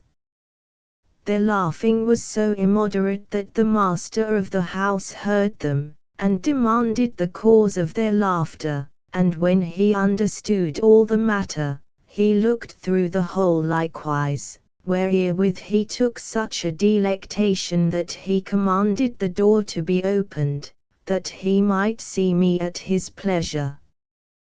Then I, perceiving every man laugh, was nothing abashed, but rather more bold, whereby I never rested eating, till such time as the master of the house commanded me to be brought into his parlor as a novelty, and there caused all kinds of meats which were never touched to be set on the table, which, although I had eaten sufficiently before, yet to win the further favor of the master of the house, I did greedily devour and made a clean riddance of all the delicate meats.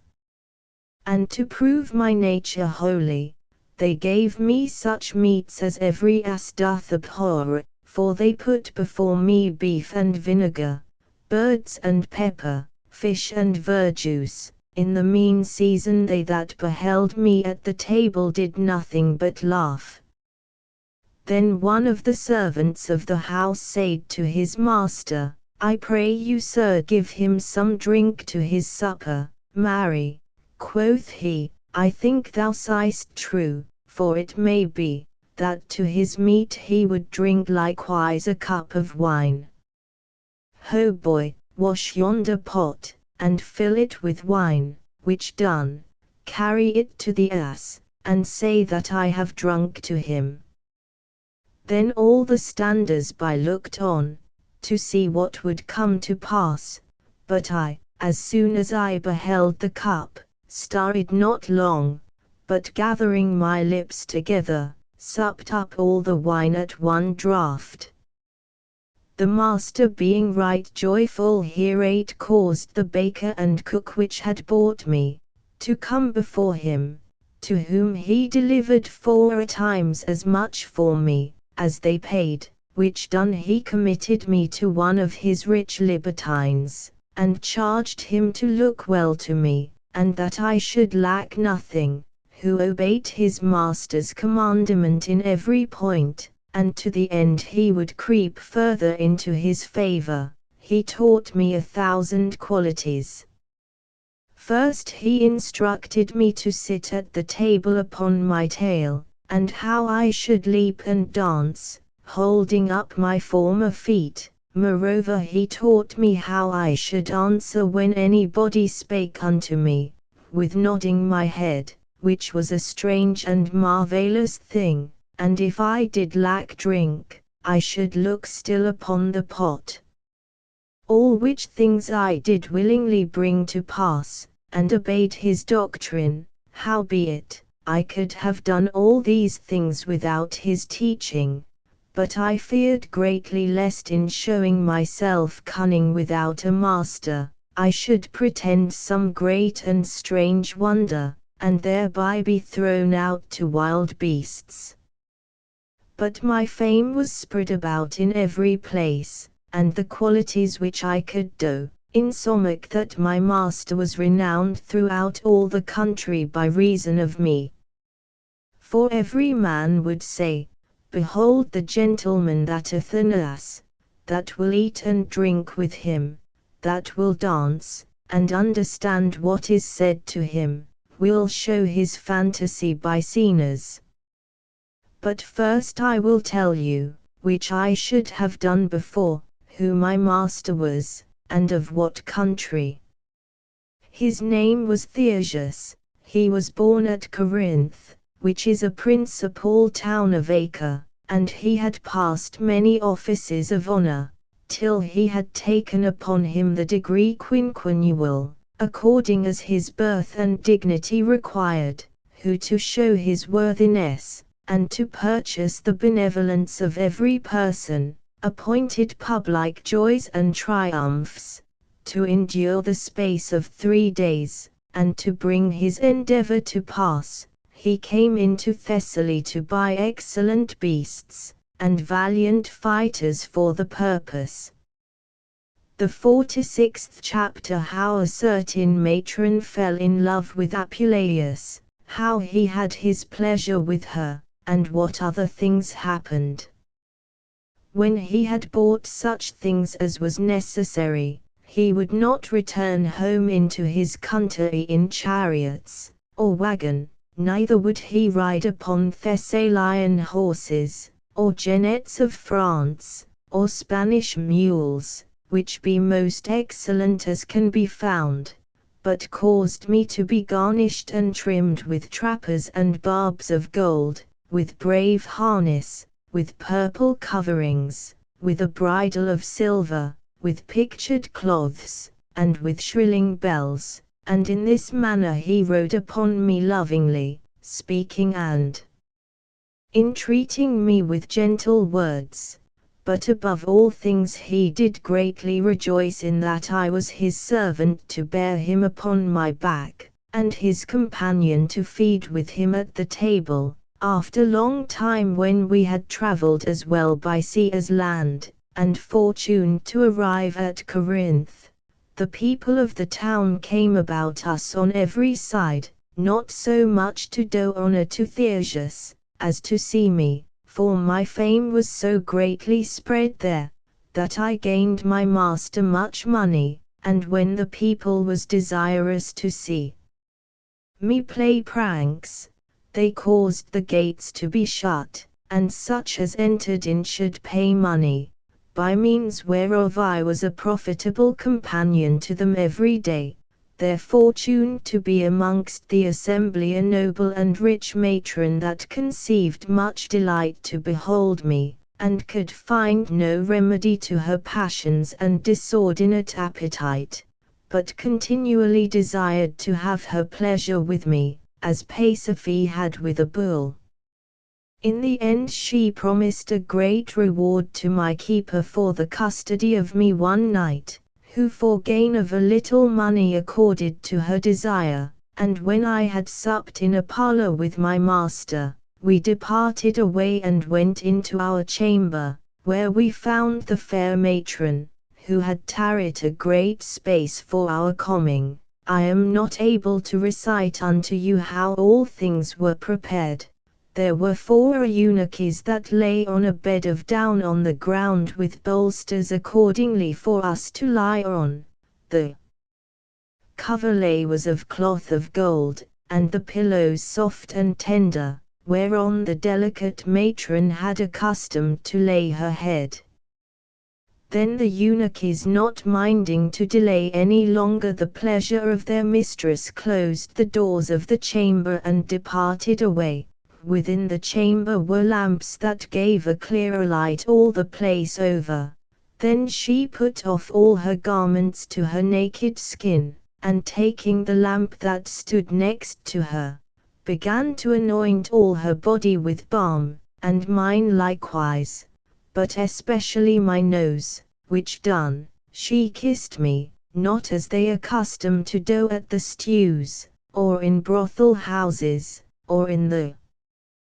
curtain schools for gain of money, but purely, sincerely, and with great affection, casting out these and like loving words: Thou art he whom I love, thou art he whom I only desire, without thee I cannot live, and other like preamble of talk as women can use well enough, when as they mind to show or declare their burning passions and great affection of love. Then she took me by the halter and cast me down upon the bed, which was nothing strange unto me, considering that she was so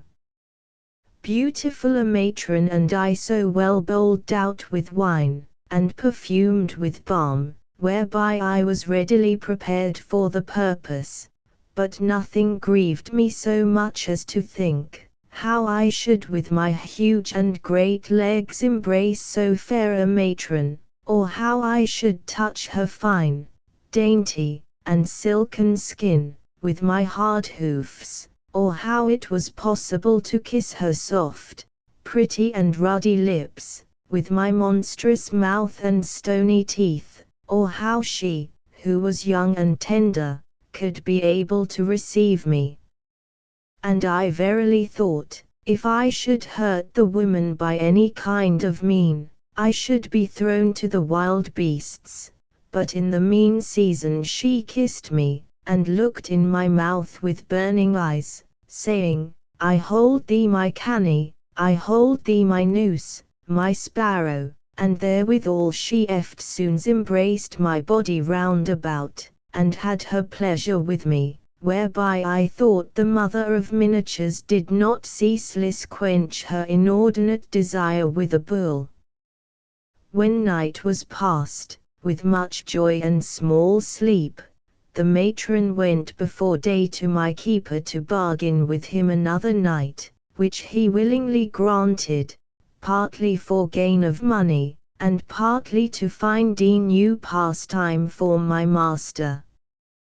who after he was informed of all the history of my luxury, was right glad, and rewarded my keeper well for his pain, minding to show before the face of all the people what I could do, but because they would not suffer the matron to abide such shame, by reason of her dignity, and because they could find no other that would endeavor so great a reproach, at length they obtained for money a poor woman, which was condemned to be eaten of wild beasts, with whom I should openly have to do. But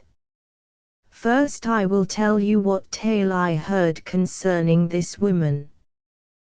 This woman had a husband, whose father, minding to ride forth, commanded his wife which he left at home great with child, that if she were delivered of a daughter, it should incontinently be killed.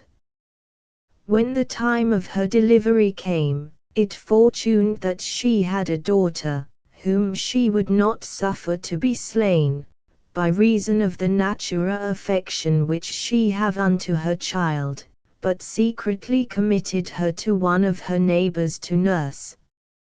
And when her husband returned home, she declared unto him that she was delivered of a daughter, whom, as he commanded, she had caused to be put to death.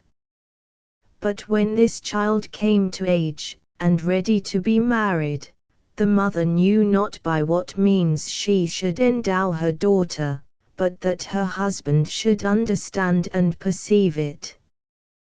Wherefore she discovered the matter to her son, who was the husband of this woman, condemned to be eaten of wild beasts, for she greatly feared lest he should unawares fancy or fall in love with his own sister.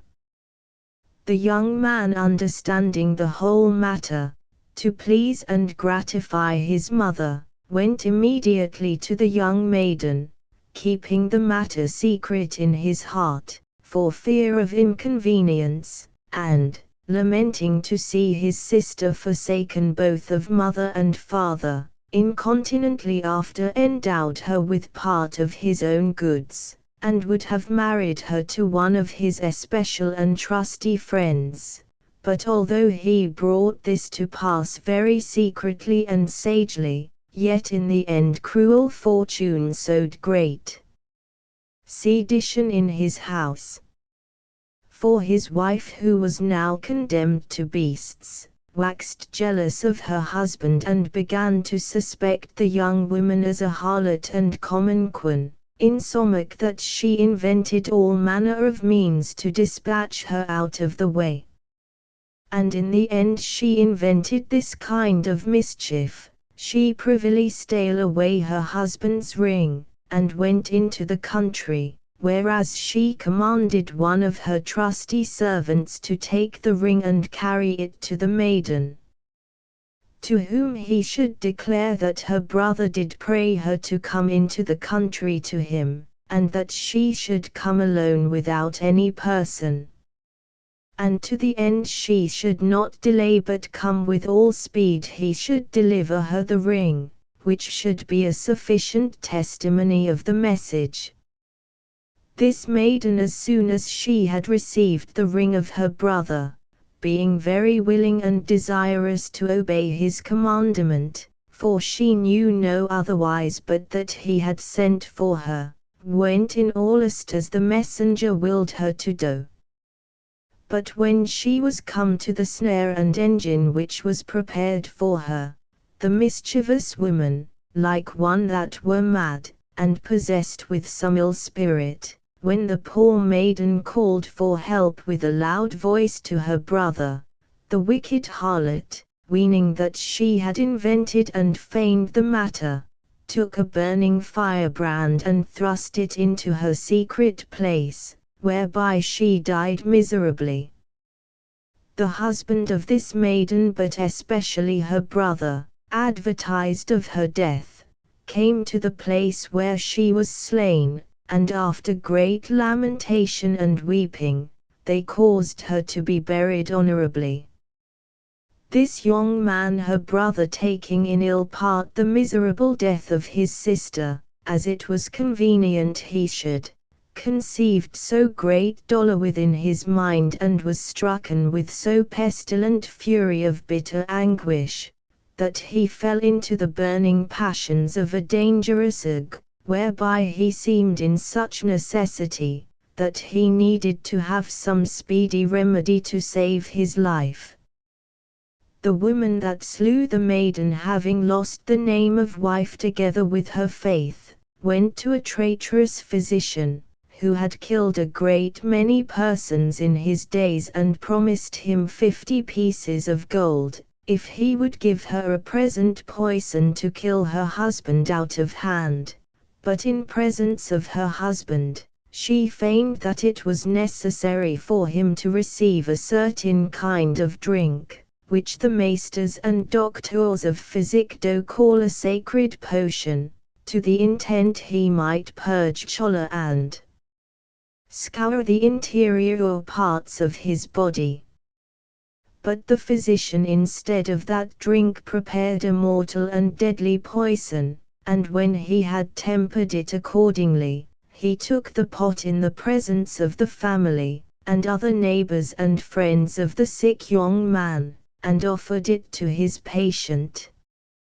But the bold and hardy woman, to the end she might accomplish her wicked intent, and also gain the money which she had promised the physician, stayed the pot with her hand, saying, I pray you, master physician, minister not this drink unto my dear husband, until such time as you have drunk some part thereof yourself, for what know I, whether you have mingled any poison in the drink or no, wherein I would have you not to be offended, for I know that you are a man of wisdom and learning.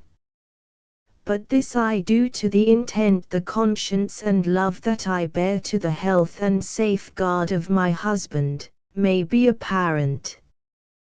The physician being greatly troubled at the wickedness of this mischievous woman, as void of all counsel and leisure to consider of the matter, and lest he might give any cause of suspicion to the standers-by, or show any scruple of his guilty conscience, by reason of long delay, took the pot in his hand, and presently drunk a good draught thereof, which done, the young man having no mistrust, drunk up the residue. The physician would have gone immediately home to receive a counterpoison, to expel and drive out the first poison, but the wicked woman, persevering in her mischief, would not suffer him to depart afoot, until such time as the poison began to work in him, and then by much prayer and intercession she licensed him to go home. By the way the poison invaded the entrails and bowels of the whole body of the physician, in such sort that with great pain he came to his own house, where he had scarce time to speak to his wife, and to will her to receive the promised salutary of the death of 2 persons, but he yielded up the ghost, and the other young man lived not long after, but likewise died, amongst the feigned and deceitful tears of his cursed wife.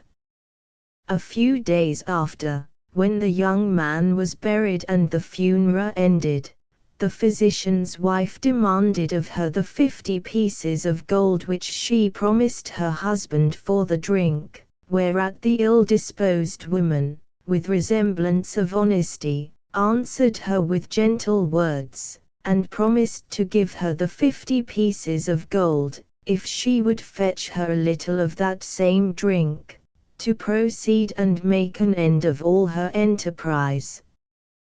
The physician's wife, partly to win the further favor of this rich woman, and partly to gain the money, ran incontinently home, and brought her a whole root of poison, which when she saw, having now occasion to execute her further malice, and to finish the damnable plot, began to stretch out her bloody hands to murder. She had a daughter by her husband, that was poisoned, who according to order of law, was appointed heir of all the lands and goods of her father. But this woman, knowing that the mothers succored their children, and received all their goods after their death, purposed to show herself a like parent to her child, as she was a wife to her husband, whereupon she prepared a dinner with her own hands, and empoisoned both the wife of the physician and her own daughter, the child being young and tender died incontinently by force of the drink, but the physician's wife being stout and strong of complexion, feeling the poison to trill down into her body, doubted the matter, and thereupon knowing of certainty that she had received her bane, ran forthwith to the judge's house, that what with her cries and exclamations, she raised up the people of the town, and promising them to show divers wicked and mischievous acts, caused that the doors and gates were opened. When she came in, she declared from the beginning to the end the abomination of this woman, but she had scarce ended her tale, when opening her falling lips, and grinding her teeth together, she fell down dead before the face of the judge, who incontinently to try the truth of the matter, caused the cursed woman, and her servants to be pulled out of the house, and enforced by pain of torment to confess the verity, which being known, this mischievous woman far less than she deserved, but because there could be no more cruel a death invented for the quality of her offense, was condemned to be eaten with wild beasts. Behold, with this woman was I appointed to have to do before the face of the people, but I being wrapped in great anguish, and envying the day of the triumph, when we two should so abandon ourselves together, devised rather to slay myself, than to pollute my body with this mischievous harlot, and so forever to remain defamed. But it was impossible for me so to do, considering that I lacked hands, and was not able to hold a knife in my hoofs. Howbeit, standing in a pretty cabin, I rejoiced in myself to see that springtime was come, and that all things flourished, and that I was in good hope to find some roses, to render me my humane shape. When the day of triumph came, I was led with great pomp and benevolence to the appointed place, where when I was brought, I first saw the preamble of that triumph, dedicated with dances and merry taunting jests, and in the mean season was placed before the gate of the theatre, whereas on the one side I saw the green and fresh grass growing before the entry thereof, whereon I greatly desired to feed. On the other side I conceived a great delectation to see when the theatre gates were opened, how all things was finely prepared and set forth, for there I might see young children and maidens in the flow of their youth of excellent beauty, and attired gorgeously, dancing and moved in comely order, according to the order of Graecia. For some time they would dance in length, sometime round together, sometime divide themselves into four parts, and sometime loose hands on every side. But when the trumpet gave warning that every man should retire to his place, then began the triumph to appear.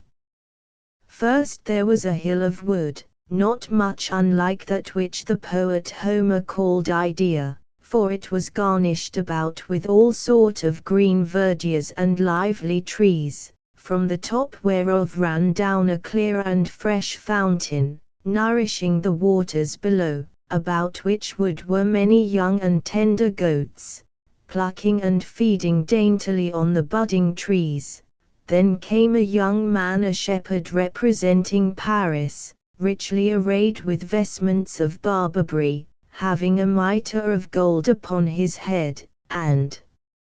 seeming as though he kept the goats. After him ensued another young man all naked, saving that his left shoulder was covered with a rich cloak, and his head shining with glistering hairs, and hanging down, through which you might perceive two little wings, whereby you might conjecture that he was Mercury. With his rod called Caduceus, he bare in his right hand an apple of gold, and with a seemly gait went towards him that represented Paris, and after he had delivered him the apple, he made a scena, signifying that Jupiter had commanded him so to do. When he had done his message he departed away. And by, there approached a fair and comely maiden, not much unlike to Juno, for she had a diadem of gold upon her head, and in her hand she bare a regal scepter. Then followed another resembling Pallas, for she had on her head a shining sallet, whereon was bound a garland of olive branches, having in one hand a target or shield, and in the other a spear as though she would fight. Then came another which passed the other in beauty, and presented the goddess Venus, with the color of ambrosia, when she was a maiden, and to the end she would show her perfect beauty, she appeared all naked, saving that her fine and dainty skin was covered with a thin smock, which the wind blew hither and thither to testify the youth and flow of the age of the dame. Her color was of two sorts, for her body was white as descended from heaven, and her smock was bluish, as arrived from the sea. After every one of the virgins which seemed goddesses, followed certain waiting servants. Castor and Pallas went behind Juno, having on their heads helmets covered with stars. This virgin Juno sounded a flute, which she bare in her hand, and moved herself towards the shepherd Paris, showing by honest signs and tokens, and promising that he should be lord of all Asia, if he would judge her the fairest of the three, and to give her the apple of gold. The other maiden, which seemed by her armor to be Pallas, was accompanied with two young men armed, and brandishing their naked swords in their hands, whereof one named Terror, and the other Fear, behind them. Approached one sounding his trumpet to provoke and stir men to battle. This maiden began to dance and shake her head, throwing her fierce and terrible eyes upon Paris and promising that if it pleased him to give her the victory of beauty, she would make him the most strong and victorious man alive. Then came Venus and presented herself in the middle of the theatre, with much favor of all the people, for she was accompanied with a great many of youth, whereby you would have judged them all to be Cupidos, either to have flown from heaven or else from the river of the sea, for they had wings, arrows, and the residue of their habit according in each point, and they bare in their hands torches lighted, as though it had been a day of marriage. Then came in a great multitude of fair maidens. On the one side were the most comely Graces, on the other side, the most beautiful Hours, carrying garlands and loose flowers, and making great honor to the goddess of pleasure. The flutes and pipes yielded out the sweet sound of Lydians, whereby they pleased the minds of the standers by exceedingly. But the more pleasing Venus moved forward more and more, and shaking her head answered by her motion and gesture, to the sound of the instruments. For sometimes she would wink gently, sometimes threaten and look auspiciously, and sometimes dance wanly with her eyes. As soon as she was come before the judge, she made a scene and token to give him the most fairest spouse of all the world, if he would prefer her above the residue of the goddesses. Then the young Phrygian shepherd Paris with a willing mind delivered the golden apple to Venus, which was the victory of beauty. Why do ye marvel, ye orators, ye lawyers, and advocates, if many of our judges nowadays sell their judgments for money, when as in the beginning of the world one only grace corrupted the sentence between God and men, and that one rustical judge and shepherd appointed by the counsel of great Jupiter, sold his judgment for a little pleasure, which was the cause afterward of the ruin of all his progeny. By like manner of mean was sentence given between the noble Greeks, for the noble and valiant personage Palamedes was convicted and attainted of treason, by false persuasion and accusation, and Ulysses, being but of base condition, was preferred in martial prowess above great Ajax. What judgment was there likewise amongst the Athenian lawyers, sage and expert in all sciences? Was not Socrates, who was preferred by Apollo, above all the wise men in the world, by envy and malice of wicked persons empoisoned with the herb cicuta, as one that corrupted the youth of the country, whom always be kept under by correction? For we see nowadays many excellent philosophers greatly desire to follow his sect, and by perpetual study to value and revolve his works, but to the end I may not be reproved of indignation by any one that might say, "What, shall we suffer an ass to play the philosopher?" I will return to my further purpose. After the judgment of Paris was ended, Juno and Pallas departed away angrily, showing by their gesture that they would revenge themselves on Paris. But Venus, that was right pleased and glad in her heart, danced about the theatre with much joy. This done, from the top of the hill through a privy spout ran a flood of the colour of saffron, which fell upon the goats, and changed their white hair into yellow, with a sweet odour to all them of the theatre. By and by, after by certain engines, the ground opened, and swallowed up the hill of wood, and then behold there came a man of arms through the multitude, demanding by the consent of the people, the woman who was condemned to the beasts, and appointed for me to have to do withal. Our bed was finely and bravely prepared, and covered with silk and other things necessary. But I, beside the shame to commit this horrible fact, and to pollute my body with this wicked harlot, did greatly fear the danger of death, for I thought in myself, that when she and I were together, the savage beast appointed to devour the woman, was not so instructed and taught, or would so temper his greediness, as that he would tear her in pieces lying under me, and spare me with a regard of mine innocency. Wherefore I was more careful for the safeguard of my life, than for the shame that I should abide. But in the mean season, while my master made ready the bed, all the residue did greatly delight to see the hunting and pleasantness of the triumph. I began to think and devise for myself.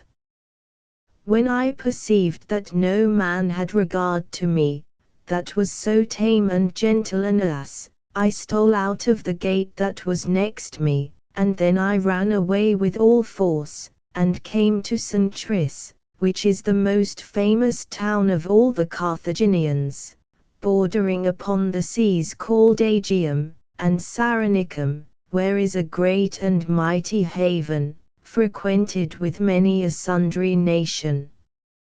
There, because I would avoid the multitude of the people, I went to a secret place of the sea coast, where I laid me down upon the sand, to ease and refresh myself, for the day was past and the sun gone down, and lying in this sort on the ground, did fall in a sound sleep.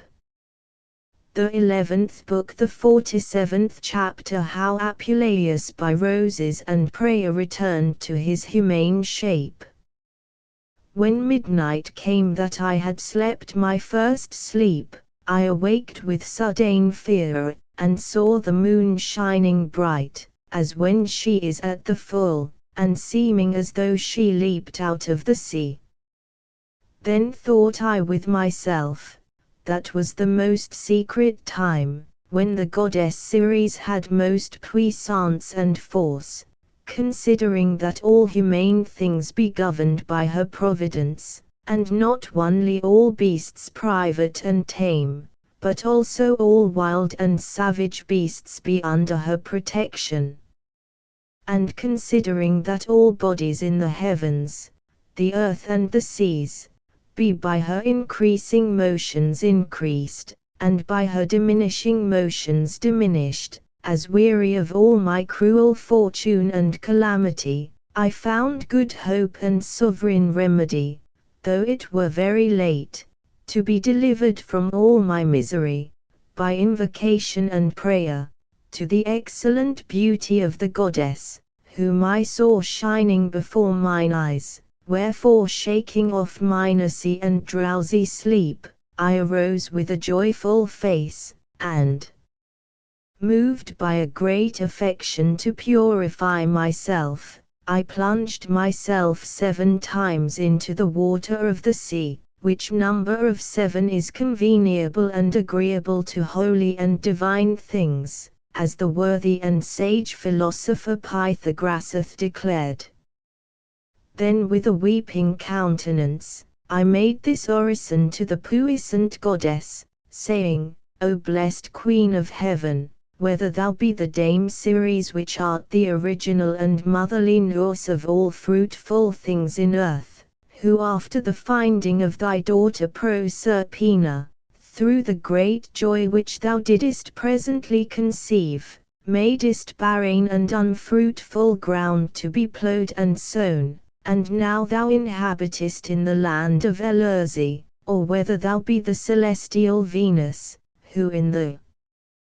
beginning of the world didst couple together all kind of things with an engendered love, by an eternal propagation of humane kind, art now worshipped within the temples of the ill Paphos, thou which art the sister of the god Phoebus, who nourishest so many people by the generation of beasts, and art now adored at the sacred places of Ephesus, thou which art horrible Proserpina, by reason of the deadly howlings which thou yieldest, that hast power to stop and put away the invasion of the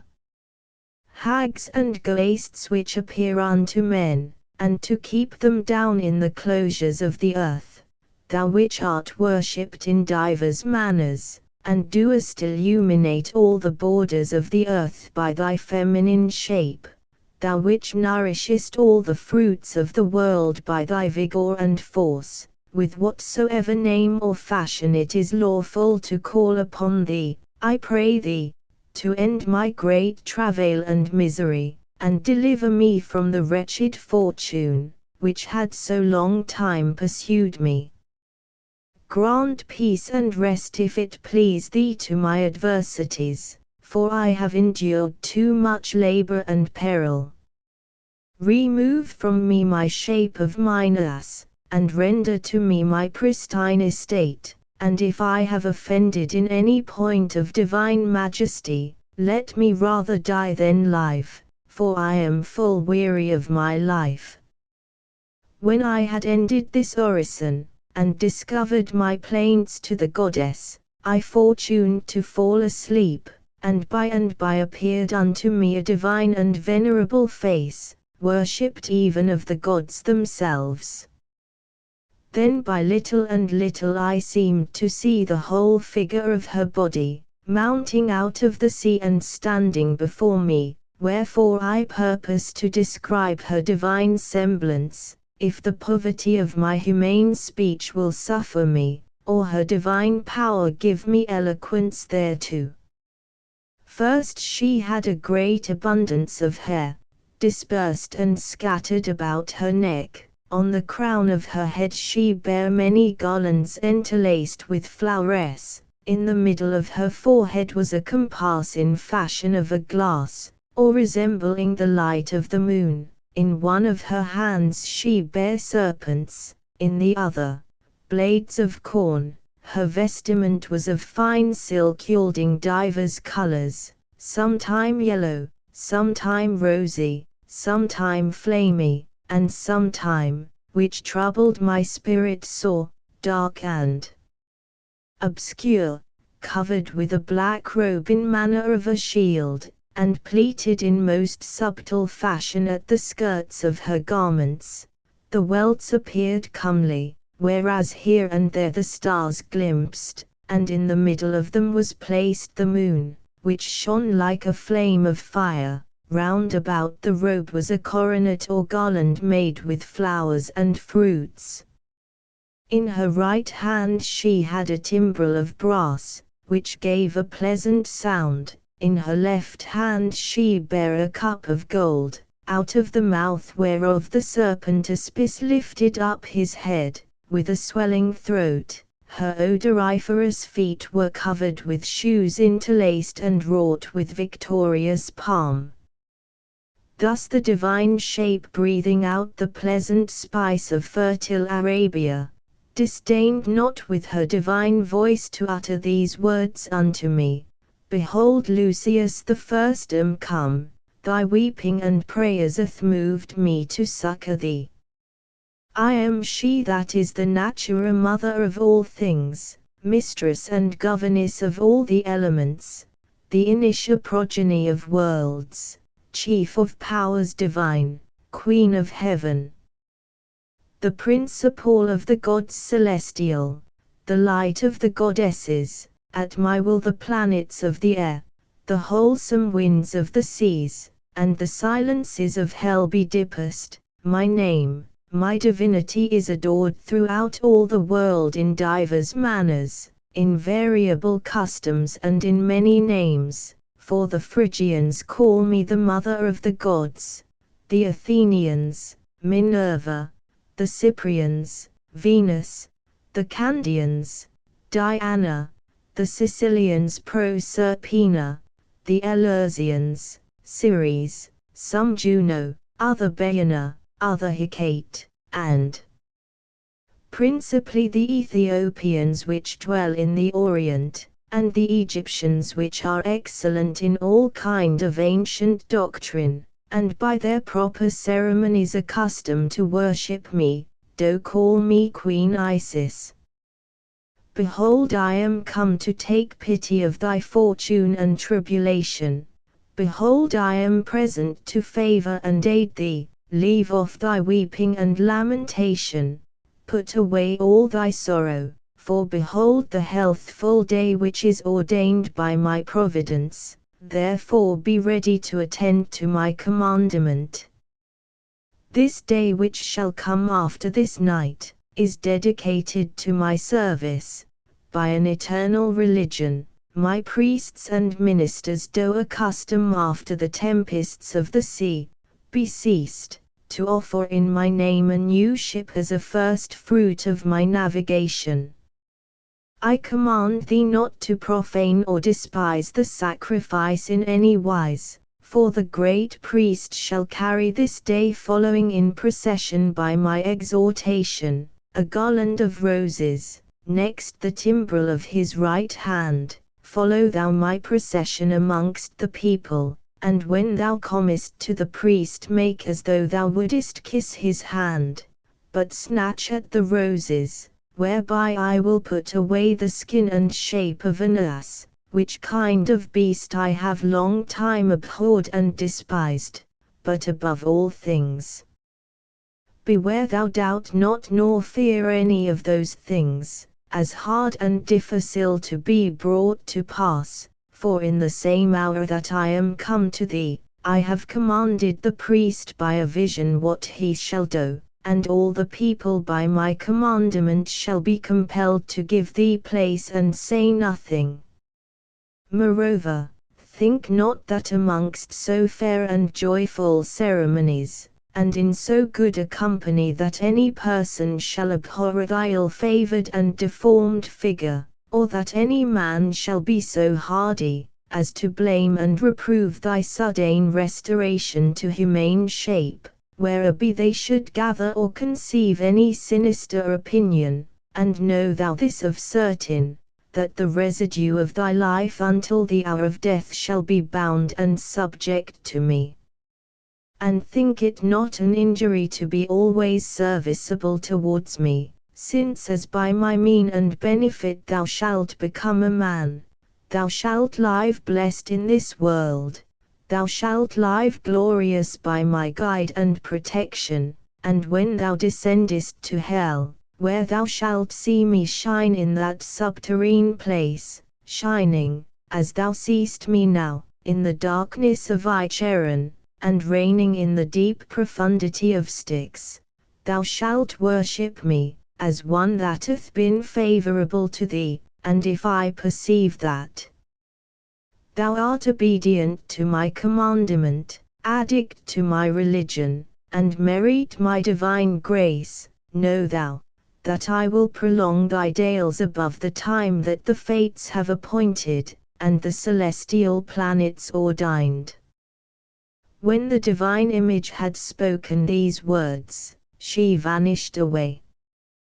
By and by when I awaked, I arose, having the members of my body mixed with fear, joy and sweat, and marveled at the clear presence of the puissant goddess, and being sprinkled with the water of the sea, I recounted orderly her admonitions and divine commandments.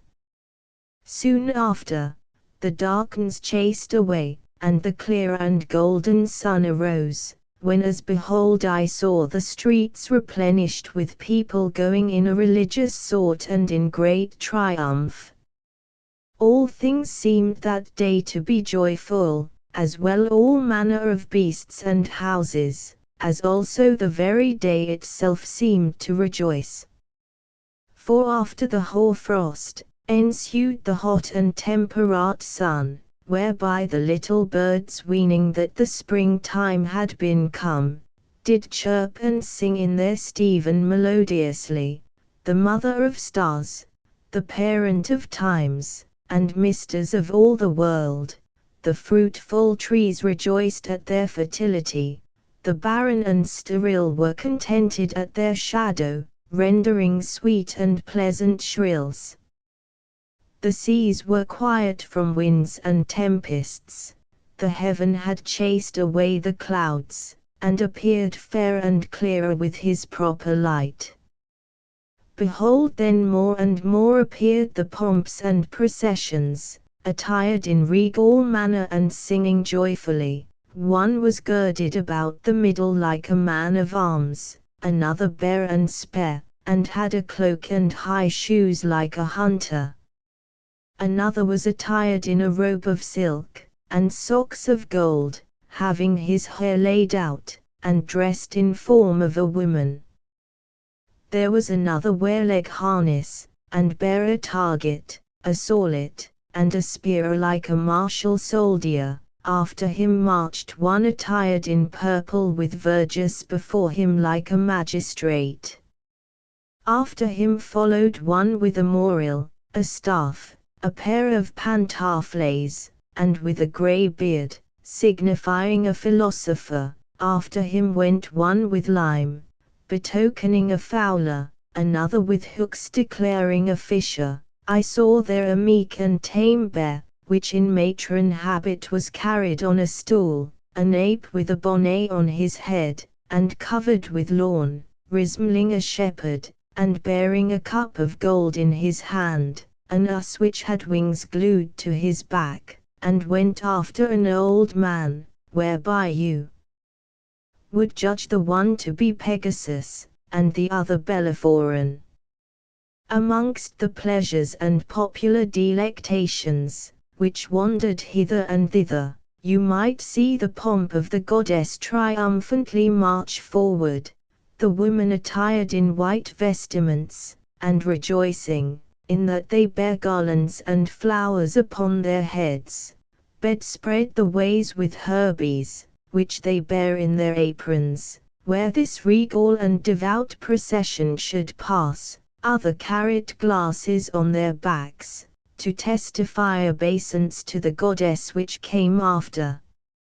Other bare combs of ivory, and declared by their gesture and motions of their arms, that they were ordained and ready to dress the goddess. Others dropped in the ways as they went balm and other pretty ointments. Then came a great number, as well of men as women, with candles, torches, and other lights, doing honor to the celestial goddess. After that sounded the musical harmony of instruments. Then came a fair company of youth, apparelled in white vestments, singing both metre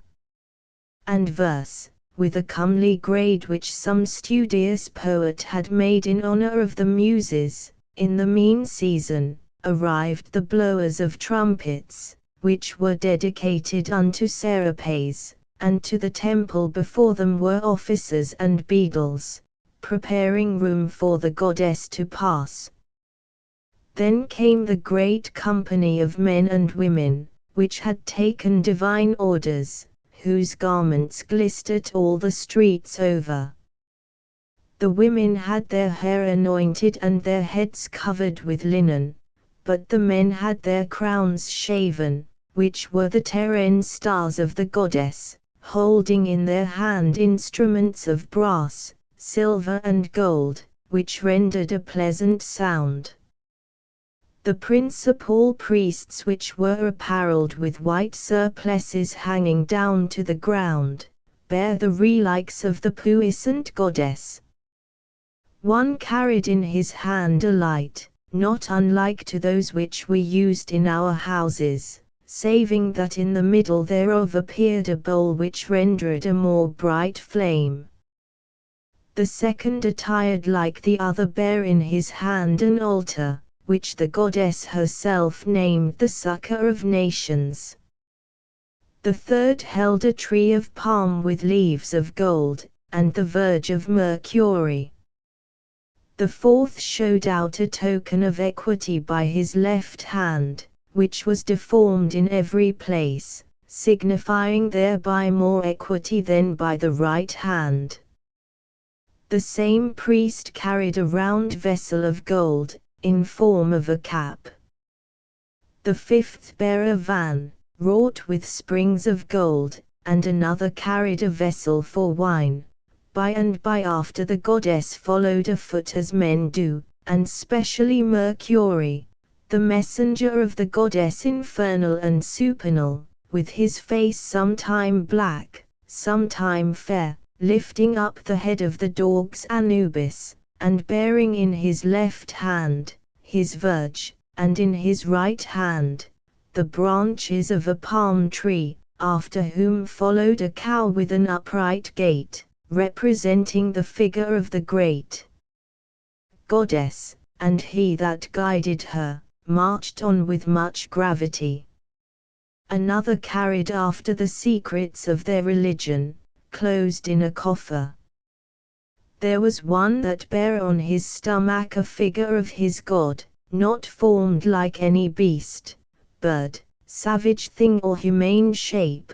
but made by a new invention, whereby was signified that such a religion should not be discovered or revealed to any person. There was a vessel wrought with a round bottom, having on the one side pictures figured like unto the manner of the Egyptians, and on the other side was an rear, whereupon stood the serpent Aspis, holding out his scaly neck. Finally came he which was appointed to my good fortune according to the promise of the goddess. For the great priest which bare the restoration of my human shape, by the commandment of the gods, approached more and more, bearing in his left hand the timbrel, and in the other a garland of roses to give me, to the end I might be delivered from cruel fortune, which was always mine enemy, after the sufferance of so much calamity and pain, and after the endurance of so many perils. Then I not returning hastily, by reason of so dangerously, lest I should disturb the quiet procession with mine importunity, but going softly through the prayers of the people, which gave me place on every side, went after the priest. The priest being admonished the night before, as I might well perceive, stood still and holding out his hand, thrust out the garland of roses into my mouth. I, trembling, devoured with a great affection, and as soon as I had eaten them, I was not deceived of the promise made unto me. For my deform and deceit face abated, and first the rugged hair of my body fell off, my thick skin waxed soft and tender, the hoofs of my feet changed into toes, my hands returned again, my neck grew short, my head and mouth began round, my long ears were made little, my great and stony teeth waxed less like the teeth of men, and my tail which combed me most, appeared nowhere. Then the people began to marvel, and the religious honored the goddess, for so evident a miracle. They wondered at the visions which they saw in the night, and the facility of my reformation, whereby they rendered testimony of so great a benefit which I received of the goddess. When I saw myself in such a state, I stood still a good space and said nothing, for I could not tell what to say, nor what word I should first speak, nor what thanks I should render to the goddess. But the great priest, understanding all my fortune and misery, by divine advertisement, commanded that one should give me garments to cover me. Howbeit as soon as I was transformed from an ass to my humane shape, I hid the privity of my body with my hands as shame and necessity compelled me.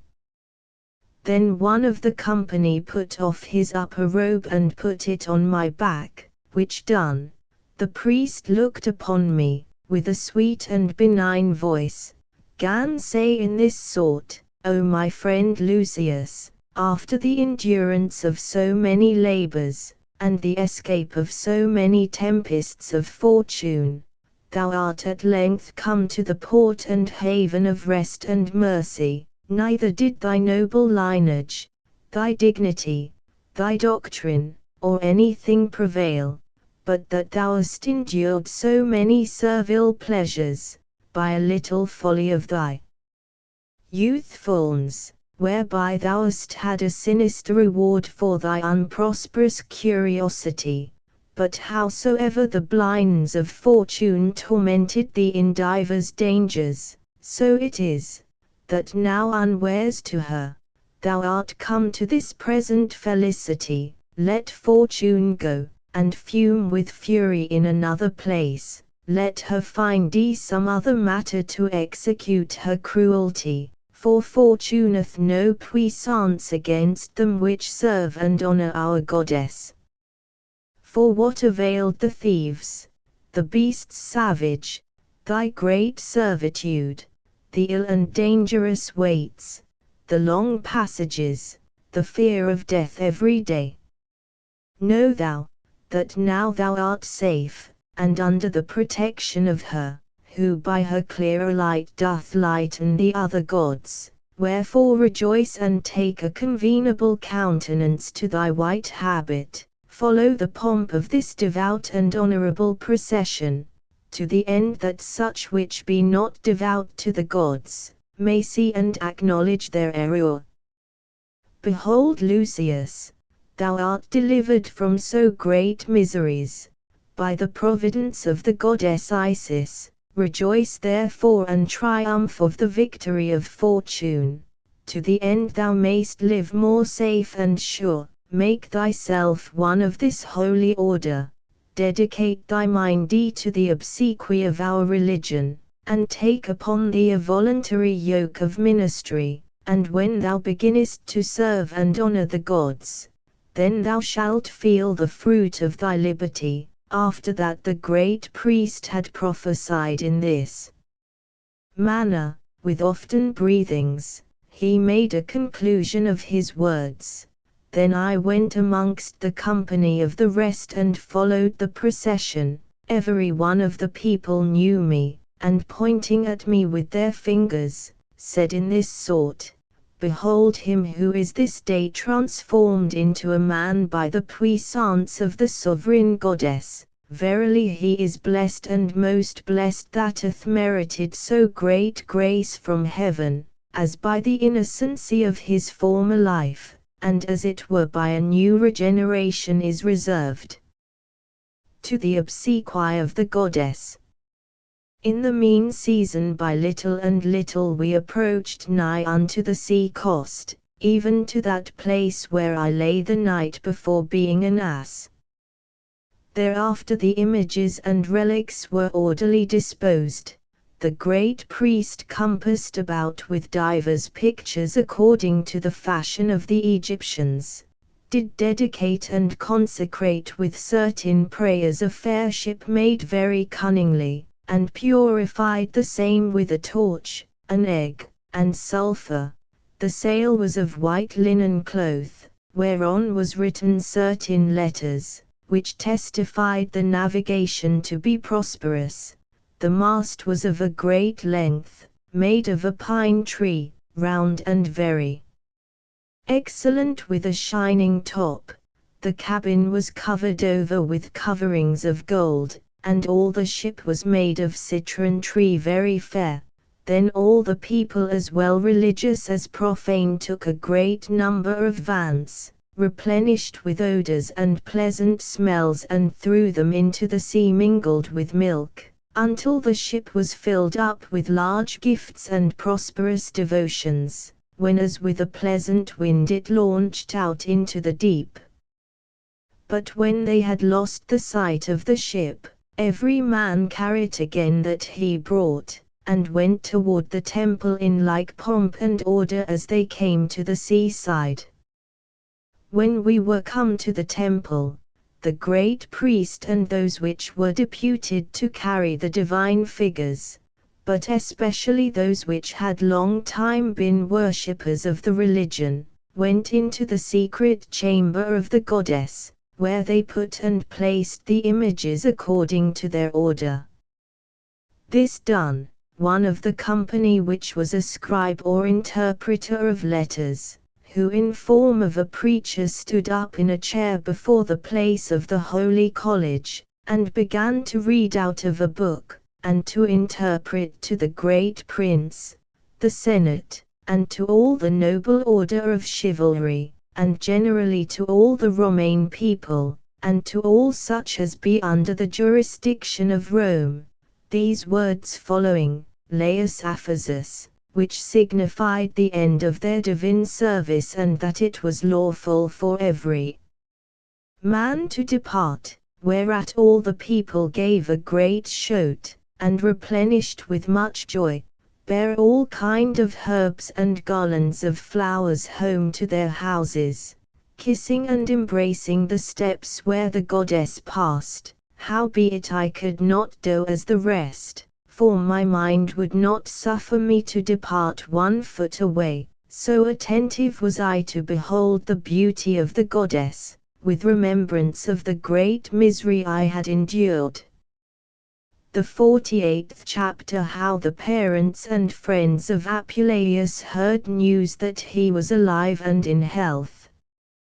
In the mean season news was carried into my country, as swift as the flight of birds, or as the blast of winds, of the grace and benefit which I received of the goddess, and of my fortune worthy to be had in memory.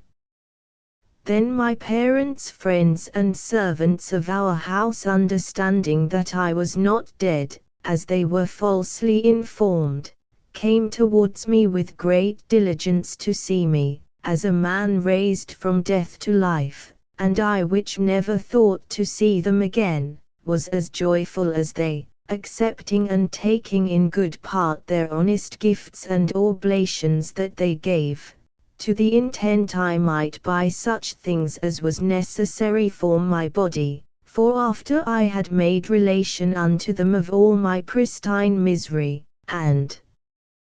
present joys, I went before the face of the goddess and hired me a house within the cloister of the temple, to the end I might continually be ready to the service of the goddess, and ordinarily frequent the company of the priests, whereby I would wholly become devout to the goddess, and an inseparable worshipper of her divine name. It fortuned that the goddess appeared to me oft times in the night, persuading and commanding me to take the order of her religion. But I, though I was endued with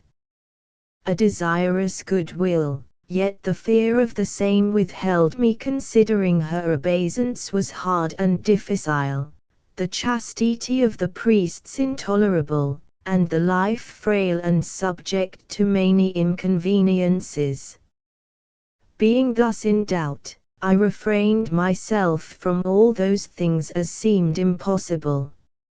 On a night the great priest appeared unto me, presenting his lap full of treasure, and when I demanded what it signified, he answered, that it was sent me from the country of Thessaly, and that a servant of mine named Candidus was arrived likewise. When I was awake, I mused in myself what this vision should pretend, considering I had never any servant called by that name, but whatsoever it did signify, this I verily thought, that it was a forsue of gain and prosperous chance, while I was thus astonied I went to the temple, and tarried there till the opening of the gates. Then I went in and began to pray before the face of the goddess. The priest prepared and set the divine things of every altar, and pulled out the fountain and holy vessel with solemn supplication. Then they began to sing the matins of the morning, testifying thereby the hour of the prime.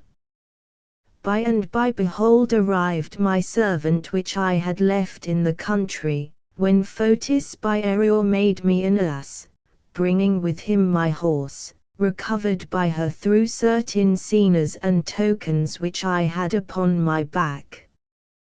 Then I perceived the interpretation of my dream, by reason that beside the promise of gain, my white horse was restored to me, which was signified by the argument of my servant Candidus.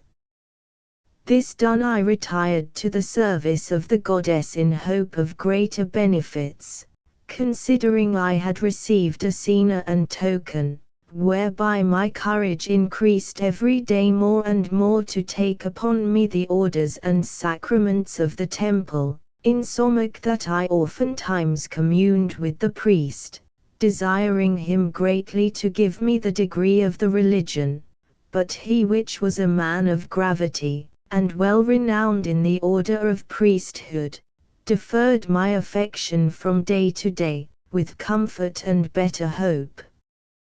As parents commonly bridle the desires of their children, when they attempt or endeavor any unprofitable thing, saying, that the day when any one should be admitted into their order is appointed by the goddess, the priest which should minister the sacrifice is chosen by her providence, and the necessary charges of the ceremonies is allotted by her commandment, all which things he willed me to attend with marvellous patience, and that I should beware either of too much hastiness, or too great slackness, considering that there was like danger, if being called I should delay, or not called I should be hasty. Moreover he said that there was none of his company either of so desperate a mind, or so rash and hardy, as to enterprise anything without the commandment of the goddess, whereby he should commit a deadly offense, considering that it was in her power to damn and save all persons, and if any were at the point of death, and in the way to damnation, so that he were capable to receive the secrets of the goddess, it was in her power by divine providence to reduce him to the path of health, as by a certain kind of regeneration. Finally he said that I must attend the celestial precept, although it was evident and plain, that the goddess had already vouchsafed to call and appoint me to her ministry, and to will me refrain from profane and unlawful meats, as those priests which were already received, to the end I might come more apt and clean to the knowledge of the secrets of religion. Then was I obedient unto these words, and attentive with meek quietness, and probable taciturnity, I daily served at the temple. In the end the wholesome gentleness of the goddess did nothing deceive me, for in the night she appeared to me in a vision, showing that the day was come which I had wished for so long. She told me what provision and charges I should be at, and how that she had appointed her principalist priest Mithra to be minister with me in my sacrifices. When I heard these divine commandments, I greatly rejoiced, and arose before day to speak with the great priest, whom I fortuned to see coming out of his chamber. Then I saluted him, and thought with myself to ask and demand his counsel with a bold courage. But as soon as he perceived me, he began first to say, O Lucius, now know I well that thou art most happy and blessed, whom the divine goddess doth so greatly accept with mercy. Why dost thou delay? Behold the day which thou desiredst, when as thou shalt receive at my hands the order of religion, and know the most pure secrets of the gods. Whereupon the old man took me by the hand, and lead me to the gate of the great temple, where at the first entry he made a solemn celebration, and after morning sacrifice ended, brought out of the secret place of the temple books, partly written with unknown characters, and partly painted with figures of beasts declaring briefly every sentence, with tops and tails, turning in fashion of a wheel, which were strange and impossible to be read of the profane people. There he interpreted to me such things as were necessary to the use and preparation of mine order. This done, I gave charge to certain of my companions to buy liberally, whatsoever was needful and convenient. Then he brought me to the next bains accompanied with all the religious sort, and demanding pardon of the goddess, washed me and purified my body, according to custom. After this, when no one approached, he brought me back again to the temple, presented me before the face of the goddess, giving a charge of certain secret things unlawful to be uttered, and commanding me, and generally all the rest, to fast by the space of 10 continual days, without eating of any beast, or drinking any wine, which thing I observed with a marvelous continency.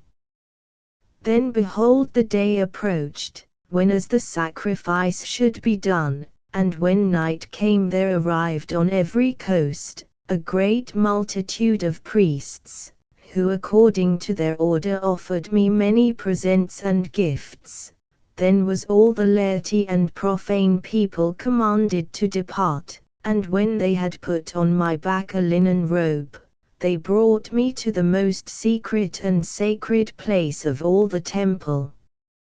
You would peradventure demand, you studious reader, what was said and done there. Verily I would tell you if it were lawful for me to tell, you should know if it were convenient for you to hear, but both thy ears, and my tongue shall incur the like pain of rash curiosity. Howbeit, I will content thy mind for this present time, which peradventure is somewhat religious and given to some devotion. Listen therefore and believe it to be true. Thou shalt understand that I approached near unto hell, even to the gates of Proserpina, and after that, I was ravished throughout all the element. I returned to my proper place. About midnight I saw the sun shine. I saw likewise the gods celestial and gods infernal, before whom I presented myself, and worshipped them. Behold, now have I told thee, which although thou hast heard, yet it is necessary thou conceal it. This have I declared without offense, for the understanding of the profane. When morning came, and that the solemnities were finished, I came forth sanctified with 12 stoles and in a religious habit, whereof I am not forbidden to speak, Considering that many persons saw me at that time, there I was commanded to stand upon a seat of wood, which stood in the middle of the temple, before the figure and remembrance of the goddess. My vestiment was of fine linen, covered and embroidered with flowers. I had a pretty oscope upon my shoulders hanging down to the ground, whereon were beasts wrought of divers colours as Indian dragons, and Hyperborean griffins, whom in form of birds, the other world doth engender. The priests commonly call such a habit, a celestial stole. In my right hand I carried a light torch, and a garland of flowers upon my head, with palm leaves sprouting out on every side. I was adorned like unto the sun, and made in fashion of an image, in such sort that all the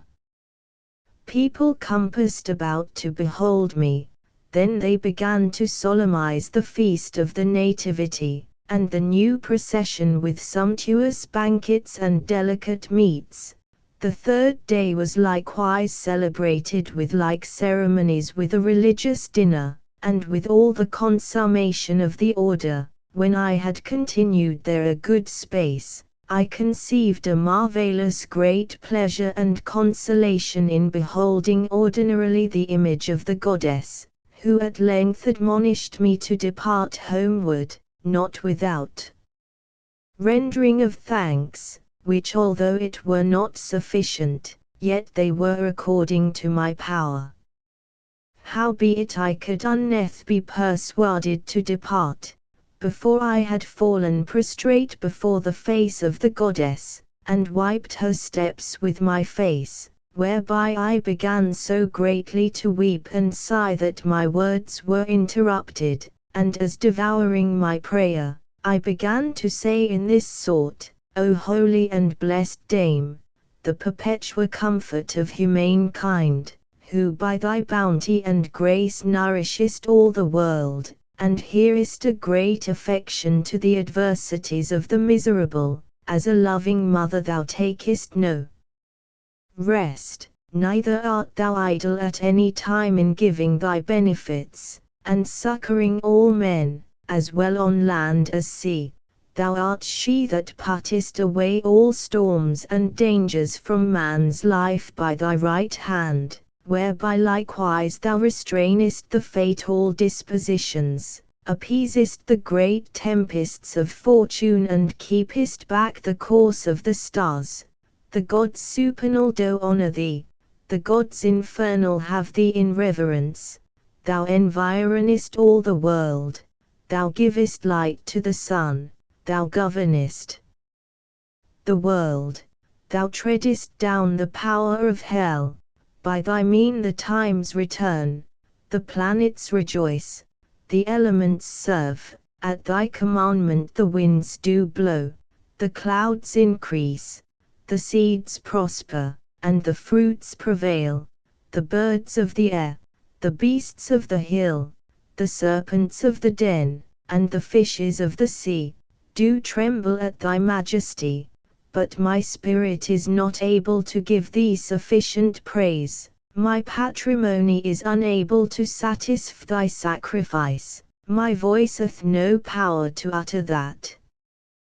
which I think. No, if I had 1,000 mouths and so many tongues, howbeit as a good religious person, and according to my estate, I will always keep thee in remembrance and close thee within my breast. When I had ended mine orison, I went to embrace the great priest Mithra, my spiritual father, and to demand his pardon, considering I was unable to recompense the good which he had done to me. After great greeting and thanks I departed from him to visit my parents and friends, and within a while after, by the exhortation of the goddess, I made up my packet, and took shipping toward the city of Rome, where with a prosperous windy I arrived about the 12th day of December. And the greatest desire that I had there, was daily to make my prayers to the sovereign goddess Isis, who by reason of the place where her temple was builded, was called Campensis, and continually adored of the people of Rome. Her minister and worshipper was I, howbeit I was a stranger to her church, and unknown to her religion there.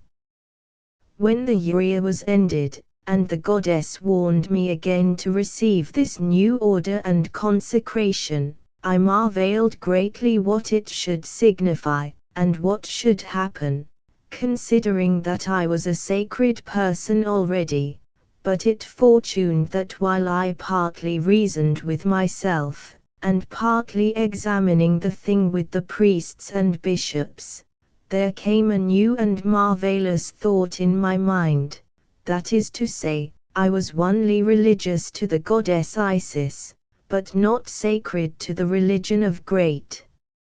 Osiris, the sovereign father of all the goddesses, between whom, although there was a religious unity and concord, yet there was a great difference of order and ceremony. And because it was necessary that I should likewise be a minister unto Osiris, there was no long delay, for in the night after, appeared unto me one of that order, covered with linen robes, holding in his hands spears wrapped in ivy, and other things not convenient to declare, which then he left in my chamber, and sitting in my seat, recited to me such things as were necessary for the sumptuous banquet of mine entry. And to the end I might know him again, he showed me how the ankle of his left foot was somewhat maimed, which caused him a little to halt.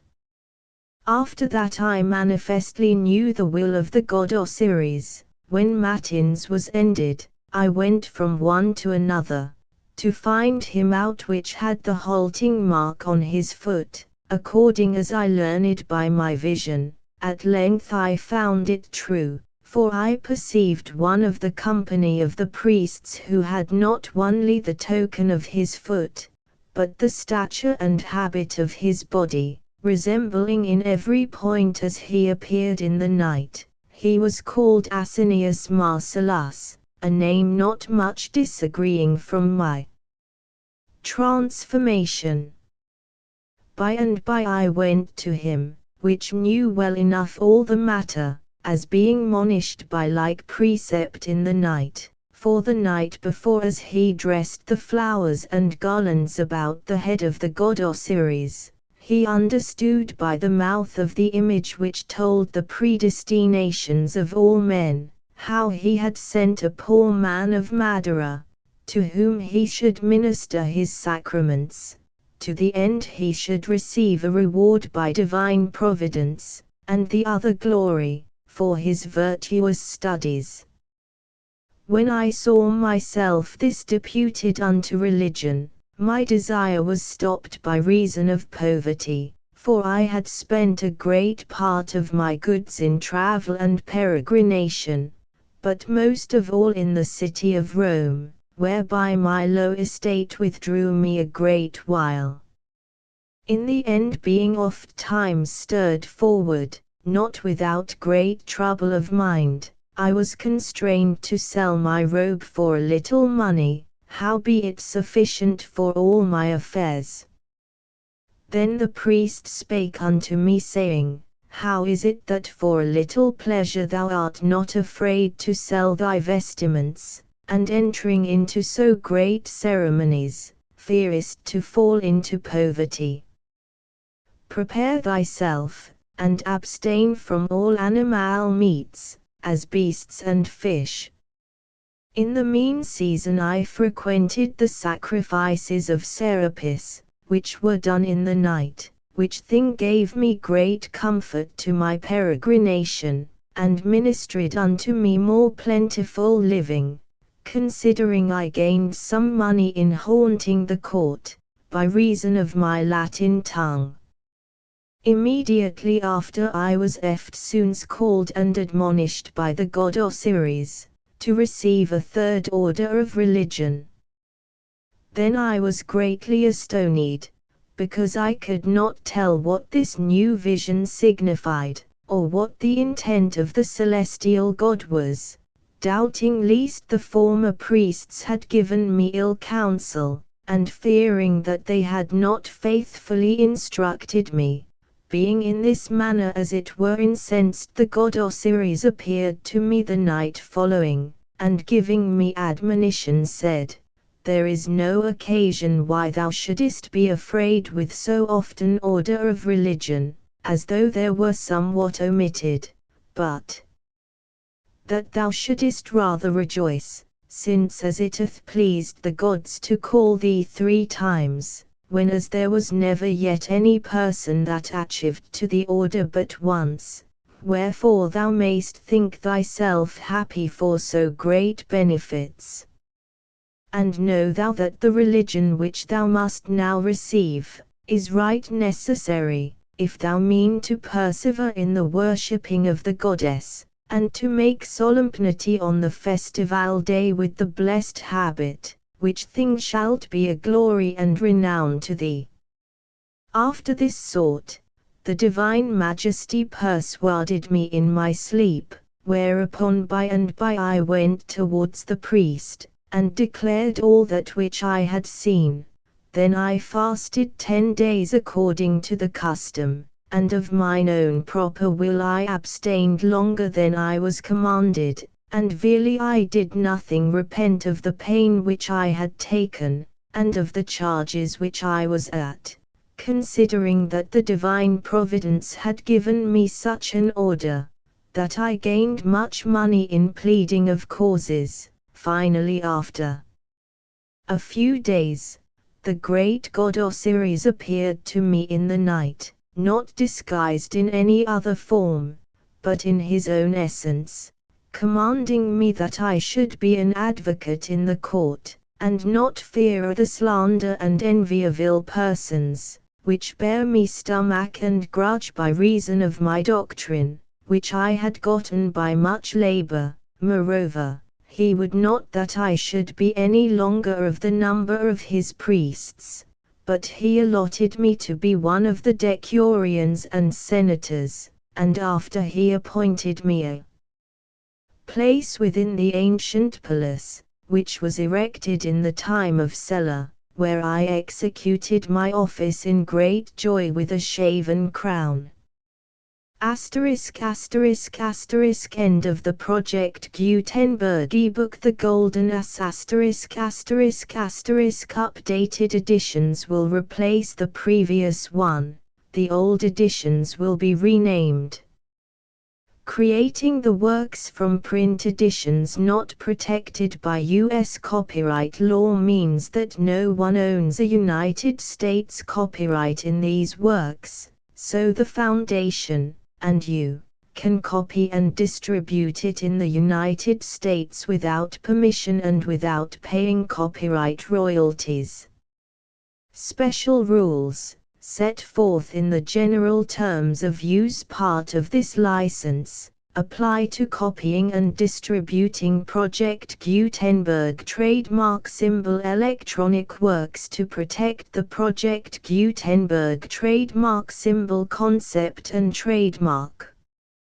Project Gutenberg is a registered trademark, and may not be used if you charge for an ebook, except by following the terms of the trademark license, including paying royalties for use of the Project Gutenberg trademark.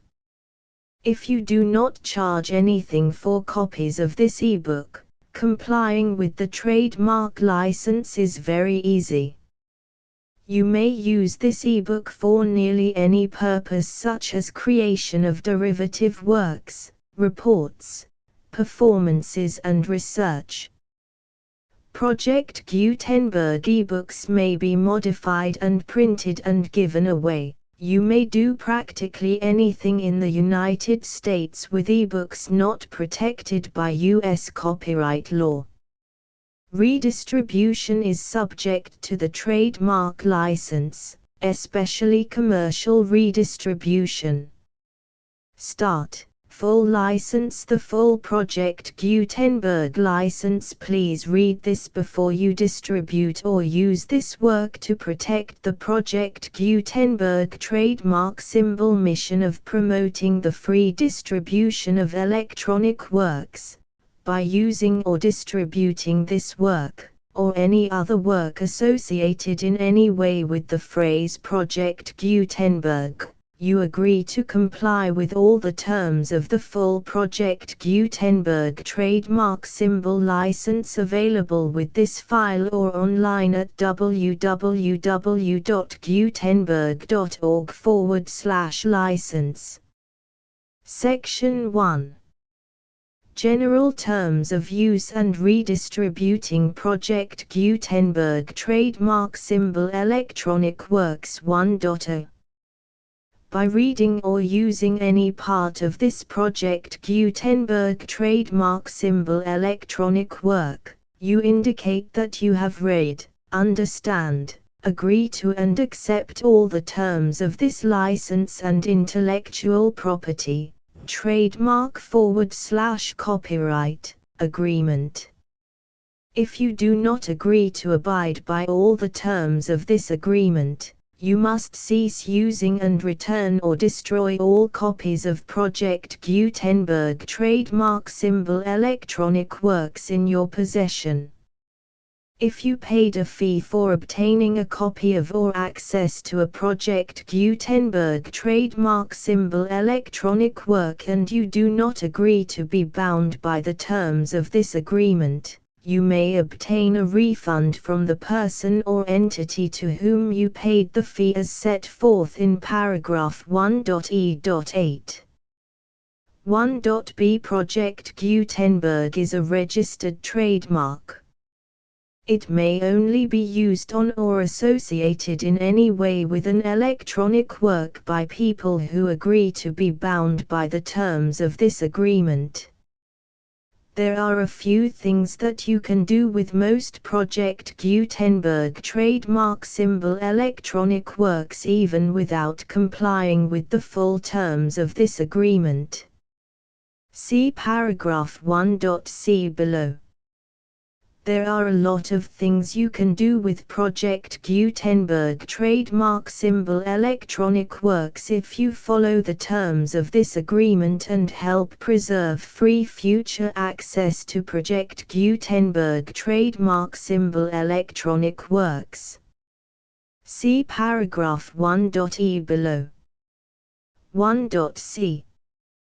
The Project Gutenberg Literary Archive Foundation, the Foundation or PGLAF, owns a compilation copyright in the collection of Project Gutenberg trademark symbol electronic works.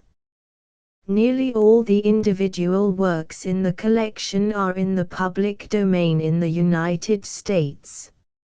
If an individual work is unprotected by copyright law in the United States and you are located in the United States, we do not claim a right to prevent you from copying, distributing, performing, displaying or creating derivative works based on the work as long as all references to Project Gutenberg are removed. Of course, we hope that you will support the Project Gutenberg trademark symbol mission of promoting free access to electronic works by freely sharing Project Gutenberg trademark symbol works in compliance with the terms of this agreement for keeping the Project Gutenberg trademark symbol name associated with the work. You can easily comply with the terms of this agreement by keeping this work in the same format with its attached full Project Gutenberg trademark symbol license when you share it without charge with others. 1.d. The copyright laws of the place where you are located also govern what you can do with this work. Copyright laws in most countries are in a constant state of change. If you are outside the United States, Check the laws of your country in addition to the terms of this agreement before downloading, copying, displaying, performing, distributing or creating derivative works based on this work or any other Project Gutenberg trademark symbol work. The Foundation makes no representations concerning the copyright status of any work in any country other than the United States. 1.e Unless you have removed all references to Project Gutenberg. 1.e.1. The following sentence, with active links to, or other immediate access to, the full Project Gutenberg trademark symbol license must appear prominently whenever any copy of a Project Gutenberg trademark symbol work, any work on which the phrase Project Gutenberg appears, or with which the phrase Project Gutenberg is associated, is accessed, displayed, performed, viewed, copied or distributed. This ebook is for the use of anyone anywhere in the United States and most other parts of the world at no cost and with almost no restrictions whatsoever. You may copy it, give it away or reuse it under the terms of the Project Gutenberg license included with this ebook or online at www.gutenberg.org. If you are not located in the United States, you will have to check the laws of the country where you are located before using this ebook. 1.e.2. If an individual Project Gutenberg trademark symbol electronic work is derived from texts not protected by U.S. copyright law, does not contain a notice indicating that it is posted with permission of the copyright holder, the work can be copied and distributed to anyone in the United States without paying any fees or charges.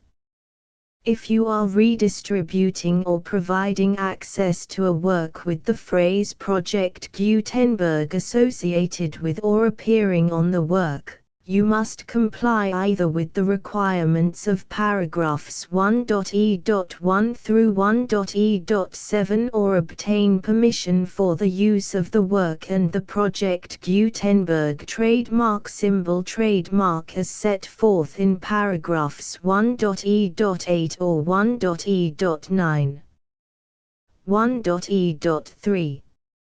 If an individual Project Gutenberg trademark symbol electronic work is posted with the permission of the copyright holder, your use and distribution must comply with both paragraphs 1.e.1 through 1.e.7 and any additional terms imposed by the copyright holder. Additional terms will be linked to the Project Gutenberg trademark symbol license for all works posted with the permission of the copyright holder found at the beginning of this work. 1.e.4.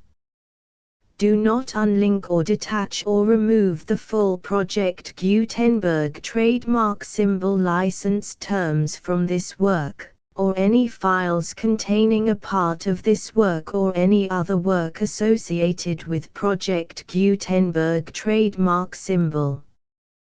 1.e.5.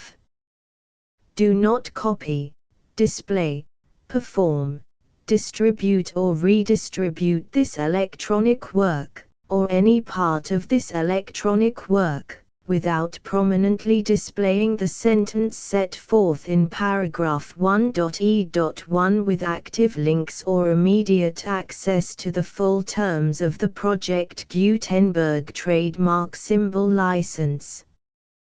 1.e.6.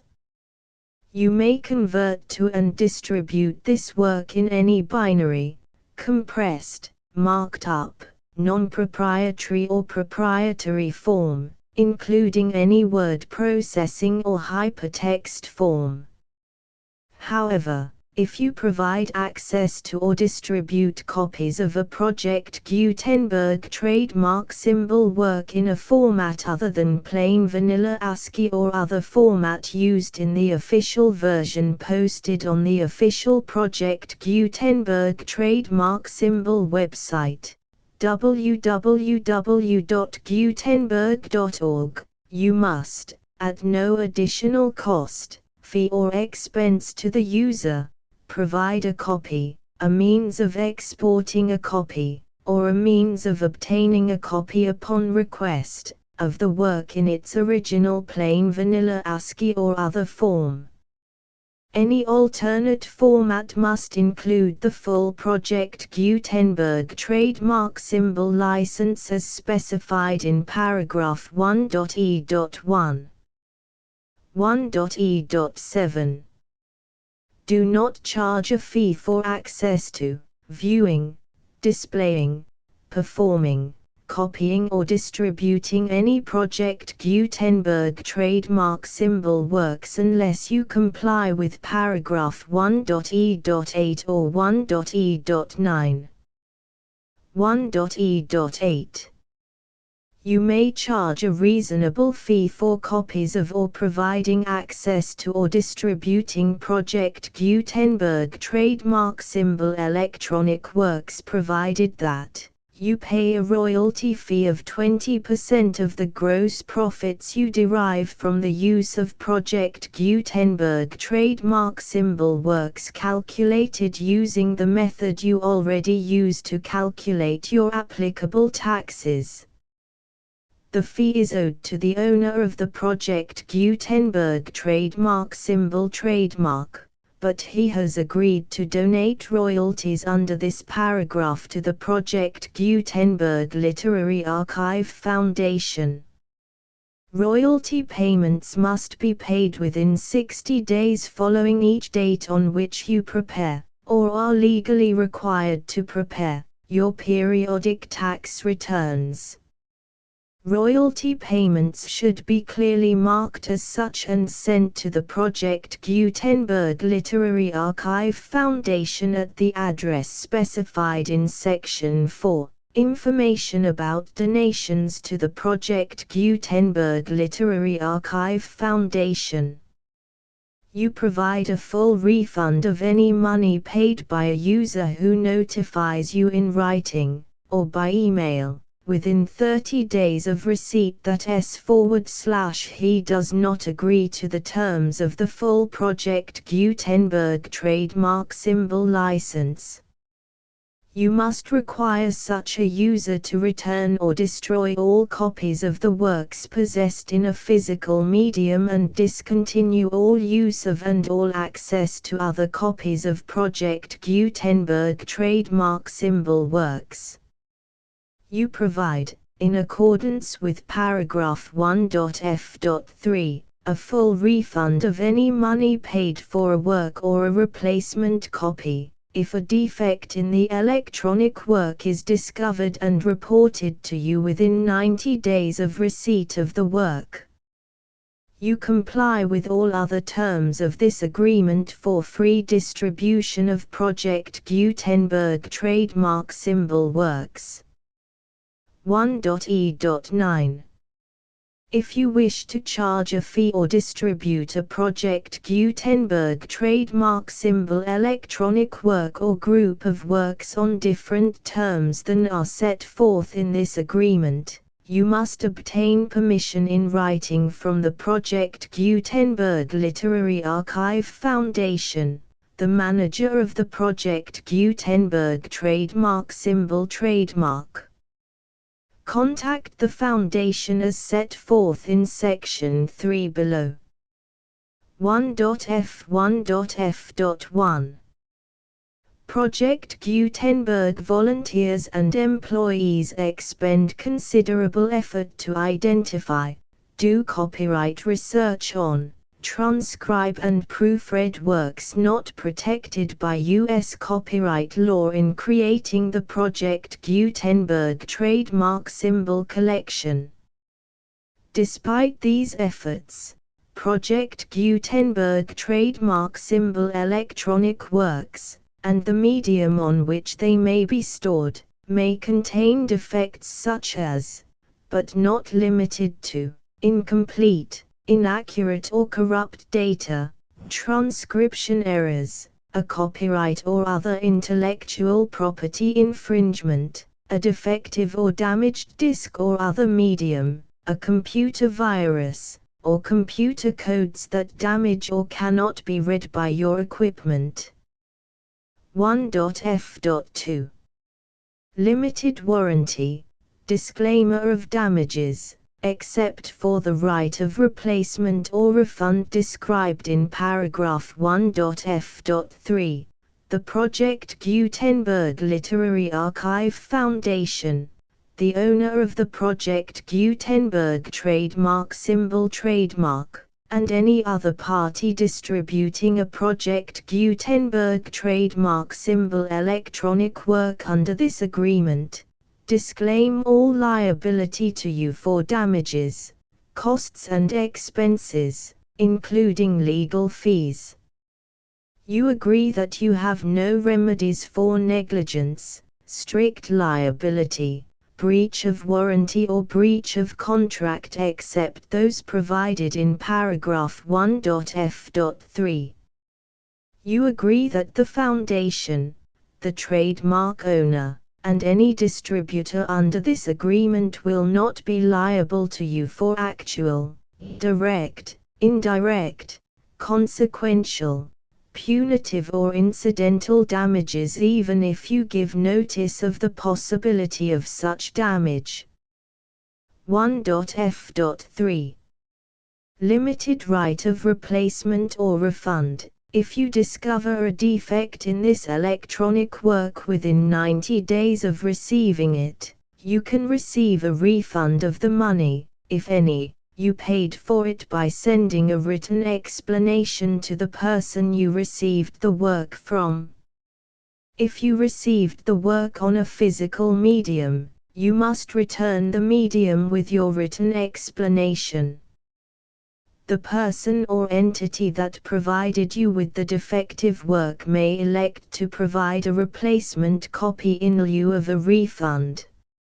If you received the work electronically, the person or entity providing it to you may choose to give you a second opportunity to receive the work electronically in lieu of a refund. If the second copy is also defective, you may demand a refund in writing without further opportunities to fix the problem. 1.f.4 Except for the limited right of replacement or refund set forth in paragraph 1.f.3, this work is provided to you as is, with no other warranties of any kind, express or implied, including but not limited to warranties of merchantability or fitness for any purpose. 1.f.5 Some states do not allow disclaimers of certain implied warranties or the exclusion or limitation of certain types of damages. If any disclaimer or limitation set forth in this agreement violates the law of the state applicable to this agreement, the agreement shall be interpreted to make the maximum disclaimer or limitation permitted by the applicable state law. The invalidity or unenforceability of any provision of this agreement shall not void the remaining provisions. 1.f.6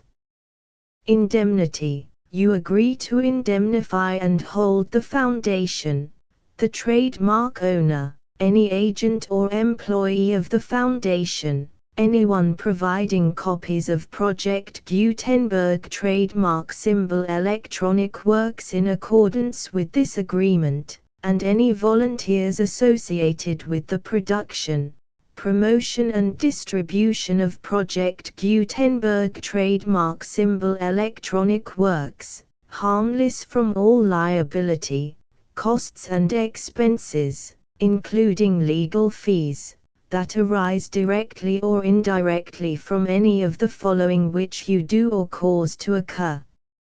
A. Distribution of this or any Project Gutenberg trademark symbol work. B. Alteration, modification, or additions or deletions to any Project Gutenberg trademark symbol work, and C. Any defect you cause.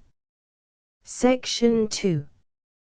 Information about the mission of Project Gutenberg trademark symbol. Project Gutenberg trademark symbol is synonymous with the free distribution of electronic works in formats readable by the widest variety of computers, including obsolete, old, middle-aged and new computers.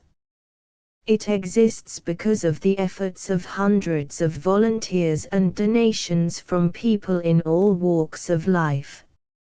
Volunteers and financial support to provide volunteers with the assistance they need are critical to reaching Project Gutenberg trademark symbol's goals and ensuring that the Project Gutenberg trademark symbol collection will remain freely available for generations to come.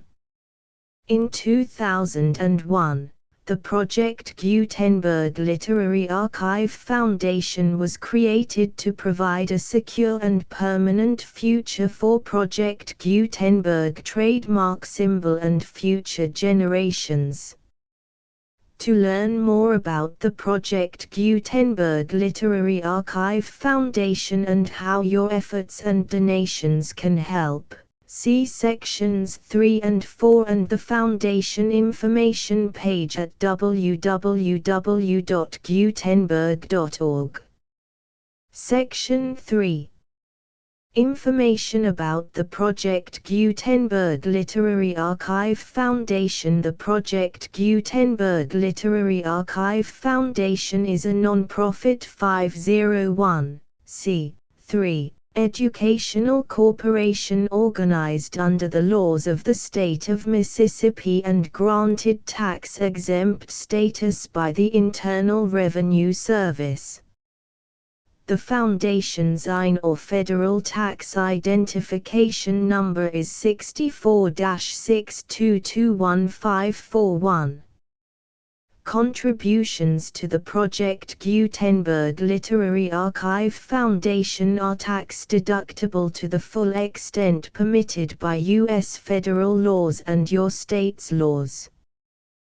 The Foundation's business office is located at 809 North 1500 West, Salt Lake City, UT 84116, 801-596-1887. Email contact links and up-to-date contact information can be found at the Foundation's website and official page at www.gutenberg.org/contact section 4.